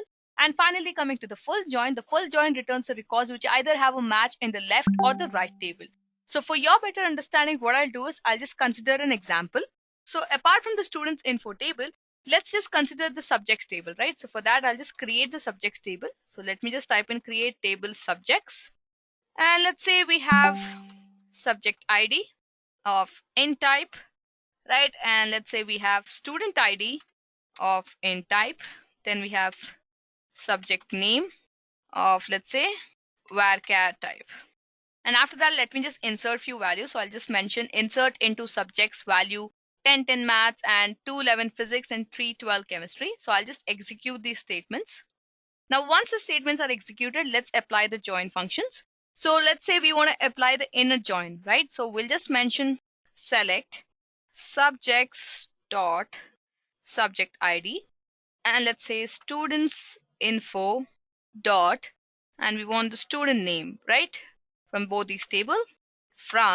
We want from subjects table, that is our table A, and then we'll mention inner join, that is our join condition, and then we'll mention the second table name, that is students info, and we'll mention on, and after that we'll mention the condition, that is subjects dot student ID must match students info dot student ID, right?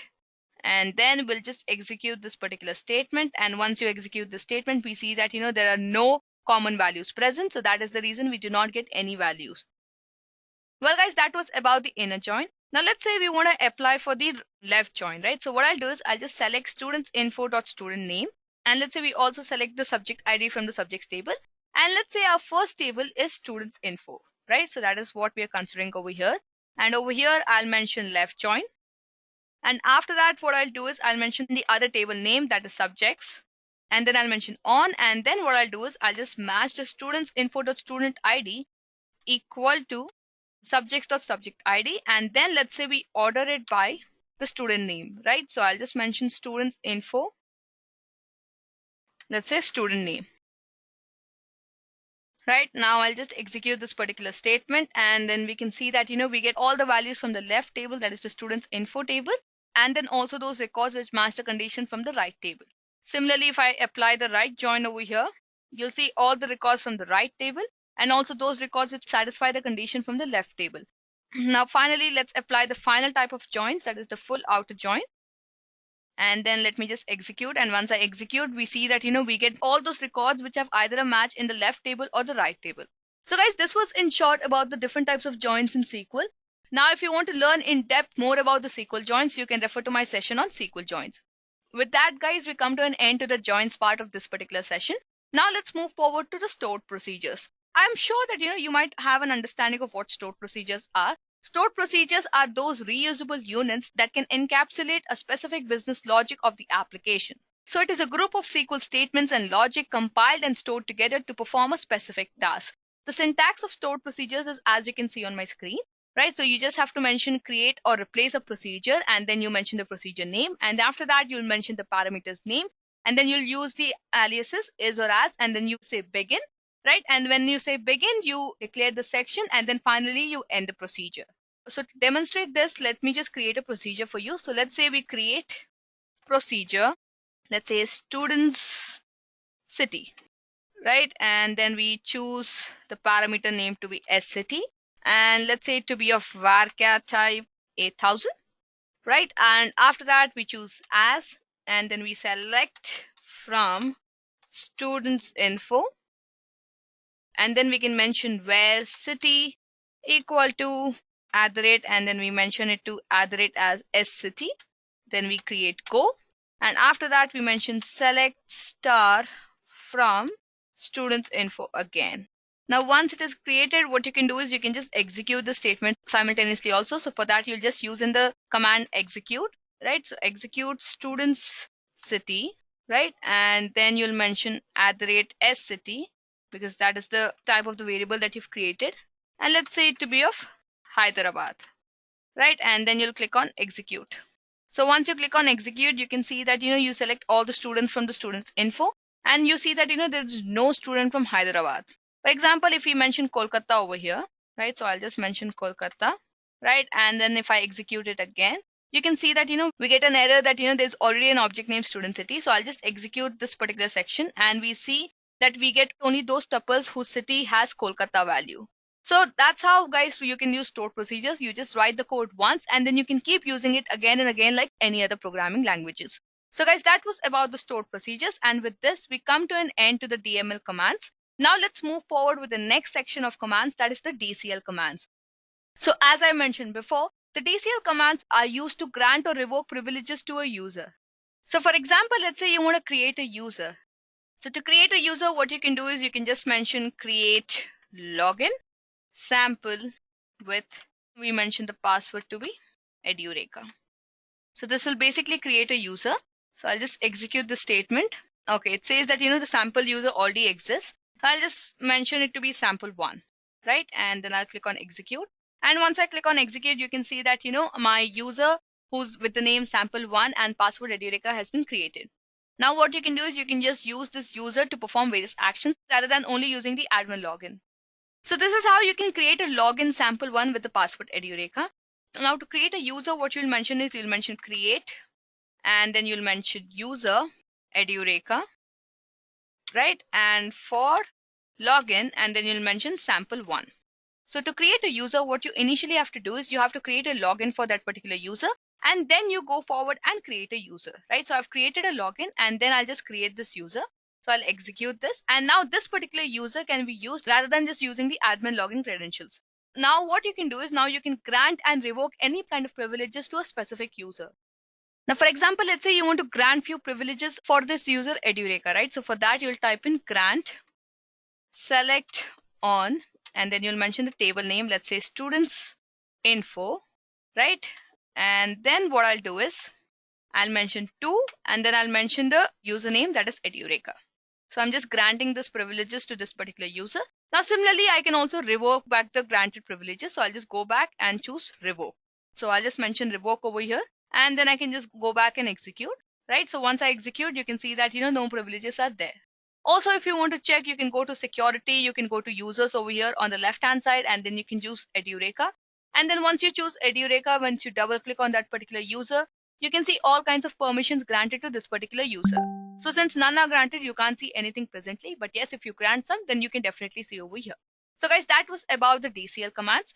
Now let's move forward with the next section for today's session, that is the TCL commands, or the transaction control language commands. Well, these commands are used to handle the transactions in your database. To demonstrate this, what I'll do is I'll just create a table. So I'll just create a table and insert few values. So let me just copy paste the same. I've just created a table as TCL sample with the student ID, student name, and marks columns. And then these are the values which will be inserted, right? So I'll just click on execute. Now, once these values are inserted, now let's just start our transaction, right? So to start a transaction, what I'll do is I'll just mention begin try. So that's a try catch block, which I'll come to later in the session. So don't worry. After that, I'll mention begin transaction, right? And then I'll mention insert into TCL sample. That's our table name. And then I'll mention values. And let's say we mention few values, let's say 5. And then I mention the name. And let's say we've mentioned other values, right? So I'll just mention 56. This need not be in quotes, so I'll just remove that, right? And after that, what I'll do is I'll just mention update TCL sample. That's our table name. And then I'll mention set student name equal to, let's say we mention the student name to be Akash, where our student ID is 5.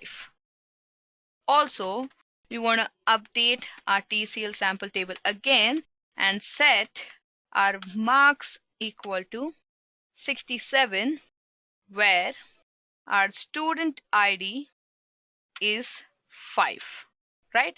After that, we want to commit this transaction and then print that transaction completed, right? So I'll just want to print on the screen.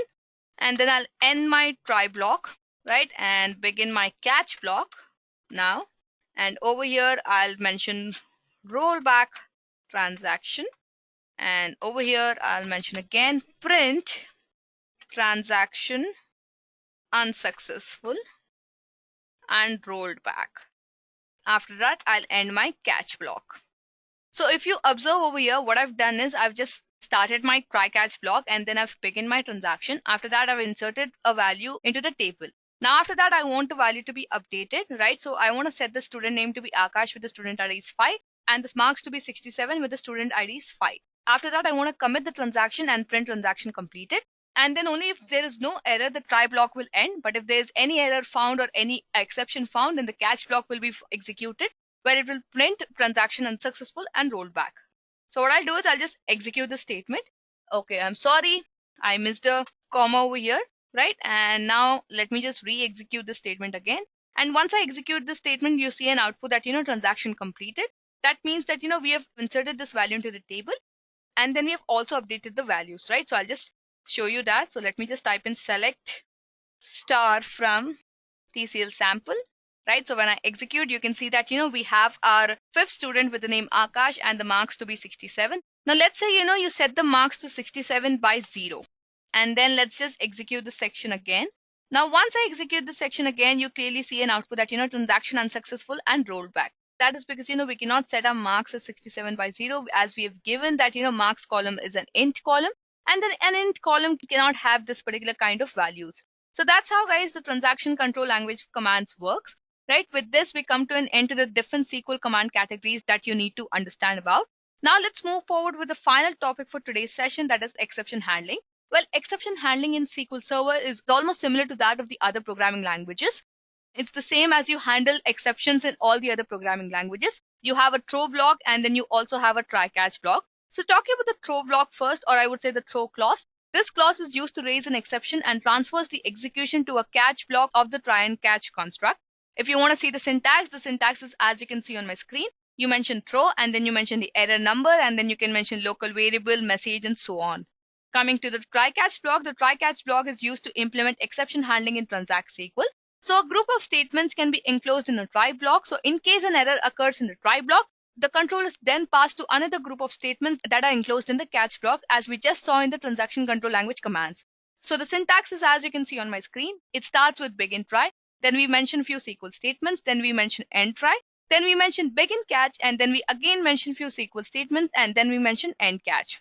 So that's how you can do exception handling, guys. So for your understanding, let me just give you a quick example. So let's say if you want to use the throw clause, you'll mention throw, and then I said you'll mention the error number, right? So let's say I'll mention 5100, and let's say I mention it as record does not exist. Right, and then what we can just do is we'll put a comma and then put on 1. And then when I execute this particular statement, you can clearly see that, message 51,000. And then you can see that, state line is 1 and the messages record does not exist, right? So that's how you can use the throw clause. Now, similarly, you can use the try and catch block as you saw before. So for that, you'll just type in begin try, right? And let's say we select phone number plus student name, right? So if you remember, our student name was of varchar type and our phone number was of begin type, right? So we cannot concatenate both of them. So I'll just mention phone number concatenate student name from students info. And then what I want to do is I want to do end try. Then I'll begin the catch block, right? And then I'll mention print not possible, right? And let's say I'll just mention end catch, right? And then we can just execute the statement. So when I execute this particular statement, you see that, no column name. But if I go to messages, you can clearly see that, the message shows not possible, right? So that means our try block did not get executed. Only our catch block got executed and shows the exception of not possible. That indicates the user that, we cannot add these two columns. So that's how you can perform exception handling in Microsoft SQL Server, guys.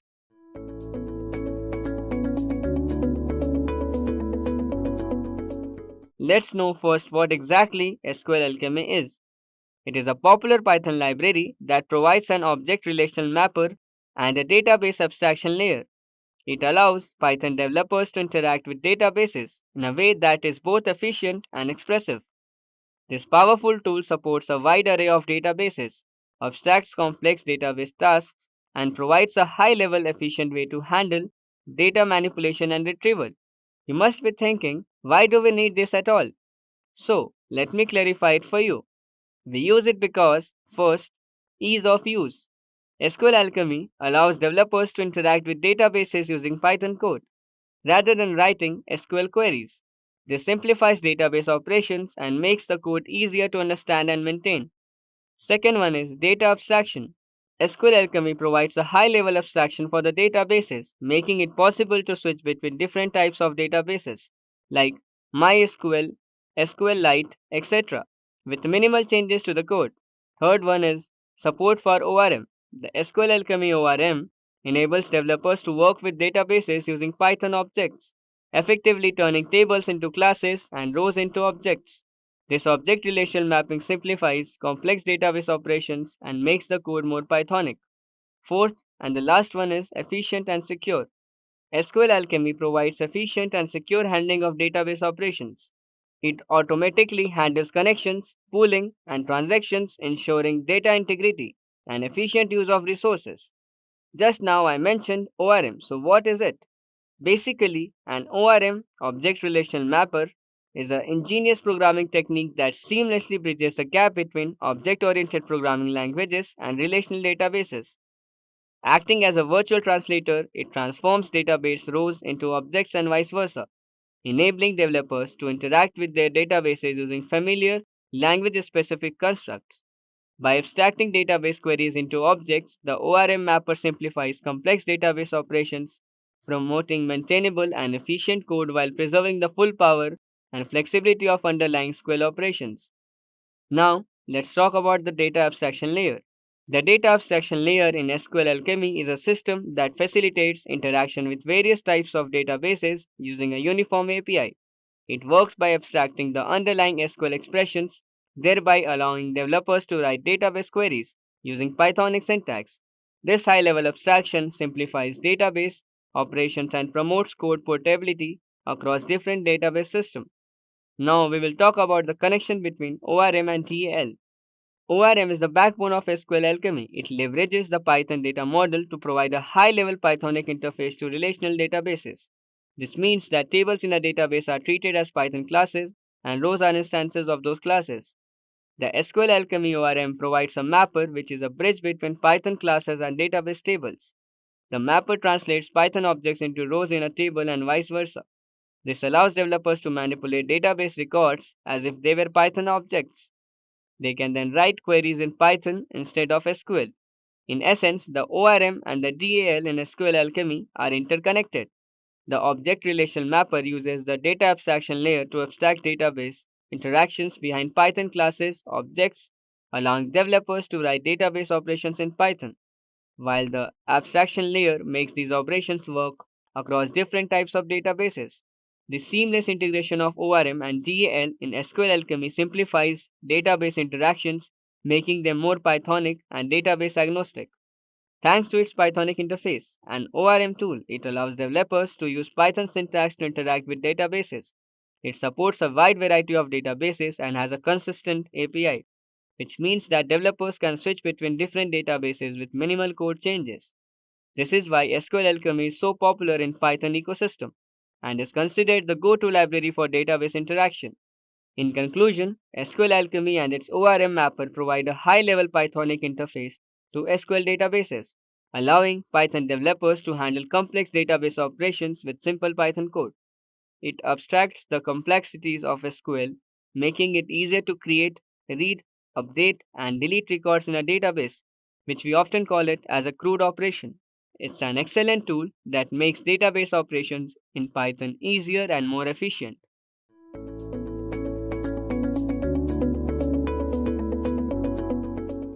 SQLAlchemy is one of the most popular libraries.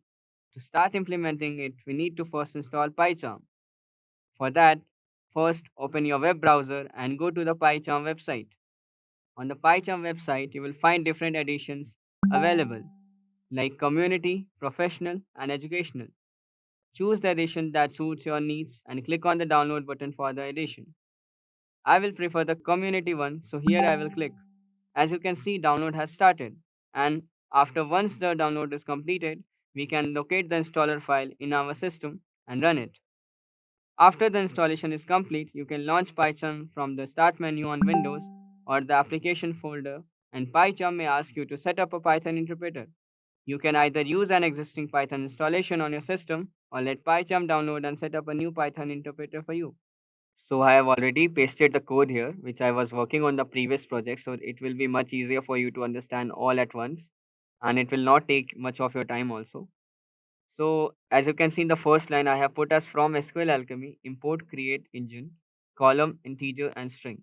So what is create engine here? It is one of the modules in the SQLAlchemy project, basically. So it is one of the modules that helps to create connections between the databases.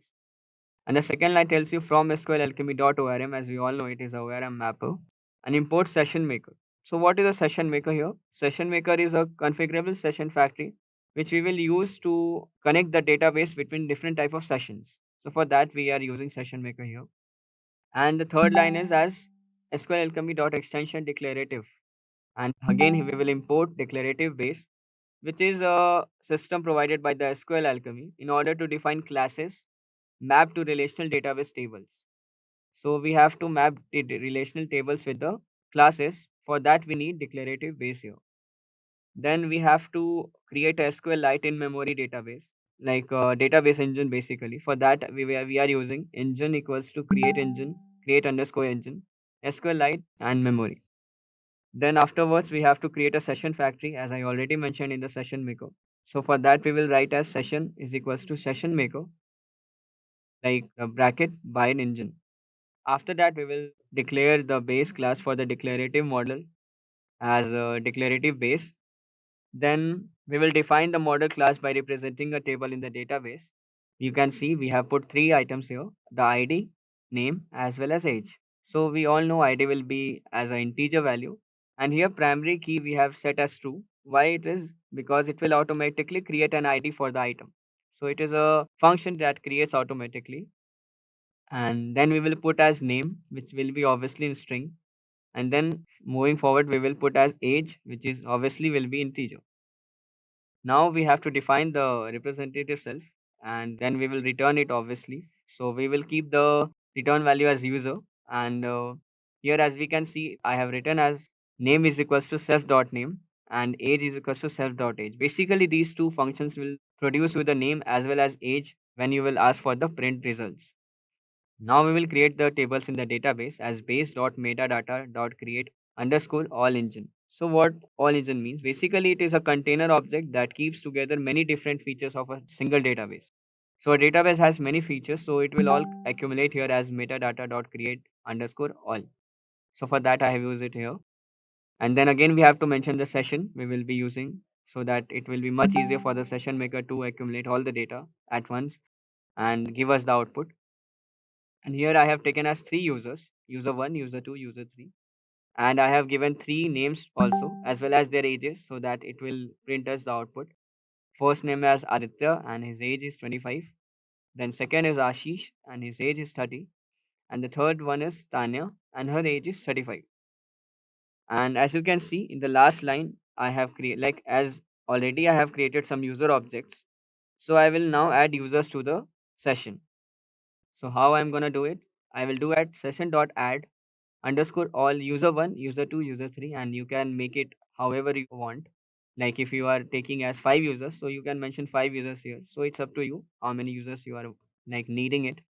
And for me, I need 3 users, so I am putting 3 users here. Then we have to commit the session so that the code will be completed. Now we have to query the database for all users, like what exactly we want from the Python database to print as. So for that we are using as users equals to session.query user.all, and then we will print the users to get the output. So let's see if the program is correct or not and if it is running or not. Yeah, so it's running. As you can see, it is printing the 3 users. First user is Aditya, age 25. Second one is Ashish, 30. Third one is Tanya, 35. So this is how you are using Python database with the help of SQLAlchemy, and it will help you out to print out the results whatever you want.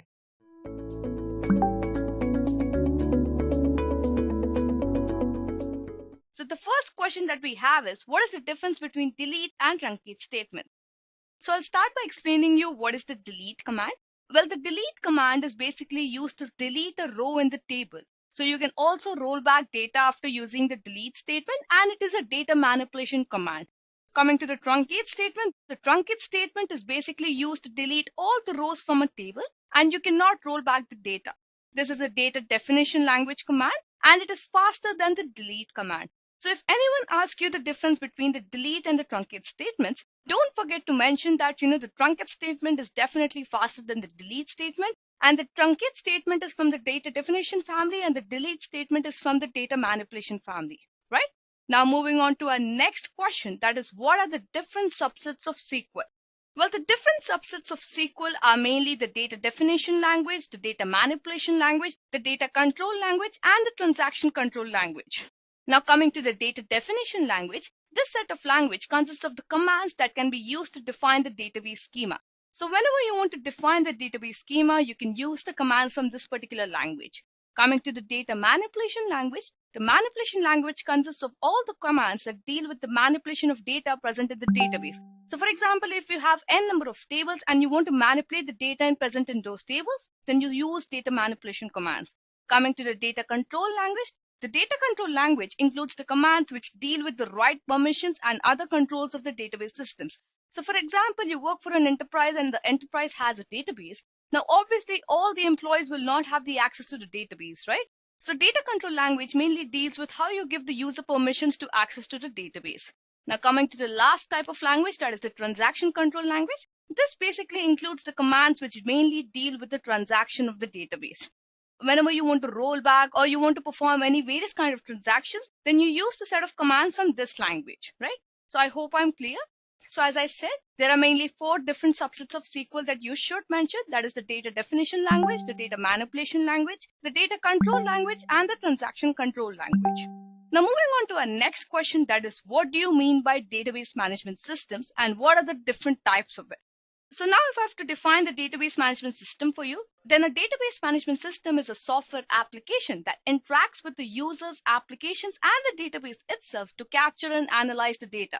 So the data stored in a database can be modified, retrieved, and deleted and can be of any type like the strings, numbers, images, etc.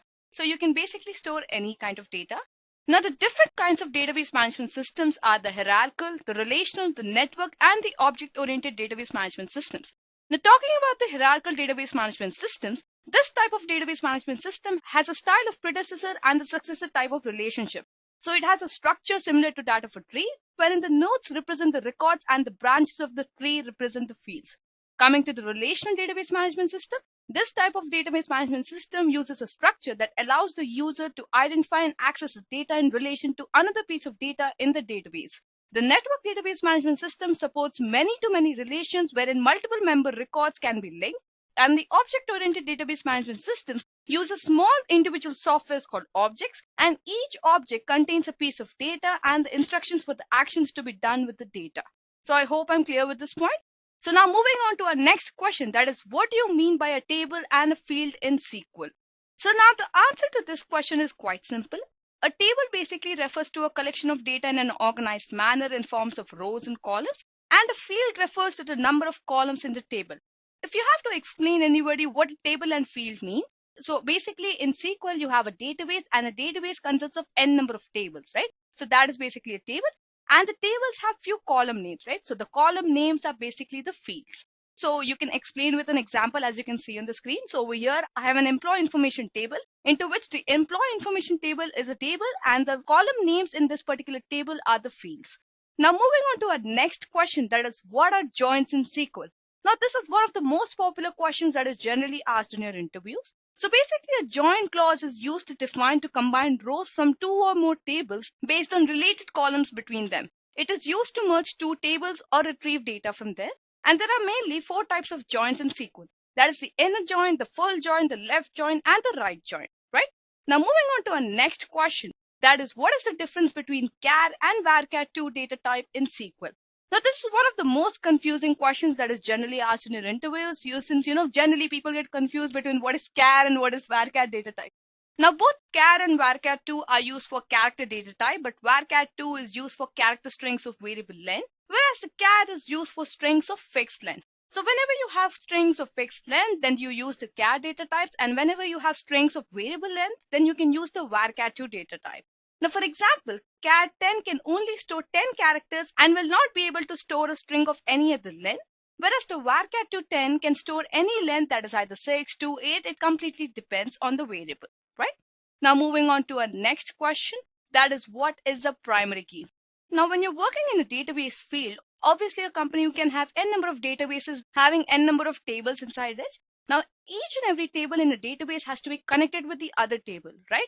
Now for that we need to uniquely identify a table, or you can say you need to uniquely identify a column. So basically primary key is a set of attributes that can be used to uniquely identify every tuple. So if there are around 3 to 4 candidate keys present in a relationship, then out of those, one can be chosen as the primary key.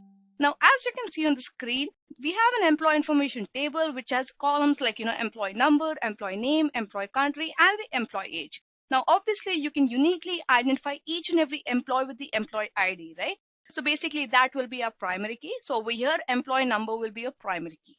Now, let's move on to our next question, that is, what are constraints? So constraints are basically used to specify the limit of the data type of the table, right? So whenever you're creating a table, then you can use the constraints to set a limit of the data type of the table. It can be either specified while either creating the table or, while you're altering the table statements. So it can be basically specified in both the ways. Now there are mainly 5 constraints that you need to understand about. That is the not null constraint, the unique constraint, the check constraint, the default constraint, and the index constraint. Now the not null constraint basically ensures that a null value cannot be stored in a column. So whenever you mention this particular constraint into a column of your table, then this particular constraint will make sure that no null value can be stored for that particular column in the table. Moving on to the next constraint, that is the unique constraint. This constraint makes sure that all the values in the column are basically different. So if you need to make sure that in a column you have unique values for each and every row, then you can use this particular constraint. Now moving on to the next constraint, that is the check constraint. The check constraint basically ensures that all the values in a column satisfy a specific condition. So if you have a condition and you need to make sure that only the values which satisfy the condition are stored in the column, then you can use this particular constraint. Now talking about the default constraint consists of a set of default values for a column when no value is specified. So for example, in a table of 10 rows, you have a column in which you do not specify all the values for all the 10 rows. Then you can make sure that you have set a default value, and the default value will be automatically stored whenever you don't mention a value in that column. Now moving on to the last type of constraint, that is the index constraint. The index constraint is used to create and retrieve data from the databases very quickly. So I hope I'm clear with the different types of constraints that you need to answer about when you're asked this question about what are the constraints that you know. Now let's move on to the next question, that is, what is the difference between SQL and MySQL? Now, this is one of the most popular questions that is generally asked, because since people generally get confused between what is SQL and what is MySQL. So let me just explain you the simple difference between both of them. So SQL is basically a standard language which stands for structured query language based on the English language, whereas the MySQL is a database management system. So SQL is basically the core of relational database which is used for accessing and managing the database, whereas MySQL is a relational database management system which works on many platforms. So basically this provides multi-user access to support many storage engines and is backed by Oracle. So that's the basic difference between SQL and MySQL, guys. SQL is basically the core of relational database which is used for accessing and managing a database, and MySQL is an open source relational database management system. Now let's move forward to our next question, that is, what is a unique key? Now, unique key basically identifies a single row in a table. This basically allows multiple values per table, and also the null values are allowed. So you'll have to make sure that, whenever you're using the unique key, you need to have an idea that, it identifies a single row in the table. Multiple values are allowed per the table, and also null values are allowed, but yes, duplicate values are not allowed. All right. Now moving forward to our next question, that is, what is a foreign key? A foreign key basically maintains referential integrity by enforcing a link between the data in two tables. The foreign key in the child table references the primary key in the parent table, and the foreign key constraint prevents actions that would destroy the links between the child and the parent table. So if you have a database and if you have around 10 tables in that particular database, and then if you want to maintain relations between all these tables in the database, then you need to use the primary key foreign key concept so that you identify the relation between both these tables with the help of foreign key. Now moving forward to our next question, that is, what do you mean by data integrity? Now, data integrity basically defines the accuracy of the data as well as the consistency of data stored in the database. It also defines the integrity constraints to enforce business rules on the data when it is entered into an application or a database.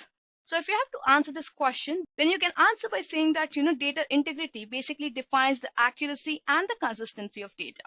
Now let's move forward to our next question, that is, what is the difference between the clustered and the non-clustered index in SQL? The clustered index is basically used for the easy retrieval of the data from the database and is faster than the non-clustered index. The clustered index alters the way records are stored in the database as it sorts out the rows by column, which is said to be the clustered index, and only one table can have a clustered index. Coming to the non-clustered index, the non-clustered index is also used for the retrieval of data from the database, but yes, it is slower than the clustered index. The non-clustered index does not alter the way it is stored, but yet it creates a separate object within a table which points back to the original table rows after searching, and also one table can have many non-clustered indexes. The main difference between both of them are both are used for easy retrieval of data, but yes, the clustered index is faster than the non-clustered index, and only one table can have only one clustered index, but yes, a single table can have many non-clustered indexes. Apart from that, the third difference between both of them is also that, the clustered index alters the way records are stored in the table, and the non-clustered index does not do that. Now let's move forward to our next question, that is, write a SQL query to display the current date. Now, when you attend the interviews for a database administrator, let me just tell you that not only the theoretical questions are asked, but yes, you're sometimes asked to write the queries also. So they can give you some scenario-based questions, or they can just ask you a few simple queries that you need to make sure that, you know that. So that's the reason that this question could be asked that, write a SQL query to display the current date. Now in SQL, to display the current date, we have a function known as the getDate.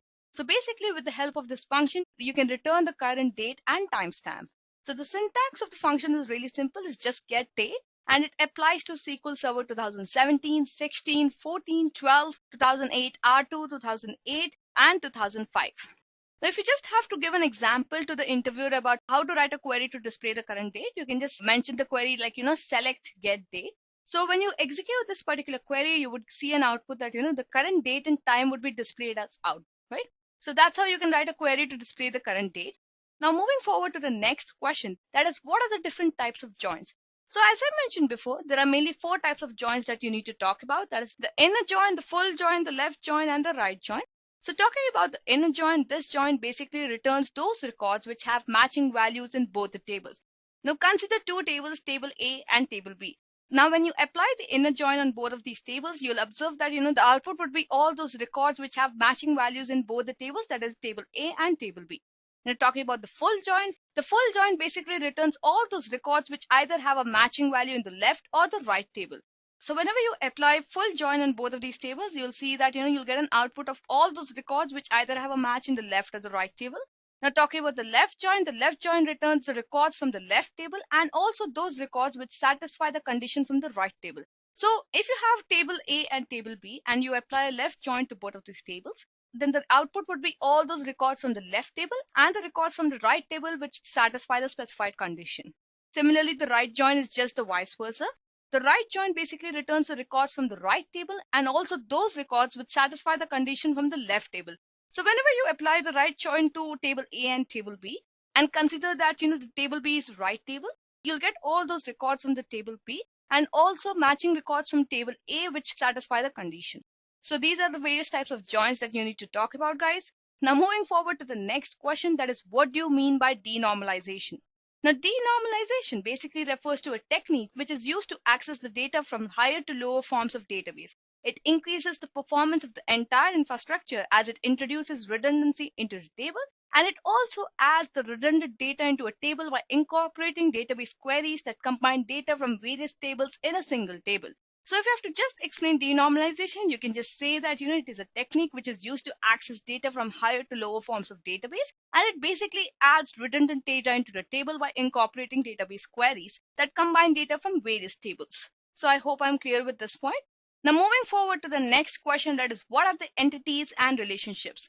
So let me just explain you what entities are first. So entities can be anything like a person, place, or a thing in real world about which data can be stored in a database. So tables store data that represent one type of entity. So for example, a blank database has a customer tables to store the customer information. Now the customer table stores this information as a set of attributes, that is basically the columns within the table for each and every customer.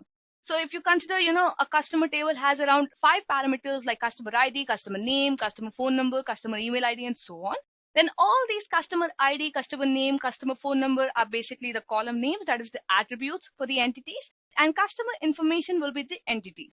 Now talking about relationships, relational links between the entities that have something to do with each other is basically relationships. So for example, the customer name is related to the customer account number and the contact information, right? Now this might be in the same table or it could be in any other table also, right? So if you have two tables out of which one table has the customer name and the other table has all the other information like the customer ID, customer name, and so on. Now these two tables will be related to each other with a relationship so that the customer details could be retrieved.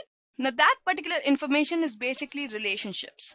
Now moving forward to our next question, that is, what is an index? In the previous questions, I talked about the non-clustered index and the clustered indexes, right? But what exactly is an index? Now, index basically refers to a performance tuning method of allowing faster retrieval of records from the table. So as I mentioned before in the clustered and the non-clustered indexes question, both of the indexes are basically used for easy retrieval of data, right? So that's what an index does. This is basically a performance tuning method to allow faster retrieval of data from the table. And also an index creates an entry for each value. So to allow the faster retrieval of records from the table, it basically creates an entry for each and every value. Now let's move forward to the different types of indexes. So I've already explained you about two types of indexes, that is the clustered and the non-clustered index. But yes, let's understand again about both of them and also an additional index, that is the unique index. So mainly there are three types of indexes that is used, that is the unique index, the clustered index, and the non-clustered index. The unique index basically does not allow the field to have duplicate values if the column is unique indexed. So if a primary key is defined, a unique index can be applied automatically. So unique index is mainly used when you do not want any duplicate values to be present in the column. Now moving to the clustered index, the clustered index basically reorders the physical order of the table and searches based on the basis of key values. So each table can have only one clustered index. Coming to the third type of index, that is the non-clustered index. The non-clustered index does not alter the physical order of the table and maintains a logical order of the data. So each table can have many non-clustered indexes, right? So basically, guys, there are three types of indexes that you need to explain about. That is the unique, the clustered, and the non-clustered index. Now moving forward to our next question, that is, what is normalization and what are its advantages? So normalization is basically the process of organizing data to avoid duplication and redundancy. So it's basically the opposite of denormalization that we just talked about in one of the previous questions. So if you just have to define normalization, then you can say that it is a process of organizing data to avoid duplication and redundancy. Now the advantages of normalization are, as you can see on the screen, it offers better database organization, more tables with smaller rows, efficient data access, greater flexibility for queries, quickly finds the information, easier to implement security, allows easy modification, reduction of redundant data and duplicate data, more compact database, and ensures consistent data after modification. So guys, these are few advantages of normalization. Now let's move forward to our next question, that is, what is the difference between the drop and the truncate commands? The drop command basically removes the table and it cannot be rolled back from the database. Whenever you use the drop command, just remember that you completely drop the complete table and it cannot be rolled back from the database. And the truncate command removes all the rows from the table and also cannot be rolled back into the database. So the drop command and the truncate command differ by this. So whenever you use the drop command, you drop the complete table, and whenever you will use the truncate command, you will remove all the rows from the table. The syntax of both the commands are almost same. The syntax of drop command is basically drop, object, and object name, that is basically the table and table name. And the syntax for truncate command is truncate, table, and table name. So guys, that was about the drop and the truncate command. Now let's move forward to the next question, that is, what are the different types of normalization? So there are mainly 4 types of normalizations, that is 1NF, 2NF, 3NF, and BCNF. Now let me explain you the different types of normalization with an example. So guys, this is the table that we're going to consider for the example. Now you basically have to apply normalization to this particular table. Now to apply normalization to this particular table, you'll clearly observe that there is Alice Johnson who has a particular address and has rented few movies from a specific category, and the category action is mentioned twice over here. Similarly, David Allen's address has been divided into 2 different records, and the movies rented and the categories have also been divided into 2 different records, right? Now to apply normalization to this particular table, you first have to apply the 1NF, that is the first normalized form. So for a table to be in 1NF, you need to make sure that each table cell should have a single value. So basically all the records must be unique. So as you saw in this particular table, we had redundant values in the same record, right? So we're going to have each cell with a unique record. So we'll have records such as, Miss Alice Johnson, First Street, house number 3, Mission Impossible, and the second record as Miss Alice Johnson, First Street, house number 3, Clash of Titans. Similarly, we'll have Mr. David Allen, 3rd Street, 45 with Interstellar, Mr. David Allen, 3rd Street, 45 with Edge of Tomorrow, and similarly, Mr. David Allen, 7th NU, Mission Impossible Fallout. So that's how basically you get your table into 1NF. You have records with unique value in the complete table. Now, as you can see on the screen, this is our table for 1NF. Now, you have to divide this table to 2NF. So when I say 2NF, that is the second normalized form, you can divide this table into 2 different tables. So to have a table in 2NF, you need to make sure that, the database should be in 1NF and should also have a single column primary key. Since our table is in 1NF that we considered, that's applicable to our situation. Now, let's move forward to the 2NF. Now, in the 2NF, you'll clearly see that, we have salutation, full name, address, and movies rented, right? Now, to divide this table into 2 different tables, you can clearly see that, I've added an ID to both the tables. So I've added ID, salutation, full name, and address, and ID, movies rented. So Miss Alice Johnson, staying in First Street, house number 3, must have rented Mission Impossible. Similarly, she must have rented Clash of Titans. Mr. David Allen, staying in 3rd Street, 45, has rented Interstellar and Edge of Tomorrow. And Mr. David Allen, staying in 7th Avenue, has rented Mission Impossible Fallout. So that's how I've divided the table into 2NF. Now moving forward to 3NF. Now a database to be in 3NF, you need to make sure that your database is first in 2NF and must not have any transitive functional dependencies. So for that, what you're going to do is you're going to further divide the 2 tables into 3 tables, as you can see in the screen. So we're going to have an ID, full name, address, and salutation ID. And also another table with ID, movies rented, column attributes, and the 3rd table with salutation ID and salutation. So basically, we're going to identify Mr. with 1, Miss with 2, Mrs. with 3, and Doctor with 4. So that's how we're going to get our tables to 3NF. Well, guys, with this, we come to an end of this particular example that, our table has been completely normalized and the highest normal form available for this particular table is 3NF. Now, moving forward to the final type of normalization, that is BCNF. Now, if your database is in third normal form and there would be some scenarios where anomalies would be present, and if you have more than one candidate key, then BCNF comes into role when you further divide your table so that there would be only one candidate key present. So guys, these are the various types of normalization. That is 1NF, 2NF, 3NF, and BCNF.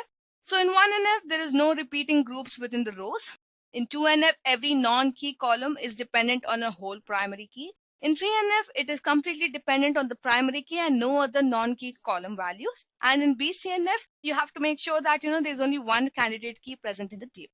So guys, these were the different types of normalizations that you need to understand about. Now let's move forward to our next question, that is, what is asset property in database? The asset property mainly stands for atomicity, consistency, isolation, and durability. It is basically used to ensure that the data transactions are processed reliably in a database system. So if you have to define asset property in a database, then you have to define all these terms individually. A stands for atomicity. So atomicity refers to the transactions that are completely done or failed, where transaction refers to a single logic operation of a data. It means if one part of any transaction fails, then the entire transaction fails and the database state is left unchanged. Coming to consistency, consistency ensures that the data must meet all the validation rules. In simple words, you can say that your transaction never leaves the database without completing its state. Third part, that is isolation. The main goal of isolation is the concurrency control. And the last part, that is durability. Durability means that if a transaction has been committed, it will occur whatever may come in between, such as power loss, crash, or any sort of error. Now let's move forward to our next question, that is, what do you mean by a trigger in SQL?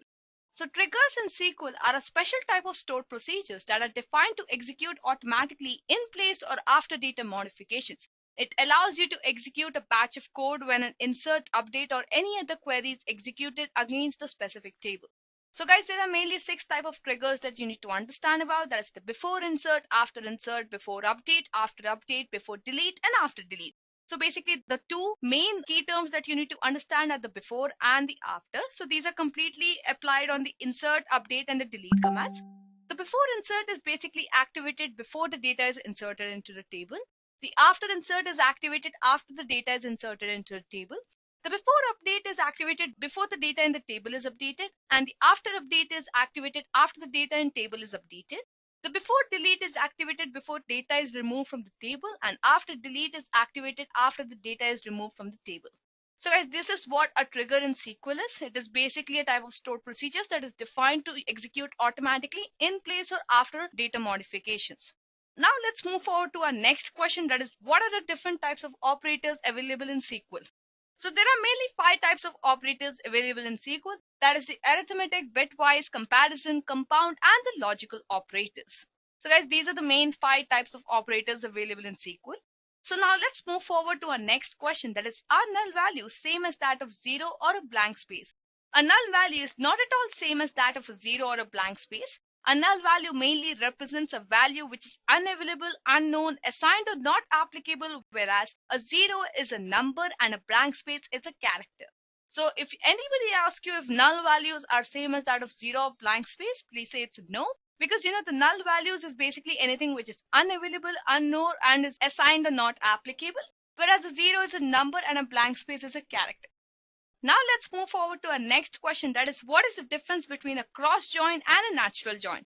The cross join produces the cross product or Cartesian product of 2 tables, whereas the natural join is based on all the columns having the same name and data types in both the tables.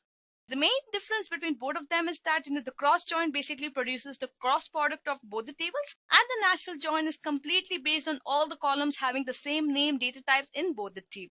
Now let's move forward to our next question, that is, what is a subquery in SQL? A subquery is basically a query inside another query, where a query is defined to retrieve data or information back from the database. So subqueries are always executed first, and the result of the subquery is passed on to the main query.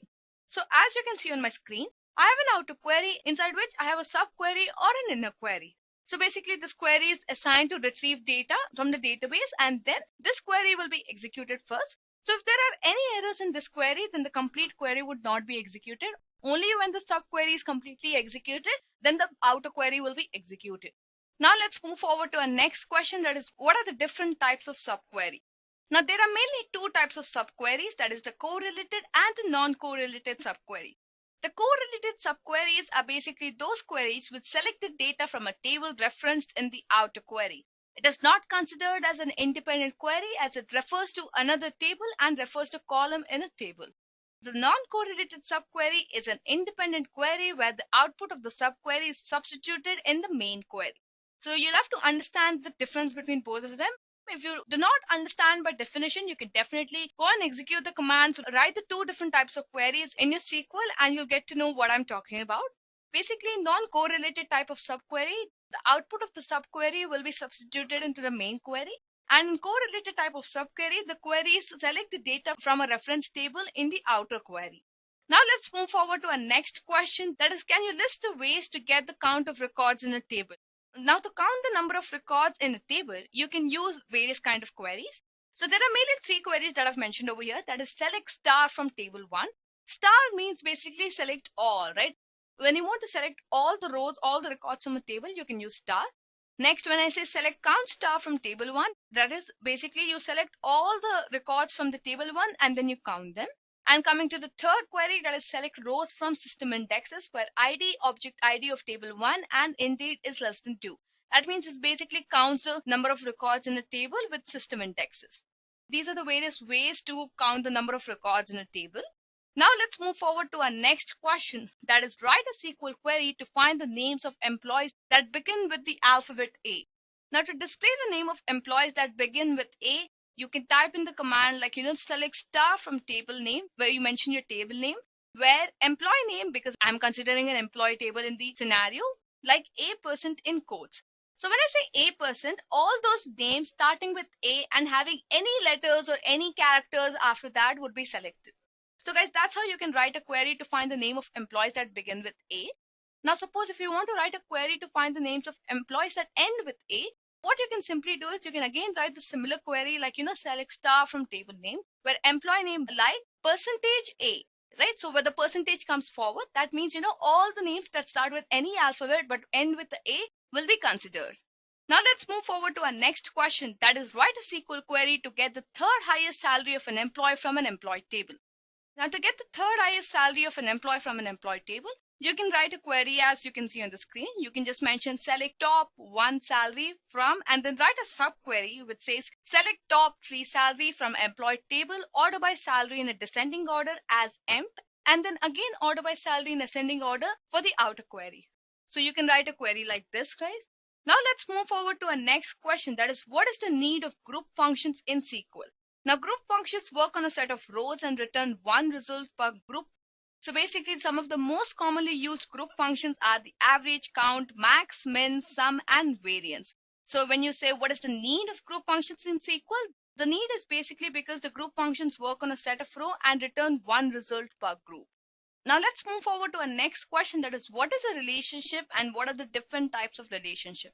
So relation or links between entities that have something to do with each other can be basically termed as relationships. So relationships can be also defined as the connection between the tables in a database, right?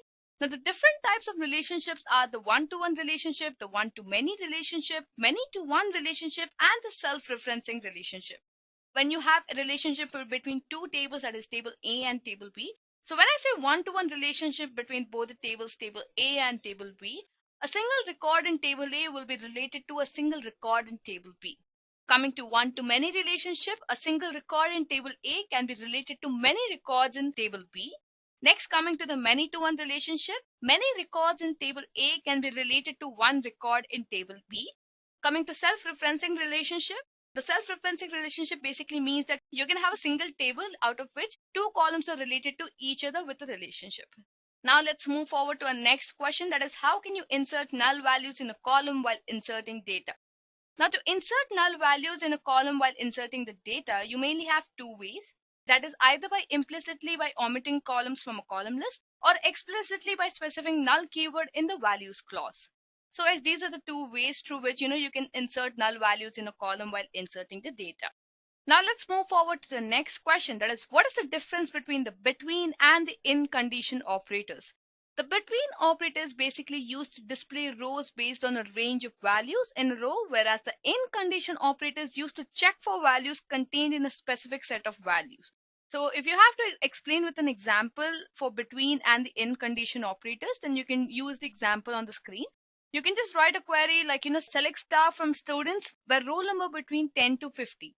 So all those records from the students table would be selected whose roll number stands between 10 to 50. Coming to the in condition operators, you can use a query like this, like, select star from students where roll number in 8, 15, 25. So all those records from a student table would be selected where the roll number would be either 8, 15 or 25. So guys, that is the main difference between the between and the in condition operators. Now let's move forward to our next question, that is, why are the SQL functions used? The SQL functions are used to perform some calculations on the data, to modify individual data items, to manipulate the output, to format dates and numbers, and also to convert the data types. So if you want to perform these activities, or if you want to perform these actions, then you need to use the SQL functions. Now let's move forward to our next question, that is, what is the need of merge statement? This statement is basically used to allow conditional update or insertion of data into a table. So it performs an update if a row exists or an insert if the row doesn't exist. So basically the need of merge statement is that it allows conditional update or insertion of data into a table. Now let's move forward to our next question, that is, what do you mean by recursive stored procedure? Recursive stored procedures refers to a stored procedure which calls by itself until it reaches some boundary condition. This recursive function or a procedure helps the programmers to use the same set of code n number of times.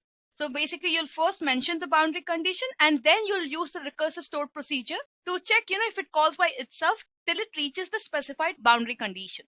Now let's move forward to our next question, that is, what is a clause in SQL? Now SQL clauses basically helps you to limit the result set by providing a condition to the query.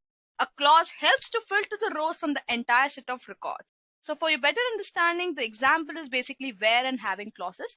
So when you write a query having these two particular clauses, you basically mention a condition into these particular clauses, right? Like where student number is equal to 2 or having, roll number greater than 5 and so on, right? So that's how you can use a clause in SQL. Now let's move forward to our next question, that is, what is the difference between the having clause and the where clause?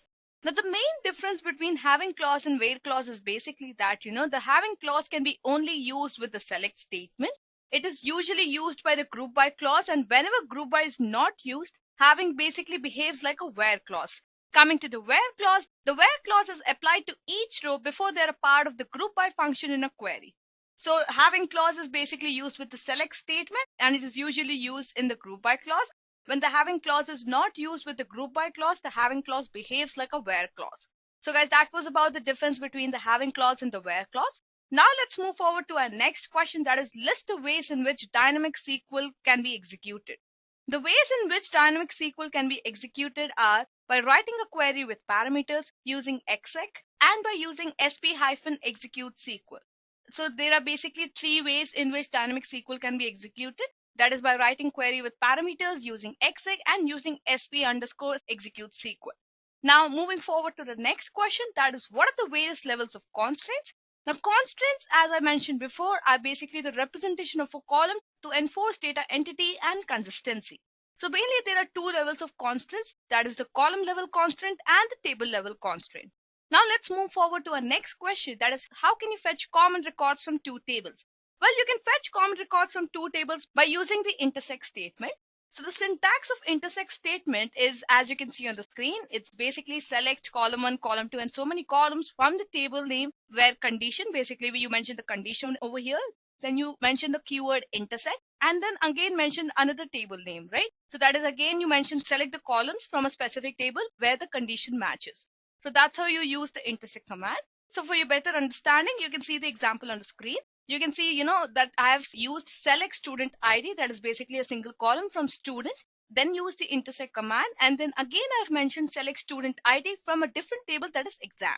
So that's how you can fetch common records from two tables. Now let's move forward to our next question, that is, list some case manipulation functions in SQL. So there are mainly three case manipulation functions in SQL, that is the lower, upper, and the init cap. Now talking about the lower function, this function basically returns the string in lowercase. It takes a string as an argument and returns it by converting into a lowercase.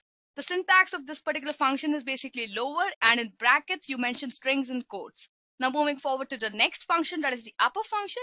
This function returns the string in uppercase. It takes a string as an argument and returns it by converting it into an uppercase, right? So the syntax for this particular function is upper, and in brackets you mention the string within the quotes. Moving forward to the third function, that is the initCap. This function returns the string with the first letter in uppercase and the rest of the letters in lowercase. So the syntax for this function is basically initCap, and in brackets you mention the string with quotes. So guys, these were the three case manipulation functions in SQL. Now let's move forward to our next question, that is, what are the different set operators available in SQL? So the different set operators available in SQL are union, intersect, and the minus operators. So let's talk about union first. So when you consider two queries, that is the left query and the right query, and you apply the union operation, you will see that it will combine rows from both those queries.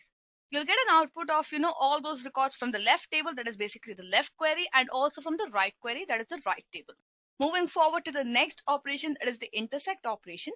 So when you apply the intersect operation to the left query and the right query, you'll see that you'll get only those rows which are common in both the queries, right? So for example, you have 10 rows in the first table and 10 rows in the second table, but the common rows in both these tables are just 2 rows. So you'll get only those 2 rows as an output to this particular operation. Moving forward to the third type of operation, that is the minus operation. So when you apply left query minus right query, you'll see that you'll get only those rows from the left query which are not included in the right query as an output. And when you apply the operation of right query minus left query, you'll see that you'll get only those rows as an output from the right query which are not included in the left query. So guys, these were the different set operators available in SQL. That is the union operator, the intersect operator, and the minus operator. Now let's move forward to our next question, that is, what is an alias command? Now alias name can be given to any table or any column. So this alias name can be referred in where clause to identify a particular table or a column.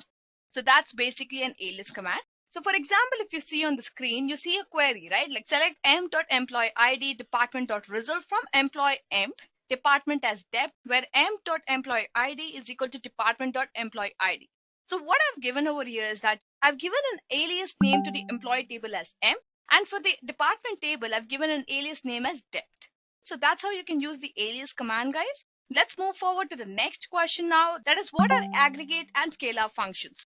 The aggregate functions are used to evaluate mathematical calculation and return a single value. These calculations are done from columns in a table. So for example, if you need to consider the aggregate functions, then you can consider the max function and the count function as an aggregate function. Now coming to the scalar functions basically return a single value based on the input value. So if you need an example for scalar functions, then you can consider the u, ks, and now as scalar functions as they're calculated with respect to the string. So guys, this is what aggregate functions and scalar functions mean. Let's move forward to the next question, that is, how can you fetch alternate records from a table? When you answer this question of how you can fetch alternate records from a table, please make sure that you mention a point that you can fetch alternate records, that is both the odd and the even row numbers. Now to display the even row numbers, you can use the command like select student ID from select row number, student ID from student again, where mod row number, 2 equal to 0. So we're using this function of where mod row number, 2 equal to 0, right? So when you divide the row number with 2, and if you get the remainder as 0, then that particular row number would be an even number. And similarly, if you get a remainder as 1, then that particular row number would be an odd number. That's how you can segregate the alternate records, that is the even number records and the odd number records. You just have to mention the condition mod row number, 2 equal to 0 for even, and mod row number, 2 equal to 1 for odd. Now let's move forward to the next question, that is, name the operator which is used in query for pattern matching. The operator which is used in the query for pattern matching is basically the like operator. So in like operator, you can use either the percentage sign or the underscore sign. The percentage sign basically matches to 0 or more characters. If you use the percentage sign in the query, like select star from students where student name like a percentage, so all those student names whose name starts with A and ends with any character will be taken into account, and all the information related to all those records will be retrieved. And coming to when you use the underscore sign basically matches exactly one character. So when you use the underscore sign in the query, like select star from student where student name like ABC underscore, So all those records, whose student name has a characters which match the pattern ABC, and any character present after that will be taken into account. So guys, that's how you can use the like operator for pattern matching. You can either use the percentage sign with it or an underscore sign with it. Now let's move forward to the next question, that is, how can you select unique records from a table? Well, you can select unique records from a table by using the distinct keyword. So for your better understanding, you can write a query like, select distinct student ID from student, right? So with the help of this query, all the unique records from the student table will be selected. Let's move forward with the next question, that is, how can you fetch first 5 characters of a string? Now there are obviously a lot of ways to fetch the characters from a string. So for your understanding, I've mentioned 2 examples over here. That is, either you can use the substring command or the write command. So when you use the substring statement, you can use the statement like, select substring student name 1 to 5 as student name from student. The first 5 characters of student name will be retrieved from the student table. Now similarly, when you use the write statement, you can use the statement like, select write student name comma 5 as student name from student, right? So with this query, again, all the first 5 characters of each and every student name from the student table would be retrieved. So that's how, guys, you can fetch the first 5 characters of a string, that is either by using the substring statement or the write statement. Now let's move forward with the next question, that is, what is the main difference between SQL and PL/SQL? Now SQL, as I mentioned before, is a query language that allows you to issue a single query or execute a single insert, update, delete, whereas PL/SQL, that is basically Oracle's procedural language SQL, allows you to write a full program of loops, variables, etc. to accomplish multiple operations such as select, inserts, updates, and deletes. So guys, that is the main difference between SQL and procedural language SQL. In SQL, you just have to write a single query to execute, insert, update, and delete. And in procedural language SQL, you have to write full program with loops and variables to perform multiple operations like insert, update, delete, and select. Now let's move forward to our next question, that is, what is a view? A view is basically a virtual table which consists of a subset of data contained in a table. Since views are not present, it takes less space to store, and views can have data of one or more tables combined based on the relationship. So as you can see on the screen, I have 2 tables of n number of rows and columns. Now once I execute a query to form a view, you can clearly see that it has combined the columns and the rows from both the tables and has created a view of both of these tables into a single table. That's what a view is. Now let's move forward to the next question, that is, what are views used for? So views, as I just explained, basically refer to a logical snapshot based on a table or on any other view. It is used for restricting the access to data, making complex queries simple, ensuring data independence, and also providing the different views of the same data. So that's what views are used for. Now let's move forward with the next question, that is, what is a stored procedure? A stored procedure is basically a function which consists of many SQL statements to access the database system. Several SQL statements are consolidated into a stored procedure and are executed whenever and wherever required, which obviously saves time and we can avoid writing code again and again.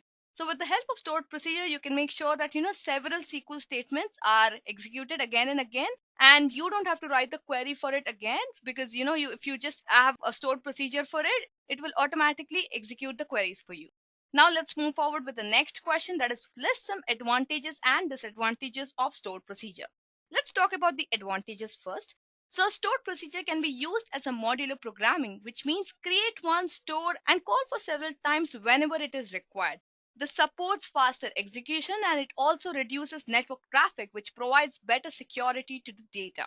Coming to the disadvantages of stored procedure, the only disadvantage of stored procedure is that it can be executed only in the database and utilizes more memory in the database server.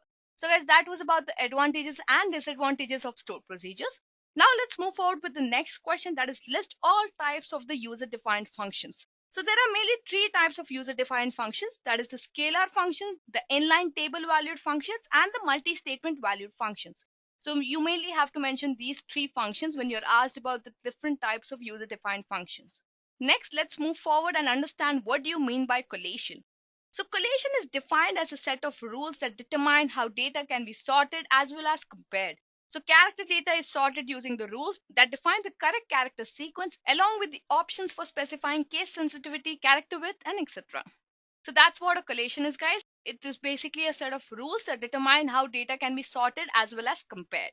Now let's move forward with the next question, that is, what are the different types of collation sensitivity? So the different types of collation sensitivity are the case sensitivity, the kana sensitivity, the width sensitivity, and the accent sensitivity. So guys, these are the mainly 4 types of sensitivities of collation. So I hope that you've understood till now. Next in this session, let's understand what are the local and the global variables. Now talking about local variables first, these variables can be only used or exist only inside the function. These variables are not used or can't be referred by any other function, right? So whenever you want to use local variables, then you need to understand the fact that they can be only used or exist inside a single function and they can't be referred by any other function.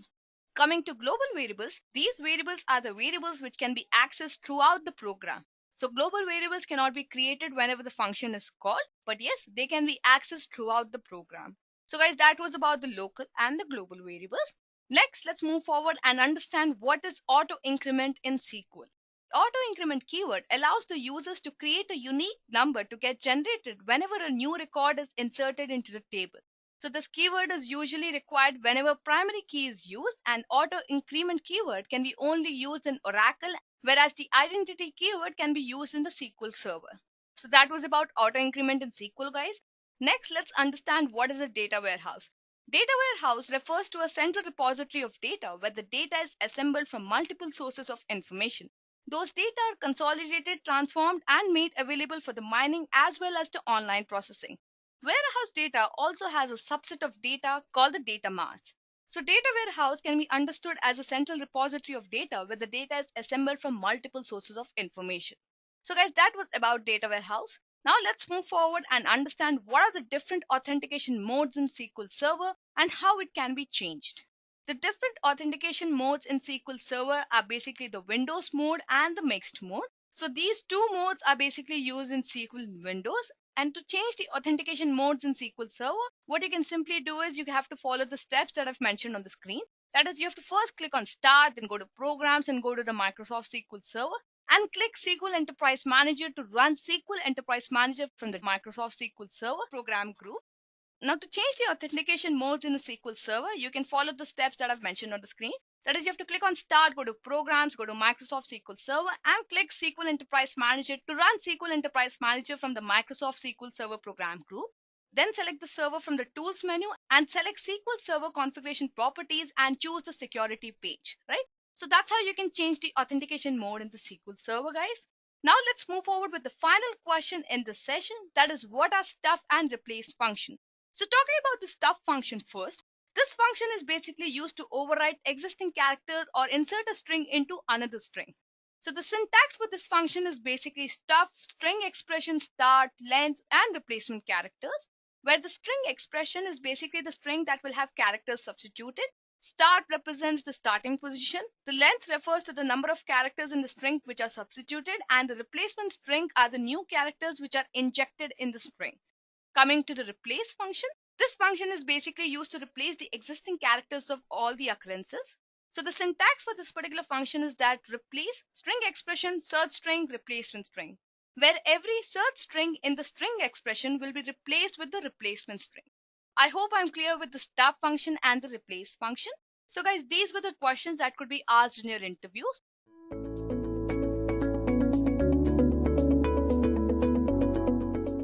Let's look at the first question for today's session, that is, mention the differences between SQL Server and MySQL. Now, this is one of the most popular questions asked, as you know, both of them are relational database management systems. So if you have to give the differences between SQL Server and MySQL, then I would say SQL Server is developed by Microsoft and MySQL was developed by Oracle. SQL Server is a licensed product, so you do not have the free edition for it. And MySQL is an open source software, right? So if you want to know how to install both of them, I'll leave the links in the description box below. But let me tell you over here that you can easily install MySQL in very few steps. But when it comes to SQL Server, you have to enable few ports and name pipes, and then you have to follow a proper step to configure the databases. So I would say if you have to compare the installation step between both of them, then I would say installing MySQL is very easy comparative to that of SQL Server. Coming to the next difference, SQL Server supports C#, Java, C++, PHP, Visual Basic, Perl, Python, and Ruby. Coming to MySQL, MySQL also supports various programming languages like PHP, Perl, Python, Ruby, and so on, right? So both of them offer quite good amount of support to build various kinds of applications using different technologies.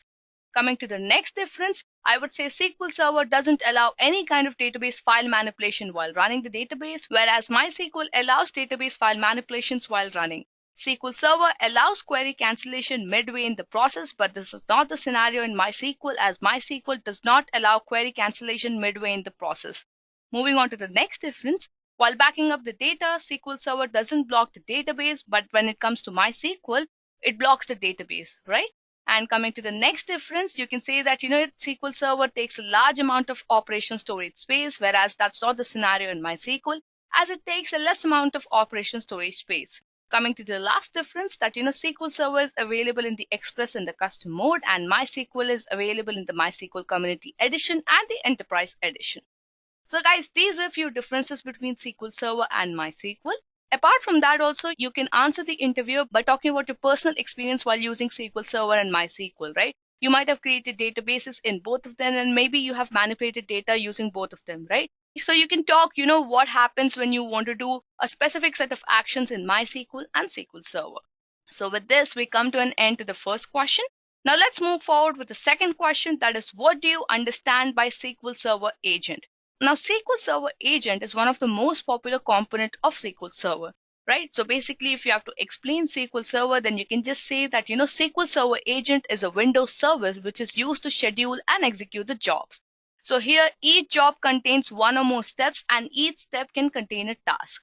So what happens is that the SQL Server Agent uses the SQL Server to store the job information and run a job on a schedule. Now, the main components of SQL Server Agent are basically jobs, schedules, operators, and alerts. So if you have to explain with an example over here, you can just consider the example like, if an enterprise wishes to take the backup of the company servers at 9 p.m. on every Friday. Now, what you can do is you can just automate this task and let the task happen at the scheduled time. But in a scenario where a backup encounters an error, the SQL Server Agent records the events and notifies the corresponding team. So that's how you can use the SQL Server Agent, guys. Well, this was one of the simple usage. You can do it in a very complicated way also. So I would just say that, SQL Server Agent is one of the most important concept, or you can say the most important component that you need to understand about Microsoft SQL Server. So moving on in this tutorial on Microsoft SQL Server, let's look at the next question, that is, mention the different authentication modes in SQL Server. Now, before I tell you the different authentication modes in SQL Server, let me tell you that the authentication mode is used for authenticating a user in the SQL Server. So the authentication mode is selected while setting up the database engine, and the different authentication modes offered by SQL Server are basically the Windows authentication mode and the mixed mode. Now, the Windows authentication mode is used to connect the server through a Windows account. So what basically happens over here is that, the server takes the computer's username and password for authentication purposes. And also the SQL Server authentication mode is disabled in this mode. Coming to mixed mode, the mixed mode is used to connect with an instance of SQL Server using either the SQL Server authentication or the Windows authentication. So in this mode, basically there's a username and a password set by the user for the database. And then when you want to log into your SQL Server, you have to mention those username and passwords. So guys, these were two authentication modes, that is the Windows mode and the mixed mode. Now let's move forward with the next question, that is, mention the differences between local and global temporary tables. Now, the local tables are basically those tables which only exist for the duration of the connection or the duration of that particular statement which is executing. But when it comes to global temporary tables, the global temporary tables exist permanently in the databases, and only the rows get deleted when the connection gets closed. Right? So over here, you have to remember that, the structure does not get deleted, only the rows get deleted. So if you have to talk about the syntax between both of them, then I would say the local temporary variable, you can write a syntax as, create table and then put a hash mark and mention the table name. Coming to global temporary tables, the only difference in syntax is that, you have to mention two hashes. So you'll mention create table hash and then again a hash, and then you'll mention the table name. So guys, these were the differences between local temporary table and global temporary table. Now let's move forward with the next question, that is, how can you check the version of SQL Server? Now, I would say you could be asked this question just to check whether you have a good hand on the commands or not. So to check the version of SQL Server, you just have to mention the command that you can see on my screen, that is select and then @version. Now, this particular command will basically give you the version of the SQL Server that's installed onto your system. and this gives an output as one nvarchar string. Now let's move forward with the next question, that is, what is single user mode and what are the steps you should follow to start SQL Server in a single user mode? Now, as the name suggests, the single user mode, this particular mode is basically used when you only want a single user to be active on your SQL Server. So single user mode is a mode where only single user connects to the server. Now you might be wondering, when do we use it, right? Now let me tell you that it may often happen that you would want to start an instance of a SQL Server in the single user mode, and you would want to do this either when you want to recover the data from other database system, or maybe you want to change the server configurations. So basically there are two scenarios where you would want to use the single user mode. That is, either you want to recover data from the other database system, or you would want to change the server configurations. So when you start the SQL Server in single user mode, then any member of the computer's local administrators group gets connected to the instance of SQL Server as the system admin. Now once you start the SQL Server in a single user mode, what happens is that a single user connects to the server and the checkpoint process is not executed, since it is executed by default at the starter. Also, note that you have to stop the SQL Server agent service before connecting to an instance of the SQL Server in the single user mode. Now this is a little bit of an extra information that you can give to an interviewer, but I would say it would be nice if you answer like that. Now to start the SQL Server in single user mode, you basically have to use the command of SQL command -m, right? So you just type in SQL cmd -m, and then you can start the SQL Server in the single user mode. Now to connect through a query editor in the Management Studio you can just mention -m, and then you can mention the Microsoft SQL Server Management Studio query. That query is completely on your basis, that how you want to connect, but these are the two ways through which you can start the SQL Server in a single user mode. So guys, that was about this question. Now let's move forward with the next question, that is, what is the SQL Server Profiler? The Microsoft SQL Server Profiler is an interface used to create and manage traces. So basically what it does is that it analyzes and replays the trace results. So here the events are saved in a trace file, which are later analyzed or are used to replay a specific series of steps while debugging an issue. Now you can use the SQL Server Profiler for activities, as you can see on my screen, like finding the root cause of the problem, monitoring the performance of SQL Server to handle workloads, diagnosing the slow queries, capturing a series of SQL statements causing a problem to further replicate the problem on the test server while debugging the issue, and also correlate the performance counters to debug the issues easily. So guys, this was about SQL Server Profiler. Now let's move forward with the next question, that is, what is a TCP/IP port on which SQL Server runs? Now this is one of the most interesting questions that is asked in interviews. That is because it's a number that you have to guess exactly, and then your answer cannot be wrong, right? So well, the answer to this particular question is that the TCP/IP port on which SQL Server runs is 1433, right? So that's 1433 that you have to keep in your minds. Now let's move forward with the next question, that is, what are subqueries in SQL Server, and then can you mention few properties of it? So if I have to explain you what a subquery is, a subquery is a query inside another query where a query is defined to retrieve data or information back from the database. So in a subquery, the outer query is called the main query, whereas the inner query is called the subquery. Subqueries are always executed first, and the result of the subquery is passed to the main query. Now subqueries can be nested inside a select statement, update statement, or any other query.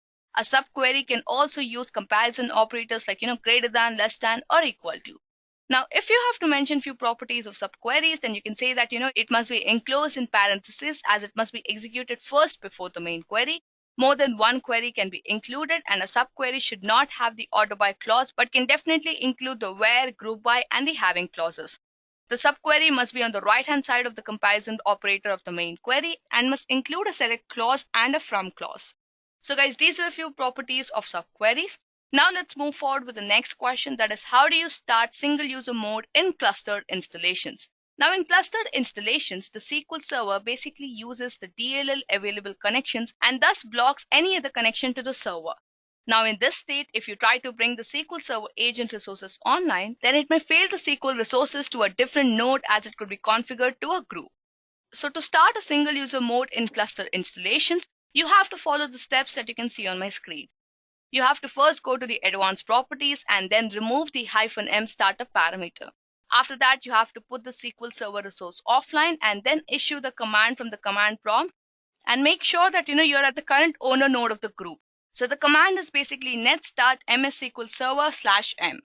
After that, you have to verify from the cluster administrator or failover cluster management console that a SQL Server resource is still offline or not. And then you have to connect the SQL Server by using the command SQL cmd-e-s and then do the required operations. Once an operation is complete, you have to close the command prompt and then bring back the SQL Server and other resources online through cluster administrator. So guys, these are few steps that you have to follow to start single user mode in cluster installations. Now moving on to the next question, that is, what do you understand by replication in SQL Server and what are the different types of replication that are present in SQL Server? Now replication in Microsoft SQL Server is a process to synchronize the data across multiple servers. Now this is generally done by the replica set, and these sets provide multiple copies of data with redundancy and high availability on different servers. Not only this, but replication also provides a mechanism to recover from the failures. So it basically removes the dependencies from single server to protect the loss of data from that particular server. Now the different types of replication available in SQL Server are merge replication, transactional replication, and snapshot replication. Now the merged replication basically groups the data from various sources to a single centralized database and is used in the server to the client information. Coming to transactional replication, this particular replication is basically a process of distributing data from publisher to subscriber and is used in the server-to-server environments. Moving on to the final replication, that is a snapshot replication. The snapshot replication basically distributes data exactly as it appears at a specific moment and is used for replicating data which changes infrequently. So guys, that was about replication and its type. Now let's move forward with the next question, that is, what are the differences between Microsoft SQL Server and Oracle? Now if you have to mention the differences between Microsoft SQL Server and Oracle, then MS SQL Server basically provides simple and easy syntax, whereas Oracle consists of complex and comparatively more efficient syntaxes. The MS SQL Server uses basically the Transact SQL or the T-SQL, whereas Oracle uses the PL SQL. Moving on to the next difference, that is, SQL Server does not support query optimization, but Oracle supports query optimization and uses the star query optimization. Moving on to the next difference, in SQL Server, rollbacks are not allowed in the transaction processes, but in Oracle, rollbacks are definitely allowed during the transaction processes.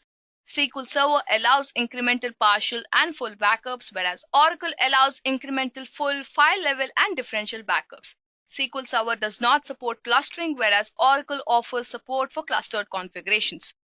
In SQL Server, statements such as insert, update, delete are executed serially, whereas in Oracle, statements such as insert, update, delete, and merge are executed parallelly. And finally, coming to the last difference, jobs are scheduled via the SQL Server agent in SQL Server, whereas jobs are scheduled via the Oracle scheduler or the OEM in the Oracle. So guys, these were a few differences between SQL Server and Oracle. So as I said before, you can also talk about your personal experience while using both of them. Now let's move forward with the next question, that is, what do you understand by intent logs?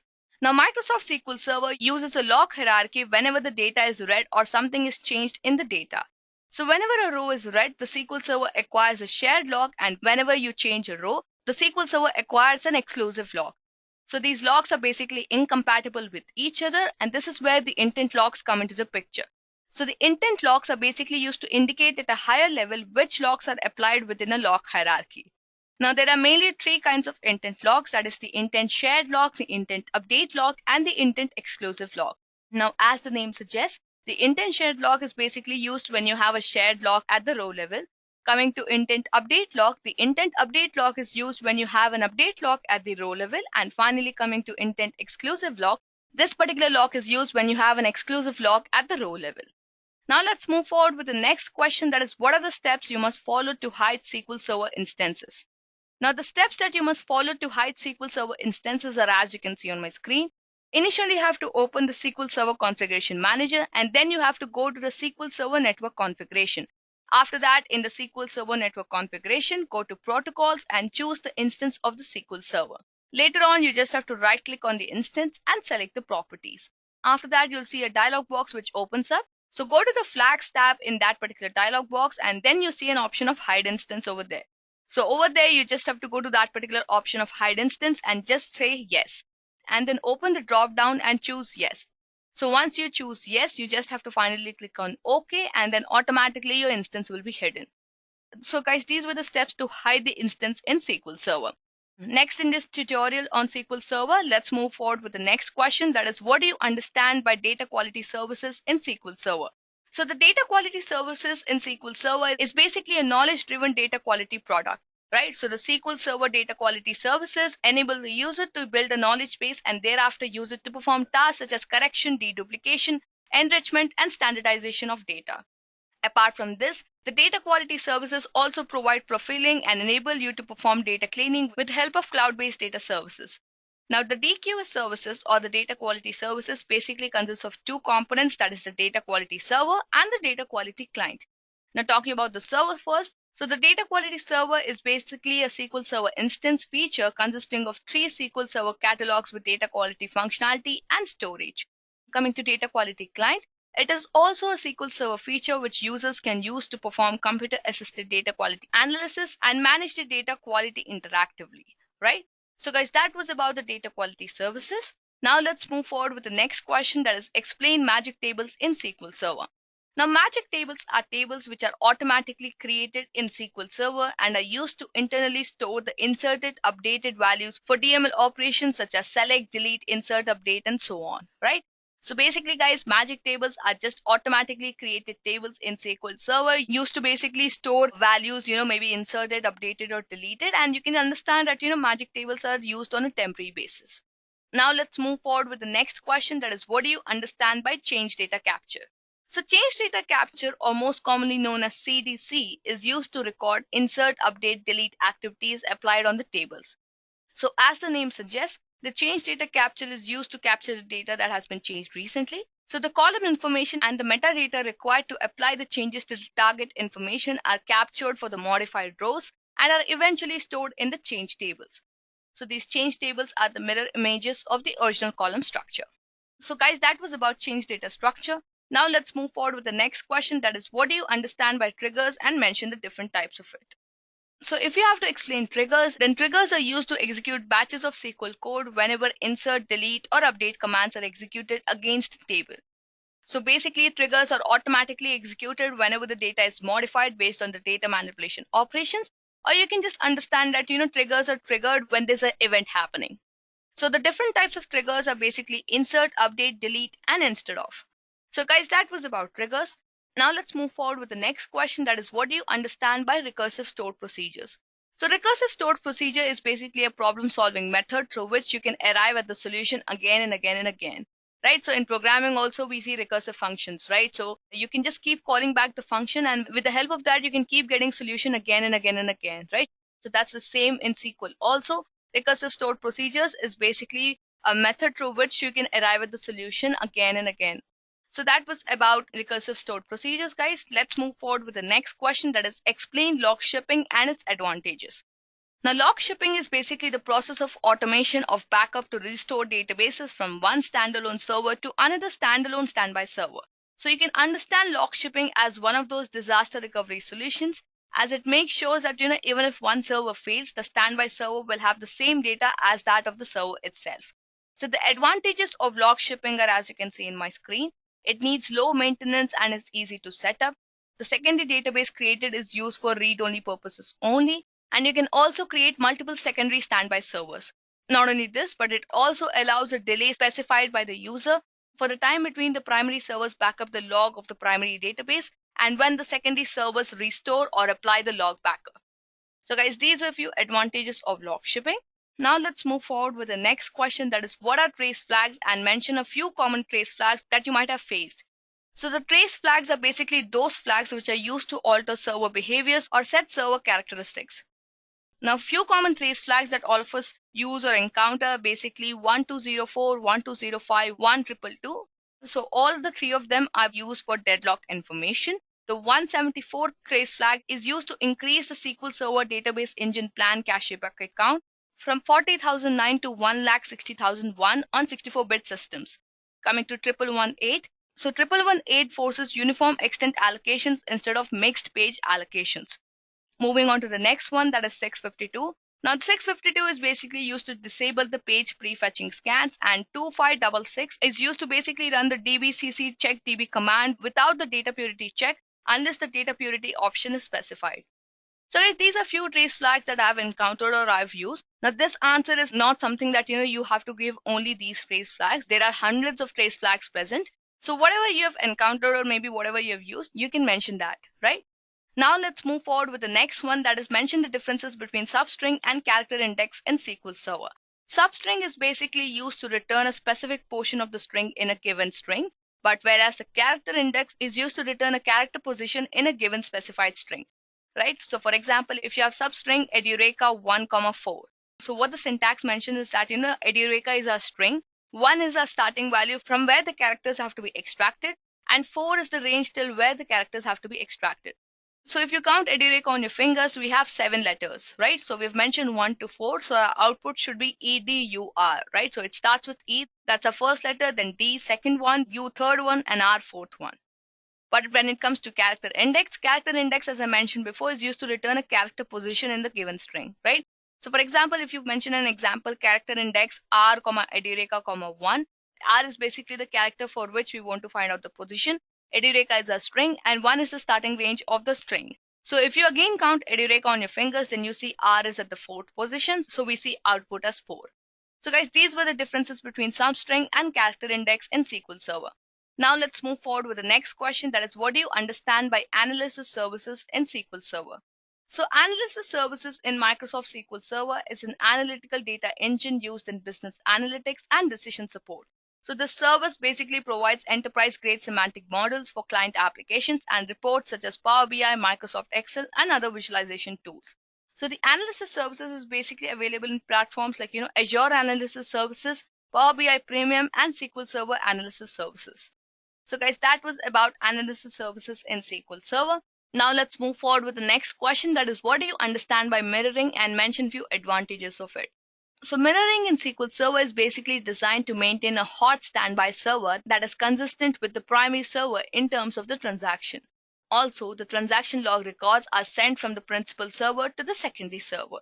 Now the advantages of mirroring are, as you can see on my screen, it consists of an automatic failover mechanism. It is more efficient than the log shipping and is more robust, and the primary server is synced with the secondary server in real time. So guys, that was about mirroring. Now let's move forward with the next question, that is, when do you think a developer should use SQL Server based cursors? So SQL Server based cursors are used when you wish to work on a record at an instance of time rather than taking all the data from a table as a bulk. However, cursors are not preferred to be used when large volumes of data is present, as it affects the performance. So in a scenario where it is not possible to avoid the cursors, then I would suggest try to reduce the number of records to process by using a temporary table and then eventually build the cursor from this. So I think guys, this is one of the most practical questions that could be asked, where the interviewer checks whether you have practical knowledge of where SQL can be used and how you can use different commands or different functionalities based on the scenarios. Now let's move forward with the next question, that is, what part of database design do you think affects the performance of a SQL Server based application? Well, I would say the physical and the logical design plays an important role in the performance of SQL Server based applications. And we need to ensure that the correct data is captured in the proper tables, the data items have proper relationships between them, and the data redundancy is reduced. I would also suggest that, while you're designing a database, make sure that it is an iterative process to achieve all the required system goals and is under constant observation to make sure, all the client requirements are added and the database satisfies the requirement. Now I'm saying this because, once the database design is set, it's very tough to change the database design according to the requirements that come later on. So you cannot change the basic entities of the databases, but you can only add new relationships and data items. So I would say if something affects the performance of a SQL Server based application, then I would say the physical and the logical design of the database affects the most. Now let's move forward with the next question, that is, what do you understand by user-defined functions in SQL Server? And then what are the steps to create and execute the user-defined function in a SQL Server? Well, a user-defined function, as the name suggests, is a function written as per the needs of the user by implementing a specific logic. Now, in these kinds of functions, the user is not limited to any predefined functions and simplifies the complex code of a predefined function by writing a simple code. Apart from this, let me also tell you that, the user-defined function returns a scalar value or a table. Now, to create a user-defined function, you can refer to the example that you can see on my screen. I've just created a function sample func, and then in the brackets I've put @num int. So basically it's an integer, and then it returns a table as return select star from customers, where customer ID equal to @num, right? We're trying to basically return all the customer IDs from a customer table and store it in a table. Now, after that, to execute the function that we had just created, you just have to mention the command select star from sample func, that is basically the function's name. And in brackets, you'll mention the customer ID. So for example, I'd mentioned 10 over here. So that's how, guys, you can create a user-defined function and also execute it. Now let's move forward with the next question, that is, how can you ensure that the database and SQL Server based applications perform well? Well, I would say to ensure that the database and the SQL Server based applications perform well, a developer must check the types of information stored, the volumes of data, and what data will be accessed. So in a scenario where you're upgrading an existing system, you should analyze the present data, the existing data volumes occur, and then check the method through which the data is accessed to help you understand the problem areas for the design. But on the other hand, if you're creating a new system, then you have to keep the information about what data will be captured, what are the constituents of data, and the relationship between the data items. So like that, the developer can make sure that the database and SQL Server based applications can perform well. Now let's move forward with the next question, that is, what are relationships in databases and what are the different types of it? Well, I would say a relationship in database management system is a scenario where two entities are related to each other. So basically, if you have two tables, table A and table B, then the table consisting of the foreign key references to that of the primary key of the other table. So the different types of relationships in DBMS or database management systems are one-to-one relationship, one-to-many relationship, many-to-many relationship, and self-referencing relationship. Coming to one-to-one relationship, so this is basically used when a single row in table A is related to single row in table B. Coming to one-to-many relationship, this is used when a single row in table A is related to many rows in table B. Coming to many-to-many relationship, this is used when you have many rows in table A related to many rows in table B. And finally, coming to self-referencing relationship, this is used when a record in table A is related to the same table itself. Now let's move forward with the next question, that is, what are joins in SQL and what are the different types of joins? A join clause is basically used to combine rows from two or more tables based on a related column between them, and it is used to merge two tables or retrieve data from there. So there are mainly four types of joins in SQL: the inner join, the right join, the left join, and the full join. Right, so I'm not going to go into depth of them. So if you want to know how to use SQL joins, you can refer to my session on SQL joins. On that note, let's move forward with the session and let's look into the next question, that is, what is the command dbcc check db used for? So the command dbcc check db is used to basically check the physical and the logical integrity of all the objects in the mentioned database. So to do that, it basically performs the operations that you can see on my screen. It runs the dbcc check alloc on the mentioned database, and on every table and view in the database, the dbcc check table command is executed.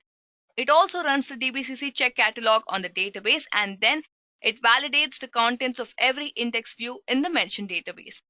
After that, it also validates the link level consistency between file system directories and table metadata while storing var binary max data in the file system using filestream.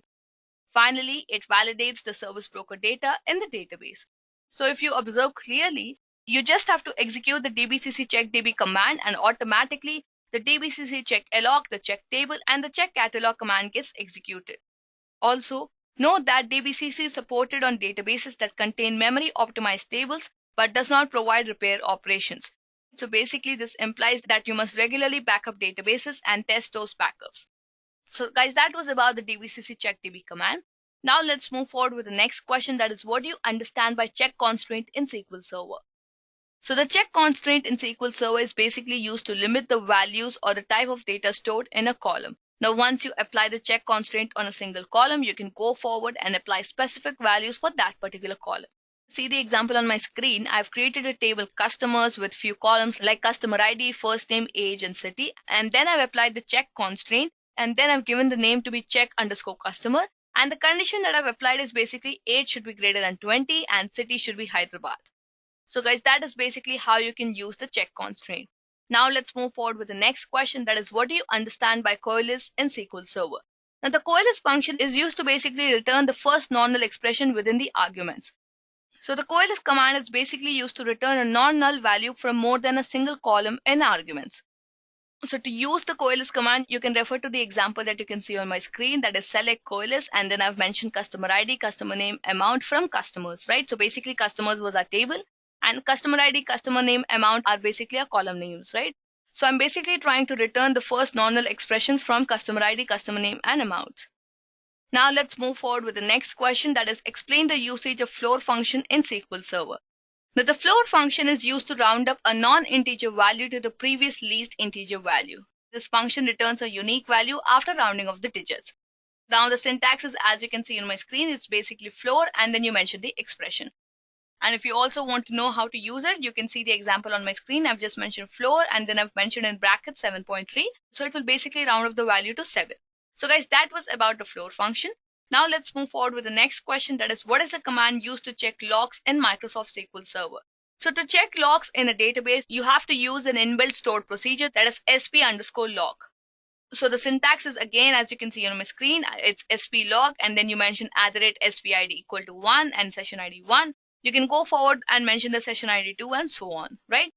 You can also go forward and explain the command to the interviewer by giving them an example, right? So for example, if you want to list all the logs currently held in an instance of a database engine, you can use the command sp_log, as you can see on my screen. I've mentioned use sample database, that is basically my database name. And then I've mentioned go execute sp_log and then go again over there. So that is basically how I want to list all the logs currently held in an instance of the database engine. Now let's move forward with the next question, that is mention the 3 ways to get a count on the number of records in a table. Now the 3 ways through which you can get a count of the number of records in a table are, as you can see on my screen. You can initially write a query like, select star from table name. This will basically retrieve all the data from the table, right? So, and over there, you can clearly get a count of the number of records in the table.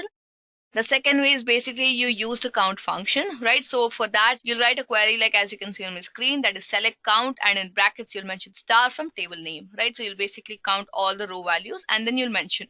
And the third one is basically select rows from indexes where ID equal to object_ID. You mention the table name and index ID is less than 2, right? So guys, these are the 3 ways through which you can get a count of the number of records in a table. Now let's move forward with the next question, that is what is the usage of the sign function? Now the sign function is basically used to determine whether the mentioned number is 0, positive or negative. So it will either return 0, +1 or -1. So the syntax is, as you can see on my screen, it's just sign and in brackets you mention the number. And if you want to see the example is again on my screen. Like, if you mention sign 0, then it will return 0. If you mention sign, let's say 21, then it will return 1. And if you mention sign, let's say -21, it will return -1. So guys, that was about the sign function. Now let's move forward with the next question, that is write a SQL query to find the first weekday of the month. Now to find the first weekday of the month, you can write a query like, as you can see on my screen, that is select date name and in brackets you'll mention dw, date add. In the brackets again you'll mention dd, date part, and then in brackets again you'll mention dd, get date, that is basically used to get the current date, +1, get date as first day, right? So that's how you basically get the weekday of the month. Now date add, date part, get date are all predefined functions that you can use. Now let's move forward with the next question, that is mention the command used to rename the database. Now the command used to rename the database is sp_rename db. So to know how to use this command, you can look at my screen. You basically have to mention sp_rename db and then you have to mention the old database name and then the new database name. So for example, if you have customers initially and then you want to change it to customers information, you mention sp_rename db customers and then customer information. So that's how guys you can rename the database. Now let's move forward with the next question, that is write a query to find the 5th highest amount paid from the customers table. Now to find the 5th highest amount paid from the customers table, you can write a query as you can see on my screen, that is select top 1 amount from, and then in a brackets you'll mention select distinct top 5 amount from customers, order by amount in a descending order, and then close the inner brackets and then come out of the brackets and mention order by amount. So basically in a query, we're basically trying to find out the top 5 distinct amounts paid by the customers in the customer table, and then we'll order it by descending order. And when the output comes to the main query or the outer query, in the outer query, it is ordered by the amount and then it is in a descending order already. So you just pick up the first amount. So guys, that's how you can write a query to find the 5th highest amount paid from the customers table. Now let's move forward with the next question and understand how can we delete a table in SQL Server. Well, to delete a table in SQL Server, you basically have to use the delete command. So the syntax is, as you can see on my screen, you just mention delete and the table name. So for example, if you have to delete the customers table, then you mention delete customers. So guys, that was about how you can delete a table in SQL Server. Now let's move forward with the next question, that is, what is the purpose of update statistics and scope identity function? The update statistics function is basically used to update the information used by the indexes, such as the distribution of key values for one or more statistics groups is mentioned in the index view or the table. Coming to scope identity function, the scope identity function is used to create identity values for tables in the current execution scope. Now let's move forward with the next question, that is, what do you understand by physical only option in dbcc checkdb command? Well, the physical only option is used to limit the checking to the integrity of physical structure of the record headers page and also the allocation consistency of the database. The physical only check is used to provide a small overhead check of the physical consistency of the database, and this option also causes a shorter runtime for dbcc checkdb on large databases. So it's generally recommended for frequent use on production systems. Now let's move forward with the next question, that is, can you explain how long are the logs retained with repeatable read and serializable isolation levels during a read operation with row-level locking? Well, with repeatable read and serializable isolation levels, the logs are held during the transaction. Answer to this particular question is that the logs are held during the transaction, but if you consider the read committed, then the logs are held for the isolation level. So guys, that was about this question. Now let's move forward with the next question, that is, mention the differences between having and where clause. Well, the having clause is basically used only with the select statement, whereas the where clause is used in a group by clause. The having clause is used with a group by function in a query, whereas the where clause is applied to each row before they are a part of the group by function in a query. Also, note that whenever group by function is not used, having behaves like a where clause, right? So guys, these were the differences between having and where clauses. Now let's move forward with the next question, that is, what do you understand by integration services in SQL Server? Well, integration services is a platform offered by Microsoft to build enterprise-level data transformation solutions and integration. Now, these services solve complex business problems by loading data warehouses, perform data wrangling, copy or download files, and manage SQL Server objects. Also, integration services can extract and transform data from a wide variety of sources such as relational data sources, XML data files, load the data into more than a single database. So basically, you can use the integration services to create solutions without coding, or maybe code complex tasks, program the extensive integration object model to create objects. Not only this, but the integration services include a good set of built-in tasks and transformations and graphical tools used for building packages, and also contain the catalog database to store, run, and manage packages. So guys, that was about integration services in SQL Server. Now let's move forward with the next question, that is, what do you understand by hotfixes and patches in SQL Server? So hotfixes are single cumulative software packages applied to live systems. So basically, this includes one or more files used to address a problem in a software product. The patches are a program installed on the machines to rectify the problem occurred in the system and ensure the security of that particular system. So basically, hotfixes are a kind of patch offered by Microsoft SQL Server to address specific issues. Now let's move forward with the next question, that is, can you name a few encryption mechanisms in SQL Server? Well, few encryption mechanisms in SQL Server to encrypt the data in database are, as you can see on my screen, that is transparent data encryption, symmetric keys, asymmetric keys, transact SQL functions, and certificates. Right? So these are few encryption mechanisms through which you can protect your data, or you can encrypt the data in a database. Now let's move forward with the next question, that is, what are the options which must be sent to allow the usage of optimistic models? Well, the options that must be set to allow the usage of optimistic models are the read _committed _snapshot option and allow _snapshot _isolation option, right? So basically, these two options are used, that is the read committed snapshot and the allow snapshot isolation option. So the read committed snapshot option is basically used to read the committed optimistic model, and the allow snapshot isolation is used for the snapshot isolation levels, right? So guys, these are the two options that you must keep in mind.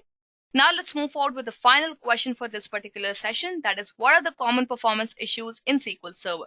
Now this is one of the most practical questions I would say that could be asked, because it's completely on your experience basis on how much you have used the databases and how many issues that you have faced. So the most common performance issues in SQL Server are fragmentation, input-output bottlenecks, blocking queues, deadlocks, and unused indexes. So these are few common performance issues that I had seen.